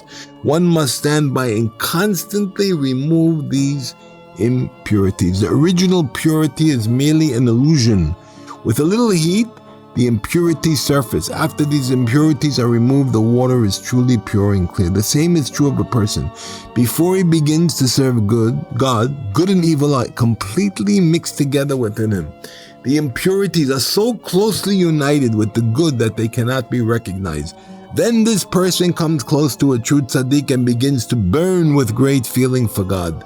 He is touched by the heat of purification, and all the evil and impurities come to the surface. Here again, one must stand by and constantly remove the dirt and impurities as they appear. In the end, the person is truly pure and clear. Purification requires this period of agitation and confusion. In the beginning, a person is totally immersed in the material. He then begins to come close to God. It would seem possible to remove this dirt and impurity at once from those who abandon material pursuits and begin to serve God, but the person's mind is completely intermingled with this mire. Were it not be removed immediately, his mind would be drawn out with it. Therefore, one must be purified little by little in gradual stages. People have more power than the evil inclination itself. They have great power to influence others, keeping them from serving God and from drawing close to a true tzaddik. The evil inclination is given power only in a particular realm. Its ability does not extend beyond this, but man includes all realms. There is nothing that is beyond his ability. Therefore, a person can do more to deter another person than from God and the evil inclination himself. Other people can hold you back greatly. If you were alone, without the negative influence of others, you would always direct yourself towards the path of life. You might be confronted by every type of confusion, worry, and frustration, but still, you would eventually end up on the right path. If you sinned, you would regret it and find the true path in the end. It becomes much more difficult when others confuse you. You might associate with those that think they know something about philosophy. You might associate with cynics who are involved in studies that ridicule everything sacred. Such people can confuse you and frustrate you more than anything else. The world may consider this sophistication, but it can lead to great confusion. The world teaches that all values are relative and any path is permissible. This is especially true of philosophy, which can cause tremendous spiritual damage, as discussed earlier. There is also certain sarcasm, even amongst those who seem religious. This is as harmful as philosophy. This sarcasm is literally the same as philosophical skepticism. It can even be worse, since most Jews recognize the dangers of philosophy and avoid it. They know that philosophy can drag them down into the deepest pit, but people are not so careful to avoid sarcasm and sophistication, especially when it emanates from those who appear to be religious and clothe all their opinions in religious expressions to prove their veracity. People do not avoid them, thinking that they are on the right path, yet these people are the ones who can cause the most harm, frustrating and confusing those who truly want to serve God. Fortunate is the man who walks the true path, avoiding all sophistication. He is simple and upright, fearing God and shunning evil. It is written, "With this I know that you delight in me, for my enemies upon me have not been evil." My enemies have not been evil. Tzaddikim oppose me. Through this I know that you delight in me. Regarding anxiety and fears, most things and people that people fear cannot harm them at all. The only time a person can think clearly is when he is dead. When he is lying on the ground with his feet to the door, he will have the calmness and clarity to see himself and will finally see the truth. For then he will realize that all his anxiety and fear of who stood in his way were mere foolishness. All his anxieties were for nothing. For what can a mere mortal do to him? The same is true of his desires and temptations. Lying there dead, he will realize that he wasted his days in vain. He will know that his most overwhelming desires were mere foolishness and confusion. Who really forced him? but only when he is dead can he truly, fully understand these things. There is also a deeper meaning to this. It is not the person who fears, but something else within him. One may realize clearly that the thing he fears cannot harm him. He cannot help but be terrified of it. This is because of that something within him that generates this fear. We actually see many people with ridiculous phobias.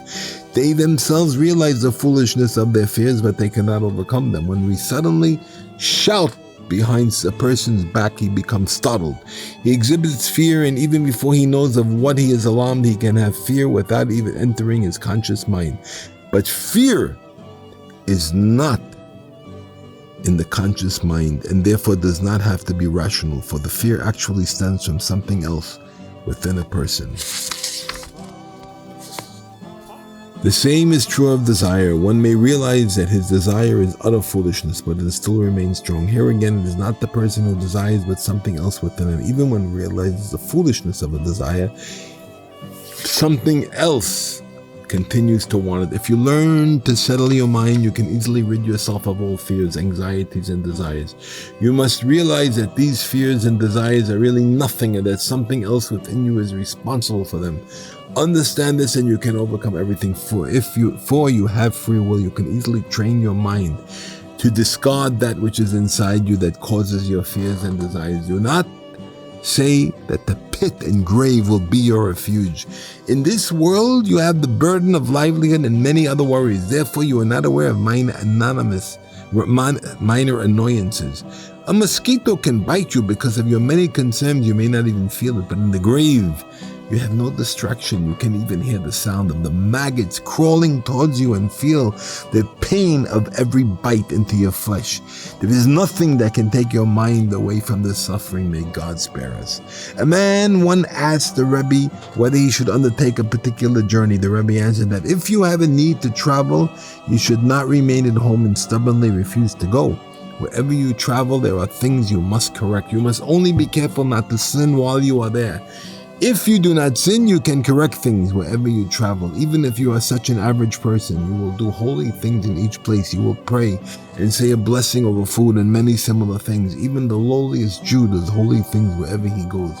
Each person is destined from on high to be in a particular place at a given time. At that time and place, there is something he specifically must correct. When you have occasion to travel, it is for your own good. If you would not make the journey voluntarily, you might be forced to go in chains.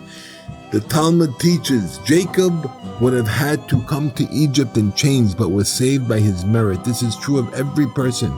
If you find it necessary to travel, it is a favor from on high. Otherwise, you might have to make the journey in chains. The Rebbe told this to an ordinary person because even the average person accomplishes great things wherever he may go, as long as he does not sin in any way. The secret meaning of this teaching is alluded to in the Priyetz Chaim Shad Kriyat Shema, concerning the intentions must have when recalling the Exodus. Wedding customs. It is customary for people to stand up and say numerous things at a wedding. It is also customary to begin by saying, Ella, rise. The Talmud states a woman may rise with her husband but does not descend with him. People say rise along with the humor, for the bride will rise up with her husband in every joy and pleasure, but will not descend with him. It is customary to cover the bride's face with a veil. Rachel is the beautiful girl who has no eyes. This is the bride. It is written, God's glory is to hide a thing. This also speaks of the bride. It is customary to throw baked goods at the groom. It is written, wherever the spirit went, the Ophanim were lifted up. And often as an angel, baked goods are often. The similar spelling indicates a similarity in essence. The bridegroom presents the spirit. Wherever the bridegroom goes, baked good spirits are lifted up. It is customary to give money to the dancers at a wedding. This is called Shabbat money. It is written, hosts of angels whirl and spin, and she who stays home divides the spoil. The dancers whirl and spin. When they are given money, they divide the spoil. The revelation at Sinai was a wedding. It is written, his mother crowned him on his wedding day. This is the revelation at Sinai. Mount Sinai is also a ladder. Take the letters of the word Sinai and turn them into numbers. The gematria then gives you Sulam, ladder. This is the ladder at Jacob's dream. It is written, behold the ladder, and behold, angels of God went up up and down. The dancers go up and down, raising and lowering their bodies. They dance on the ladder of Sinai, the day of the wedding. The money given to the dancers is called Shabbat money. It is written, she who stays home divides the spoil. This is the money given to the dancers, as mentioned earlier. In Hebrew, the words bayit, tzahak, from the Shabbat money. It is customary for the bridegroom to deliver a scholarly discourse. It is written, his mother crowned him on his wedding day. The wedding day alludes to the revelation of Sinai. The bridegroom speaks words of Torah just as God did at Sinai. It is customary to present the bridegroom with gifts. These are called drash gishnak, discourse gifts. It is written, you have ascended on high, you have captured the prize, you have received gifts from among men. These are the gifts given to the bridegroom. It is said that the bridegroom lecture helps to unite the couple. Before Jacob envisioned the ladder in his dream, it is written he lay down in that place. The letters of Vayishka can be arranged to spell, and there are 22. These are the 22 letters of the Hebrew alphabet. The bridegroom's lecture unites the 22 letters into words of Torah, just as the couple is united. It is customary for dancers to do pristikas, raising and lowering their bodies. It is written, I will go down to Egypt with you and I will bring you up. This is symbolized by the up and down motions. I will go down with you to Egypt. The exile in Egypt was to gather people together, the holy sparks from Adam's wasted scene. I will bring you up, a wedding and rectification of the covenant and a unification. I will bring you up. It is customary to interrupt the bridegroom's lecture. This symbolizes the breaking of the tablets. It is customary for the man, the best man, to dress the bridegroom in a plain white linen robe. It is written, and Joseph will place his hand on your eyes. The son closes his eyes upon the death. Joseph is the best man. The kittel is the garment of the death. It is customary for the dancers to do somersaults. The revelation at Sinai was a wedding. There is written, Moses went up. It is also written, God descended onto Mount Sinai. Sinai then involved the superior below and the inferior above. Thus the dancers engage in somersaults. Rosh Hashanah and Yom Kippur make it appropriate for one to possess a beautiful etrog. People say that a fool has a beautiful wife. The esrog is analogous to a wife. It is written, you are entirely beautiful, my beloved, and have no blemish. The Zohar states this is the etrog. It is also written, behold, a child was crying and she had mercy on him. It says that when the Jews are crying like a child, they awaken God's mercy. That's it for today. On Rosh Hashanah and Yom Kippur, the Jews resemble just such a child. In Hebrew, the child is a nar. Nar also means a fool. When the Jews become such a child, they must have a beautiful etrog. A fool has a beautiful wife. The more Jews personify a crying child, the more they deserve this beautiful etrog. The world says that a fool has a beautiful wife. Following is the reason for this. Intelligence lies in the brain. The brain is nourished by the marrow in the bones. It is written, the marrow of his bones is moistened. The marrow is sustained by the fats and fluids of the body. Since the fats and fluids are what sustains the marrow, they maintain the intellect. Therefore, the intellect is sustained through the body's fats and fluids. The fool has limited intelligence because his brain cannot draw from the marrow in his bones. Therefore, his bones are left with an overabundance of marrow. It is written, he took one of his ribs and made it into a woman. A man's destined mate is taken from his bones. A fool's wife then receives an overabundance of marrow. Therefore, she has a deep inner intelligence. It is written, a man's wisdom lights up his face. Beauty comes from the intellect. Consequently, a fool's wife appears beautiful. This is also true in the spheres of holiness. The roots of holy knowledge must be drawn into the etrog. This is explained in the writings of the Ari. To explain this a little bit, the etrog is Malchut, the royal bride. The bridegroom is Ze'er Anpin, the small-faced one. The body of Ze'er Anpin is comprised of the 6 directions. The mental faculties or intellects of this body are the chasadim, benevolences, mercies of these directions. When the etrog is taken, these mentalities are drawn into it. The lights of mercy then enter the etrog. The root of mercy is knowledge. This is the mystery of the shaking of the 4 species, as explained in the writings of the Ari. When the etrog is taken, light is drawn from the mentalities of Ze'er Anpin to those of the 6 directions of the body. These mentalities are then illuminated and increased. The etrog, the royal bride, is then enlightened by these mentalities. The etrog is analogous to the fool's wife. The fool's mental power remains within the marrow of his bones and does not rise to his brain. It can thereby be bestowed upon his wife. However, in the sphere of holiness, the lights of the brain are drawn into the body. The mental power is then drawn into the etrog from the increased light in the body. The etrog is thereby illuminated. Look carefully into the writings of the Ari and you will understand this well. This is also the concept of the sukkah. It is written, for Israel is a child and I love him. Love is an embrace with the right hand. This embrace is the sukkah. On Rosh Hashanah and Yom Kippur, the Jew enters into an aspect of, behold, the child was crying and she had mercy on him. Then on Sukkot, he can enter the aspect of, for Israel is a child and I love him, the sukkah. Regarding the custom of turning over the tables on Shabbat HaGadol, the Sabbath right before Pesach, speech remains in exile until Pesach. Pesach is Pesach, a mouth speaking. On Pesach, speech emerges from exile. This is the main idea of the Exodus. The table connotes speech. As it is written, he spoke to me. This is the table that is before God. He spoke to me regarding my food and sustenance. That is the table that is derived from the aspect of speech. Thus it is written, from all that emanates from God's mouth will man live. When a speech is not in exile, then the table is turned towards us in an aspect of face. He spoke to me. This is the table that is before God. Literally means towards the face of it. Thus, when he spoke to me, then the table is an aspect of face or facing. Speech remains in exile until Pesach, until the Exodus. The tables are therefore turned over on Shabbat HaGadol to show that speech is yet in an aspect of face. Speech emerges from exile only on Pesach. Pesach, a mouth speaking. There are bundles and bundles of sins. One sin leads to another sin. When a person commits one sin, it then causes him to commit related offenses. The latest sins are then responsible for still more related wrongs. Each sin draws along those related to it. All these then follow the first. Unrelated sins are not in that group. This is the concept of bundles and bundles of sin. The first sin, together with the related ones following it, forms one package. Each subsequent sin likewise forms its own package. In this manner, bundles and bundles of sins are created. Each of these bundles of sins results in the creation of a troop of angels who destroy and accuse. These destroyers and accusers cry out, give us life, give us food. He, the sinner, is the Baal Avera, literally the owner of the sin. Then they cry out to the one who committed the sin, who brought them into existence. He is literally their owner and is responsible for them. He is the one who must provide them with food and sustenance.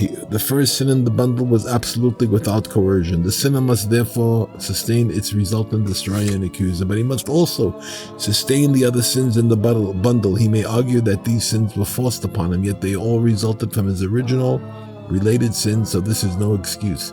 The destroyers and accusers can argue that he should have protected himself immediately by observing one of the Torah commandments. Since he did nothing to protect himself, he must sustain and nourish the entire troop.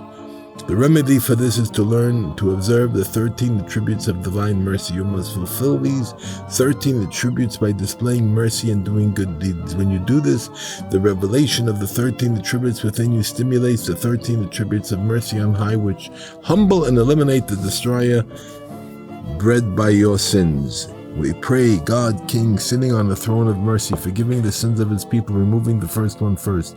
This prayer introduces the 13 attributes. Through the 13 attributes, God removes the first sin in each bundle, the other sins in the package, then return to God who grants them sustenance. It is written, I will teach rebels your ways and sinners will return to you.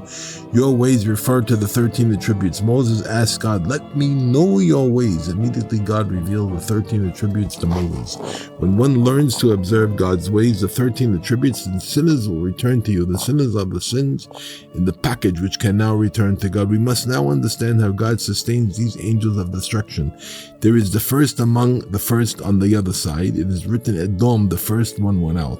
Therefore, Edom is the first of the first. This is the first one of the initial sons, resulting in all the other. The Jewish people are so holy that they should not sin at all. Our sins are a product of the diaspora, when we were under the power of other nations, and we must pay them taxes and levies. Therefore, all sins result from Edom, which is the cause of our exile.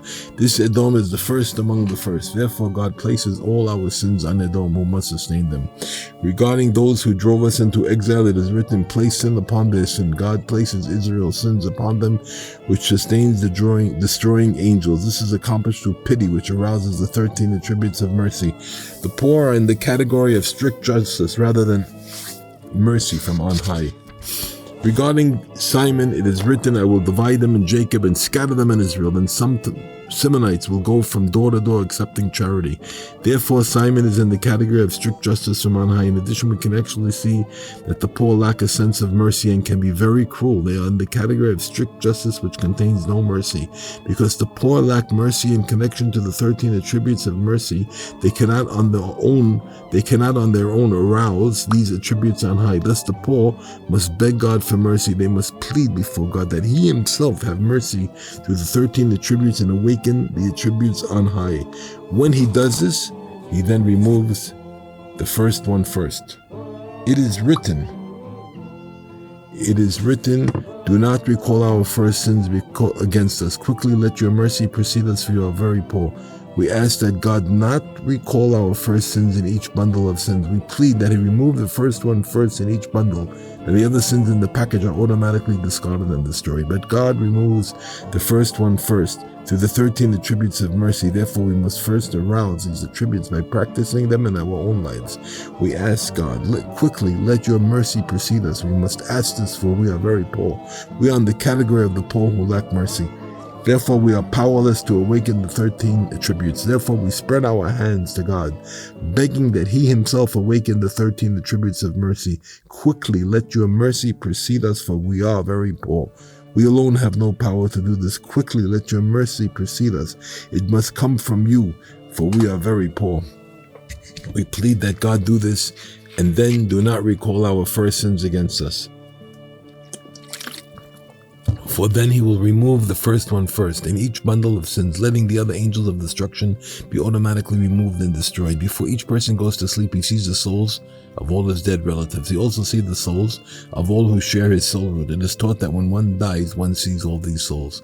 Sleep is 1/60th of death. Therefore, one also sees these souls before going to sleep. When you see these souls before going to sleep, you see them only vaguely and in passing. Even before death, there are many levels of seeing souls. A great tzaddik will see them very clearly, but the average person sees them only in passing, like a spark flashing before his eyes. Sleep is only 1/60th of death. The vision is therefore only 1/60th of the splashing spark. It may only be subliminal and not actually sensed. People are not aware of the vision before going to sleep because it is only 1/60th of the already vague vision that one has before death. But the truth is that every person has this vision. If you want to study with continued diligence, be careful never to speak against a fellow Jew. When the bride is beautiful, love is perfect. But when the bride is blemished, love cannot be complete. The Torah is a bride. It is written, Moses charged us with the Torah, the heritage for the congregation of Jacob. The Talmud states, do not read Morasha, but Mehurasha. Moses charged us with the Torah, the betrothed of the congregations of Jacob. Every Jew is a letter in the Torah. The 600,000 letters of the Torah parallel the 600,000 of the Jewish people. The Torah is the root of all Jewish soul. If there is a defect in a single Jew, it is also a blemish in the Torah, the root of the Jewish souls. If so, it is impossible to fully love the Torah. But if you are careful not to speak against any Jew, then you will also find the Torah perfectly beautiful. You will then have a deep love for the Torah. But when the bride is beautiful, love is perfect. The great love will lead you to great diligence in your studies. It is written, God's Torah is perfect, it restores the soul. Each Jew represents a letter in the Torah. When people neither seek nor speak of the flaws in their fellow Jews, then the Torah is perfect, with neither flaw nor blemish. When God's Torah is perfect and it restores the soul, when people find the Torah without fault, then their love makes them worthy of continuous diligence in its study. When the soul descends to this world, its destined task is elevated. For example, when the soul of a scholar is born, scholarship in general is uplifted in the world. It will continue to rise from the day of the birth until the day he dies. Likewise, when a royal soul is born, military strategy and similar governmental concerns are enhanced. The type of scholarship advanced by the soul will depend on the type of scholar into which the soul develops. The same is true of a royal soul. It can produce a benevolent kingdom or a wicked one. In general, the task associated with a particular soul is uplifted from the day the soul enters the world.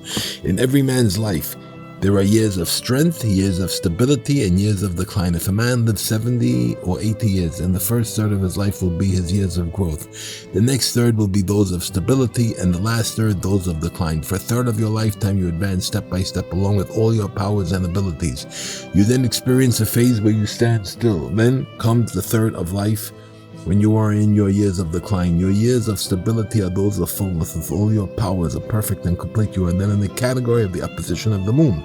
The new moon is very small, then it waxes until it's opposite the sun. When it reaches its greatest size and remains stable, it then begins to wane and decrease in size. Moisture is determined by the moon. As the lunar cycle progresses, tides begin to rise higher. Towards the end of this cycle, the moon wanes and tides are reduced. The more people repeat the statement, the more benign it becomes. Often the Talmud says, it is what people say. Those are non-Jewish sayings that enter Jewish conversations. They are then elevated to become lofty concepts. These sayings are like seawater. Seawater is too salty to drink, but when it travels through the mountains of sand, it becomes fresh and sweet. Sand purifies water and makes it drinkable. The Rebbe did not elaborate on this further. No, there is a light that shines in 1,000 worlds. This light is so intense that the average person cannot receive it. It can be accepted only by a great sage who can divide the thousands into hundreds. Such a sage can divide the great light into small portions that can be grasped by those below him. Then they receive it, a little at a time. A lesson may be so complex that it is incomprehensible. However, it is broken into many simpler concepts. Each one can be understood by itself. In this way, the entire lesson becomes clear. The same is true of the light that shines into 1,000 worlds. It is one simple light that cannot be perceived in part, a single concept that can only be taken as a whole. There is a scholar who is vengeful and vindictive. He can divide the thousands into hundreds. Such a sage can divide this great light into portions that can be comprehended and accepted. It is written, he who harps on something separates a prince. Rashi writes that he who harps is one who is vengeful and vindictive, harping on what another does to him. Through this he separates a prince. He separates himself from God, who is the Lord and Prince of the universe. This refers to an ordinary individual. A sage, however, has a duty to be vengeful and vindictive, as the Talmud states. Every sage who is not vengeful and vindictive like a snake is no scholar. The above verse speaks of the vengeful and vindictive state who can divide the thousands into hundreds. He who harps on something separate, a prince. Aleph means thousand, and Aluf is the leader of thousands. Thus he who harps on something, the vengeful and vindictive sage, separates the thousands and divides the thousands into hundreds. The Talmud states, if you see a sage who is vengeful and vindictive like a snake, bind him around your waist. Rashi explains you will eventually derive benefit from his scholarship. Such a vindictive sage can divide the great light into portions, separating the thousands and the hundreds. Therefore, you will eventually derive benefit from his scholarship, for without him, the light is so great that you will not be able to grasp it. There is a logical reason why only a vengeful sage can divide thousands into hundreds, but it is very deep indeed. One who understands it can bring the dead back to life. He is the one Talmud speaks of when it states, a time will come when tzaddikim will resurrect the dead. One who understands it truly understands when one divides the thousands into the hundreds, he brings the thousands into the hundreds and makes from death hundreds. Thousand is Aleph, the letter Aleph. Death is Mavet. Bring Aleph into Mavet and you have Mem, Aleph, Vav, Tav, Ma'ot, hundreds. One who does not understand this concept does not know why he is happy now. He does not understand how we speak of God's unity in the second line of the Shema. Blessed is the name of the glory of his kingdom forever and ever. It is customary to say this line quietly. The Talmud explains the reason with the parable. A princess smells a pudding called tziki kadera, a savory puddle made by the lower classes. If she asks for it, she is disgraced. If she does not, she is distressed. Therefore, her servants bring it to her quietly. He who does not understand the reason for a vindictive sage does not understand the significance of the shvchey Kedera. He also does not understand the meaning of the first two letters, Chet, Shin, of Cham Shmal, the electron seeks in Ezekiel's vision. He also does not know the meaning of Noga, the brightness in Ezekiel's vision mentioned in the verse, a brightness about it. He who does not know the workings of the Merkavah, the divine chariot, he does not understand the concept of the covenant, nor why people dispute him. The Mashiach understands the concept perfectly. Tzaddikim, however, cannot comprehend it unless they themselves can divide the thousands into hundreds. These are the tzaddikim who are vengeful and vindictive, and these tzaddikim are the Mashiach's belt. The Talmud teaches, if you see a sage who is vengeful and vindictive like a snake, bind them around your waist. This is the Mashiach's belt. Regarding the Mashiach, it is written, the belt around his loins shall be righteousness. The Targum Yonatan renders this, and tzaddikim shall be all around them. This is the concept of Matun, waiting, the aspect of hundreds of tzaddikim who can divide thousands to hundreds will be the belt of Mashiach. These resurrect the lesser tzaddikim. When there is peace in the cities, because there is no one there with intelligence. We are taught if there is no knowledge, how can there be distinction? When a city possesses a truly intelligent person, then there is distinction and division. There are some who follow the person, others who oppose him. The person's name is determined according to his mission in life. Sometimes a person completes his mission before his destined time to die. He must be given a new name. A person's name is the garment of his soul after death. A name is a garment. It is written, I am God. That is my name and my glory. Glory is a garment. Thus Rabbi Yochanan would call his glory clothing my glory. God is called by the tetragrammaton Yud Kei Vav Kei. This name comes from a root meaning existence. It is the name that God gives existence to all creation. However, above all worlds, God has no name. This is a realm where he cannot be grasped at all. It is written, for you are magnified, your word over your name. God's action is the saying with which he created the world. Your word is therefore God's action. God has actions that are above all the worlds. By virtue of these actions, God is above all worlds and greater than all his names. In the realm that is above all worlds, he has no name at all. This is the meaning of, for you magnify your word over your name. It is written that in the world to come, nations will see your righteousness and they will call you by a new name. At that time, the nations will perceive the true mission of the Jews and will therefore give them a new name. There are people who complete the mission associated with their name in the middle of their lifetime. They are then given a new mission and hence a new name. This concept contains many deep and awesome secrets. It is customary to give a new name to a dangerously ill person. The sick person has already fulfilled his destiny according to his original name and is therefore ready to die. When we give him a new name, thereby also giving him a new mission, the sick person can now continue to live and to complete the mission associated with his new name. Our sages say that Moses had many names. Moses had many missions in life. Therefore, he required a different name for each one of the great tasks. You should accustom yourself to be in the world to come. Separate yourself from all worldly desires. For in the world to come, there is no eating or drinking, nor any other of his harmful worldly appetites. A sick person is close to death and therefore is almost within the world to come. For this reason, he loses appetite for all worldly things and is actually repulsed by eating, drinking, and sex. He is almost within the realm of the world to come, where such appetites do not exist, so he finds them disgusting and repulsive. Even when you are alive and well, you can still exist on the plane of the world to come by eschewing all worldly pleasures. If you would only contemplate the lights of the world to come, you would find this world and its pleasures impossible to tolerate. People do not consider the ability to forget an advantage. Without it, it would be impossible to live in the world.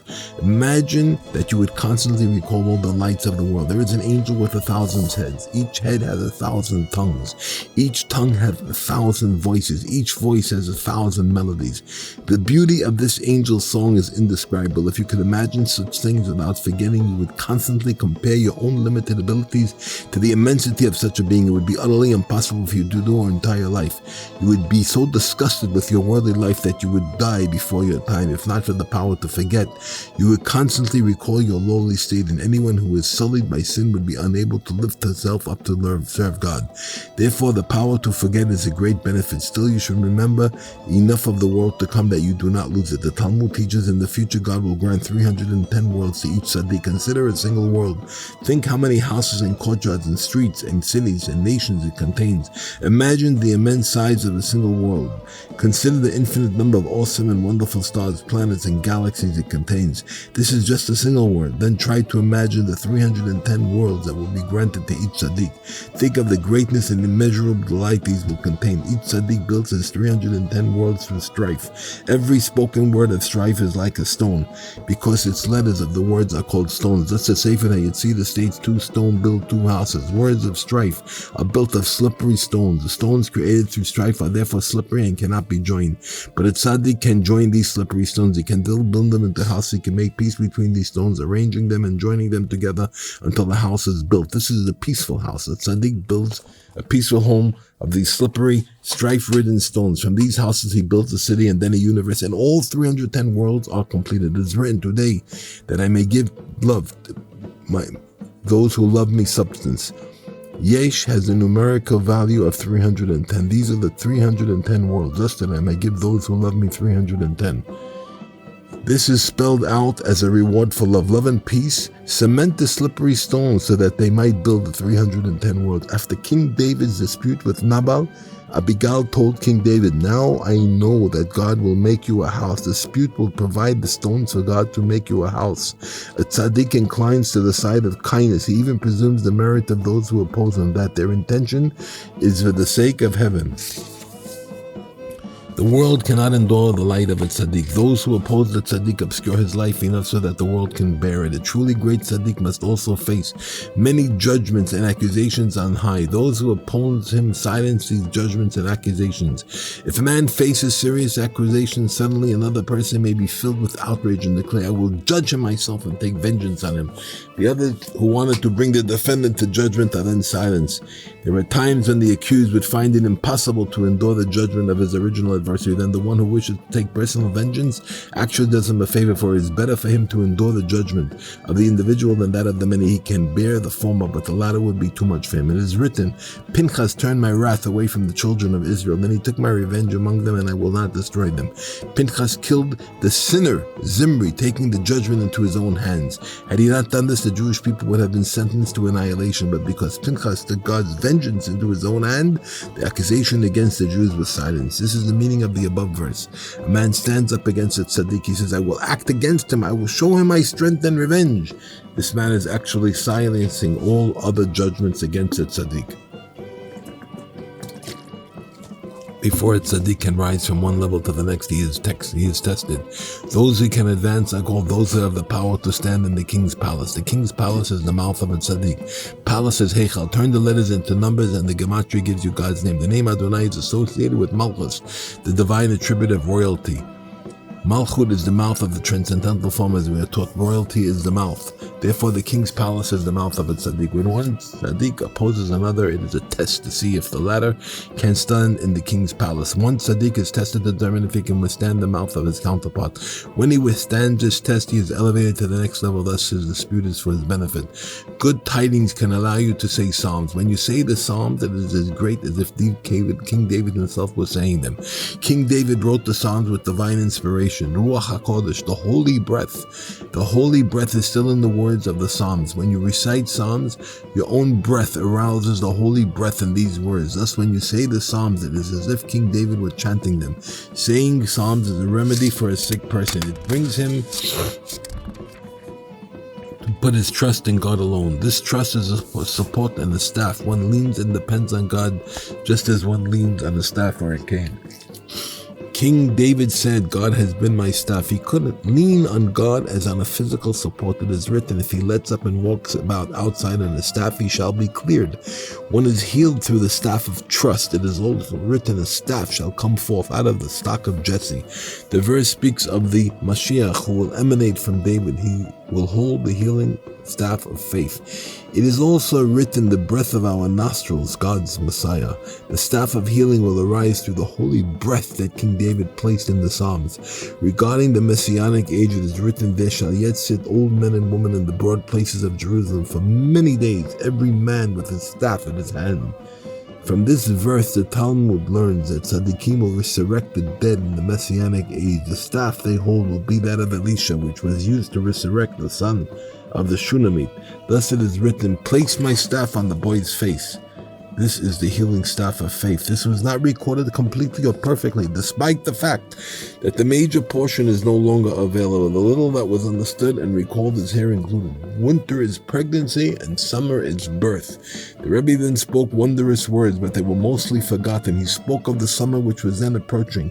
This took place in Nisan, shortly before Pesach, on the third day after the Brit Milah of the Rebbe's son, Shlomo Ephraim of blessed memory. The Rebbe then said that in the winter all plants and grasses die, their strength dissipates and they are like the dead, but when the summer comes they awaken and return to life. It is written, Isaac went out to meditate in the field. The Talmud states that this meditation was prayer. Meditation and prayer is Sichot. A bush of the field is Siach. With every bush of the field begins to return to life and grow, it yearns to be included in prayer and meditation. When summer approaches, it is particularly good to meditate in the field. This is a time when you can pray to God with longing and yearning. The Rebbe spoke at length length about this, he also discussed several other matters. When you speak to a friend about fear of God, this creates both direct light and reflected light. This information he receives from you is direct light.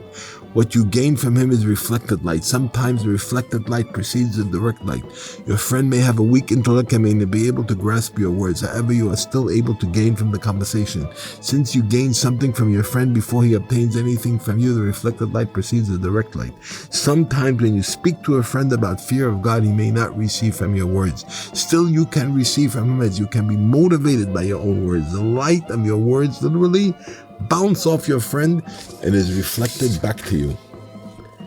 There is literally the concept of reflected light as discussed in the writings. A ball cannot enter a stone wall and therefore bounces back from it. Likewise, when your friend does not receive from your words, they are reflected back to you. Thus, you are influenced by your own words. These same words may have no effect had you spoken them to yourself. But when you speak to your friend and he is not inspired, they are reflected back to you. Thus, you are inspired by them. It is just like reflected light that comes into being when the direct light strikes a vessel, as discussed in the writings. We heard that the Rebbe once said this: when Joseph refused Potiphar's wife, as it is written, she grabbed him by the garment. The forces of the other side and the evil inclination grab a person by his garment. The necessity of obtaining garments and clothing can disturb a person greatly and hinder him from serving God. Therefore, she grabbed him by his garment. If you are a master of your soul and have strong confidence in God, you will pay no attention to this. You may have no clothing to wear, but it will not disturb you, since you do not allow yourself to be distracted by such things. It is written, he left his garment with her and fled. You must leave your concern about garments and clothing behind and escape the forces of evil. Pay no attention to what you lack. Do what God requires of you and serve him to the best of your ability. Many times the Rebbe said that no sophistication is needed in serving God. All that is required is simplicity, sincerity, and faith. The Rebbe said that simplicity is the highest possible thing. God is certainly above and higher than all else, and God is ultimately simple. It is written, he beholds no sin in Jacob, nor sees evil in Israel. The Lord his God is with him, and the king's trumpet blasted him. We heard from the Rebbe's explanation of the verse, but the main idea was lost. The following other was retained. The trumpet blast is a trua. Trua literally means breaking. It is written, you shall break them with an iron staff. And the original verse can be rendered, the broken pieces, the king is in them. When atheism is smashed, the king is in broken pieces. The divine king is even in atheism, for his life-giving power permeates all things. The Rebbe said that the secularists have no life, even in this world. As soon as things go against them, they are left with nothing. They think everything is determined by nature, have no place to turn. When trouble strikes, they are left without any source of hope. A man of faith believes in God and has a very good life. When trouble strikes, his faith still inspires him. He trusts in God and knows that everything is for the best. If he must suffer, he realizes that it will atone for his sins, or that ultimately bring a greater benefit. No matter what happens, he realizes God does only good. Therefore, the man of faith always has a good life, both in this world and in the next world. The secularists, however, have no life, either in this world or the next. It is well known that their lives are always filled with suffering. No matter what happens, things never go their way. Actually, it is impossible that they should, for they have chosen this world, the realm of suffering and trouble. All their chosen world has to offer them is pain and worry. The world never goes exactly the way a person wants. If he ignores his true purpose and seeks worldly pleasure, he will only find the world filled with suffering. He will constantly encounter trouble and anxiety. Through it all, he will have nothing to console him. If, however, you believe in the truth and look forward to the world to come, you have a very good life. You know that all things are good, even your suffering is for the best, either to remind you to repent or to atone for your sins in order to attain the everlasting good of the world to come. The sins and other wrongs you may have committed may cause you great anguish, and you may suffer because of your regret. Still, this is for your good. It is written, the fear of God increases days. The pain of regret is not evil. It increases your days and adds to your life. On the other hand, the person's troubles and anxieties shorten and destroy his life. Therefore, the secularists have no life, since their troubles and anxiety destroyed completely. But the fear of God increases days. When a person's apprehensions and concerns stem from his fear of God, they actually add to his life. You may feel pained when you regret your sins. You may contemplate God's greatness and cringe because of your wrongdoings. Or you may recall that God punishes and tremble with anxiety. Whatever the case, your suffering comes from your fear of God, and is included in the verse. The fear of God increases days. The suffering and anxiety adds to your life. If you are a person of faith, you will find it easier to repent. True repentance must be teshuvah hamishkal, balanced penitence, namely contrition and remorse equal to the enjoyment derived from the sin. If you truly believe in God, you can never have perfect enjoyment from any sin. Whatever wrong you do, you will be mixed feelings and full knowledge that it will be bitter in the end. You are aware of the severe and bitter punishment for each sin and are filled with regrets even while sinning. You may be overcome by temptation, but your enjoyment is limited. Therefore, it is easier for you to repent and to balance out your pleasure.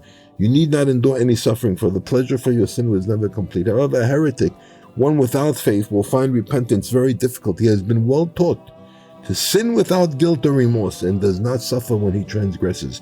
Therefore, his repentance must balance his unmitigated pleasure. Look carefully in the Shla, in the section entitled Masechet Shavuot. Here you will find the stern prohibition against becoming involved in philosophy. He writes that one who studies philosophy can lose his portion in the world to come. He also quotes the opinion of many earlier sages. All agree that this is amongst the worst possible sins. This is also discussed in many other sacred works.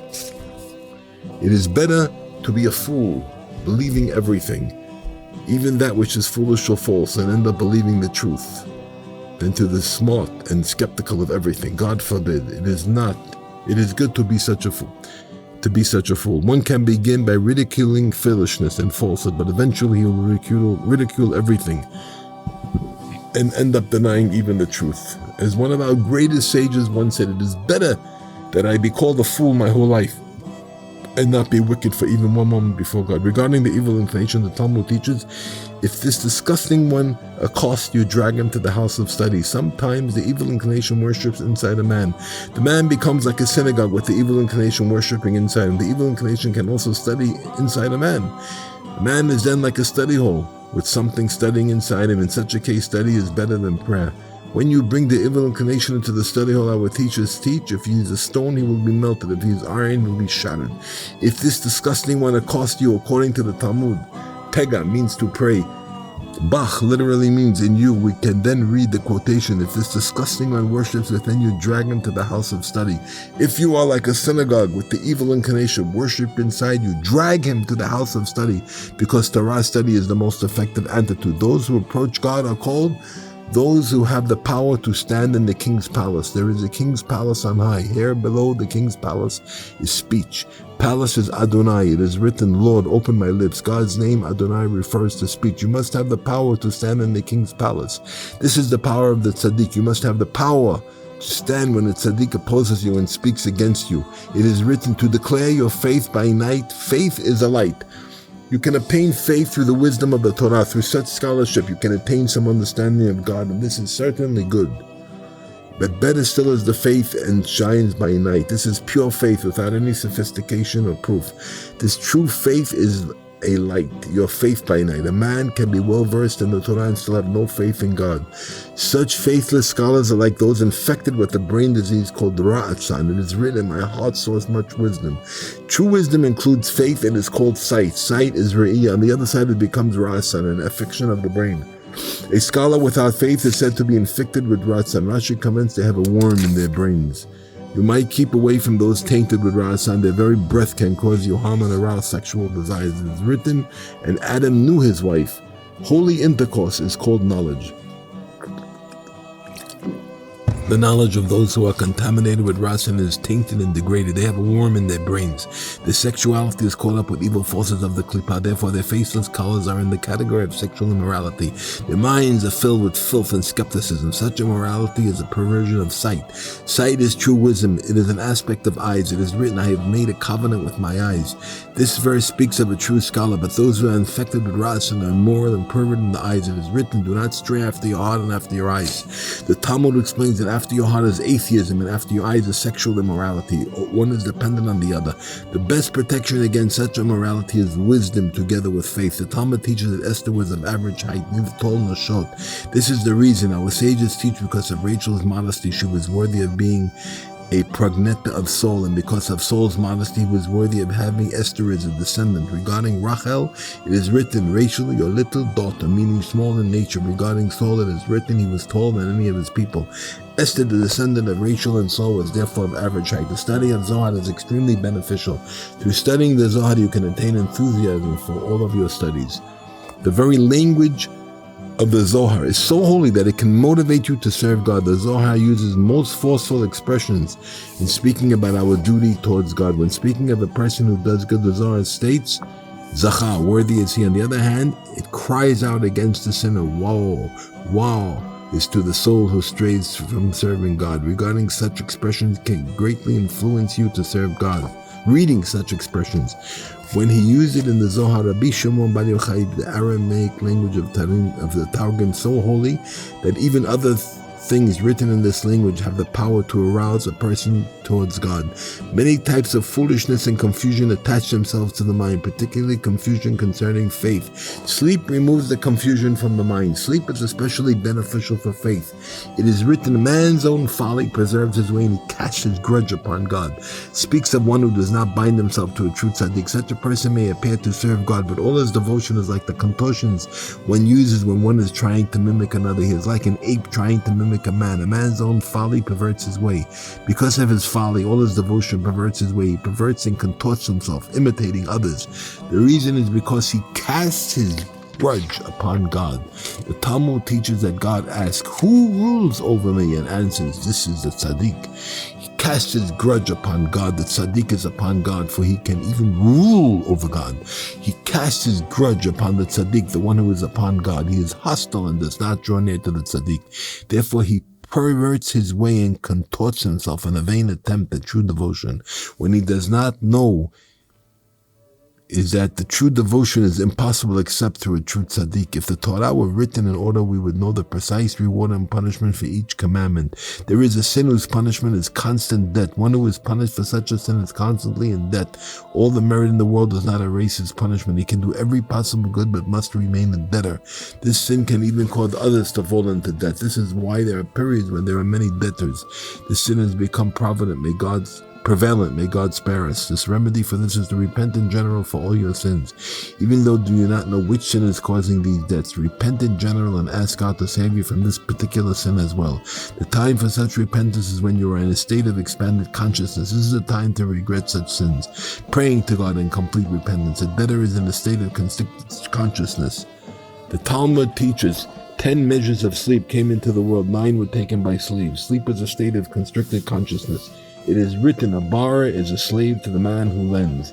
Therefore, a debtor is a slave. The 9 measures of sleep taken by slaves are the measures of constricted consciousness of the debtor. The sin that causes this must be atoned for when you are in a state of expanded consciousness. This then counteracts the punishment of being a debtor, the state of constricted consciousness. People say that when God wants to make a man a fool, he takes away his wife. It is written, a woman of valor is the crown of her husband. This is a good wife. It is also written, Nafla ateret roshenu. A crown has fallen from our head. This is the death of such a wife. Nafla ateret roshenu forms the word acronym fool. Nowadays it is easier to resist temptation. When people of earlier times withstood temptations, its klipa was broken. It then became easier for others to withstand it. People have already withstood many temptations, making it easier for the average person today. The Talmud states, when Joseph overcame with strength with a small matter for Boaz. When Boaz overcame with strength with a small matter for Palti ben Naish. It took great strength for Joseph to resist the temptations of Potiphar's wife. When Boaz found himself alone with Ruth in the middle of the night, it was much easier for him to overcome the temptation since Joseph had already broken its power.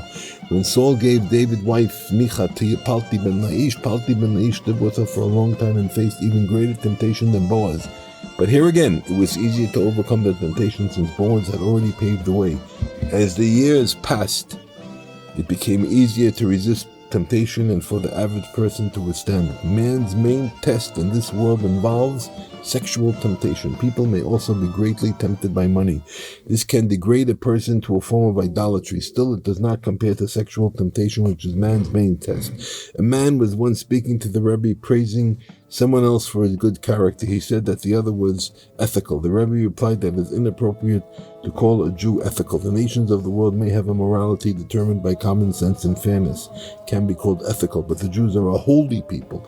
We observe moral commandments that are logical and fair, but we do not do so for reasons of ethics. Our Creator gave us the Torah. We keep the commandments because they were decreed by God and not for any logical or moral reasons. It is written in the words of King David, "The way of your commandments I will run." There are commandments and customs that involve morality. They are the way of life. King David calls them the way. One would follow these ways on the basis of ethical fairness alone. For example, an ethical person would abstain from stealing even without a divine commandment. King David spoke of such commandments called the way. He said of them, "The way of your commandments I will run. I will not keep these commandments because they were moral, but because they are your commandments. It is for this reason that I run to keep them." The way includes commandments that are ethically logical, but I do not follow the way because it is proper and ethical. The way of your commandments I will run. I run to keep them because of you decreed them in your Torah. The Talmud states only the Jews are called Adam. The way of your commandments I will run. The initial letters of the Hebrew word spell Adam. Israel is a holy people and they are called Adam. They do not keep a moral code because it is logical or ethical, but because it is decreed by God. These add to the earlier ones, blossoms of wisdom gleaned from the conversations of Rabbi Nachman, previously existing only in manuscript form. The Rebbe spent most of his youth in the village of Assistan in Medvedka, where his father-in-law lived, near a large river with many reeds and rushes growing in the banks. The Rebbe's holy way involved taking his time in a small boat and rowing by himself all along the river. He could not control the boat very well, but would still take it beyond the rushes where he could not be seen. It was here that he served God, secluding himself in meditation and prayer. The Rebbe himself writes that it was here that he attained what he did. As he could not control his boat very well, when he came to the middle of the river, far from the shore, the boat would rock violently in the heavy current and seem ready to sink. The Rebbe had no idea how to remedy the situation, would lift his hands and cry out to God with true devotion. The same thing happened later when he was in Tiberias attempting to escape the plague. He found himself on a narrow wall, hanging by his fingertips over the Sea of Galilee. When he felt that he would surely fall, he cried out to God in his heart. The Rebbe constantly repeated the stories. They were a lesson that he wanted to impress on us in our hearts and minds. Imagine that you are in the middle of the sea with a storm ranging to the very heights of heaven. You are hanging on by a hair's breadth, not knowing what to do. You do not even have time to cry out. You can only lift your eyes and heart to God. You should always lift your heart to God like this. Seclude yourself and cry out to God. The danger is more than imaginary, as you know. Deep down in your soul, every man is in great danger in this world. Understand these words well. Rabbi Nachman writes, I heard that the Rebbe once exclaimed with wonder about God. People ask many questions. How good it is when you settle your mind to realize that there are no questions. It is written, for God's ways are straight. Everything is perfect in order. I myself also heard the Rebbe say about God, they ask questions. The Rebbe's intent was to ridicule those who think they are raising some serious questions about God. It is written, God is righteous in all his ways. You should not suspect that God's ways are at all unjust. If you cannot understand them, it is because God's ways and how God runs the world are beyond all human comprehension. I do not recall the exact course of the discussion, but I do remember that the Rebbe ended up by saying if people would only hold on to this. With his gestures, he emphasized how important this is. This meaning a person's pleasure and strong desire for fellow Jew to succeed and excel in serving God, even if the person himself is unable to do, God forbid. This is quite a high level. The Rebbe's intent was that there is something to grasp hold of. Even if you cannot attain a high level yourself, you can still hope that others attain what is beyond your reach. I also remember that the Rebbe said, even if I am not worthy of serving God, I am satisfied to let others serve him. This is a very important thing to grasp. I heard this from the Rebbe's own lips. It seems obvious to me. Even though I may not be worthy, I still long for everyone to truly be righteous. I would like nothing better than all my friends to be of great tzaddikim. This would be my greatest expression of love and friendship. This is how you must love your fellow man. You want him to attain his true goal in life as ordained by God's goodness. This is true Jewish love. It is explained in the Rebbe's lesson on the verse, for he who has mercy on them will lead them. There are people who have fallen in their level of religious devotion, who are ensnared by their evil temptations and are literally trapped in sin. Many such people hate those who are still religious. They provoke them, discouraging and degrading them in every way possible. They do everything in their power to drag them to their low level, proclaiming that these religious Jews will eventually fall just as they have. Many of our youth today have a strong desire to be truly religious. They spend much time in study and pray with all their heart and great devotion, but those who have fallen always ridicule and insult these young people. They discourage them by saying that all their devotion is really nothing. There's nothing more than jealousy. They have fallen and therefore they want others to be just like them. But a true Jew must do the exact opposite. He should want others to serve God, even when he himself is unable to do so. The Rebbe once quoted the verse, "Be strong and brave, all who hope in God." The Rebbe stressed, all who hope in God, you may not be worthy of holiness or devotion, but you can still hope. In this way, you can be strong and brave. No matter what happens, never let anything discourage you. Even more, you should encourage others not to be dismayed no matter what happens. You may be aware of your own failings, but still they should not prevent you from encouraging others. It's easier to inspire others and to strengthen yourself. Then our sages teach, a prisoner cannot free himself from prison. There is nothing worse than discouragement. It is written, do not be afraid or terrified. The Talmud interprets this in relation to warfare. Do not be afraid of the hordes of troops or terrified of the sound of the war horns. If you want to be religious, you will encounter many battles. You will have to be brave in the face of hordes of troops and the sounds of war horns. You will have to face many such things. You must have a stand and not surrender your ground no matter what you encounter. Anticipate God's help and do not stray from him. The Talmud says about war, retreat is the beginning of defeat. How can you run from God? It is written, where can I flee from you? If I mount up to heaven, you are there. If I descend to hell, you are there. God is everywhere. You must be very stubborn in your devotion. You may feel far from God, but do not discourage others. Do just the opposite and strengthen them in every way you can. Speak to them with words and restore the soul. Do this, and eventually you will also be affected and worthy of true devotion to God. That's it for today.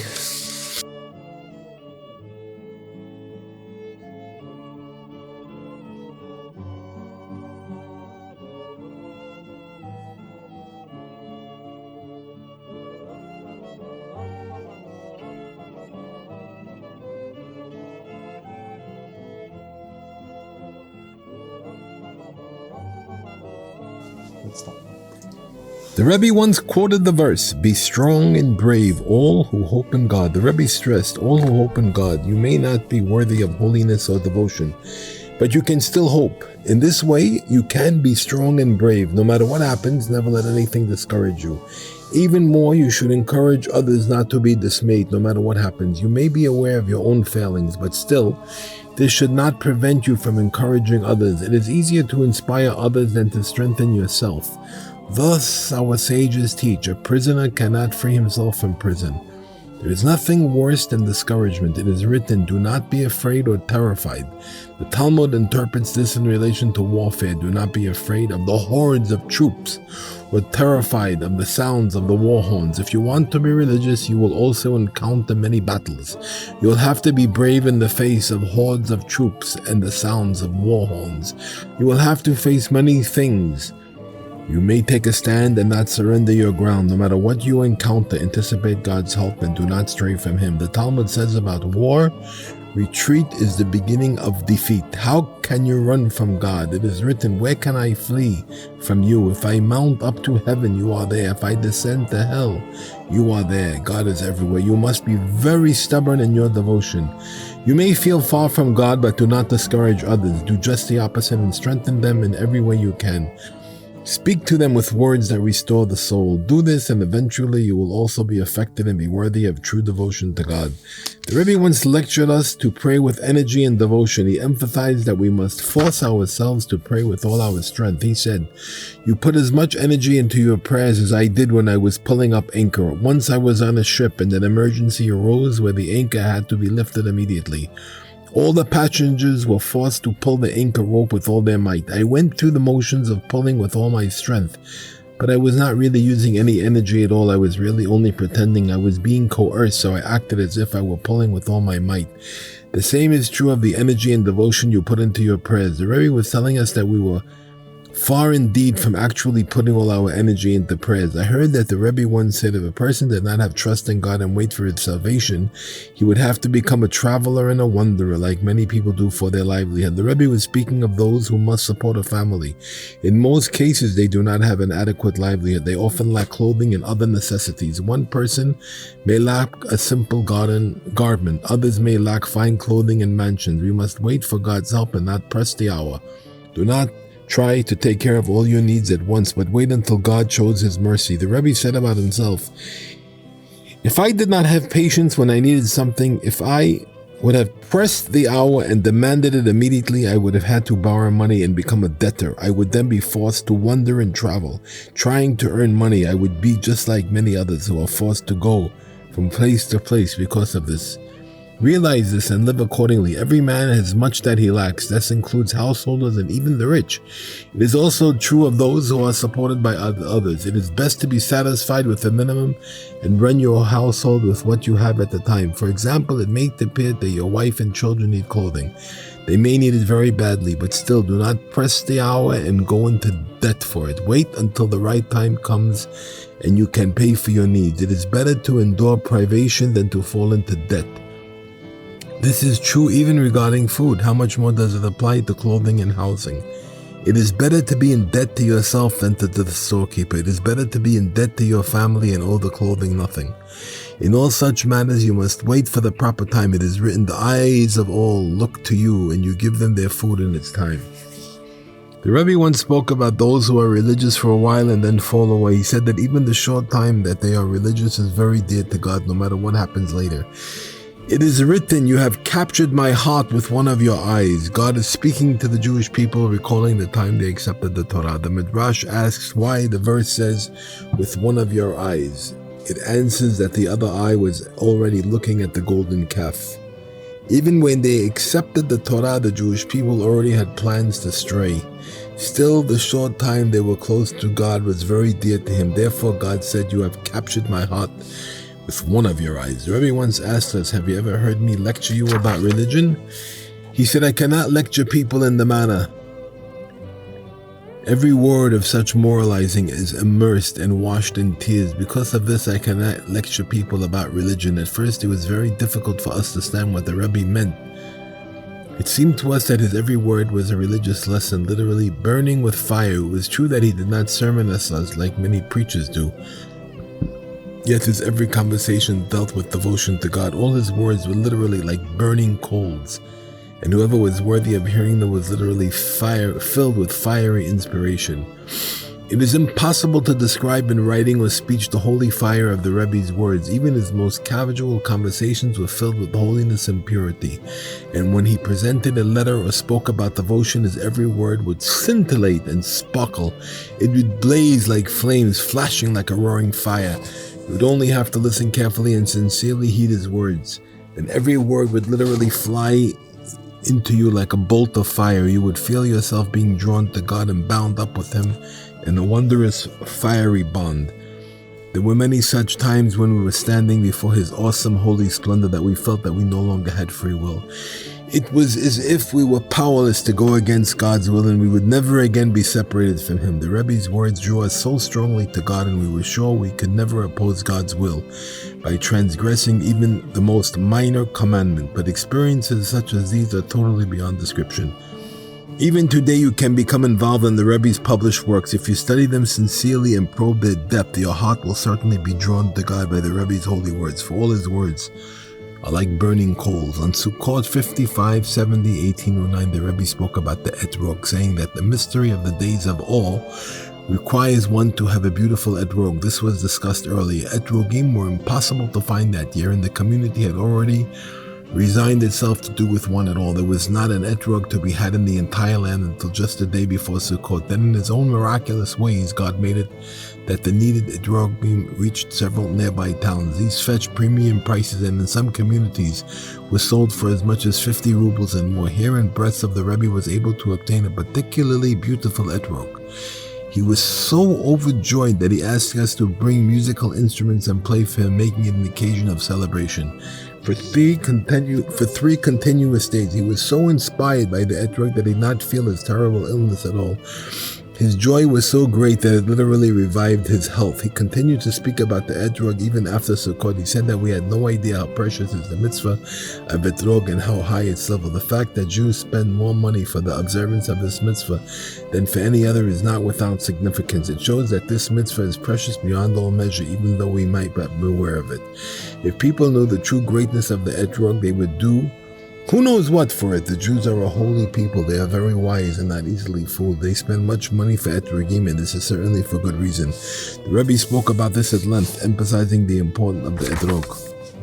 On Saturday night, right after Shabbos Shuvah, the Rebbe spoke about the Mashiach. It is a well-known fact that many people were saying that the Mashiach would come that year, but the Rebbe did not agree with this. The Rebbe said, When the Mashiach is ready to come, more than one person will cry out about faith. Many tzaddikim will raise their voices just as I do today. They will scream until they tear out their throats, and it will not help. Regarding the Messianic age, it is written, and it will be that he who is left in Zion and he who remains in Jerusalem, holy shall be said of him. The Talmud teaches that the angels will chant, holy, holy, holy, before the tzaddikim, just as they do before God. This means just what it says. The tzaddikim who remain faithful before the coming of the Mashiach will deserve this and much more. So difficult will it be to remain firm in faith and not be misled by everyone's mistaken beliefs in this pre-Messianic era. At that time, there will be many spurious religious leaders. A group such as ours, in which people gather together thirsting for God's word, certainly will no longer exist. There will remain some truly religious individuals, but they will be very widely scattered.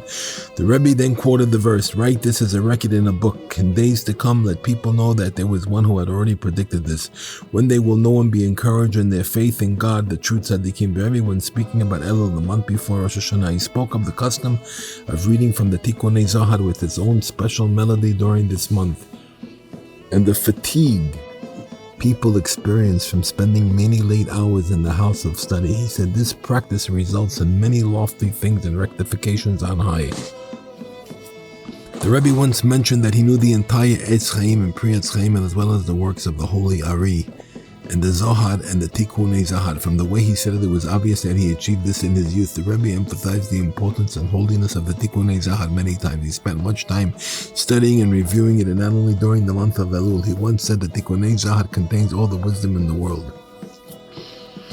Sexual temptations result mainly from depression. Therefore, you should make every effort to be joyful always. The Rebbe said, even when one falls into mud and mire and it is difficult to get out, one screams and screams and screams. The Rebbe then raised his hand slightly and said no more. The Rebbe then spoke about the disturbing thoughts that often trouble a person in this area. He quoted the Talmudic maxim, "Trouble is bad enough when it comes," adding one should not be disturbed by this, either before or after. I heard that the Rebbe once spoke about famous miracle workers.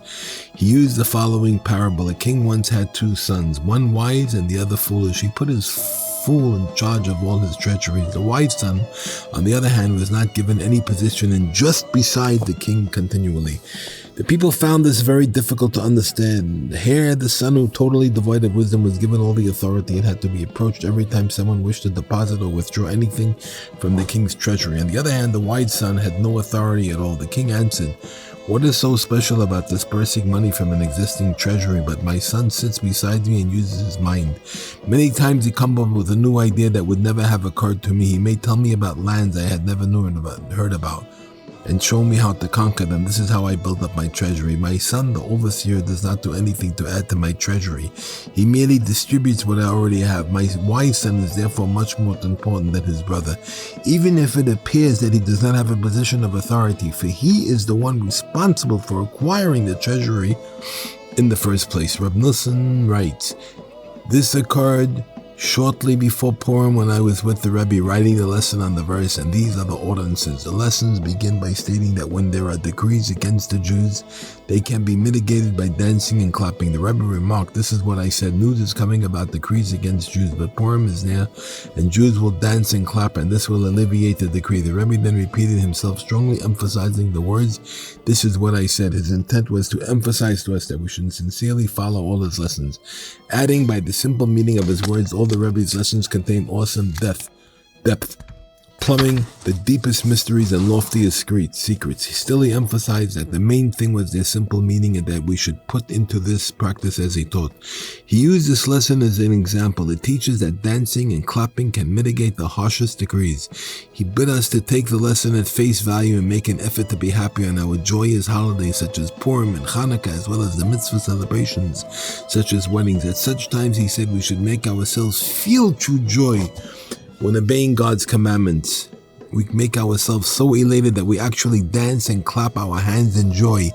This is what alleviates the decrees against us. Do not say who can be worthy of nullifying an evil decree through mad dancing and clapping. Certainly only holiest of men. The Rebbe's lessons are not in heaven. Any person can observe the words of this lesson and accomplish great things. All that is required is truth and sincerity. The same is true of all his lessons. and all of his other lessons, for the main thing is not study but action. Open your eyes and concentrate on each of the Rebbe's lessons. Open your heart to understand the practices, advice, direction, and inspiration there according to the simple meaning, and you will find the path to God there.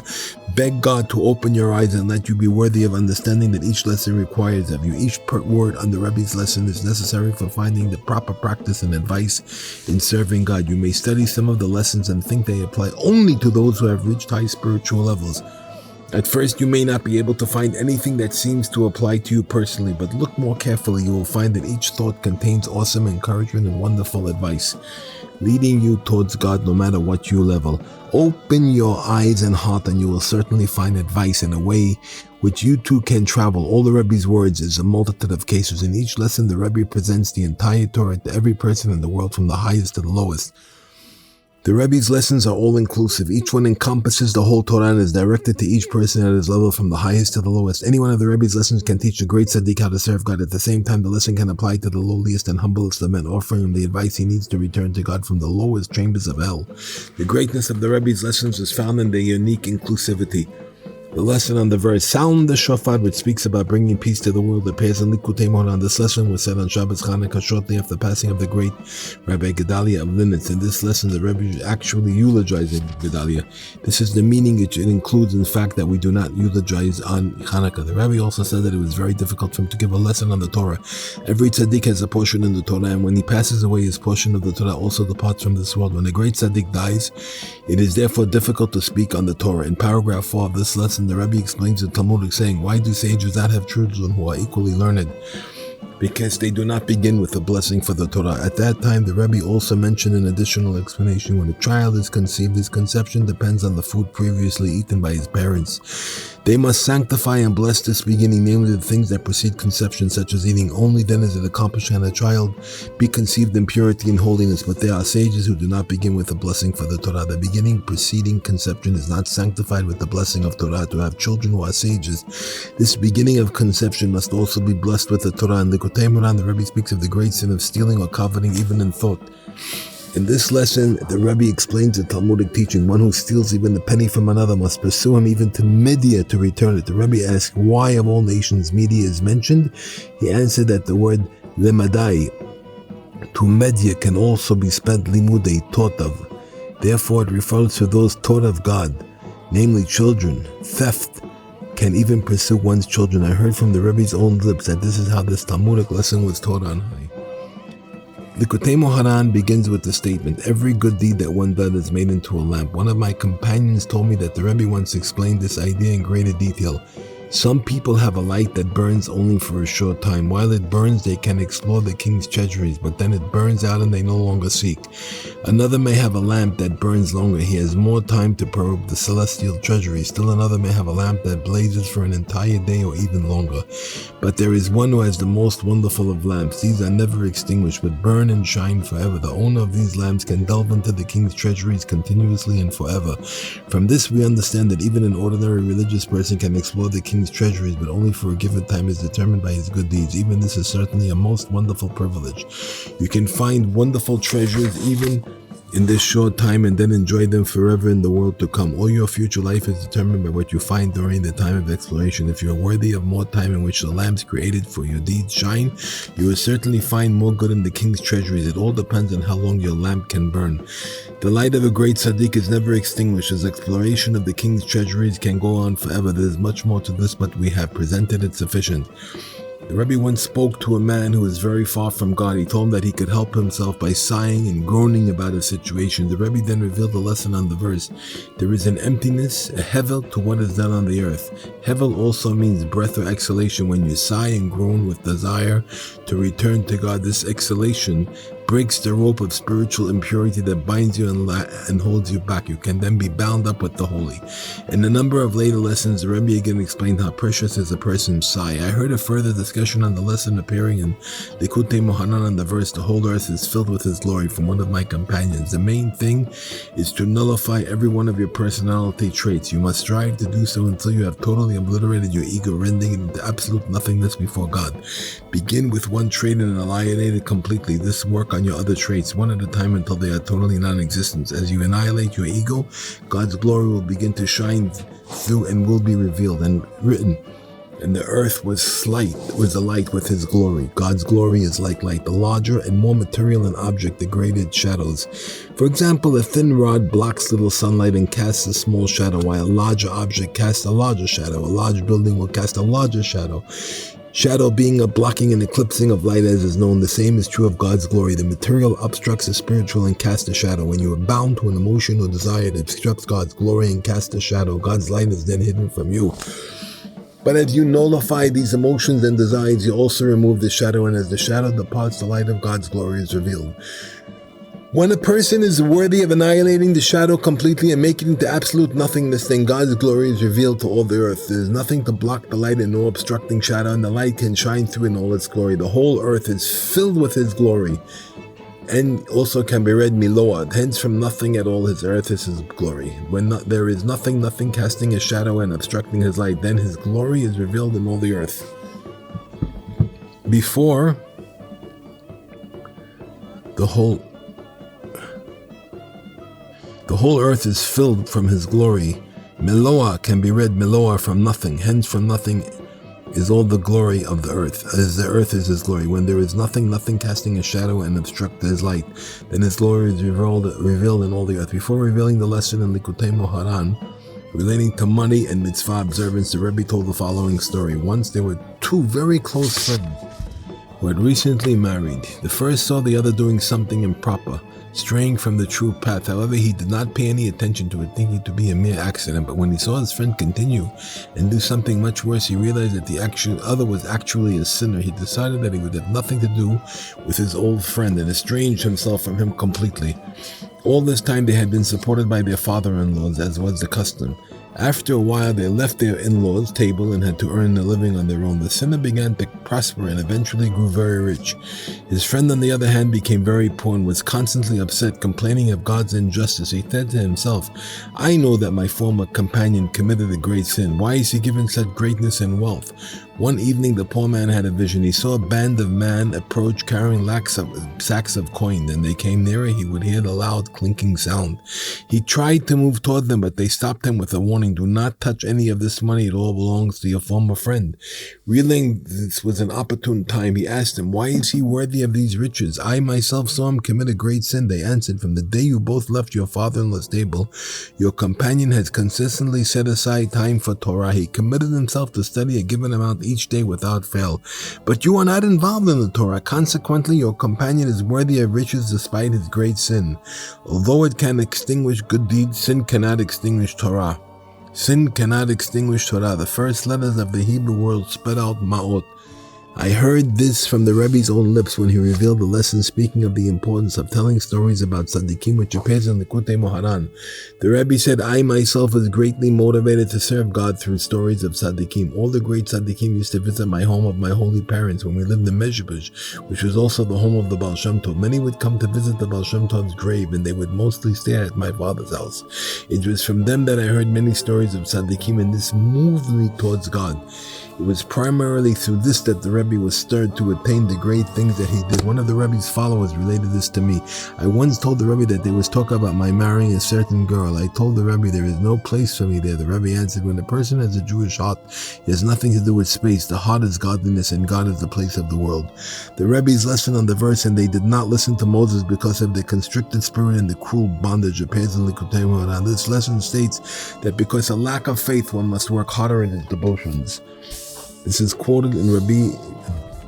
When the Rebbe addressed this lesson to me, I was quite shocked. I always thought of myself as having faith and could not understand his implication. When I mentioned this to the Rebbe, he answered me with some impatience: "You may have faith, but you have no faith in yourself." The Rebbe told me this. It is written, "Who has despised the day of small things." The Talmud comments on the verse, "Why are the tables of the tzaddikim despised in the world to come? Because of their own smallness. This is because they do not believe in themselves." Rashi explains their own smallness to mean that their faith was small, but the words of the Talmud literally mean the smallness they had in themselves. Hence the Rebbe's comment that their main lack was that of lack of confidence in themselves. The Talmud concludes by stating there were some among them who did not believe in God. If they were tzaddikim, how is this possible? According to the Rebbe's interpretation, it means that they did not have enough faith in God's goodness to believe that they were important to Him. This is why the Talmud speaks of their smallness. Their lack of belief was really a lack of faith in themselves. They can also be fitted into Rashi's commentary. The main lesson here is that you must have faith in yourself. Believe that you are there in the eyes of God. A measure of God's goodness is every individual's importance to Him. Experience humility does not mean putting yourself into a strait of constricted consciences, but rather you should constantly ask God to help you achieve true humility. Shortly after the Rebbe taught the above lesson, he gave another lesson on the section of the Zohar beginning. Rabbi Shimon rejoiced, and he states that some tzaddikim suffer from opposition because of their lack of faith in themselves. The Rebbe states that the remedy for spiritual damage caused by a nocturnal pollution is to say the 10 Psalms. These 10 Psalms are specified in the haran. Rabbi Nachman writes, I was not with the Rebbe when he first revealed the concept brought in lesson 205, but God was with me and I arrived shortly afterwards and I heard the entire lesson from someone exactly as the Rebbe had taught it. I then had the opportunity to discuss it with the Rebbe himself, and he reviewed it for me as it is brought in Likutei Moharan. When the Rebbe first revealed this, he prescribed the remedy of the 10 Psalms without specifying which 10 must be said. He said we should just say 10. Later he told me it would be correct to specify the exact 10 Psalms. However, any 10 constitute the remedy, since any 10 Psalms correspond to the 10 types of song which are the true remedy. Before speaking of the Psalms, the Rebbe began the lesson and said the first remedy is mikvah. You must first immerse yourself in a mikvah. He then spoke of the 10 Psalms. Another time the Rebbe said you must be very careful to immerse in a mikvah on the same day you have an unclean occurrence. If you cannot immerse first thing in the morning, do so at any time during the day, even towards evening. It is most important to immerse on the very same day. At the end of Sipurei Ma'asiyot, his birth, that he said it is best to immerse immediately. 4 long years passed, and what happened would consume many volumes.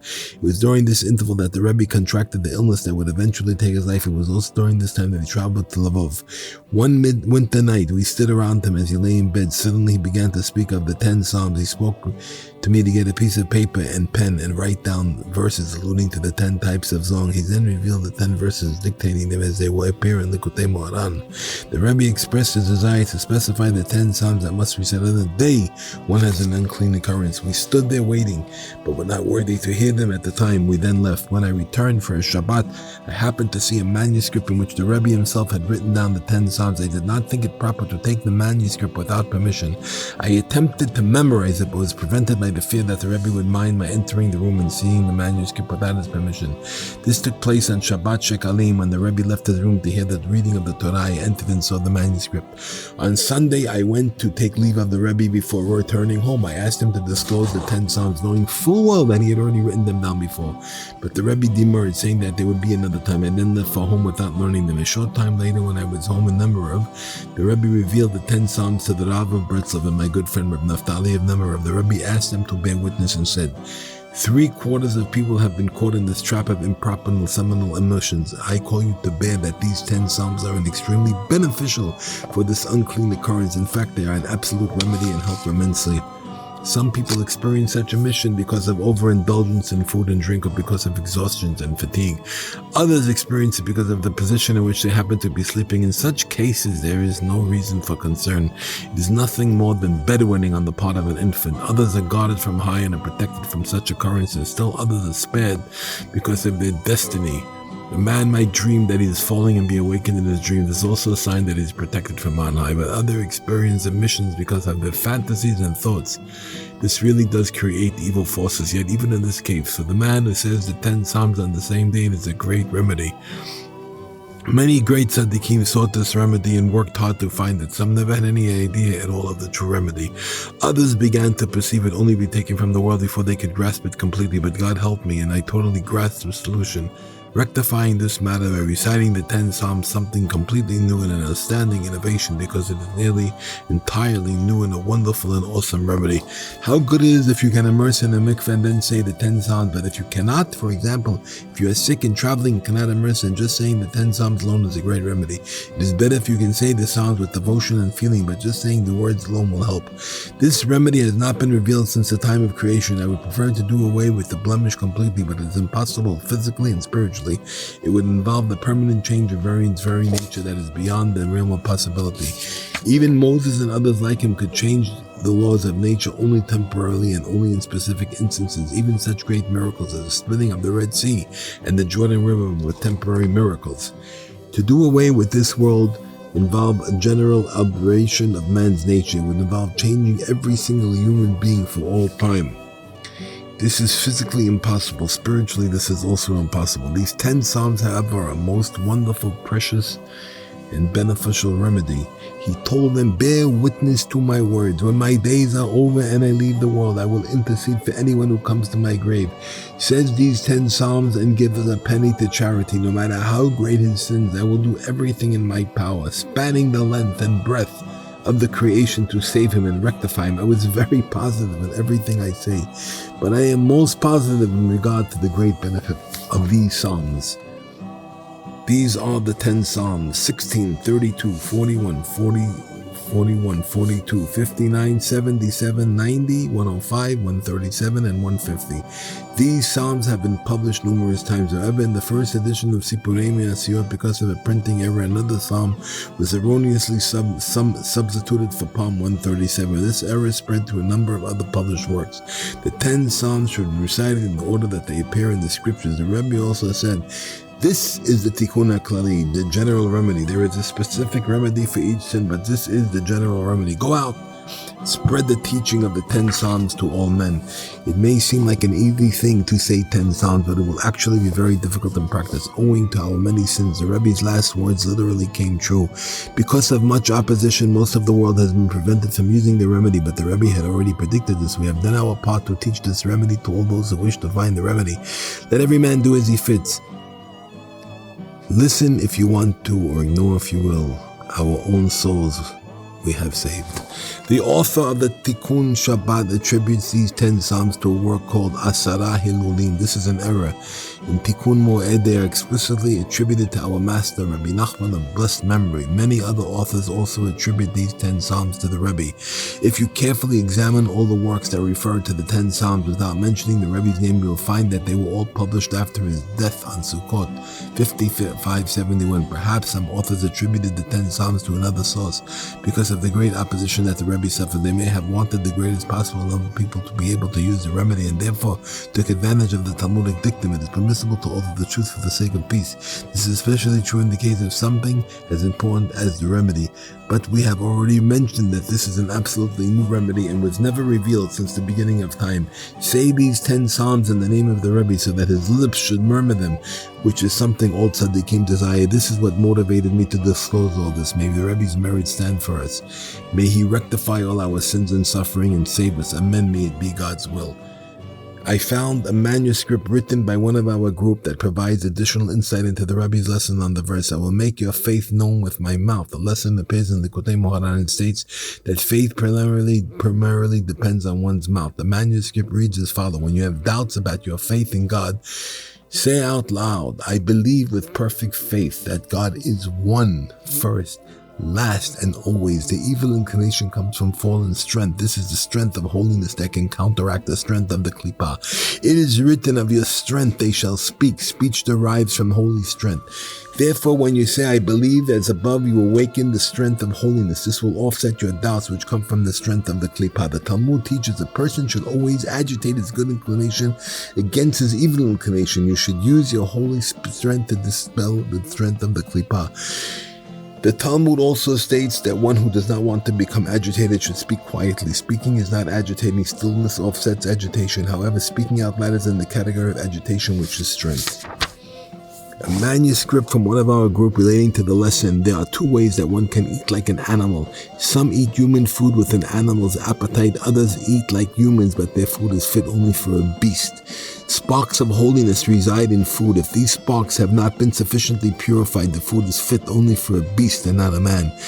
Eating like an animal is either one of the 2 ways that leads to fevers. It is written, you cause men to ride over our herds, and we have gone through fire and water. When we eat like an animal, we are in a low subhuman plane. This is when men ride over our heads. As a result, we go through fire and water with the heat and chills of fever. Physicians say that fevers come from overeating. This is on the physical plane. It is all true on the spiritual plane.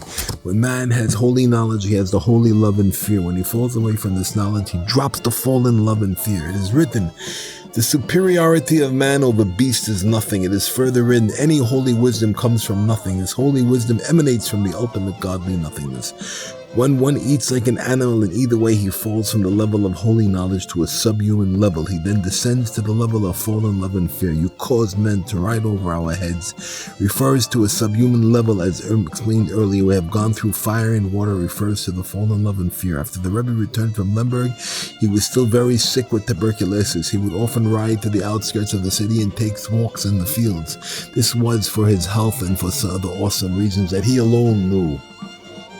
During these strolls, we heard many wonderful lessons and tales from the Rebbe. It was on such occasions that we heard the lesson on the verse, Isaac went to meditate in the field. We had taken the coach out of the city and stopped to walk in a field. We had descended from the coach and was standing around the Rebbe who was still sitting there. It was time for the afternoon mincha prayer, and we were about to begin the service in the field. The Rebbe then revealed the above lesson, saying that when one prays in the field, every blade of grass enters into his prayers. He later remarked that just as we stood around him, he himself sees all the vegetation, each plant pushing itself towards each person who is there in order to rise and become part of his prayer. Several other lessons were revealed during these excursions. It was lesson 12, where is the place of his glory? And the verse, where is the lamb of the offering? There was also lesson 15, beginning, those who boast about fame, on the Talmudic quotation, why do camels have small tails and oxen long tails? Also told them was lesson 16. They ask why a man asks for God for livelihood. Several other lessons were also revealed during their walks. All these lessons are related to the Talmudic account of the question that Rabbi Yehuda asked Reb Zera when the latter was in a humorous mood. All that we heard during these excursions is bound together in the remarkable Talmudic saying. Rabbi Yehuda asked Reb Zera when he was in a humorous mood, why does a rooster cover his upper eyelid with his lower one?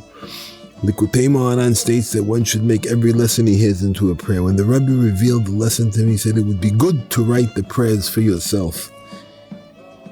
From his gestures, the way he said it, I understood what a wonderful and awesome thing this was. The Rebbe said that it was responsible for great delight on high. Another time the Rebbe was speaking to someone who expressed his great desire regarding this. He said, I very much want my lessons made into prayers, but I do not know to whom to entrust the task. On another occasion, the Rebbe showed me a recently published book called Yad Katana.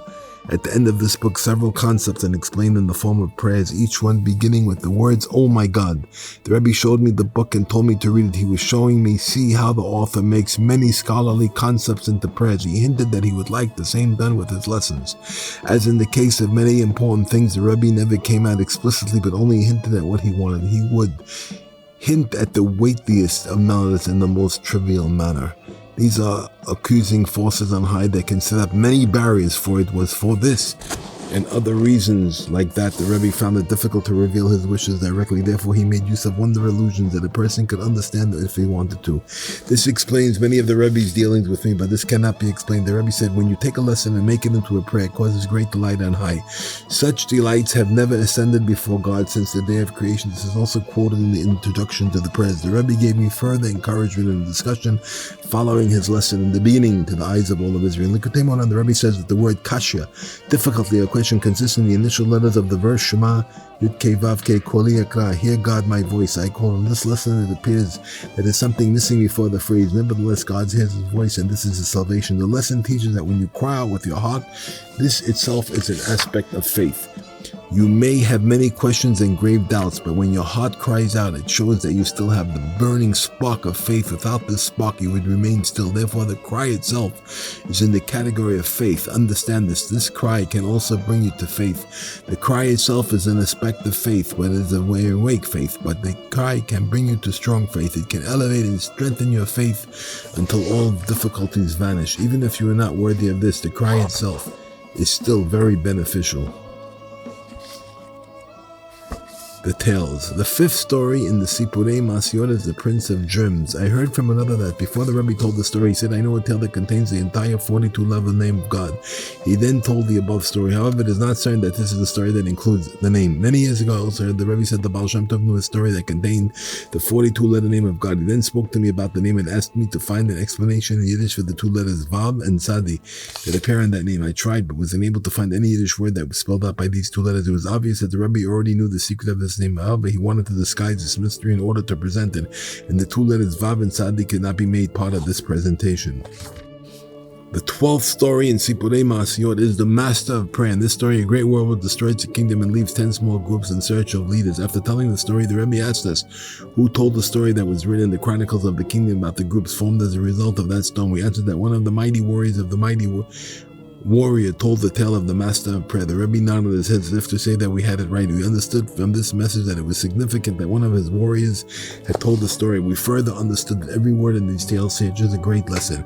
The mouth cannot speak it, nor can the heart conceive it. The 13th story in Sipurei Masyot is the 7 beggars. It was told over a period of several days. Each part of the story alluded to some discussion that preceded its telling. The story speaks of a boy and a girl lost in the woods who must meet 7 beggars. Each of these beggars appears to have a deformity: blindness, deafness, stuttering, a crooked neck, a hunchback, deformed hands, crippled feet. Later, the boy and girl marry each other, and on the 7 successive days of the wedding feast, each of these beggars tells his story. Each demonstrates that his apparent deformity is really an illusion, making a unique capability.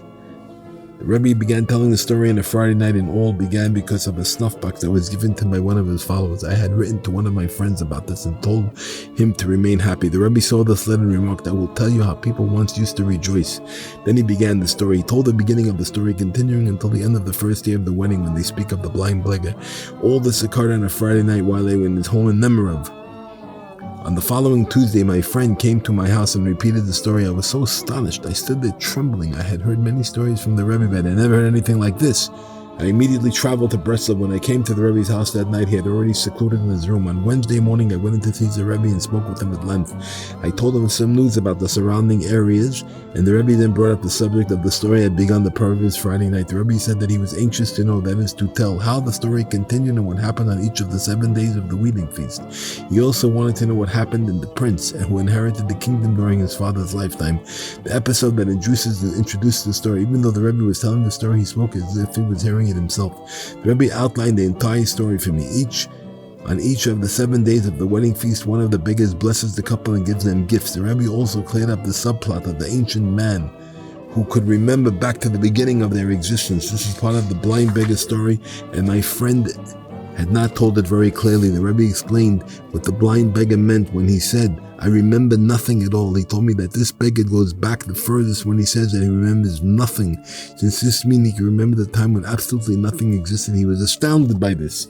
I was very anxious for the Rebbe to continue and tell the story of the second day, but just then the Rebbe's attendant came in and announced that it was time for the Rebbe's meal. He set the table and I had to leave. After the Rebbe had eaten and taken a short nap, I was able to see him again. I stood before him and told him the current news, especially about Berditchev, where I had recently been. I told him how the people were always worried and in need, especially the rich who are lacking so much. I quoted the verse, He has set the world in people's hearts in a way they cannot fathom God's deeds from the beginning to the end. The Rebbe replied, Is this not our tale? Where are we holding now? Completely taken aback by my great desire to hear the rest, I excitedly replied that we were up on the second day. The Rebbe immediately began on the second day. The young couple had a great longing to see the deaf beggar. The Rebbe told the inspired story of the second day on that Wednesday. On Friday night, he told the story of the third and fourth days. On Sunday, he told the fifth day. On the following Tuesday, he completed the tale of the sixth day. We were standing around the Rebbe after he completed the count of the sixth day. One of us told him a short anecdote, and he remarked, Is this not the story of the seventh day? It seems that people are already telling my story. I would very much like to complete it, but we were not worthy that he told it at that time. And the Rebbe never completed the story. The Rebbe once said, when I take money or something else from someone, I am really giving something to him, for my taking is actually giving. This is related to the story of the sixth day and the tale of the seven beggars, in which the beggar boasts of the wondrous power of his hands. As mentioned earlier, the story of the third and fourth day was told on Friday night. The Rebbe was suffering great anguish because his young grandson was seriously ill. The grandson was the child of his daughter Udal, and she had already suffered greatly from the loss of other children. The Rebbe was greatly troubled. When he came to the table that Friday night, he finished the meal very quickly and concluded with the grace after meals before the usual crowd had a chance to arrive. He remained seated after the grace after meals and began to speak the entire talk with the great anguish and contained very deep ideas. To the best of our recollection, it dealt with the heart that is pursued. In the middle of his discussion, he suddenly remarked, "Where are we in the story?" I was taken aback and excitedly answered that we were up to the third day. The Rebbe began on the third day. The couple remembered and completed the story of the third day, which touched somewhat on what he had spoken about previously. He ended up the story by saying, "They rejoiced very much." The Rebbe immediately told the story of the fourth day. As soon as he finished, he quickly left the table. I immediately reviewed these stories with the others who were there so that not one word would be forgotten. I was so involved in reviewing these remarkable tales that I completely forgot the Rebbe's earlier discourse. Woe for what is lost and cannot be replaced, but thank God we retained the stories and were worthy of preserving them, for as inspired as I may ever be, I cannot put the awesome significance to words. That Sunday we were standing around the Rebbe listening to them speak. He said a sharp word about a certain group, leading to a conversation about broad shoulders. This in turn led the Rebbe to ask where we were in the story. He then told the story of the fifth day. It was very close to Passover, and the Rebbe's house was being plastered. On Tuesday, he left his house and stayed with the Rebbe. As we stood around them, someone told us an anecdote. I do not remember it exactly, but it was related to the story of the sixth day, which the Rebbe then told. After this, another anecdote was told, relating to the story of the seventh day, as discussed earlier. The story of the sixth day was told very close to Pesach, and in my opinion, the 10 walls of the water castle that are mentioned there are related to the splitting of the Red Sea. In my work, Likutei Halachot, I've recorded that God enlightened my eyes to see in the story. Each tale came to be told because of a conversation regarding current happenings of the world. The new item would contain some idea that the story that the Rebbe had in mind and would lead them to his tale. The news would be awakening from below, drawing down an aspect of godliness to be closed in a particular tale. This was true of every single story. It was also true of many lessons that the Rebbe revealed that it was not a regular time for followers to come together to be with him. This was true of every single story. It was also true of many lessons that the Rebbe revealed that it was not a regular time for followers to be together with him. All this, we saw the awesomeness of the God and the greatness of the tzaddik, for whom everything in the world is Torah and a revelation of godliness. But above all, we saw this tale, the seven beggars. The story contains wondrous, awesome concept without end. With some perception, you can see for it yourself. Read this story carefully. You will truly open your eyes and heart, and yourself will see the lofty teachings in each of the beggars' stories. Look carefully, and you will also see the unique holiness of each of the seven beggars, and what each said he achieved. The blind beggar boasts that he does not look upon anything in this world and is therefore literally blind to all worldly things. The deaf beggar cannot hear any worldly sounds. The same is true of all the beggars. Read the story carefully. Each word opens new doors, shedding light on a host of fascinating worlds. Our limited intellect may not be capable of comprehending it at all, but when we can understand is remarkable, and remarkable that this entire revelation came about through an antidote dealing with the worldly affairs. God was with us and revealed to us all that it should be good for us and our children forever. The Rebbe said it is best to not even hint at the mysteries contained in the stories, for when something is completely hidden, it can accomplish the most. Still, the Rebbe revealed some of the mysteries contained in his tales in order for people to realize that they contain hidden wonders. Okay.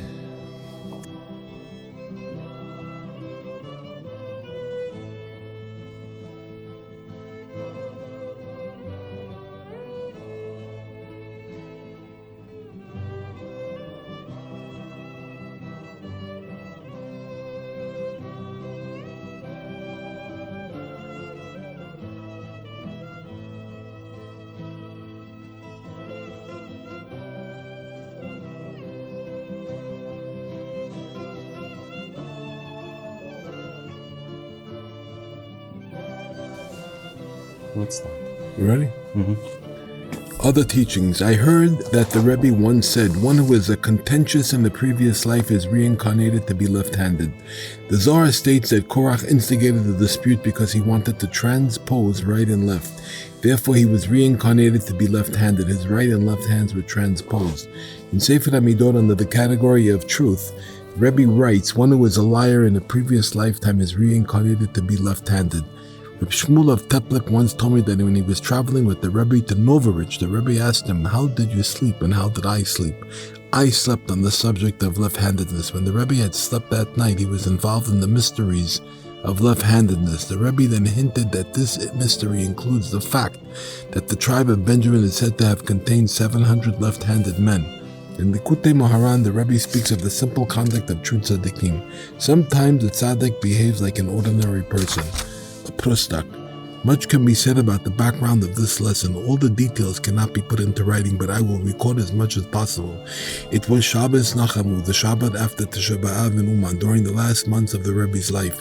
He had just moved into new quarters where he would eventually pass away. His new apartment was spacious and airy, looking out on a bright lawn, and the Rebbe enjoyed it very much. However, the house belonged to the Rebbe moved into this apartment just before Shabbat Nachamu. Many of the Rebbe's old followers gathered around him that Shabbat, along with many new ones. A very large group had come especially to be with the Rebbe. On Friday night, the Rebbe left his private room and came into the large chamber where the people were gathered. He was very weak and scarcely had enough strength to speak. He immediately said the Kiddush and then sat down to the table. He did not return to his room, as was his usual custom as the Kiddush. At such a gathering, he appeared very faint and began speaking in a very feeble voice. The Rebbe said, "Why do you come to see me? Don't you realize that I know nothing at all now? When I have a lesson to teach you, then you have some reason to come to me, but why have you come now? Don't you see that I know nothing at all? I'm just a simple prostak, an ordinary person." The Rebbe continued like this for some time, repeating over and over that he knew nothing and was an ordinary person, a simple prostak. He said, "The only thing that inspires me is the fact that I was in the land of Israel." He continued in this vein, saying that he knew absolutely nothing, that he was a simple prostak, and that his only inspiration came from his stay in the Holy Land. As he was talking about this, he started to explain this awe-inspiring topic, how in this ordinariness he would inspire himself with the road to the land of Israel, and how with that he would give life to ordinary people. Prostaks, Torah students and scholars, when they break from their studies, ordinary folk who are complete lowlifes, and even non-Jews who also need to receive life. All this is explained in the above lesson. In the same lesson, the Rebbe also alluded to his new apartment. He said, Jews sometimes come to a place where there is no holiness. They conquer this area and sanctify it, making it a Jewish place. It then enters into the category of the land of Israel. Others would then be able to say, "You are thieves." But it is written, the strength of his deeds he told his people to give them the inheritance of the nations. We have the power to conquer the entire world and sanctify it with the holiness of the land of Israel, for God created it and willed it that it be given to them. With this same will he took it from them and gave it to us. All this is included in the above lesson, which the Rebbe then completed. The Rebbe was very joyous and told us to sing Azamar b'shvchey, even though he had not yet washed his hands for the meal. His usual custom was to sing it after breaking bread. During this period, the Rebbe was very weak, and we usually did not sing at all, but he was so joyous this time that he told us to sing right then. And he himself joined the singing. After breaking bread, the Rebbe spoke with us at length. With true grace and joy, the entire atmosphere was awesome and wonderful. The Rebbe was in a very joyous mood throughout the meal, speaking and conversing with us at length. He encouraged us in many ways at this meal, and some of what he had said had already been published. Suddenly, the Rebbe cried out from the depth of his heart, "Gewalt, seid ich niet meush, never give up. Kein Yish is not get verbunden." There is absolutely no basis for despair. It is utterly impossible to describe the Rebbe's holy gestures by which he intimidated the enormous importance of strengthening ourselves. The Rebbe described his great joy, saying how his happiness was combined with awe. He said, "Today I rejoice with trepidation." That Friday night was one of the most indescribable grace, beauty, holiness, awe, and joy. It is beyond our ability to put it into words. The skins of all the rams of Neviot would not suffice to record it, for then we saw God's wonderful salvation and awesome miracles. We could perceive how God always had mercy on his people. The state of hiddenness and concealment could turn to the highest yearning. At first, the Rebbe actually knew nothing, but this state of not knowing brought about a great revelation. We actually do not know anything of such matters. What the Rebbe called ignorance was a perception that plumbed the most profound depths and mysteries. He himself said, "My not knowing is even more unique than my knowing." Even in the little bit that we could grasp, we saw awesome wonders that are beyond our power to describe. Above all, We saw God's salvation, for he had mercy on us and revealed such things that inspired and encouraged those who were present. Every word seemed to be addressed to each one of us personally, as if the Rebbe was speaking to each one in particular. We were able to use his words and inspire many others. God was with us here too. The Rebbe's words still live and are an inspiration to many people. What can I say? His mercy upon us is great, and God is true forever. The next day was Sunday, and I wrote down Friday night's lesson. I brought my manuscript to the Rebbe, and he grasped it feebly in his hands. The Rebbe was standing near the window and looking out. He was so weak that the manuscript slipped out of his hand and drifted out the window into the garden. I went and lifted the manuscript from the ground, returning it to the Rebbe. He looked at it and read it from beginning to end. The Rebbe then remarked, "What did you write?" This is what I myself discussed. The words here are very deep. Look carefully at the lesson discussed here, Likutei Moharan 1178, which begins with the verse 2. I pray to God you will be able to understand this entire account, and your soul will derive everlasting pleasure. I heard that the Rebbe once said, my achievements came mainly through simplicity. I spent much time simply conversing with God and reciting the Psalms. This is how I achieved what he did. He said, if only I would have known that God would make me the unique person I am today, I would have done in one day what took me an entire year.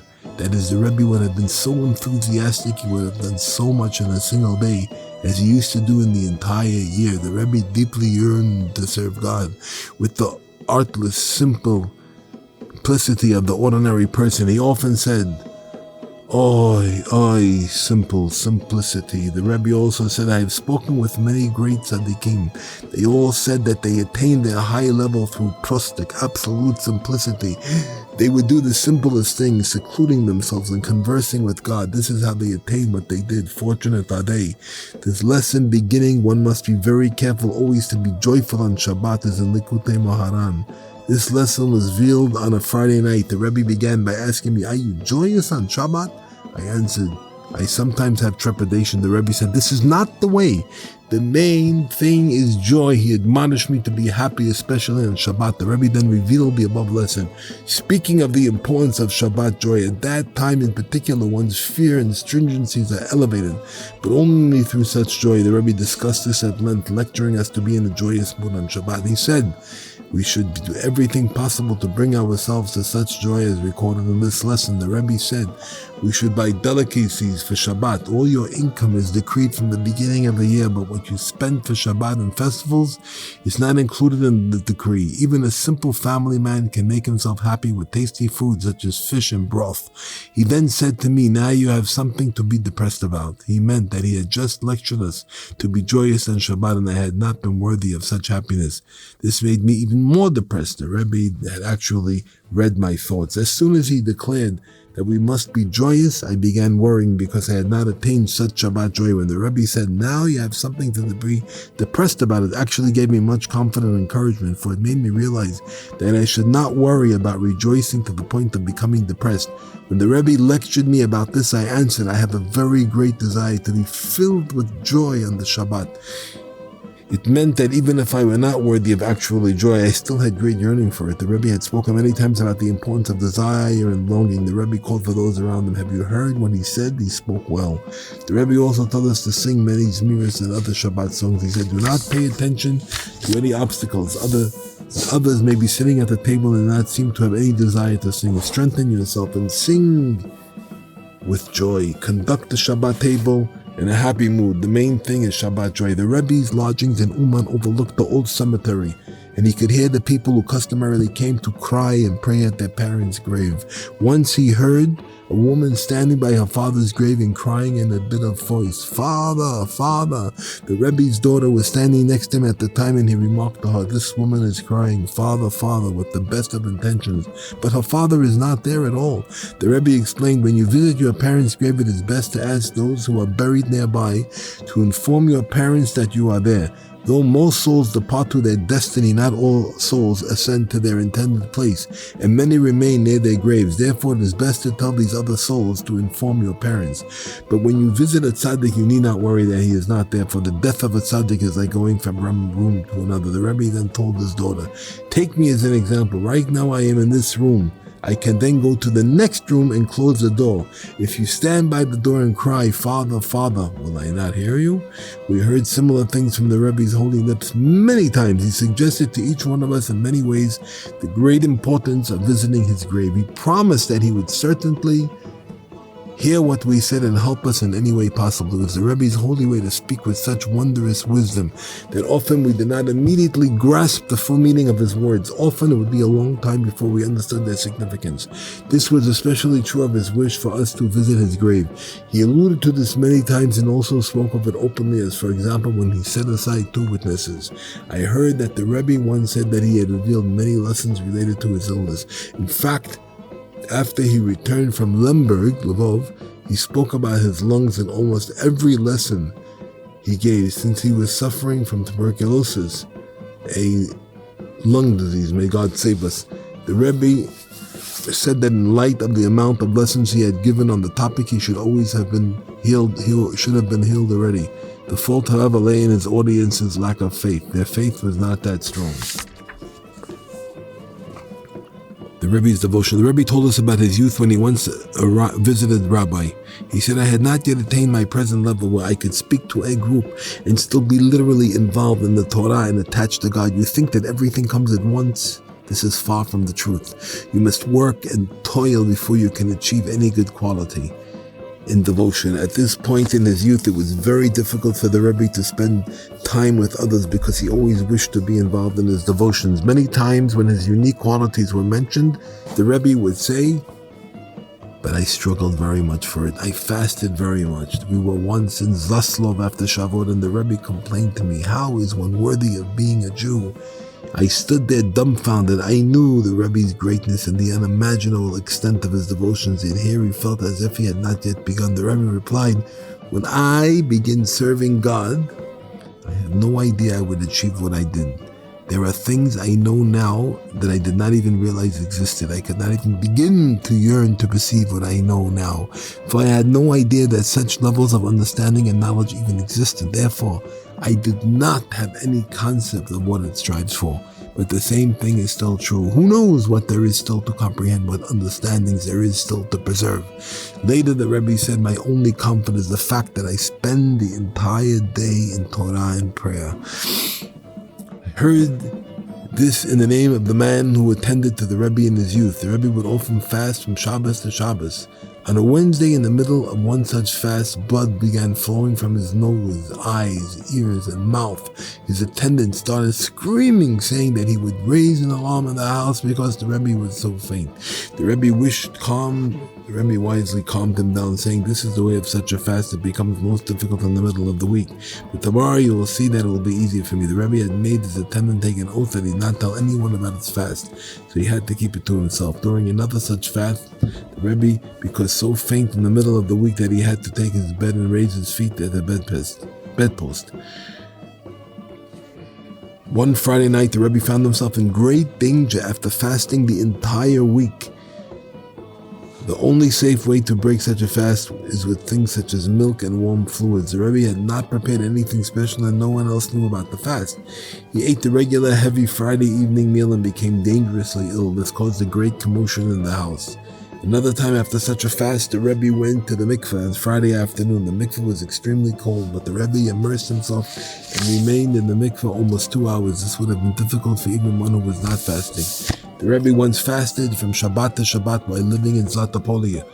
By Friday afternoon, he was so weak that he had to be carried to the mikveh. He said that the reason he became so faint was because knowledge of his fast had become public. The Rebbe lived in town and had his private room where he could practice his devotion. Still, he would often walk in the woods and fields and seclude himself in prayer. I once walked with the Rebbe through Medevedka, where he had lived earlier. We strolled all through the fields and hills. The Rebbe gestured toward the hills and meadows and said, see all these fields and hills around the city? See all the other places near the town? I was in all these places. I went to each of them many times and secluded myself in prayer. The Rebbe pointed to a mountain near the city. He said, there is a very high place on top of that mountain, and in the middle of there is a small depression. I would climb to the top and seclude myself there. This was my favorite place. I would go there many times. There were also other places. All this place in Medvedka, where the Rebbe was already a renowned tzaddik. This is aside from the many times he engaged in Hitbodedut earlier, where he lived in a nearby village. Earlier as well, when the Rebbe lived in Mezhebush, and later in Zlatopolia, and here in Breslov, the Rebbe would spend much time every day in Hitbodedut. Many times he spent the whole day in Hitbodedut. One of the Rebbe's followers from Zlatopolia related the following. One summer day in Zlatopolia, the Rebbe prayed very early. He sent his daughter Sarah to call me. When I came to him, he suggested that we take a stroll together. We soon left the city and found ourselves walking in a grassy meadow. The Rebbe spoke, "If only you could be worthy to hear the song of this grass. Each blade sings out to God without any ulterior motive, not expecting any reward. It is the most wonderful to hear their song and serve God in their midst. It is very good to be religious among them." We walked a bit further and came to a small mountain near the city. I asked why we were going there, and the Rebbe told me the secret of that mountain. He asked me to come with him. The mountain was hollowed out like a cave, and we entered it. We could not be seen from the outside. As soon as we entered the hollow, the Rebbe took a copy of Sha'arei Tzion out of his pocket and began to read. He read it page by page, weeping bitterly all the while. I was standing there, holding the Rebbe's coat, and was amazed at the extent of his weeping. He stayed there for a very long time. When the Rebbe finished, he asked me to go out and check the time. When I looked, the day was almost over and the sun was beginning to set. The Rebbe had been weeping in prayer for an entire long summer day without stopping. The Rebbe asked me for a light and smoked a pipe for a while. He sat there for some time and then he went outside. The Rebbe said, "A time will come when it will be very difficult to approach me, but now I am in your hands. If you and Rabbi YY desired it, I could make you into tzaddikim like myself," Rabbi Yaakov Yosef of Zlatopolia. When the Rebbe moved to Uman, it was a mere half year before he passed away. He had already achieved a level higher than any human being, as discussed earlier. But even here, he would spend much time in secluded prayer. The Rebbe had lodgings in Uman, but his landlord had the right to enter at will. Once the landlord entered the Rebbe's room without warning and found him lying prostrate on the floor, stretched out in prayer. The Rebbe was so weak and close to death at the time that his very life was a miracle, but still he maintained his devotion, serving God with absolute simplicity. He continued like this till the end of his life, and he was taken away in peace to the highest levels, happy as he. Whenever his high spiritual level was mentioned by the Rebbe would say, "But I worked very hard for this. I struggled very much. I endured many fasts." We are taught envy of scholars increases wisdom. This is why the Rebbe told us all these things. He wanted to envy his great achievements and emulate them, following his ways and striving to serve God. The Rebbe once spoke to one of us about his attainments. He seemed to boast a very high level and deep perception, just like one taunts another and tries to make him jealous of some mundane achievement. The other man replied to the Rebbe, "How can I achieve this? Who is worthy of attaining such a high level? Surely only one with a lofty soul like yours." The Rebbe seemed very irritated and answered, "This is the trouble. You think that tzaddikim attain greatness merely because they have a very great soul? This is absolutely wrong. Any person can attain my level and become just like me. All it takes is true devotion and effort." I also heard from him many times that it depends mainly on hard work and devotions. I heard that the Rebbe once said, "People think I am worthy of the great level because I am a great-grandson of the holy Baal Shem Tov."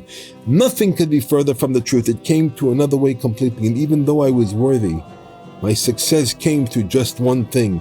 The Talmud teaches, groaning breaks a man's body. The Rebbe said that this was precisely his experience. In his youth, while striving to serve God, he would spend much time sighing and groaning. He would then test himself to see if he could lift his hand. His body was so broken and subjugated that he could not even do the simple task. The Rebbe also told of his great shyness. He said, I used to be so timid before God, I could literally feel the shame on my face.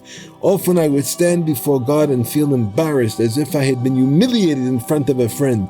There were times when I would actually blush. So great was my shame. The shame was also visible on the Rebbe's face. No one had ever seen anything like this before. The great tzaddik, Rabbi Nachman of Chernobyl, once saw the Rebbe as a youth in Medvedka. He was astonished at the great awe that was visible on the Rebbe's face. He said that on the Rebbe's face we can see the literal meaning of the verse, so that his face will be on your face, so that you will not sin. The Rebbe's eyes would literally glow like the sun and the moon. This was especially true on the holy Shabbos, when his eyes would shine and his face would glow. The Rebbe's great holiness and fiery bond with God on Shabbat was really something to see. This was the way he said Kiddush on Friday night and his customs at the table. This was awesome melody with which he sang Atkinu Seudata and Azamat B'Shvachim. This was the way he sang the Shabbat table songs, such as Kol Mekadesh, Menucha V'Simcha, Eshet Chayil, Me'ein Olam Haba. If you have not seen this, you have never seen anything good at all. Those who were at the Rebbe's table on Shabbat would be ready to bear witness that such a sight would never be seen again until the coming of the Mashiach. If all the seas were ink, it would still be impossible to describe an inkling of a great beauty, awesome sanctity, intense awe, and sweet pleasantness, wonderful closeness in God that was there. With genuine humility, one could say that such a scene was never before witnessed. I am only speaking about my own meager understanding of what was taking place there. Beyond this, there were deep mysteries for above our understanding. Before Kiddush, the Rebbe would take the cup in his hand, and stand in absolute silence for a long time. All we could hear was a faint yearning sound coming from his lips as he reached the lofty spears in which he descended. Then the Rebbe would begin the opening words of Kiddush in a wondrous chant. Yom HaShishi, the sixth day, the Rebbe said the first word. I once asked the Rebbe why many devoted people struggled to serve God and still did not attain the level of the great tzaddikim. The Rebbe answered simply, they probably did not exert themselves that much. Presumably they did not struggle. The main thing is effort. Everything depends on one's deeds. I heard this from Rabbi Yudel of sainted memory. The Rebbe once vaunted, in fact, that he was unique in completely overcoming all his desires. He said, no one as young as me has ever overcome his desires so completely. Many tzaddikim have banished their desires, but not until they were in an advanced age. The Rebbe mentioned the number of tzaddikim as examples, saying that he knew they did not completely vanquish their desires until they were advanced in years. He said, for a youth like me to break down all desires is something unheard of. As we have mentioned earlier, the Rebbe had vanquished every worldly desire before the age of 20. The Rebbe began to tell how removed he was from all worldly desires. He said, eating is contemptible to me. My meals are a great difficulty and burden. When I think of what becomes of the food I eat, it becomes very disagreeable to me. I must distract myself and think of other things when I eat. This is the reason the Rebbe would often converse during the meal. He would distract himself and thereby be able to snatch some nourishment to sustain his body, for in general he found eating very disagreeable. He said regarding overcoming sexual desires, I am wondrously unique. The Rebbe once gave his old talit to one of his esteemed followers. He said, be very careful with this talit. I shed a tear for as many threads that are in the talit until I understood the true meaning of the talit. I heard the following conversation with the Rebbe had with Reb Shimon, and when Reb Shimon returned from over the border. Reb Shimon had been away and had not seen the Rebbe for more than 3 years. I do not know the exact details, but something happened in Medvedka to cause the Rebbe to become upset with him. The Rebbe said, I am banishing you to the other side of the Don River. God caused the Rebbe's words to be fulfilled. A short time later, Reb Shimon traveled to the vicinity of the Don River, some 100 leagues from Medvedka. This is deep in Russia, where Jews are a tiny majority, less than 1 in 1,000. They were an even smaller minority many years ago. When this event took place, Reb Shimon traveled to this area intending to remain for a short while, but God willed that the Rebbe's words be fulfilled, and Reb Shimon was forced to remain there for several years. What happened during this time would consume many volumes. Reb Shimon lived among non-Jews during this time and was subject to untold difficulties and temptations. While Reb Shimon was away, the Rebbe moved from Zlatopoli and settled in Breslov. By the time Reb Shimon returned, the Rebbe had already lived here for 2 or 3 years. The Rebbe told Reb Shimon, I have advanced as much between the time you left and today as I advanced between the day I was born and the time you left. The Rebbe constantly rose higher and higher from one level to the next. What he meant was that he advanced, though, as many levels during the 3 years of Reb Shimon's absence as he had advanced from his birth until that time. This could give you some idea of the Rebbe's greatness. When Reb Shimon left, the Rebbe already had been in the Holy Land. He had already gone through years of self-discipline. Even before reaching the Holy Land, he had attained an awesome level of greatness and the most wonderful perception into the deepest mysteries. He was already on a level never before seen or heard. Then, after a traumatic journey, he was able to reach the Holy Land and return in peace. It was in the Holy Land that the Rebbe attained what he did. He himself said, what I perceived before coming to the land of Israel was literally nothing. I am ashamed of the limited scope of my teachings before then. After returning, he elevated himself from one level to the next, every day and every hour. When Reb Shimon left, he had already been back from the Holy Land for several years. Just to imagine the high level that he stood upon at that time. After all this, Reb Shimon was separated from him for a little over 3 years. The Rebbe could still say that he advanced as much during those 3 years as he advanced from the time he was born until Reb Shimon left. This year, this same Reb Shimon who had also told me that shortly before the Rebbe moved from Breslov, which was towards the end of the Rebbe's life, he told Reb Shimon, look at me today, you know how much I struggled and toiled to achieve what I did until now?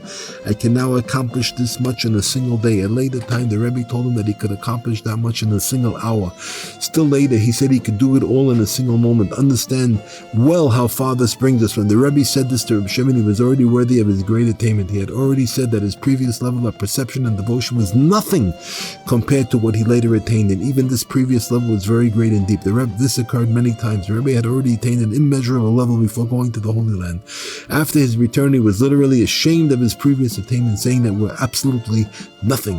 After that, he continuously elevated himself one level to the next. From our earlier accounts, it can be understood that he reached immeasurable heights, so lofty that they cannot be expressed in words or thoughts. After all this, one is able to comprehend a little of his awesome greatness. I also heard that the Rebbe once said, when you are worthy of complete knowledge, you can accomplish in a quarter hour of devotion what another person can only attain after 70 years of struggle and toil. Before his pilgrimage to the Holy Land, the Rebbe said, I do not understand how tzaddikim make a pigeon and intercede on behalf of another. There are 24 heavenly courts. When a person presents the redemption, the tzaddik must know in which court the person is being judged. If he does not know this, he may intercede and bring the redemption to one court, while then the person is actually being judged in another. He must therefore know precisely in which court the man is being judged, and what particular intercession and redemption are required by that particular court. I know all 24 courts. I can appeal a case from one court to another through all 24 courts. If I do not agree with the judgment of one court, I can ask that it be judged in another court. Going from one court to another is certainly beneficial. No matter what the final outcome, the sentence is still delayed. Because of this delay, the sentence can be reduced because of some merit on the part of the defendant. Even if this does not help, I can still appeal directly to the king. This takes great wisdom and effort, and no one else in this generation can do it. No other man has ever known how to do this correctly. It is a major skill to frame each petition to the precise number of words and to give proper respect to the king, for it is certainly impossible to send too many cases directly to the king. The Rebbe also said, I do not understand how they claim to make a redemption. This is impossible unless one knows exactly how the Kohen Gadol dealt with the banished goat. Before his pilgrimage to the Holy Land, the Rebbe said, I cannot sleep. Before I fall asleep, I see all 600,000 letters of the Torah come and stand before me. The Rebbe once encouraged one of his followers to be happy. He said, you should rejoice in God even if you don't realize God's greatness. You can rely on me, for I know his greatness. The Rebbe then quoted the verse, for I know that God is great. You should also rejoice in me that you are worthy of having a Rebbe like me. The Rebbe encouraged another of his followers to make himself happy even in his everyday affairs. He said, this is certainly the way. First, make yourself happy with matters of the world. Do this to the best of your ability, and you will eventually be worthy of true joy. Late one afternoon, just before the Mincha prayer, I was standing before the Rebbe. He was looking out of the window with a look of deep longing in his eyes. He began speaking to me of how quickly the day passes and is gone. He said, what do I have to do in this world? Behold, the day passeth and is soon gone. The Rebbe meant what he had to do was beyond measure. Before he passed away, the Rebbe said, I have already reached such a high level that I can no longer advance while still clothed in this earthly body. I yearn to put this body aside, for I cannot remain on one level. Although the Rebbe attained the highest levels, he still strove to reach the next step. This was true throughout his life. He finally reached so high a level that he could no longer advance while still in a mortal body. Therefore, he had to leave the world. He said, I would like very much to remove this garment, for I cannot remain on one level. I once heard the following from the Rebbe. I saw a new angel today. I know his name and his deputies. These angels are holding shofars. The first long blow is a tekiah, then a staccato trua, and finally another tekiah. These angels seek out lost things. Many things are lost. This is because of desire. It is written, the desire of the wicked shall be lost. The mnemonic for tekiah and tekuah is TRT. The initial letters of the words in the verse are the same as the mnemonic Tavot, Rishaim, Tovid. It is also written, they shall search and be lost. Even a tzaddik who searches after lost things is himself lost sometimes. This is written, there is a tzaddik who is lost through his righteousness. The tzaddik must then repent for the sin that was responsible for the loss. Although his sin was not actually committed by the tzaddik, he's still tainted by it. When he repents for that intestinal taint of sin, he is then able to recover awesome things that have been lost. When these are found, there is a great tumult and joy on high. The Rebbe then said it is very difficult to receive charity. It appears that a person receives charity can do much damage and make it more difficult to recover lost things. It can also cause things to become lost. This is my understanding of what the Rebbe meant. The Rebbe's words here are awesomely deep. See what he writes in Likutei Moharan. There he states that the Kabbalistic concepts of the months of Elul are very helpful for the blemish of the covenant that results from sexual sins. He also speaks of mystery of unripe fruit. All this is related to the above. I heard this explicitly from the Rebbe's holy lips, and no one among us has ever begun to fathom its depths. I heard that the Rebbe once said, I know wisdom and cannot be revealed. If I were to reveal the wisdom, people could be nourished by the delight of comprehending it. They would no longer need to eat or drink. The whole world would nullify themselves with deep longing and desire to hear my wisdom, and people would long for and seek the sweet beauty of this wisdom. But I cannot reveal this wisdom to mankind. As soon as I begin to speak it, I desire to hear and receive lofty things from my listener. I then stop speaking so I can listen and receive from him. Therefore, I cannot reveal his unique wisdom. The Rebbe spoke about this great wisdom many times, but I heard about it only from others, never from the Rebbe himself. At the end of Sipurei Ma'asiyot, I write that I myself heard the Rebbe say there are levels of wisdom that can nourish a man without food or drink. The Rebbe once said, no one is really opposing me. They are merely opposing a person who is doing things they fabricate against me, and they are correct in opposing such a person. Those who were against the Rebbe invented all sorts of full accusations against him. These accusations were totally without foundation and did not apply to the Rebbe at all. However, a person who was guilty of what was contained in these accusations would certainly be worthy of their opposition. Therefore, these people were not opposing the Rebbe at all. If they actually knew of the Rebbe's greatness and holiness, they would certainly not oppose him. They would run to follow him with the greatest zeal and enthusiasm. If they're actually opposing a fictitious character of their own making, they created a character who did the things they were accusing the Rebbe of doing. It would certainly be proper to oppose such a person. The Rebbe said, they have carved out a man and are opposing him. They are not actually opposing the Rebbe, but the fictitious character they have portrayed in this place. The Rebbe once felt an abdominal pain after being outside. He said, I feel that I will soon receive money. It is written, and your bellies going out shall be like money. Shortly after this, the Rebbe received money by mail. I heard the Rebbe once said, as soon as a man enters and shakes my hand, I know his entire past history. He then said, it is alluded to in the verse, from hand to hand his evil shall not be cleansed. This is as soon as one shakes hands with the Rebbe, placing hand to hand and greeting, his evil shall not be cleansed. Everything was immediately revealed to the Rebbe.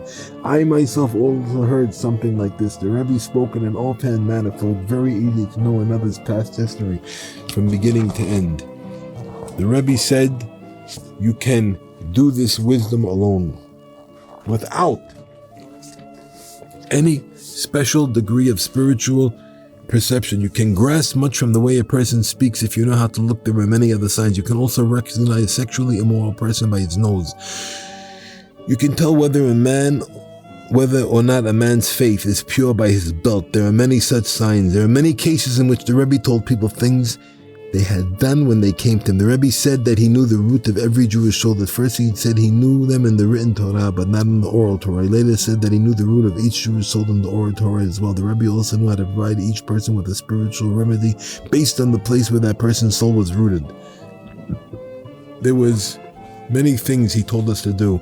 Those did not involve deep intentions or the unification of the transcendental words to Yichadim. These things he told those close to him to do with simple acts.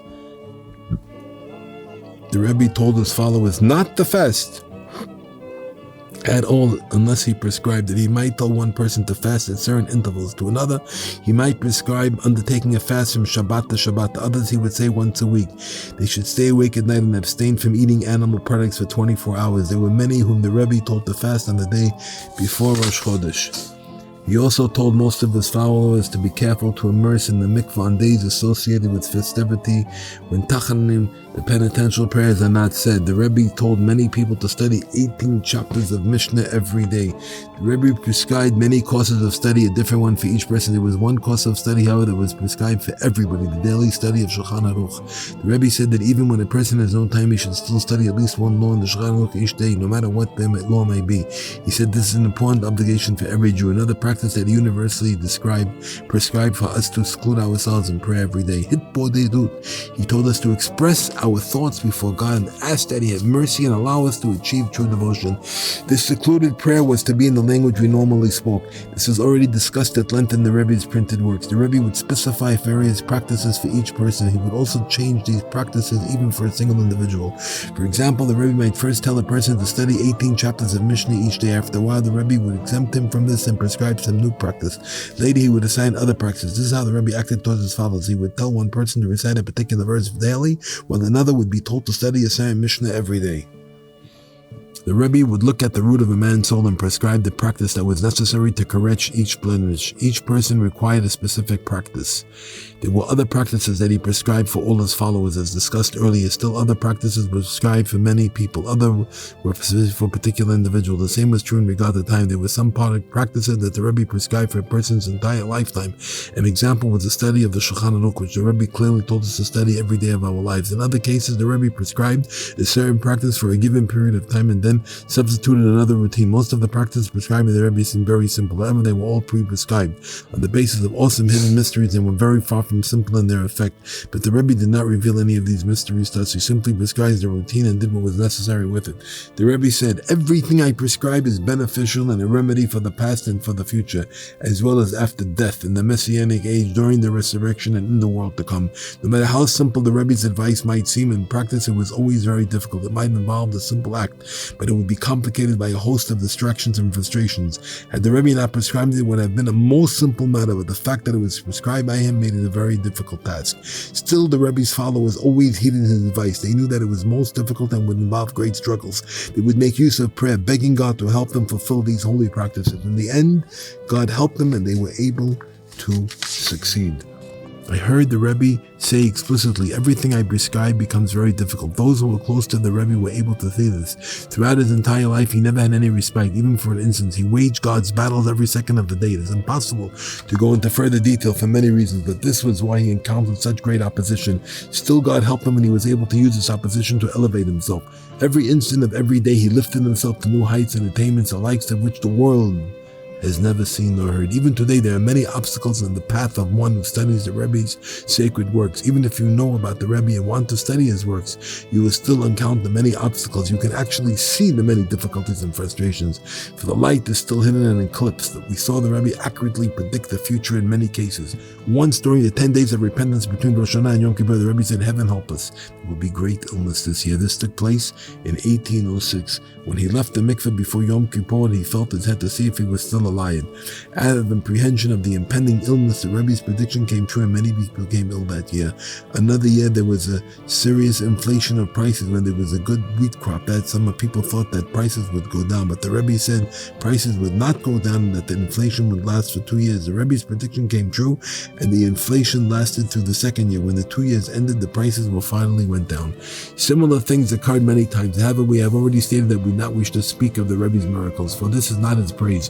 From his words, it can also be understood that the Rebbe was forbidden to reveal miracles. Therefore, we saw only few such wonders and predictions. If you look carefully into the Rebbe words, you will see that he knew it was going to happen even in the very distant future. Still, everything was very well concealed and hidden. To speak of such things is not our affair. One of the Rebbe's followers once came to me. He had a serious ailment in his arm, was in such great pain he could not move it at all. He had his arm in a sling and was totally unable to lower it. The Rebbe's followers told him that this man was very poor and could not afford the expensive salts and other remedies that he needed for his arm. The man was sitting at the Rebbe's table for the Shabbat morning meal. The Rebbe remarked that the man certainly had faith, and those sitting around agreed. He discussed this for a while, then repeated himself, asking again if this man had faith. Those present again answered yes. Suddenly the Rebbe commanded the man, lower your arm. The man sat there amazed, and everyone else was also very surprised. What was the Rebbe saying? The man had been afflicted for a long time, and it was absolutely impossible for him to move his arm. Why was the Rebbe telling him to do the impossible? As soon as the Rebbe gave the order, he decreed, spoke, and it became fulfilled. His follower removed the man's sling and the latter instantly lowered his arm. He was totally healed and was an obvious miracle. He regained full use of his arm and it remained healthy for the rest of his life. Many awesome miracles like this occurred from time to time. The Rebbe, however, was compelled to minimize them. I saw the Rebbe soon after he healed the man and spoke to him about it. It was obvious that he was not feeling well.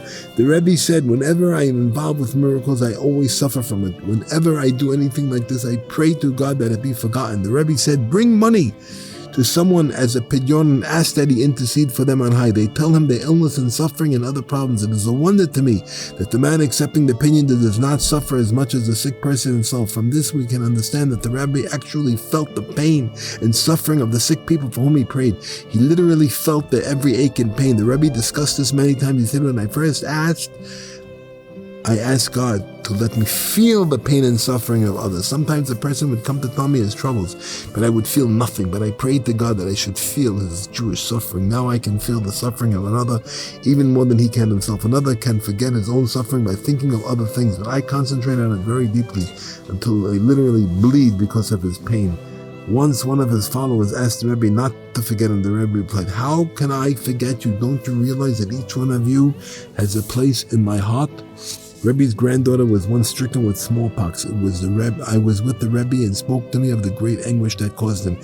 He then spoke of God's ways cannot be understood. One of the sons of the holy Ari died. The Ari said that he had died because of a secret teaching that the Ari had revealed to Reb Chaim Vital. The Ari actually had no other choice. Rabbi Chaim had pressed him and the Ari was therefore compelled to reveal the secret. He himself had said the only reason he was born into the world was to rectify Rabbi Chaim Vital's soul. Therefore he was compelled from on high to reveal this mystery at Rabbi Chaim's request. Although he was compelled, the Ari was still punished for doing so. These are the ways God that cannot possibly be grasped by human intellect. From what the Rebbe said, we can understand that this was also true of him. Both he and his children had suffered greatly. And all this happened because he was involved in bringing us closer to God. God certainly desired this, and the Rebbe had no other choice. It is written, he thinks thoughts so that the outcast will not be banished from him. God wanted the Rebbe to bring the outcasts back to him. Still, the Rebbe had to suffer because of this. This is God's incomprehensible way. The Rebbe continued to speak of the great suffering he experienced because of his grandchild's illness. He said, I would prefer that I myself be stricken instead of the child. I can feel each of the child's groans deep in my heart, but this is for my benefit. A stranger may have an ill child and bring me opinion or ask that I pray for him. I will be able to feel the suffering as much as I do now. When one of my followers leaves me, heaven forbid, I have so much pain in my heart as I have at this time. The Rebbe had told me the story of the disciple who had recently left him. He said he had suffered as much at that time as he did because of his grandchild. One of the Rebbe's followers later told me that the same thing happened after the Rebbe's baby son, Shlomo Ephraim, passed away.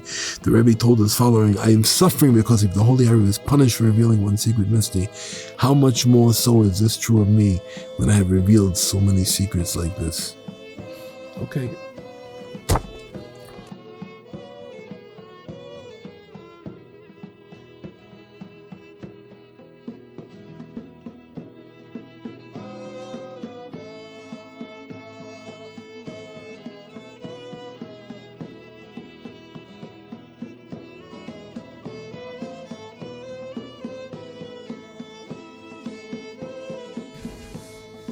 Let's talk.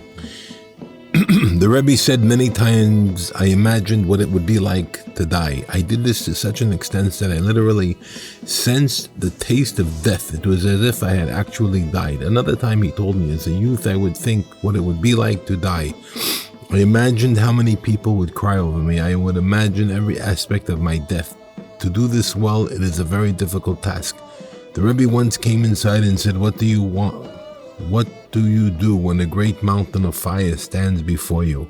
A very great treasure lies on the other side. The treasure cannot be reached without passing through this fiery mountain, and you have no choice but to reach the precious treasure. After several days, the Rebbe spoke about this again. He said, it has already been revealed to me what must be done in such a case. I was once speaking with the Rebbe and mentioned the fact that people find it difficult to believe that tzaddikim today can be as great as those in the past.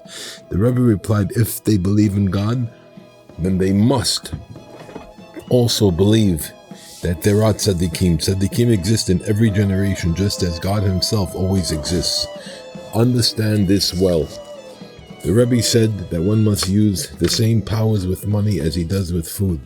These powers are acceptance, retention, digestion, distribution, and expulsion.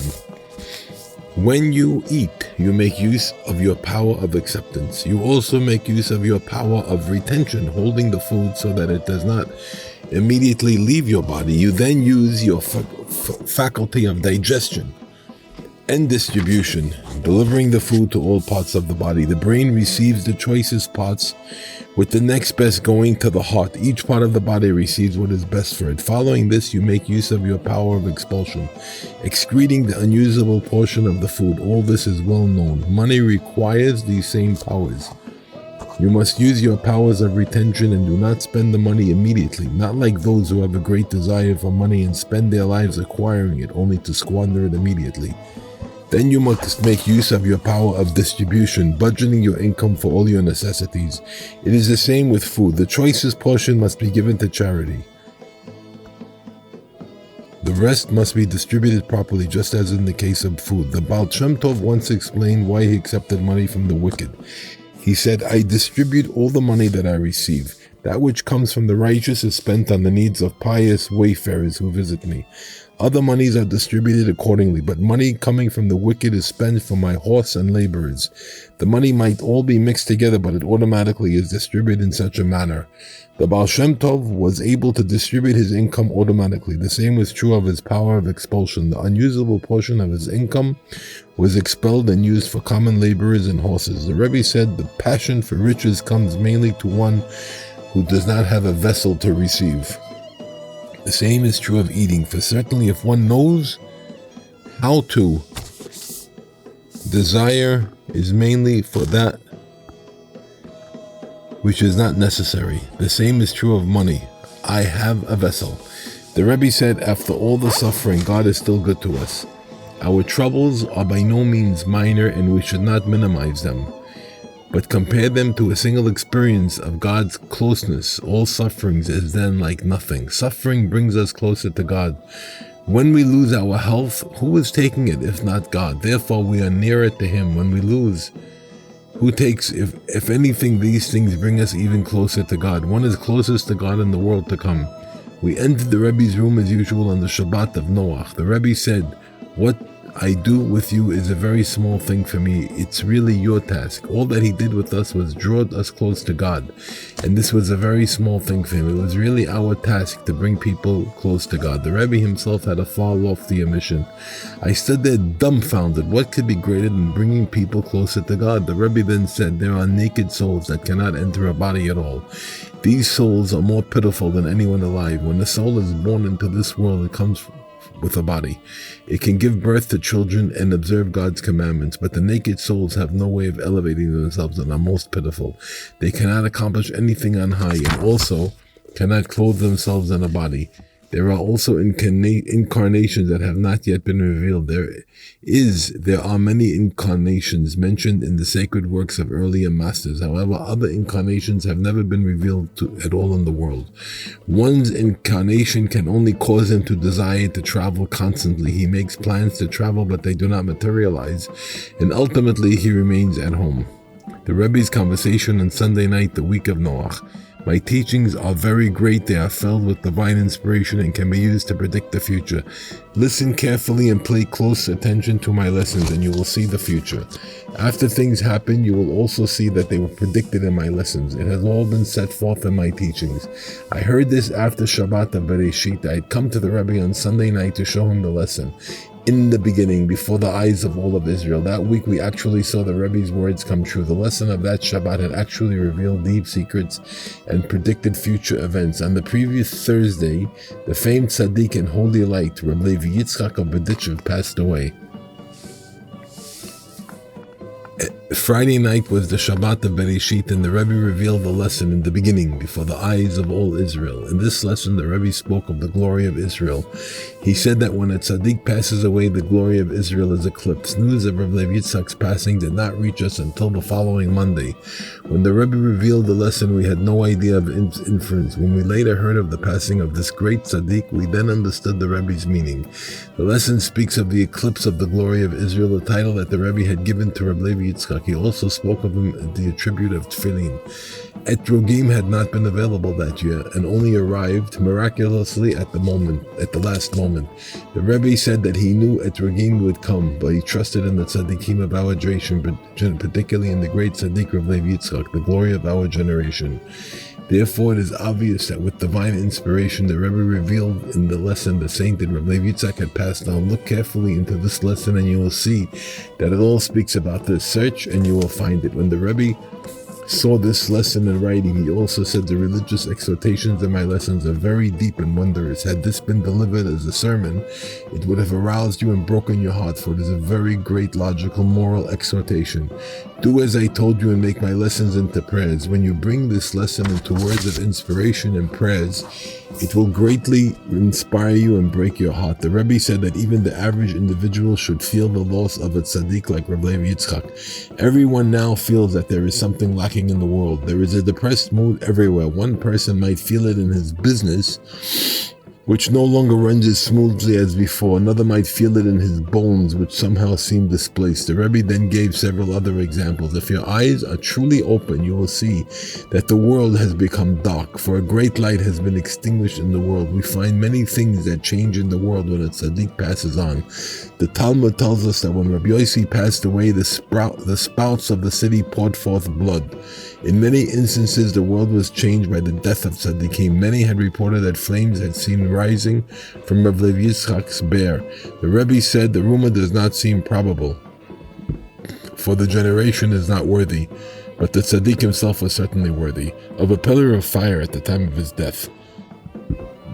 A true leader has died. He was a leader of the Jewish people. Even when a non-Jewish leader or a prince dies, it causes changes in the stars. How much more of this is true of a leader of the Jews? When I returned from Berdichev after Chanukah in the winter of 1810, the Rebbe told me that he had a story to tell. He said the tale has been told only once before, and this was before Solomon's temple was built. The only ones who understood it were the prophet who told it and the one to whom it was told. Even the other prophets could not fathom it.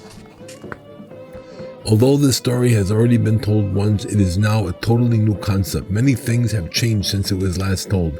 It was told once before in accordance with that time, but now it must be told in accordance with the present. The story has removed any questions I might have had about what we are doing. At first, I found it very difficult to understand why we are not respected in this world, but the story answered any question I might have had. The Rebbe was prepared to tell the story, but events intervened and we were not worthy of hearing it. Shortly afterward, the Rebbe told the story of the Master of Prayer.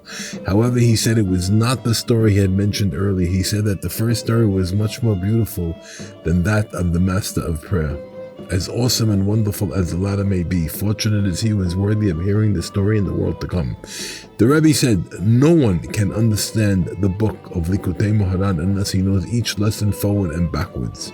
All my teachings are introductions. The Rebbe said that every one of his lessons can be applied to the entire Bible and oral Torah. That is, the entire literature of the Talmud and Midrash. The Rebbe once spoke of the tzaddik, difference between the teachings of various tzaddikim. The Talmud teaches that Moses looked through a clear pane, while other prophets saw through a dull window. Other prophets described this vision by saying, Thus says God. They saw it only vaguely through a dull window, but Moses was able to understand his vision by saying, this is the word of God. He was describing a clear vision seen through a brightly polished window. The Rebbe said the same difference exists in the original Torah insights of tzaddikim. All these teachings are absolutely true, but when some tzaddikim try to fit their teachings into a biblical verse or Talmudic teaching, it does not fit the words exactly. The best they can do is find some illusion of support for their works. This is like a vision through a dull window, and all they can say is, thus says God. There are some extraordinary tzaddikim in the category of Moses.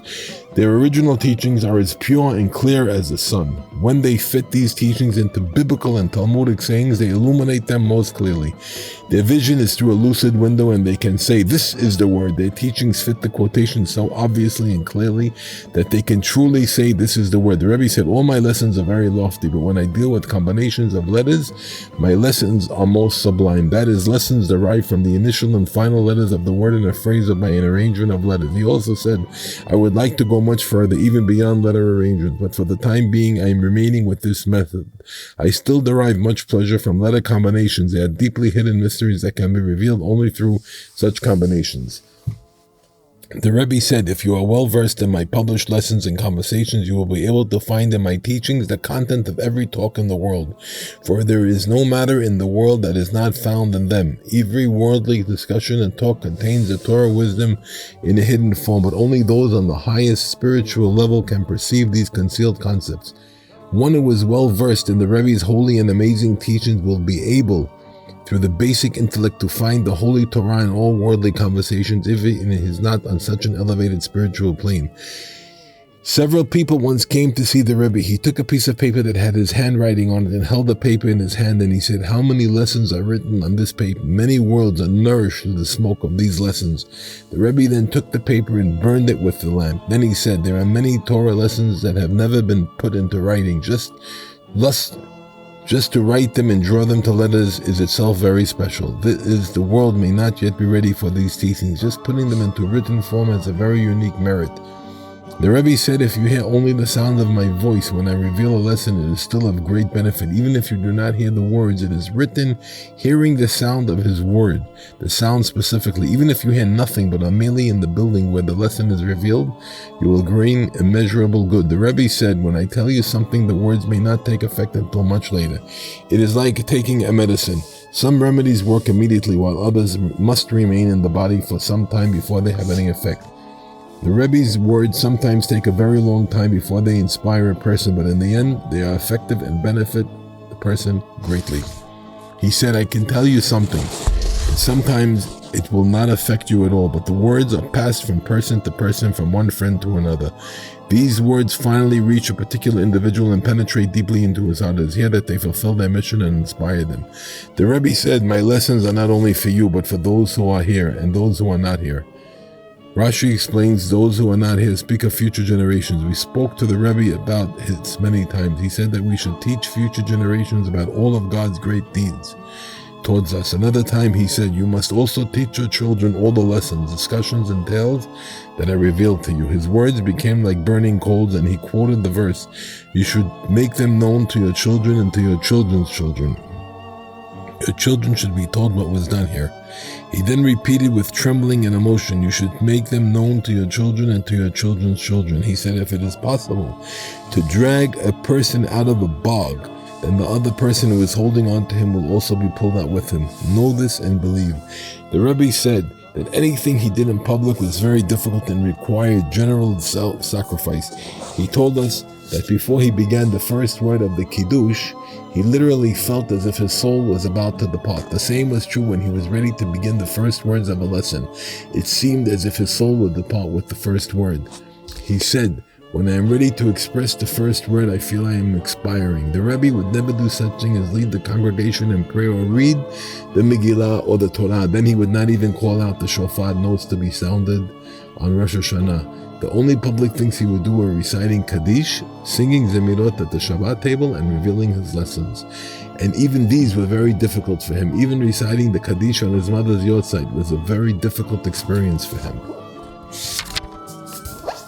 Some of the Rebbe's enemies spread a rumor that all his teachings were handed down to him by his grandfather, Rabbi Nachman Haridenka. The Rebbe taught that this was ludicrous. He made a joke of the absurdity of this rumor, saying, "My grandfather must surely have been good to me, to have left me lessons befitting each occasion, no matter what happens. They all fit what people need to hear, whether on Shabbat Chanukah or Shabbat Nachamu, or whatever other time I speak, I am able to take the lesson, and included in everyone's present needs, both spiritually and materially, as well as current events. We ourselves could see that the Rebbe's lessons contained what each of the listeners need to hear.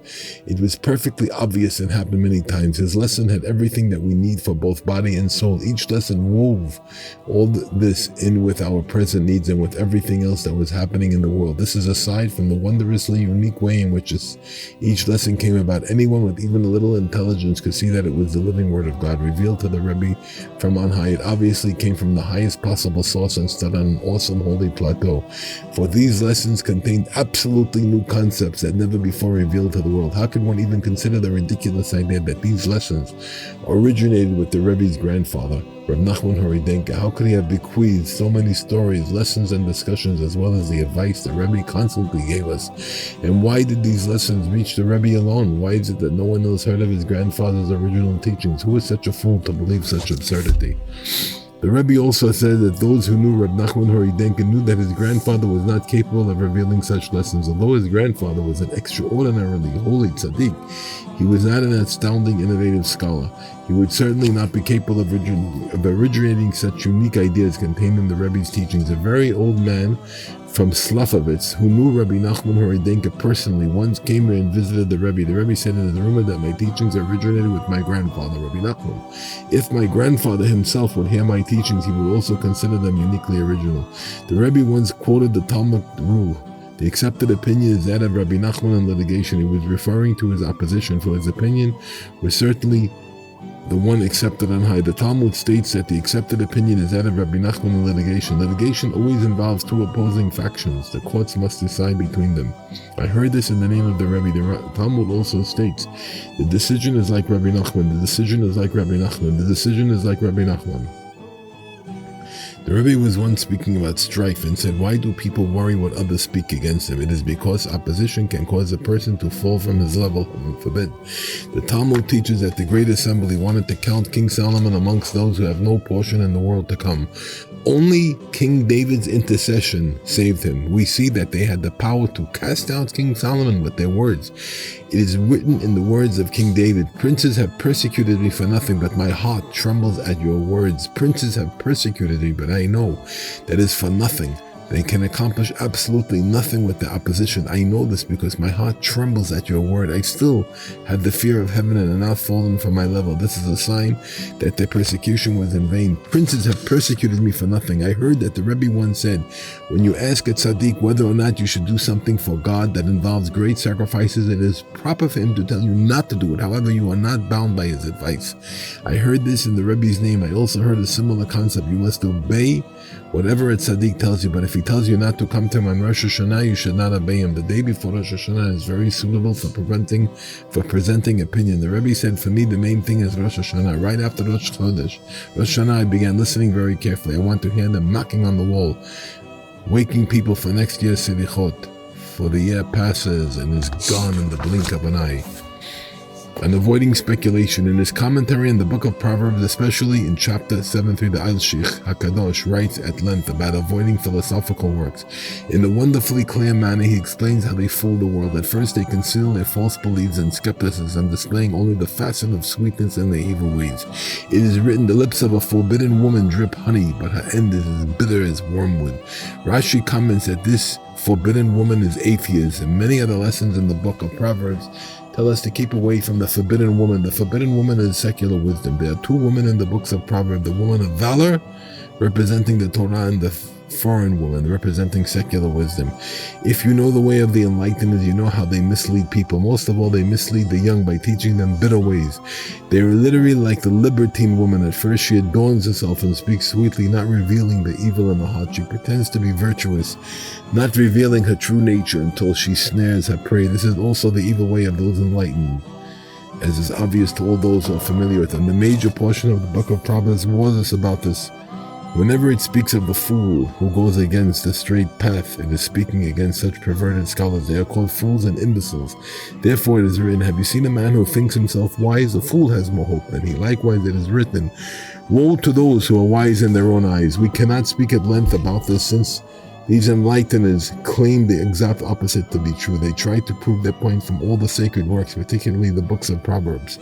For the Torah contains both life and death. It is written, this is the Torah that Moses placed, Psalm, before the children of Israel. The Hebrew word Psalm also means potion. The Talmud states that Torah is a potion for life, and those who are worthy, and a potion of death for the unworthy. It is also written, God's ways are straight. The righteous will walk in them, the sinners will stumble in them. If a person stubbornly wishes to follow an evil path, long discussions will not dissuade him. But if you desire the truth, our words will be sufficient to strengthen your resolve. You will be able to stand firm like a pillar of steel and break the jaws of unrighteousness. May God reveal the truth soon. Amen. May be his will. It is written, you should know this day and take it to your heart that God is the Lord. Some philosophers try to use this verse to prove that one must know God philosophically. The Rebbe said that it is absolutely false, and there is a reference which states that this interpretation was first used by the Karaim. The truth is that the only way to know God is through faith. This is the only path to knowledge and perception of God's true greatness. Thus is it written, I will betroth you to me with faith, and you will know God. In the Likutei Halachot, there is also a long discussion explaining clearly that true knowledge of God comes only through faith. Many verses tell us to know God. It is written, you should know this day and take it to your heart that God is Lord. It is also written, know the God of your Father. There is also know that God is the Lord. None of these verses have anything to do with philosophy. Their lesson is that we should constantly know that God is there and not forget him for an instance. Great kings remand their subjects constantly to know that they have a ruler. This is especially true of their soldiers. They are continuously trained to know who is the Lord and King. His fear must be on their faces in order that they serve him absolutely. A king, subjects are constantly told, know that you have a Lord and Master. They are not told to philosophize about it, but to keep it in mind and not forget it. They are told to always think of the king and not do anything against his will. The same is true of the kingdom of heaven. We are told, know the God of your Father. Know and do not forget. Know this day and consider it in your heart that God is the Lord. Know that God is the Lord. We must be reminded of this many times. We must know that God is the Lord, but a host of worldly temptations and distractions are at work to make us forget this. Most people hardly ever think about God. The Torah therefore reminds us, know that God is the Lord. Know that God is your Father. Take this into your heart and mind until it is tightly bound up every instant. Therefore it is written, you should know this day and take it to your heart that God is the Lord. The main perfection of knowledge is binding your mind to your heart. Then you will know in your heart that God is the Lord. When this enters your heart, you will certainly gain a deep awe of God and will not sin.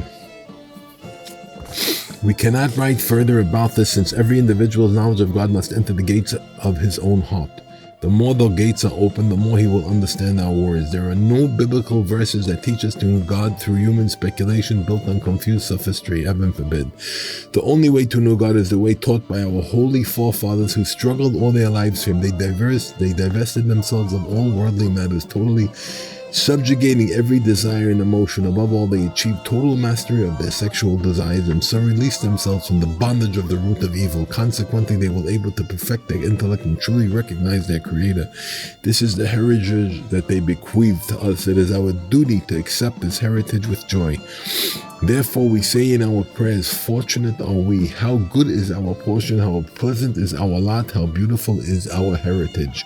The main lesson of these verses is that we take this holy knowledge into our minds, bring it into our hearts, and bind it there constantly in order that his fear will be on our faces so that we do not sin. There were some enlightened people who claimed that the moon contained life like that on earth. They said they could see the trees and other terrestrial creatures on the moon. The Rebbe ridiculed this greatly, saying it is absolutely foolishness. The moon is like a mirror. The things people claim to see on the moon are actually reflections of things here on earth. These intellectuals therefore open their mouths in vanity. The Rebbe lived for 2 more years after returning from Lemberg. During these last years, he constantly spoke of faith, and we understood him. Everything he said was meant to bring true faith into every Jewish heart. Many times the Rebbe would remind us of the great favor that Moses did for us by beginning the Torah with the simple words, "In the beginning, God created heaven and earth," revealed our faith without any sophistication or philosophy. The Rebbe denigrated all philosophical works, ridiculing them in every possible way. He made it clear to us that the authors of such works were absolutely nothing. Speaking at length about this, he revealed many wise sayings containing awesome, wondrous truths. Every word was sweeter than honey and the honeycomb, entering the depths of our heart. We have already written about this at length. Some have been published, but there's not even a thousandth of what he said. The way he spoke is also impossible to describe. The words were both sweet and awesome, coming from his lips with holiness, purity, trembling, and awe. People could speak to the Rebbe of the most mundane affairs, and they would bear witness that his words contained all the grace in the world. During the last 2 years of his life after he returned from Lemberg, the Rebbe constantly dwelled on faith. We could see that his every word, both holy and mundane, was spoken only to bring faith into the world. It is written, "All your commandments of faith." This is the foundation of the entire Torah and its commandments. The Rebbe once told someone, "I will tell you in secret, great atheism is coming to the world. Atheism will come to the world as a test from on high. I know that my followers will be strong and remain firm in their faith without this, but I am revealing this to further encourage them. Let them know that this has already been predicted." Similar words were heard from the Rebbe's holy lips many times. With a deep groan, he would say, "Whoa, how can a few people stand up against the whole world?" The Rebbe's words came true immediately after his death. Atheism spread in the world as never before. Since the beginning of time, the leprous plague began to flourish in faraway lands when notorious atheists put together works such as Ha'asef. This plague did not spread to our lands until after passing of the Rebbe and other great tzaddikim. When it reached our area, the tzaddikim and holy Jews cried out like a whooping crane, but none listened to them, as the non-believers already have the upper hand. Woe is to us! See what happened in our nation. See the evil decrees that have resulted from their deeds. Woe! What has become of us? As a result of our misdeeds, it all came about as the Rebbe predicted with his holy inspiration. We see that it is still spreading even now. Whoa, who knows what will be in the days to come? The Rebbe told us many times that this was predicted by the prophets. It was especially predicted by the prophet Daniel, who said, "Many will purify themselves and be refined." He told us that in the end of days, Jews will be refined in faith, for many will rise up to pervert it. These are the enlighteners and atheists of our generation. It should be easy to withstand the test, seeing that it has already been predicted, but the temptation will be so great that many will stumble and fall to the depths. We are writing this so that all who desire this truth of our holy faith should know that the Rebbe was already predicted this. Let this restore their souls and strengthen their hearts towards God and His holy Torah, as taught by our sages of old. Many almanacs, both Jewish and otherwise, claim to predict the weather. The Rebbe could ridicule them as having no relation to reality. The Rebbe said, if they really know, let them predict the different types of weather that will occur in a single day. There are many kinds of weather each day. One may bring cold and heat, rain and snow, wind and calm, and countless other variations. Who can predict and know all this? There is, for it is written, "How great are your deeds, O God, exceedingly deep are your thoughts. A brutish man does not know, a fool does not understand this. Only a fool would claim to know, with outside wisdom, the changes that take place each day." Scientific works also state that these almanacs are totally confused. See in particular what is discussed in the end of the work, Nachman ben Naim. I heard that the Rebbe once encouraged a man who was greatly confused about his beliefs. The Rebbe told him, "It is written that all creation came into being only because of people like you. God saw that would be people who would cling to our holy faith despite suffering greatly because of the confusion and doubts that constantly plagued them. He perceived that they would overcome these doubts and strengthen themselves in their beliefs. It was because of this that God brought forth all creation. This man then greatly strengthened and unperturbed whenever he had confusing thoughts." The Rebbe said many times that the creation was mainly for the sake of faith. Therefore it is written, all those works are through faith. A number of people were once praising Rashi's commentary in the Rebbe's presidency. The gist of the conversation was that for a straightforward commentary on the Bible, one need only use Rashi's commentary, as many of the others follow the philosophers. Some biblical commentaries occasionally abandon the traditional Talmudic and Midrashic interpretation of one of agreeing with philosophical teachings. This should be avoided. The only necessary commentary is that of Rashi HaKadosh. The Rebbe then remarked, You may not realize it, but Rashi is like the Torah's brother. Every Jew from child and on studies both the written and oral Torah with Rashi's commentary. Think of this and you will understand Rashi's unique greatness. Our sages teach us that it is forbidden to gaze at what is above and below and as before and after. The Rebbe said there is a different above and below for each individual where he may not gaze. It all depends on his level. There are those whose intellect can go no further than the bounds of the physical world. They are therefore forbidden to delve any further. This is true of philosophers and scientists. The intellect may reach up to the stars, but it cannot penetrate further. They know nothing beyond the sphere of the physical, and even within it, they are often mistaken, leading to their many disputes. We have already explained why Muslims must avoid their works. Every man has a place where his intellect ends. Beyond this, it is forbidden for him to gaze for what is above and below, that he must depend on faith alone. A man has been told that it was impossible to understand the Kabbalah without fasting and frequent immersion in the mikveh. He saw the Rebbe in Uman and asked him about this. The Rebbe answered, it is possible to know the wisdom of the Kabbalah without this, for it is wisdom. He explained the reason why the main Kabbalistic word shvchey and other such works are so difficult to understand is because they are not written in order. When the science and philosophy end, this is where true wisdom, which is Kabbalah, begins. Scientists and philosophers can only speculate within the bounds of the physical world. They can reach up to the stars and galaxies, but beyond that they know absolutely nothing. Even their understanding of the physical world is very incomplete, as they themselves admit. The wisdom of Kabbalah begins where their wisdom ends, beyond the physical world. The Kabbalah includes the entire physical world as the world of action, and teachings then go beyond the world of action to the worlds of formation, creation, emanation. The world of action also has a spiritual level beyond the realm of science and philosophy. The Kabbalah speaks only of the spiritual roots of the world of action and above. Therefore, the Kabbalah begins where scientific knowledge ends. Speaking of awesome degrees of perception, the Rebbe once said, the knowledge of scientists ends with the physical universe. It seems to them that beyond there is only God's essence. In fact, the entire study of Kabbalah deals with the many levels and worlds beyond this world. One who knows the truth of the Kabbalah understands that it is unfathomable, for it is a level above a level. The Rebbe once saw a book containing some writings of the Ari that were not widespread. This world speaks of the levels of emanation before the world of emanation contained in the world of the garment. This is all discussed in the rock. I was very surprised when the Rebbe told me. I had thought that there was nothing higher than the world of emanation. Was astonished to discover Kabbalistic teaching speaking of higher levels. I expressed my surprise to the Rebbe and he laughed. He said, don't you realize that the philosophers are the ones who think that knowledge ends with the planets? This is also the case with true knowledge. Even in transcendental worlds, there are levels above levels, high above high, without limit to bounds. Thus it is written, there is no fathoming his greatness, but words cannot express this. The Rebbe once said laughingly, if they would allow one dead soul to visit an assembly of philosophers, that would put an end to all their teachings. I found this in a manuscript written by a member of our group. It is best to seclude yourself and meditate in the meadows outside the city. Go to a grassy field, for the grass will waken your heart. The Rebbe once said there are certainly many religious people who do not seclude themselves with God, but I call them confused and confounded. When the Mashiach suddenly comes and calls them, they will be baffled. When a man wakes up from a restful sleep, his mind is calm and relaxed. This is how it will be when Mashiach comes, totally without panic or confusion. When a man wakes up from a restful sleep, his mind is calm and relaxed. This is how he will be when Mashiach comes, totally without panic or confusion. The Rebbe once spoke to a youth and encouraged him to seclude himself and converse with God in his native language. The Rebbe told him that this is how prayer began. The main form of prayer was an expression of the heart before God in each person's native tongue. The Rambam speaks of this in the beginning of his quote on prayer. He states that this was the main form of prayer in the beginning, before it was formalized by the men of the Great Assembly. It was only then that a formal order of prayer was introduced. Yet even according to the halakha, the original form is still foremost. Although we follow the order of prayer ordained by the men of the Great Assembly, the original form is still most beneficial. Make a habit of praying before God from the depths of your heart. Use whatever language you know best. Ask God to make you worthy of truly serving Him. This is the essence of prayer. In many places we discuss the importance of making this a regular service. This is the way all the tzaddikim attain their high level. Look well into our words.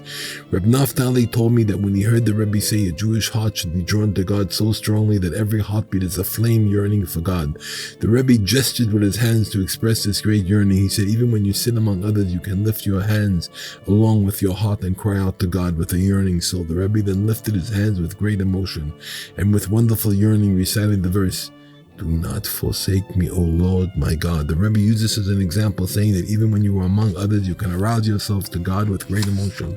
One of the Rebbe's followers asked him the difference between depression and a broken heart.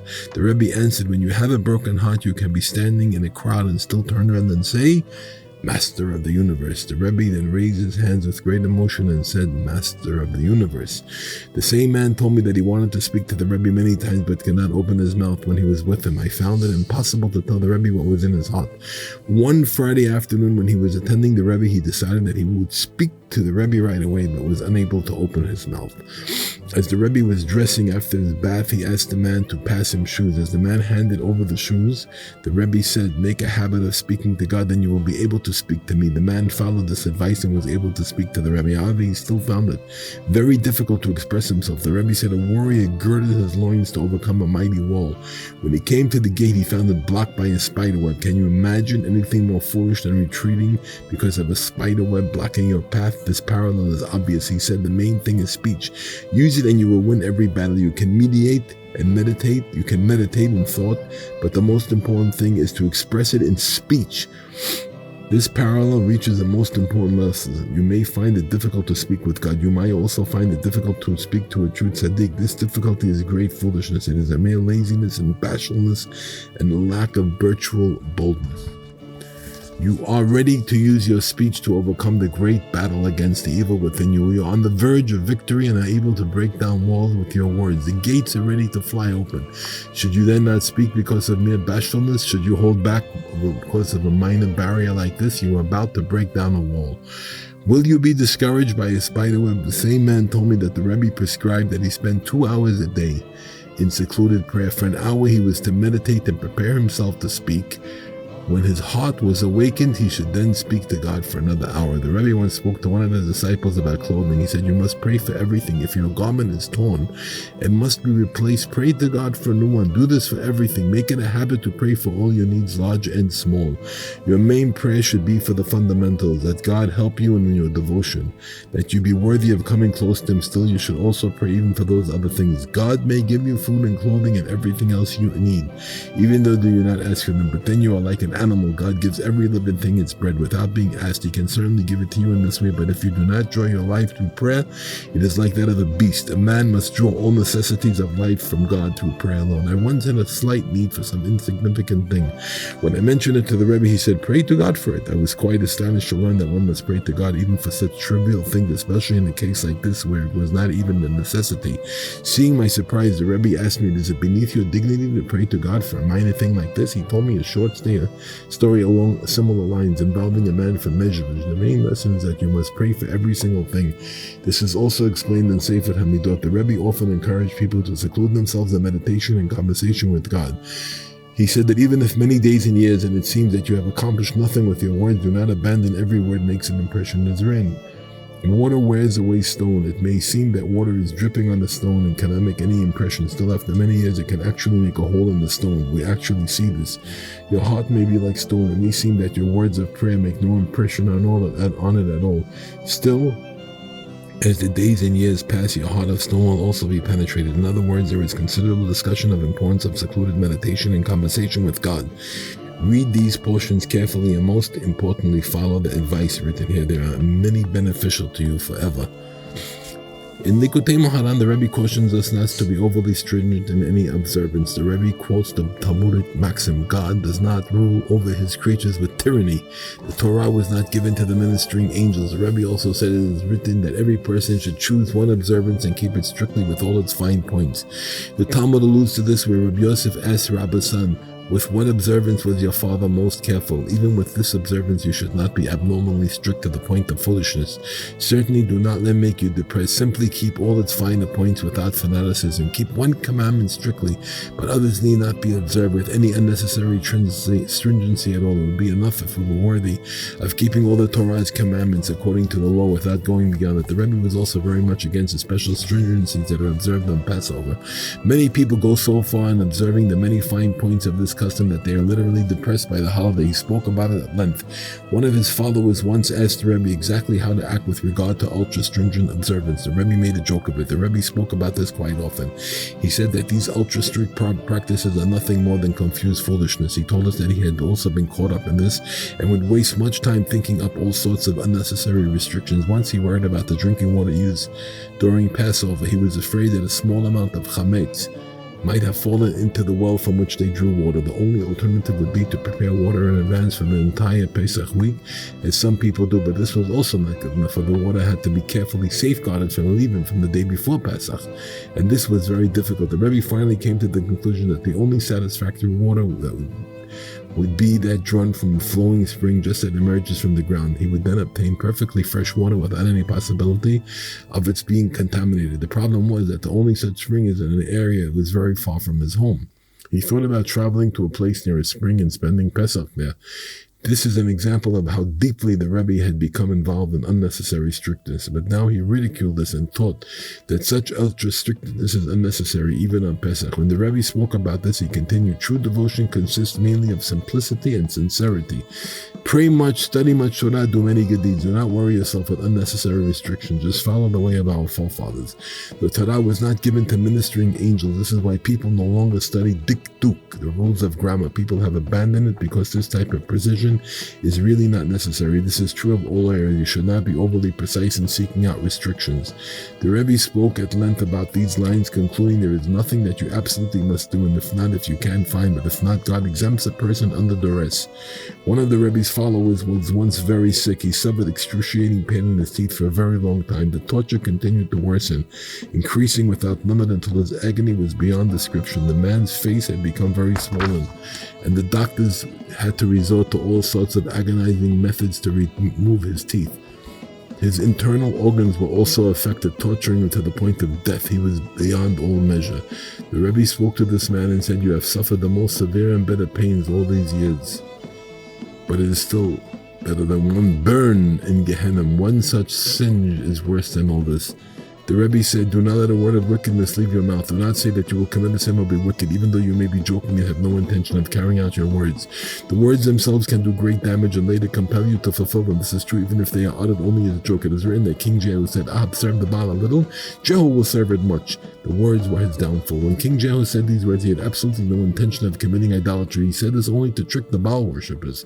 As explained in the next verse, still this was his downfall, and it later committed idolatry. The Talmud speaks about this and derives the lesson, a covenant is made with the lips, therefore you should be very careful with what you say. The Rebbe was once speaking to one of his followers. In the midst of the conversation, they heard someone reciting the evening Ma'ariv prayer. He was up to Hashkivin and was saying very quickly, and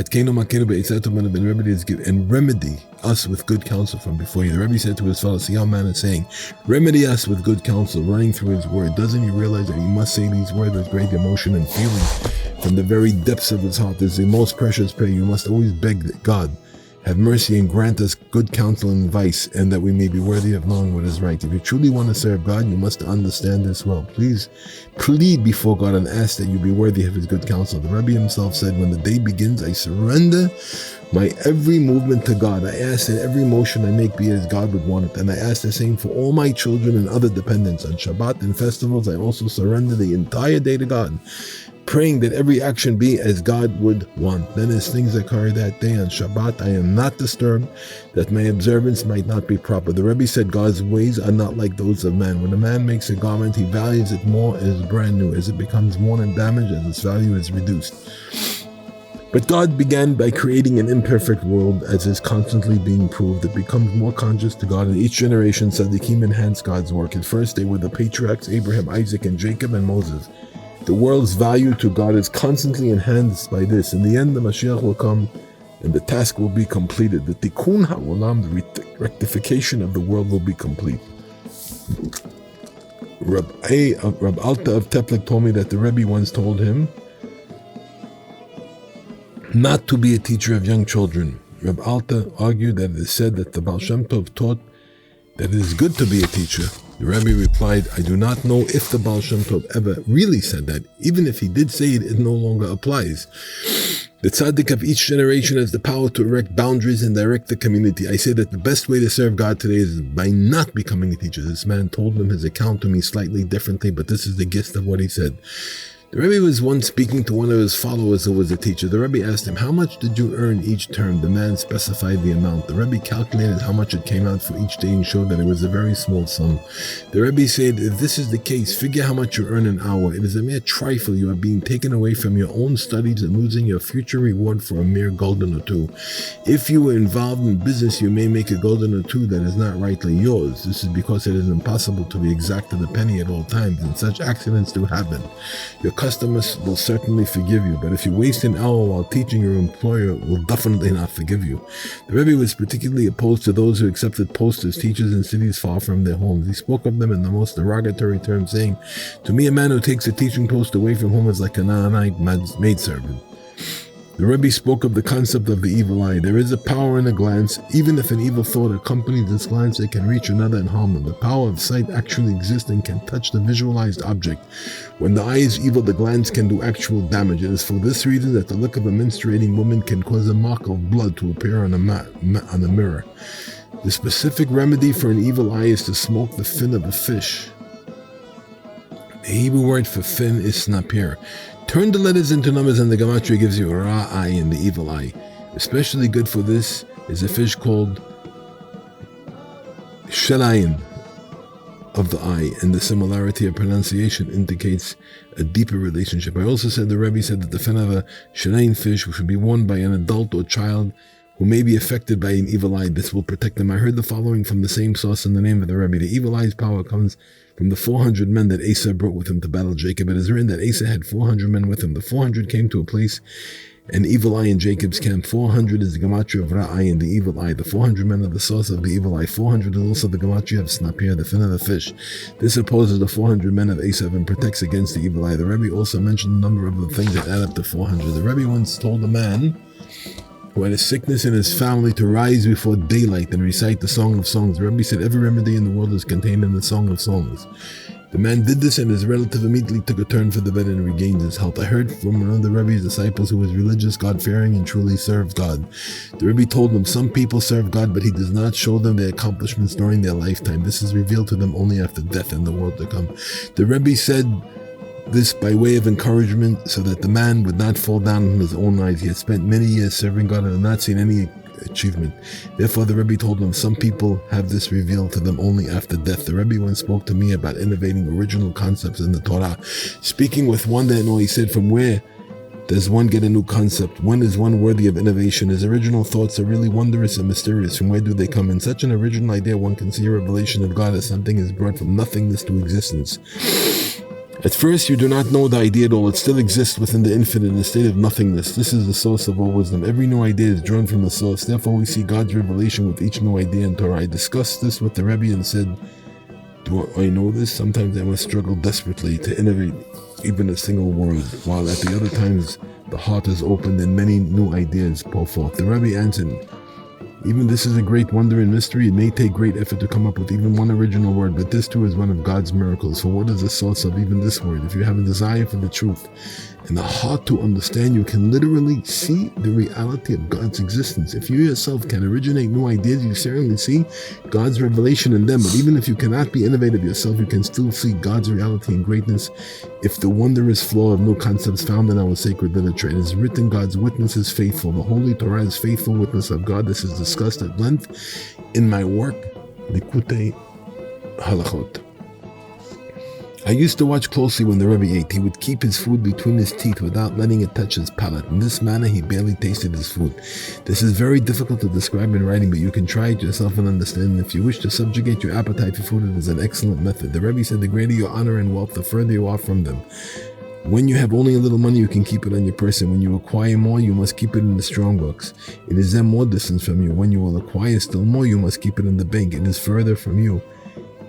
Acquire still more, and your wealth and investments are scattered in other cities and far away places. They are even further from you. The more honor and wealth you have, the further away they are. Great emperors and kings have very great honor, but it is furthest away of all. The Tsar's subjects sing his anthem each evening while he sits far away in his palace. The more Worldly honor a person has, the further away it is from him, but with Torah and good deeds, the more you have, the closer they are to you.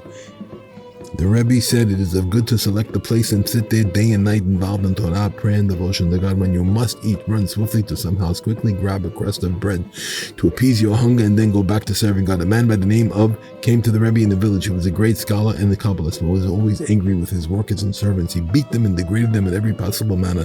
The Rebbe said to him, "Why is it written, Yehuda's Judah's firstborn was bad in God's sight?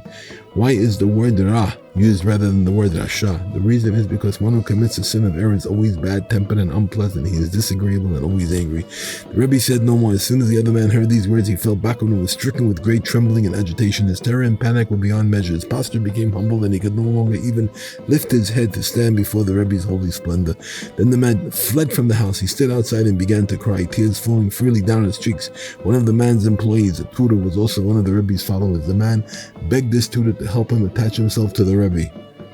Later, the Rebbe visited the man and saw a book resting on a shelf right next to him. The Rebbe asked him what kind of book it was. When informed that it was Kabbalistic text, the Rebbe told him, "You are not fit to study Kabbalah." The man then followed the Rebbe in his travels. When the man returned home, he repented with all his might. He designated an isolated room and devoted himself arduously to Torah and prayer for many weeks. It helped for a while, but his ugly temper eventually returned. Still, he constantly followed the Rebbe. The Rebbe told the tutor, "Stay with your employer a while longer. It is good for you to be with him, for you can cause him to be a righteous person for at least an hour a day."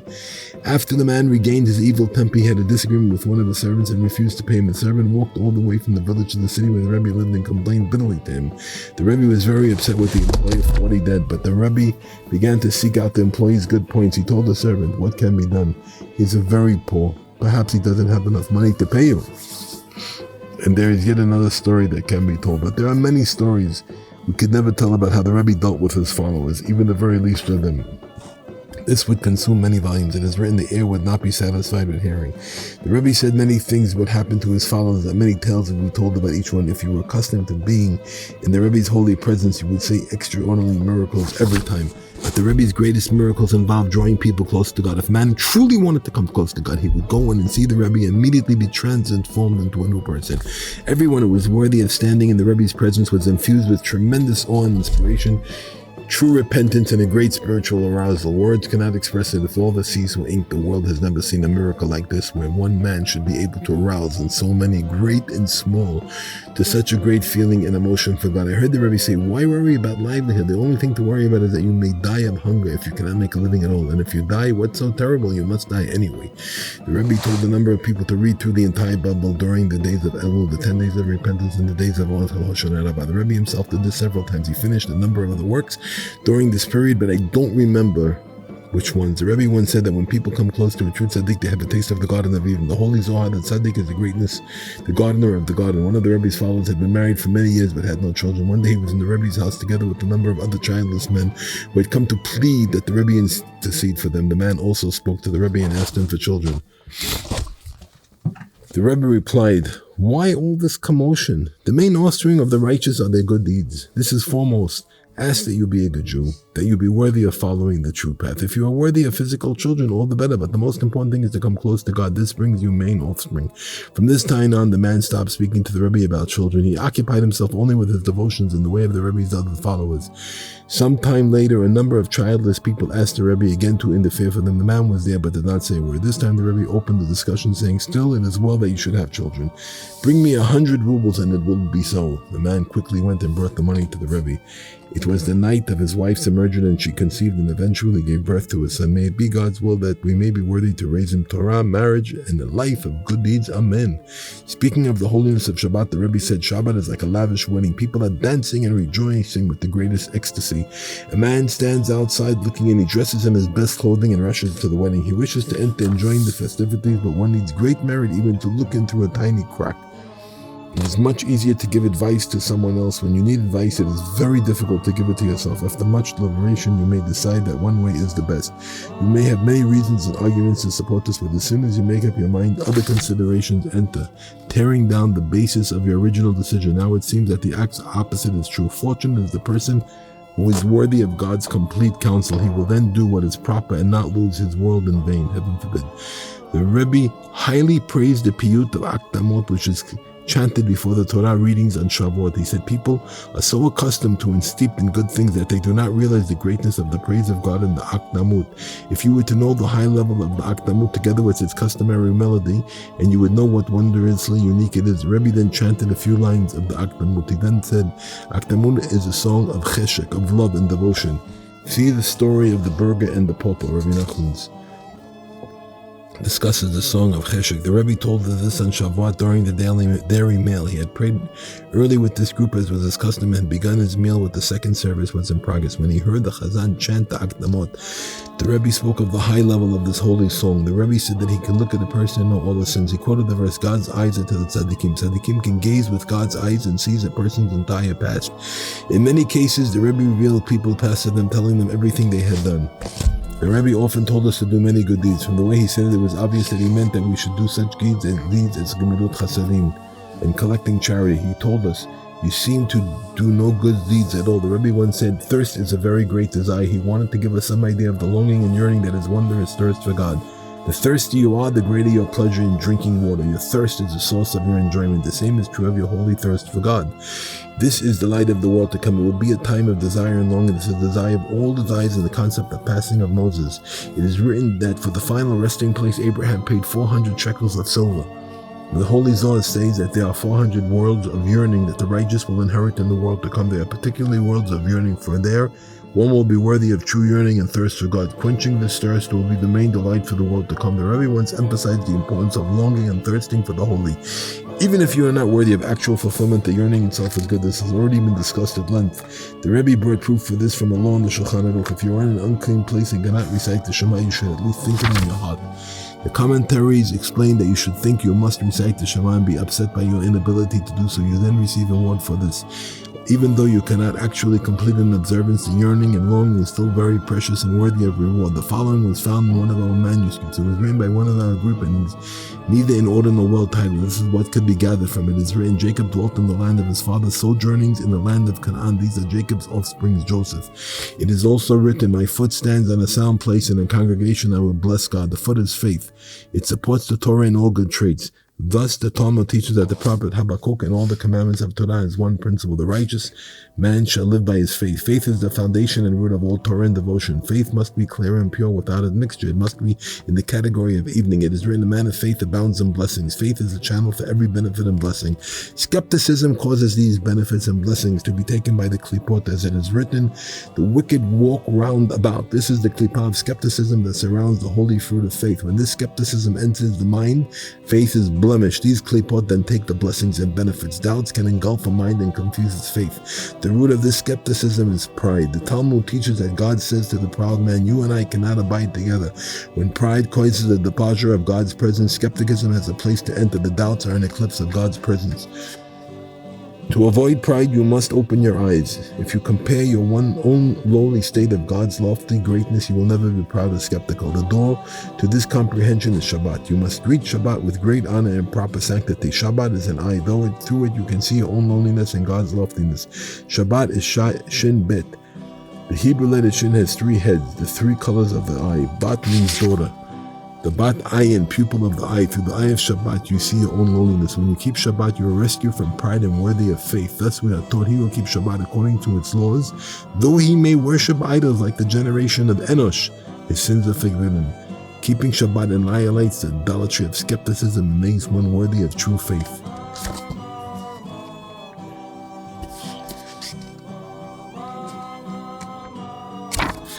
Idolatrous skepticism is a blemish of faith, causing harsh degrees to descend upon the world. Even when idolatry exists in the world, there is anger in the world. This is the concept of God's name, Elohim, the name expressing harsh judgments. It is written, for a sun and shield is God the Lord. The name Elohim is the moon, a shield that eclipses the sun. The Talmud teaches that God says, in this world my name is not read as it is written. It is written Yud-Kei Vav-Kei and read Adnoi. But in the world to come it will be both written and read Yud-Kei Vav-Kei. This is because the moon is incomplete, resulting from a blemish of faith. The written name and spoken name cannot be the same. For the sun has never seen the blemish of the moon. The written name is the written Torah and the spoken name is the oral Torah. These are the names Yud-Kei Vav-Kei, Elohim, and sun and the moon. This is the meaning for a sun and a shield. Yud Kei Vav Kei and Elohim. Faith is the moon. When faith is lacking, the moon is blemished. The written and spoken names of God cannot be the same, for the sun cannot see the moon's blemish. Regarding the world to come, it is written, God will be one in his name. When the moon's blemish will be remedied, in God's spoken name will be Yud Kei Vav Kei, the same as his written name. The greater a person's faith, the more the name Yud Kei Vav Kei and Elohim are brought together and unified. They become included in each other as in the future. Jacob is an aspect of the sun. This is the name Yud Kei Vav Kei. Isaac is the moon. The name Elohim, it is written, Jacob dwelt in the land of his father, sojourning. The aspect of Jacob is unified and dwells with the aspect of Isaac. Yud Kei Vav Kei is unified with Elohim, the sun and the moon. This is an aspect of Yud Kei Vav Kei. Hu Elohim, God is the Lord. Jacob dwelled in the land of his father, sojourning in the land of Canaan. Has the same root as submission and loneliness. Loneliness results in faith, which in turn leads to the above unification. These are Jacob's offspring. Joseph is Yosef. This is Osfot Shabbat, the minutes and hours adding to Shabbat. Shabbat is what makes us worthy of humility. We can thus attain perfect faith. The correction of the moon's blemish, the unification of Jacob and Isaac, Yud Kei Vav Kei and Elohim. Okay, That's all? that's it. An hour.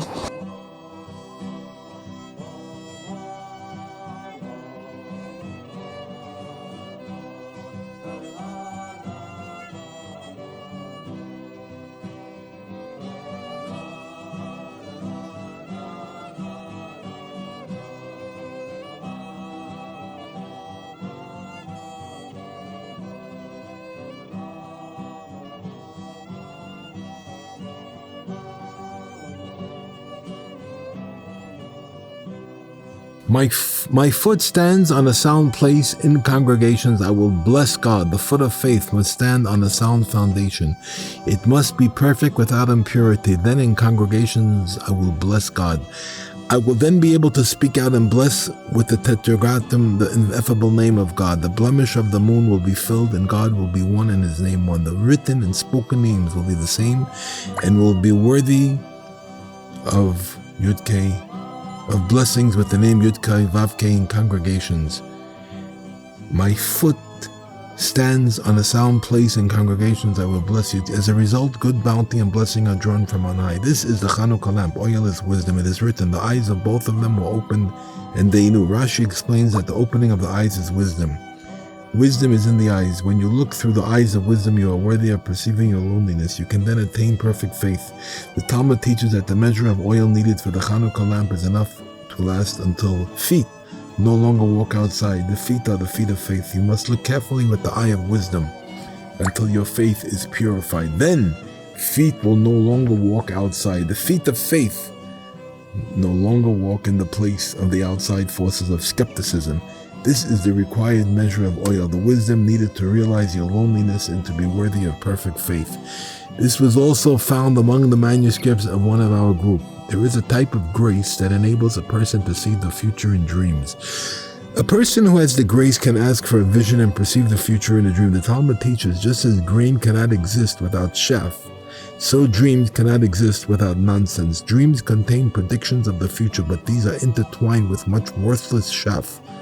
There is also the clear dream of the prophet, regarding which it is written, in a dream I will speak to him. This is the dream of the person who has grace. Such a person can also predict the future through the dreams of another. When he hears the other's dreams, the worthless chaff falls away and only the clear vision falls upon his ears. Joseph had such grace, he is called the fruitful son by the fountain. Rashi explains that his fruitfulness was that for interpreting dreams. Someone told me that he had talked with the Rebbe about the fact that it had become fairly common for relationships between the younger men and their wives to generate and result in separation and occasionally in divorce, God forbid. The Rebbe said, this is the work of the evil inclination. It works very hard to ruin the family life of young men in order to trap them in its net. God forbid, it lies in wait for them to snare them while they are young, working to destroy their family life. It destroys their relationships with all sorts of trickery. He spoke about this at length. The Rebbe then stressed the importance of honoring and respecting our wives. He said, women have much anguish from their children. They suffer in pregnancy and childbirth and then have the troubles of raising their children. This is besides the many other areas in which they suffer. You should take this into consideration and honor and respect your wife. The Talmud teaches, honor your wife that you may have wealth. It also states it is sufficient that they raise our children. The Rebbe warned us very strongly not to eat raw onions. It makes no difference whether they were mixed with oil, fat, or eggs. Even for Shabbat, many people have a custom of eating chopped eggs and onions on Shabbat. The Rebbe ridiculed this practice, saying, how can they claim that it is a good custom to eat something as harmful as this? The Rebbe said that onions are harmful in many ways and counted out numerous illnesses that can be caused by them. Although the details were not preserved, the main lesson is that onions should be avoided, even if they are mixed with something else on Shabbat. The only safe way to eat them is cooked. The entire conversation came about when we mentioned to the Rebbe that we had heard that the Baal Shem Tov had spoken very strongly against eating raw onions. The Rebbe agreed that this was true and began to reckon numerous reasons for it. It was at this time that we heard the above.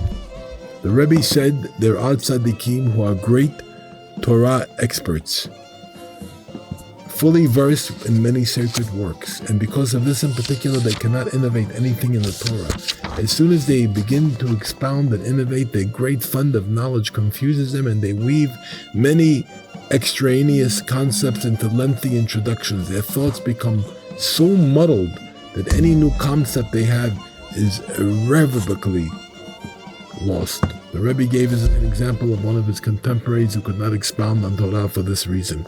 From what the Rebbe said, we understood that if you wish to innovate, you should concentrate on the subject and not confuse yourself with extra introductions. Pretend that you are totally ignorant of everything except the subject at hand. You will then be able to originate many new ideas and bring them to light in order step by step. The Rebbe spoke about this at length, but it cannot all be put into writing.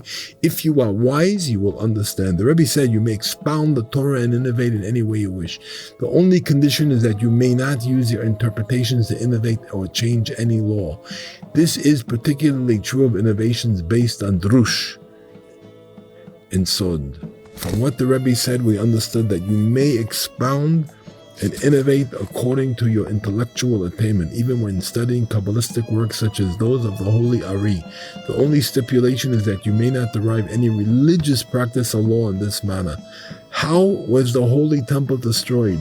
How long will we cry out in bondage? Until when? The son of your maidservant. These are all part of Tikkun Chatzot, the midnight service, lamenting the destruction of the temple and the exile of the divine presence.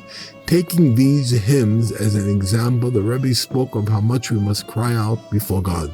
He noted how much these prayers awakened the heart, chanting them with the melody of Tikkun Chatzot in his deep and pleasant voice. He also greatly praised the chorus, "My beloved came down to his garden," as a debate between the Jewish people and God that can profoundly arouse the heart. People are often very confused as to the best way is to serve God. Sometimes it seems necessary to act in one matter, but later this appears completely wrong and another method seems the best. This can cause a person to become very confused and disturbed. The Rebbe said, why is it necessary to confuse yourself? Whatever you do, as long as you do not do any evil. Heaven forbid.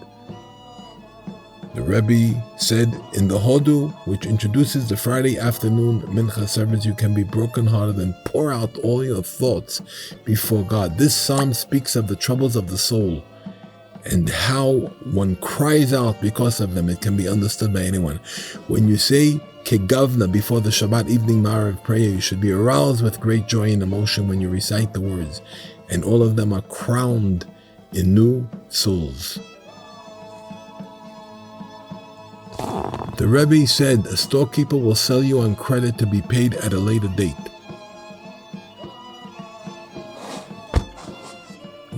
Why not do the same with spiritual practices? Do a few good deeds or say a few psalms or words of Torah so that they can be put aside and ready when you need them. You will be able to call on his merit to be like the storekeeper who sells on credit. I did not hear this discussion from the Rebbe himself, but from one of my colleagues. It appears that many more beautiful thoughts were exposed at that time. But this is all I was worthy of recording. An irreligious man came to the Rebbe in a certain city and boasted that he was an expert in languages. He had recently been in government office and was able to interpret a word that even their scribes did not know. He was very conceited because of this knowledge. When the man left, the Rebbe ridiculed him for such foolish conceit. One of the Rebbe's disciples, an extraordinarily God-fearing scholar, was sitting there. He said to the Rebbe, maybe it is better to be conceited because of something foolish than to be conceited, heaven forbid, because of one's knowledge of Torah. The Rebbe was silent for a moment. Then he said, no, the opposite is true. The Talmud tells us that when Rabbi Akiva was in prison, Papa said to him, fortunate are you, Rabbi Akiva, for you were imprisoned for the sake of the Torah. Woe is to Papa's, for I was imprisoned for mere foolishness.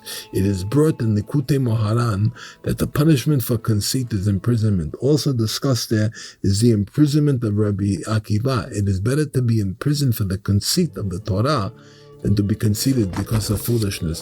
The Rebbe said it is good to make a habit of inspiring yourself with a melody. Song is an elevated concept. It can arouse your heart and draw it towards God. Even if you cannot sing well, you can still inspire yourself with a melody sung to the best of your ability while alone or at home. The loftiness of melody is beyond all pleasure. The Rebbe's works contain towering lessons speaking of song. The tale of the 7 beggars, it also alludes to the importance of melody. The unconscious princess is cured mainly through melody, through the 10 categories of song. Understand the implications of this. The divine soul in every Jew is a princess, a king's daughter. She is weary and faint because of her sins. She is held captive by an evil king and is shot with 10 poisoned arrows. Only a great tzaddik has the power to enter every place where the soul has fallen and remove all 10 arrows from her. In order to heal her, he must be able to discern all 10 types of pulse. He must know all 10 categories of song, for the soul's main cure is through melody and joy. Taking this as a clue, you can understand more of the story, for its meaning of returning to God in truth. For study is not the main thing, but action. It is very good to have a special room set aside for Torah study and prayer. Such room is especially beneficial for hitbodedut, secluded meditation and conversation with God. Even if you do not have a special room, you can still seclude yourself and converse with God.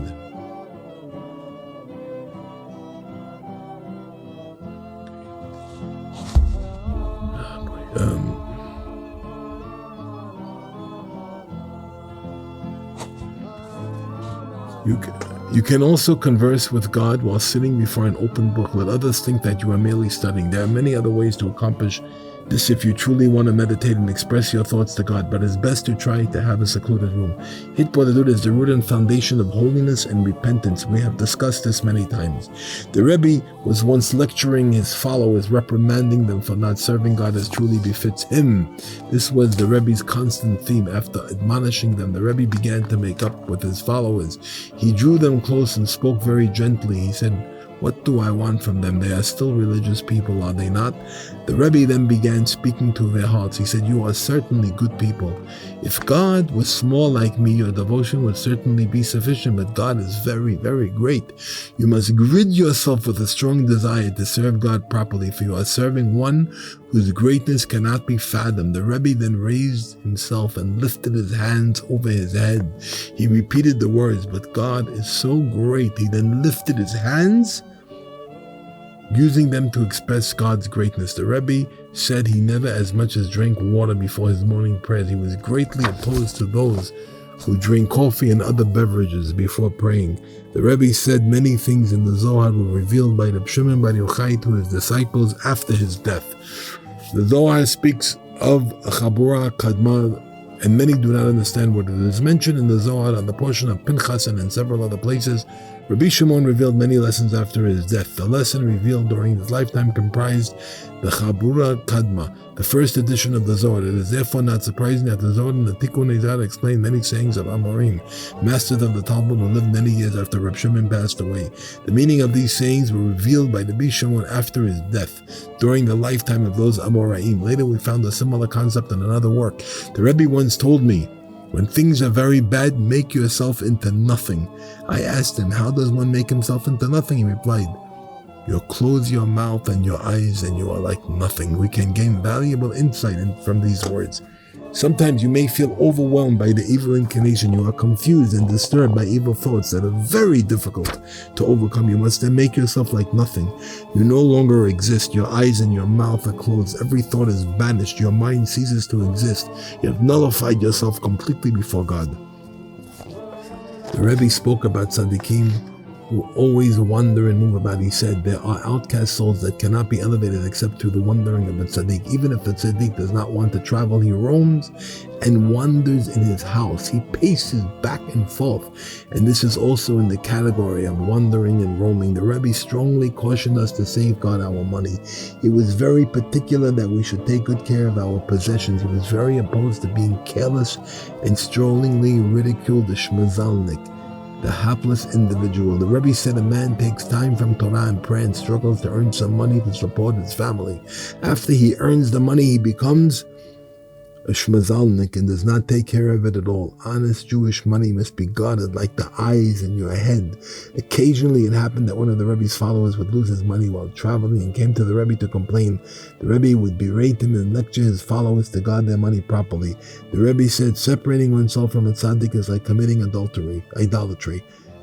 The only difference between the letters Dalet and Resh is a small protrusion. It is written in the Holy Zohar that this protrusion is a tzaddik. Separating oneself from a tzaddik separates the protrusion from the Dalet, making it into a Resh. The word Echad expresses God's unity. Substitute a Resh for the Dalet and you have Echad, another. It is written, you should not bow down to another God.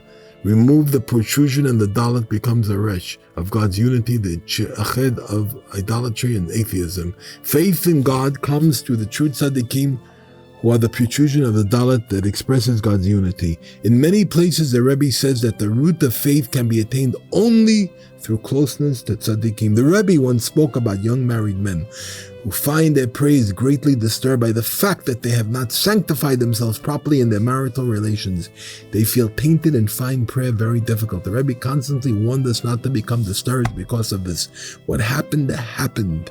When you pray, you must forget everything else. No matter what happens, strengthen yourself and pray properly. He said this is the meaning of Abba Binyamin saying, I am concerned that my prayer should be close to my bed. The bed is marital relations. My prayer should be close to my bed. I should be able to pray immediately after leaving my bed and not be disturbed at all. There were many youths in the community who prayed with great feeling and enthusiasm. Others would disturb them and irritate them. When the youths complained, their detractors had a stock answer. They said, if you have true feeling and are really bound up in your prayers, you should not hear any disturbance. Your devotion should be enough to block out everything else. The Rebbe said the truth is that this is no argument. A great tzaddik may pray with great strength and attachment to God, but he can still be disturbed. No matter how great his enthusiasm, no matter how deeply he is bound in prayer, he can still be greatly disturbed by one who makes fun of him and disturbs him. All his feeling and emotion will not prevent him from being disturbed and distressed. I heard from someone who heard from the Rebbe that sometimes a person is given great wealth and everyone else envies him. The others spend days and years pursuing money and wealth solely because of this envy and their obsession with the one who is struck with rich. But in the end, they have nothing. This is all the work of the evil inclination. It works hard to make one person rich so that many others should waste their life through envy. Heaven protect us from this misleading notion. The Rebbe was once speaking of the awesome greatness of the Torah and its wondrous secrets. He said the entire Tikkunei Zohar, a work of 70 chapters, is but a commentary on the one word, Bereshit, in the beginning, the first word of the Torah. Thousands of volumes would not suffice to explain all the secrets found in the Tikkunei Zohar. It is said it has no end. So great is the Tikkunei Zohar that all the skins of Neviot would not be sufficient to contain its wisdom. All this is but a commentary on a single word, Bereshis. Take the next word, bara. A volume equal to Tikkunei Zohar could also be written on it. It would contain an equal number of mysteries. Now understand the depth of our holy Torah. Tikkunei Zohar could be written on each and every word. Each one contains inconceivable depth and mystery. The Torah contains not one but many words. Its greatness is beyond the ability of language to describe. The Rebbe once said to me, you do speak with people, you can ask them what. He emphasized the word what, stressing in a loud voice from the depth of his heart, what. It is fitting to ask this question of people who do not think about their purpose in life, what. After all the arguments, confusions, and obstacles, the vain and foolish complaints and excuses, what. You say that you have reason to be far from God, what. will become of you? What will you do in the end? What will you answer the one who sent you? What are you thinking? So what are you in your earth if not a stranger? What is your life if not vanity and emptiness, a passing shadow, a scattered cloud? You know this well. So what do you have to say? Place these words well on your heart. Bring them into the depths of your being. Do not ignore them. Turn them over and over and you will save your soul. The Rebbe said, what does a person have to do in this world? All that is needed is to pray, study, and pray. I heard many similar things, but they could not be recorded. The Rebbe once spoke to a man and quoted the Talmudic edict. Repent one day before your death. The Rebbe stressed the words one day, drawing them out at great length. Yesterday and tomorrow are a person's downfall. Today you may be aroused towards God, but yesterday and tomorrow pull you back. No matter where a person stands, he suffers reverses. The one who dwells on yesterday and tomorrow will surely fall away. Therefore the Rebbe stressed, repent one day before your death. Before your death is your entire life. During your entire lifetime you may be worthy of only one day of repentance. This one day is more precious than every treasure. For what does man gain from all his effort? Nothing remains of all your life other than this one day of repentance before God. Repent one day, even one day before your death, therefore your sojourn here on earth. Forget about yesterday and tomorrow. This one day is everything. The Rebbe once said, a person who is not trapped by his money, but with faith, trades within his means and does not borrow, fulfills the commandment. You should love the Lord your God with all your might. He engages in honest business using his own money. The Rebbe also said the commandment is fulfilled by one who gives a fifth of his income to charity. The Rebbe said the words spoken by a great tzaddik contain all the words needed by the whole of Israel. They also included what is needed by every single Jew. It is written, these are the words that Moses spoke to all of Israel. These words spoken by Moses contained everything for all Israel, all that every single Jew would ever need. This is from an unpublished manuscript from the Likutei Moharan. It is written, increased knowledge, increased pain. In every generation, new diseases come into existence. This is a result of the increase in knowledge. Every new discovery on philosophical and atheistic knowledge results in some new pain. These are the new diseases that have come into existence. May God protect us. A somewhat notable Chassid came to see the Rebbe. He was an older man and was knowledgeable in the writings of the Holy Ari. Wanting to attach himself to the Rebbe, he began to speak in the matter of important Chassidim, saying, would the Rebbe teach us the path to serve God? The Rebbe looked at him with wonder and quoted the verse, to know your path in the earth? The Rebbe meant that someone who was still in the earth, completely immersed in earthliness, wants to know the path to come close to God. We see from this anecdote that the Rebbe was provoked because the man was spoke in a haughty manner, saying that he was seeking the path to God, as if he had already perfected himself to the extent that he lacked nothing else but to choose the appropriate path and walk up to God. The Rebbe saw through this and wanted him to speak to him honestly. The Rebbe once spoke to one of his followers about praying with devotion. He said, voice arouses feeling. The opposite is also true, for feeling can also arouse the voice. Pray with feeling, being every thought and emotion into each word. Your voice will automatically be awakened and you will pray out loud. This has been seen many times. I heard this from the Rebbe's own holy lips. It is customary to recite the Tikkunei Zad as well as many prayers and petitions. After the regular services during the month of Elul, it is also a custom to stay in the synagogue and study hall later than usual. The Rebbe said the melody of the Tikkunei Zad and the fatigue resulting from staying so late in the study are all taken on high and made into great and lofty things. I heard that the Rebbe spoke of encouraging oneself in prayer as follows. No matter what you are, you can strengthen yourself and stubbornly pray to God. The Rebbe said that you should think in the following manner. I may be far from God because of my sins. Let it be. If so, there can be no perfect prayer without me. For the Talmud teaches that every prayer that does not include the sinners of Israel is not a true prayer. Prayer is like an incense offering. The Torah requires that the incense contains chalbana, even though it has a vile odor by itself. If I consider myself a sinner, then I am an essential ingredient of every prayer service. No prayer is perfect without me. I, the sinner, must strengthen myself even more to pray to God and trust in His mercy. He will accept my prayer. I'm the perfection of the prayer, the chalbana and the incense. Just like the vile smelling chalbana is an essential ingredient of sweet incense, So my tainted prayer is the vital ingredient of the prayers of all Israel. Without it, prayer is indeficient, like incense without the chalbana. In Likutei Moharan is brought that one must bind himself to the tzaddikim of his generation. The Rebbe told the followers that before they began praying, they should say, I'm binding myself to all the tzaddikim of our generation. The Rebbe often told us that he very much wanted us to put into practice the lessons that he revealed. That is, to go with a lesson for a time, to base one's entire service and approach to awareness of God on one lesson. Take a lesson and seek out its practical advice. Follow it for 2 or 3 months, making use of it to strengthen your devotion and fear of God. Pray to God and beg that He help you be worthy of attaining the ideal set forth in the lesson. When you have completed one lesson, work on another. Continue this way until you have completed every lesson. Happy is he who takes this to heart.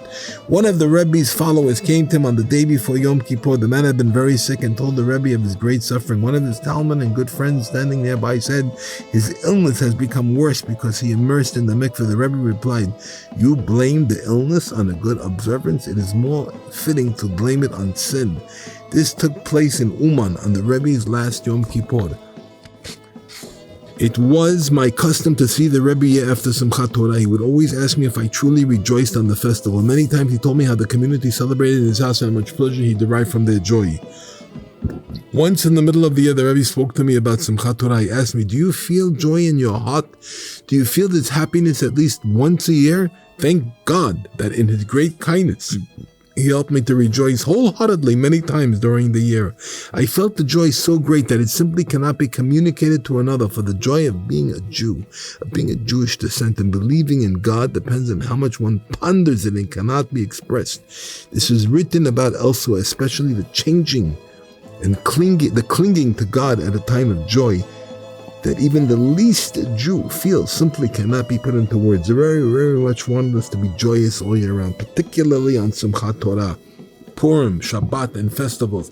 The Rebbe told me that once on Simchat Torah, he was so overjoyed that he danced all by himself in the room. The Rebbe once told me, everything you see in the world, everything that exists, is all for the sake of free will, in order to test people. I heard it in the Rebbe's name. A Jew's main devotion in the winter is to wake up at midnight, say Tikkun Chatzot, the midnight lament. In the summer, when the nights are very short and so awakening at midnight is not practiced in the diaspora, one should still be careful to wake up early at the crack of dawn. I was once standing before the Rebbe as he lay in bed. Suddenly these words flew out of his mouth. The crucial thing is, from the belly of hell, I cried out. The Rebbe once spoke to me about the folly of sexual desires. He said, one who occupies himself with lewd thoughts is a fool. Even the most ordinary person would not want to be caught doing this. Even if he has no fear of sin, he still has no desire for the shame of being caught with another woman. So why engage in lustful thoughts? Why trouble your soul for nothing? We have spoken of the fact that every person can control his thoughts and direct them as he wishes. This is discussed in numerous places in our printed works. Accept this advice and you will be worthy of eternal pleasure. The Rebbe ridiculed the sexual desire, quoting the words of the morning prayer, do not bring me to a test or to a disgrace. He said, either a test or else disgrace. This is, if you do not pass the test, you will come to disgrace. We have discussed how the Rebbe spoke of the baseness of this desire, saying that it is really no temptation at all. The Rebbe said people are so bound up with their bodily desires and tied to this one in particular that it does not help when you explain how base this is. On the contrary, the more you speak of it, the more lewd thoughts they have. Therefore, in most cases, it is best not even to begin to think of it at all. This is explained in Sefer Amidot. Do not enter into litigation with your temper, thinking about something for any length of time, even if it's avoidance. Strengthen desires and turn one's will toward it. Many times the Rebbe said, we have nothing at all to do. The Rebbe then said this in relation to his conversations, and many of them have already been printed. We find in the Talmud that the disciples of Rabbi Ishmael taught the words of the Torah should not be viewed as an obligation, but one is not permitted to exempt himself from them. This explains the Rebbe's statement and his wonderful advice to he who understands it even a little. In the second part of Sefer Amidot, in the category of Da'at, it is written every universe and everything created has its own particular form. For example, the lion and the difference between created beings are alluded to in the forms of the letters and their combinations. One who is worthy of understanding the Torah, this appears to be related to a conversation we heard from the Rebbe's holy lips before Shabbat Chanukah. regarding the creatures of the world. The Rebbe said even human likeness is included in the word Adam. As mentioned in the Torah, God said, let us make Adam in our image. As soon as he said the word Adam, he included every human likeness in that word. The same is true of such words as behema, animal, chaya, beast, used in the account of creation. These words include the forms of every animal and beast. The same is true of everything else created. The Rebbe spoke at length on this topic. He then said, these are the categories of wisdom even in this world that can sustain a person without any other nourishment. There is such awesomely wonderful categories of wisdom. Even in this world, a person can live without eating or drinking with such wisdom alone. The Rebbe spoke at length, but we were not worthy of recording the rest. Every year people say the previous years were better and times were not as good as they were before. The Rebbe spoke to us about this at length. He said that people may say that things were much cheaper in the good old days, but then again, people do not have as much money as they have now. A simple household, even one living off a charity, spends more today than the wealthy of yesteryear. He said, Adarabah, this opposite is true. God now directs the world better than ever. There are among the many thoughts that the Rebbe shared with us regarding the above. All the talk about the good old days in the world is of the evil inclination. If we want to speak to people like this to make them suffer and worry all the more about their livelihoods, it would like to make them feel that there is no hope at all. Heaven forbid. This is all false. God continuously sustains the world. The people rise and fall financially in every generation. If you look carefully at any period, you will find people who were poor and had menial jobs who became wealthy. Yet they too claim that times are not as good as before because they always want more. Now that they have tasted wealth, they are no longer satisfied with wanting more all the time. They now live ostentatiously and cannot meet their expenses, so they complain that times are not as good as before. But we ourselves recall that not too many years ago, many of these complainants were poor, working as domestics or the like. Whether or not this is the fact, what use is it to always cry about the past was better? The wise King Solomon refuted this idea long ago when he said, do not say that the former times were better than these, for it is not out of wisdom that you ask this. Rashi may interpret this verse to teach us that everything depends on the merit of each generation. Still, the Torah has many faces. The scripture does not depart from its simple meaning.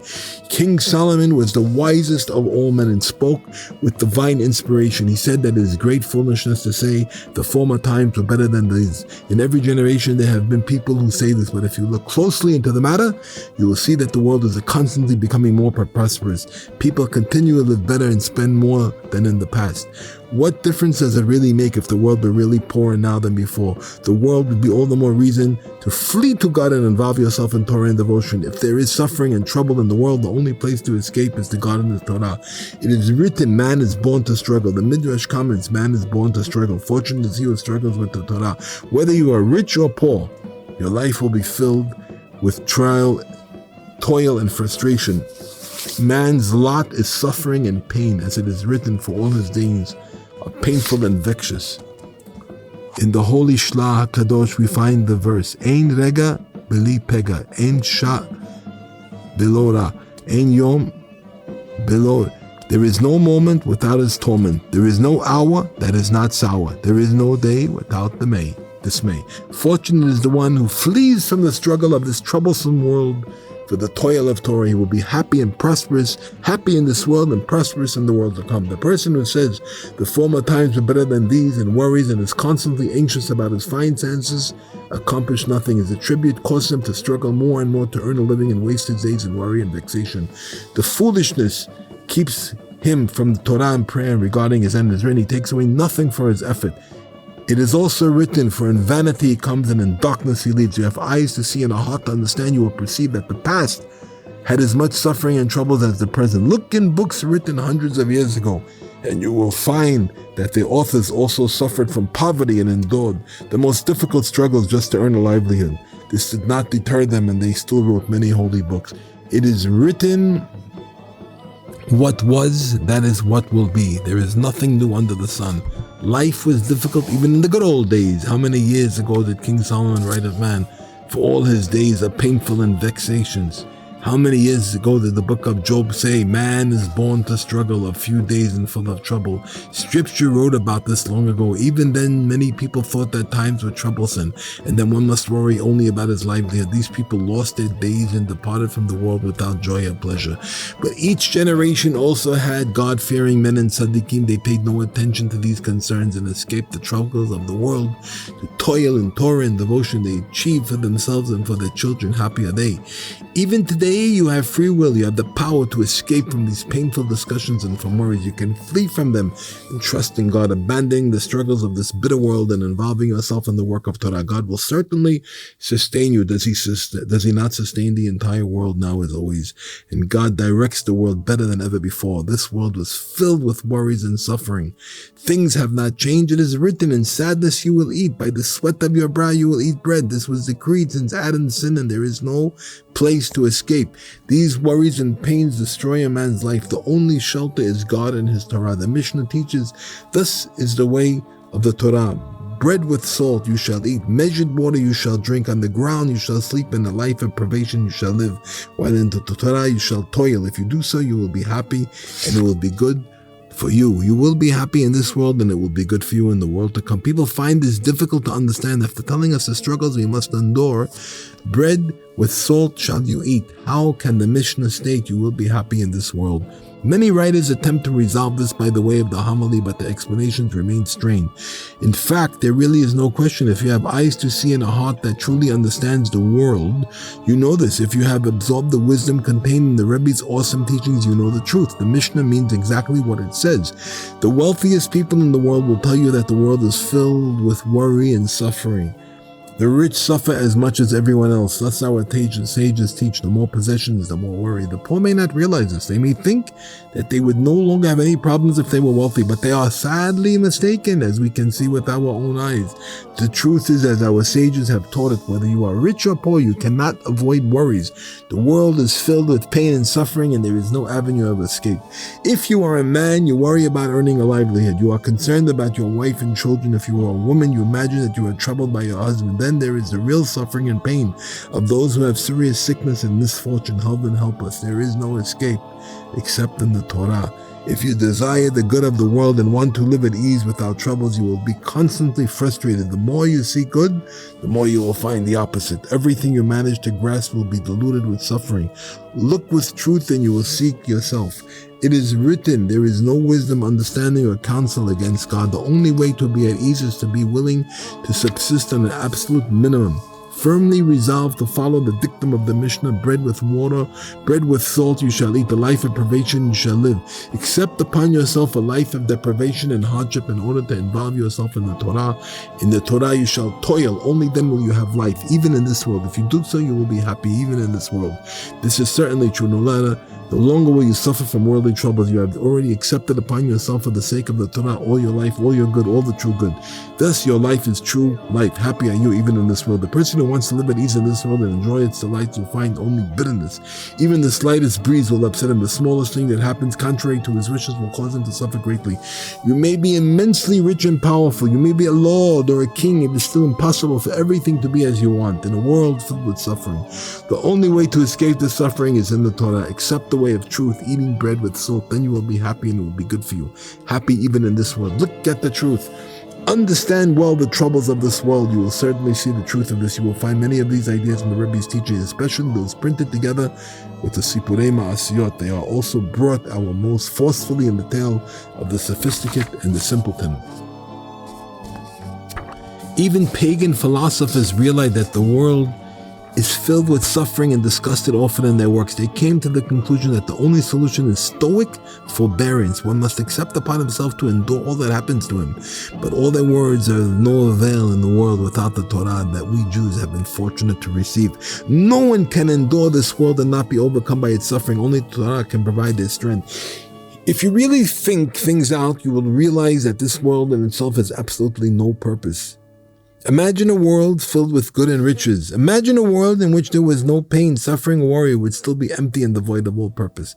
For time passes like the blink of an eye, and life is over. It is written, our days are like a passing shadow. Our sages comment that life is not even permanent. Like the shadow of a palm tree, it is also written, the days of our years are 70 years, their pride is travail and vanity, for it is speedily gone and flies away. Even if a perfect world would itself be purposeless, what shall we say about the world in which we live? It is filled with pain, sorrow, and suffering without end. Every person's life is filled with worries about finances and concerns, troubles and problems, from the greatest to the smallest, from the richest of the rich to the poorest of the poor. Everyone is trapped by his limitations. The greatest emperors and kings are filled with worries and fears without measure, as is understood by those who know about their lives. Even the Gentile wise men realize this. The only way out is to choose the Torah and its commandments. Make up your mind to be satisfied with an absolute minimum in order to immerse yourself in the Torah. Spend your days with Torah and devotion, and you will be immune to the world's travail. You will shake off the toil and struggle of worldly concerns and no longer taste the bitterness and anxiety they have to offer. Devoted to God and His Torah, you will truly be alive, for this is the root of life, both in the world and the next. You will then know that the words of the Mishnah are correct, even in their plain meaning. You will have chosen to live such a life, eating bread with salt, drinking water by measure, sleeping on the ground, and living a life of privation. You must be willing to accept such a life, for there are times when even bread with salt and measured water will not be abundant. But accept all. This is in order to immerse yourself in the Torah. In the Torah you shall toil. If you do this, you will certainly be happy, and it will be good for you. Happy in this world. You will have accepted all the suffering the world has to offer and be worthy of true life. You will then be worthy of perceiving the truth, and you will know that the world was not created for ease and enjoyment. You will realize that the person who seeks the lights of this world will find only pain and vexation. The Torah is our life and the length of our days. If you flee the struggles of this world to toil in the Torah, you will be worthy of the world to come. Those whose eternity reduces entire world to the blink of an eye in comparison. But besides this, you will also have a good life in this world. The best way to handle this world is through forbearance. This cannot be attained except through immersion in the Torah and its commandments. Open your eyes to the truth and you will see this. Ridicule these words and you only ridicule yourself. We speak the truth and it's yours to accept. But if you wish to turn your back on it and remain stuck in the deep quicksand of this world, there is no one to prevent you. Let each man go his way, but we will call out in God's name. These were the Rebbe's words to a man who spoke to him at length. The Rebbe knew that this man was drowning in the endless waters and wanted to rescue him, but the man hardened his heart and turned a stubborn shoulder. Not accepting the Rebbe's advice, he knew the Rebbe spoke the truth, but refused to take his words to heart. The Rebbe said he is like a drowning man who is about to die. A rescuer came along and extends a hand to lift him from the water, but the drowning man turns a stubborn shoulder and turns his back in arrogance, not wanting to grasp the helping hand. He flees from the one who comes to save him. Heed these words, you will find pleasure both in this world and the next. Finished and completed is the book of Rabbi Nachman's wisdom with the help of God, translated by Rav Aryeh Kaplan Aleva Shalom, and first put together by Rav Tzvi Aryeh Rosenfeld Aleva Shalom.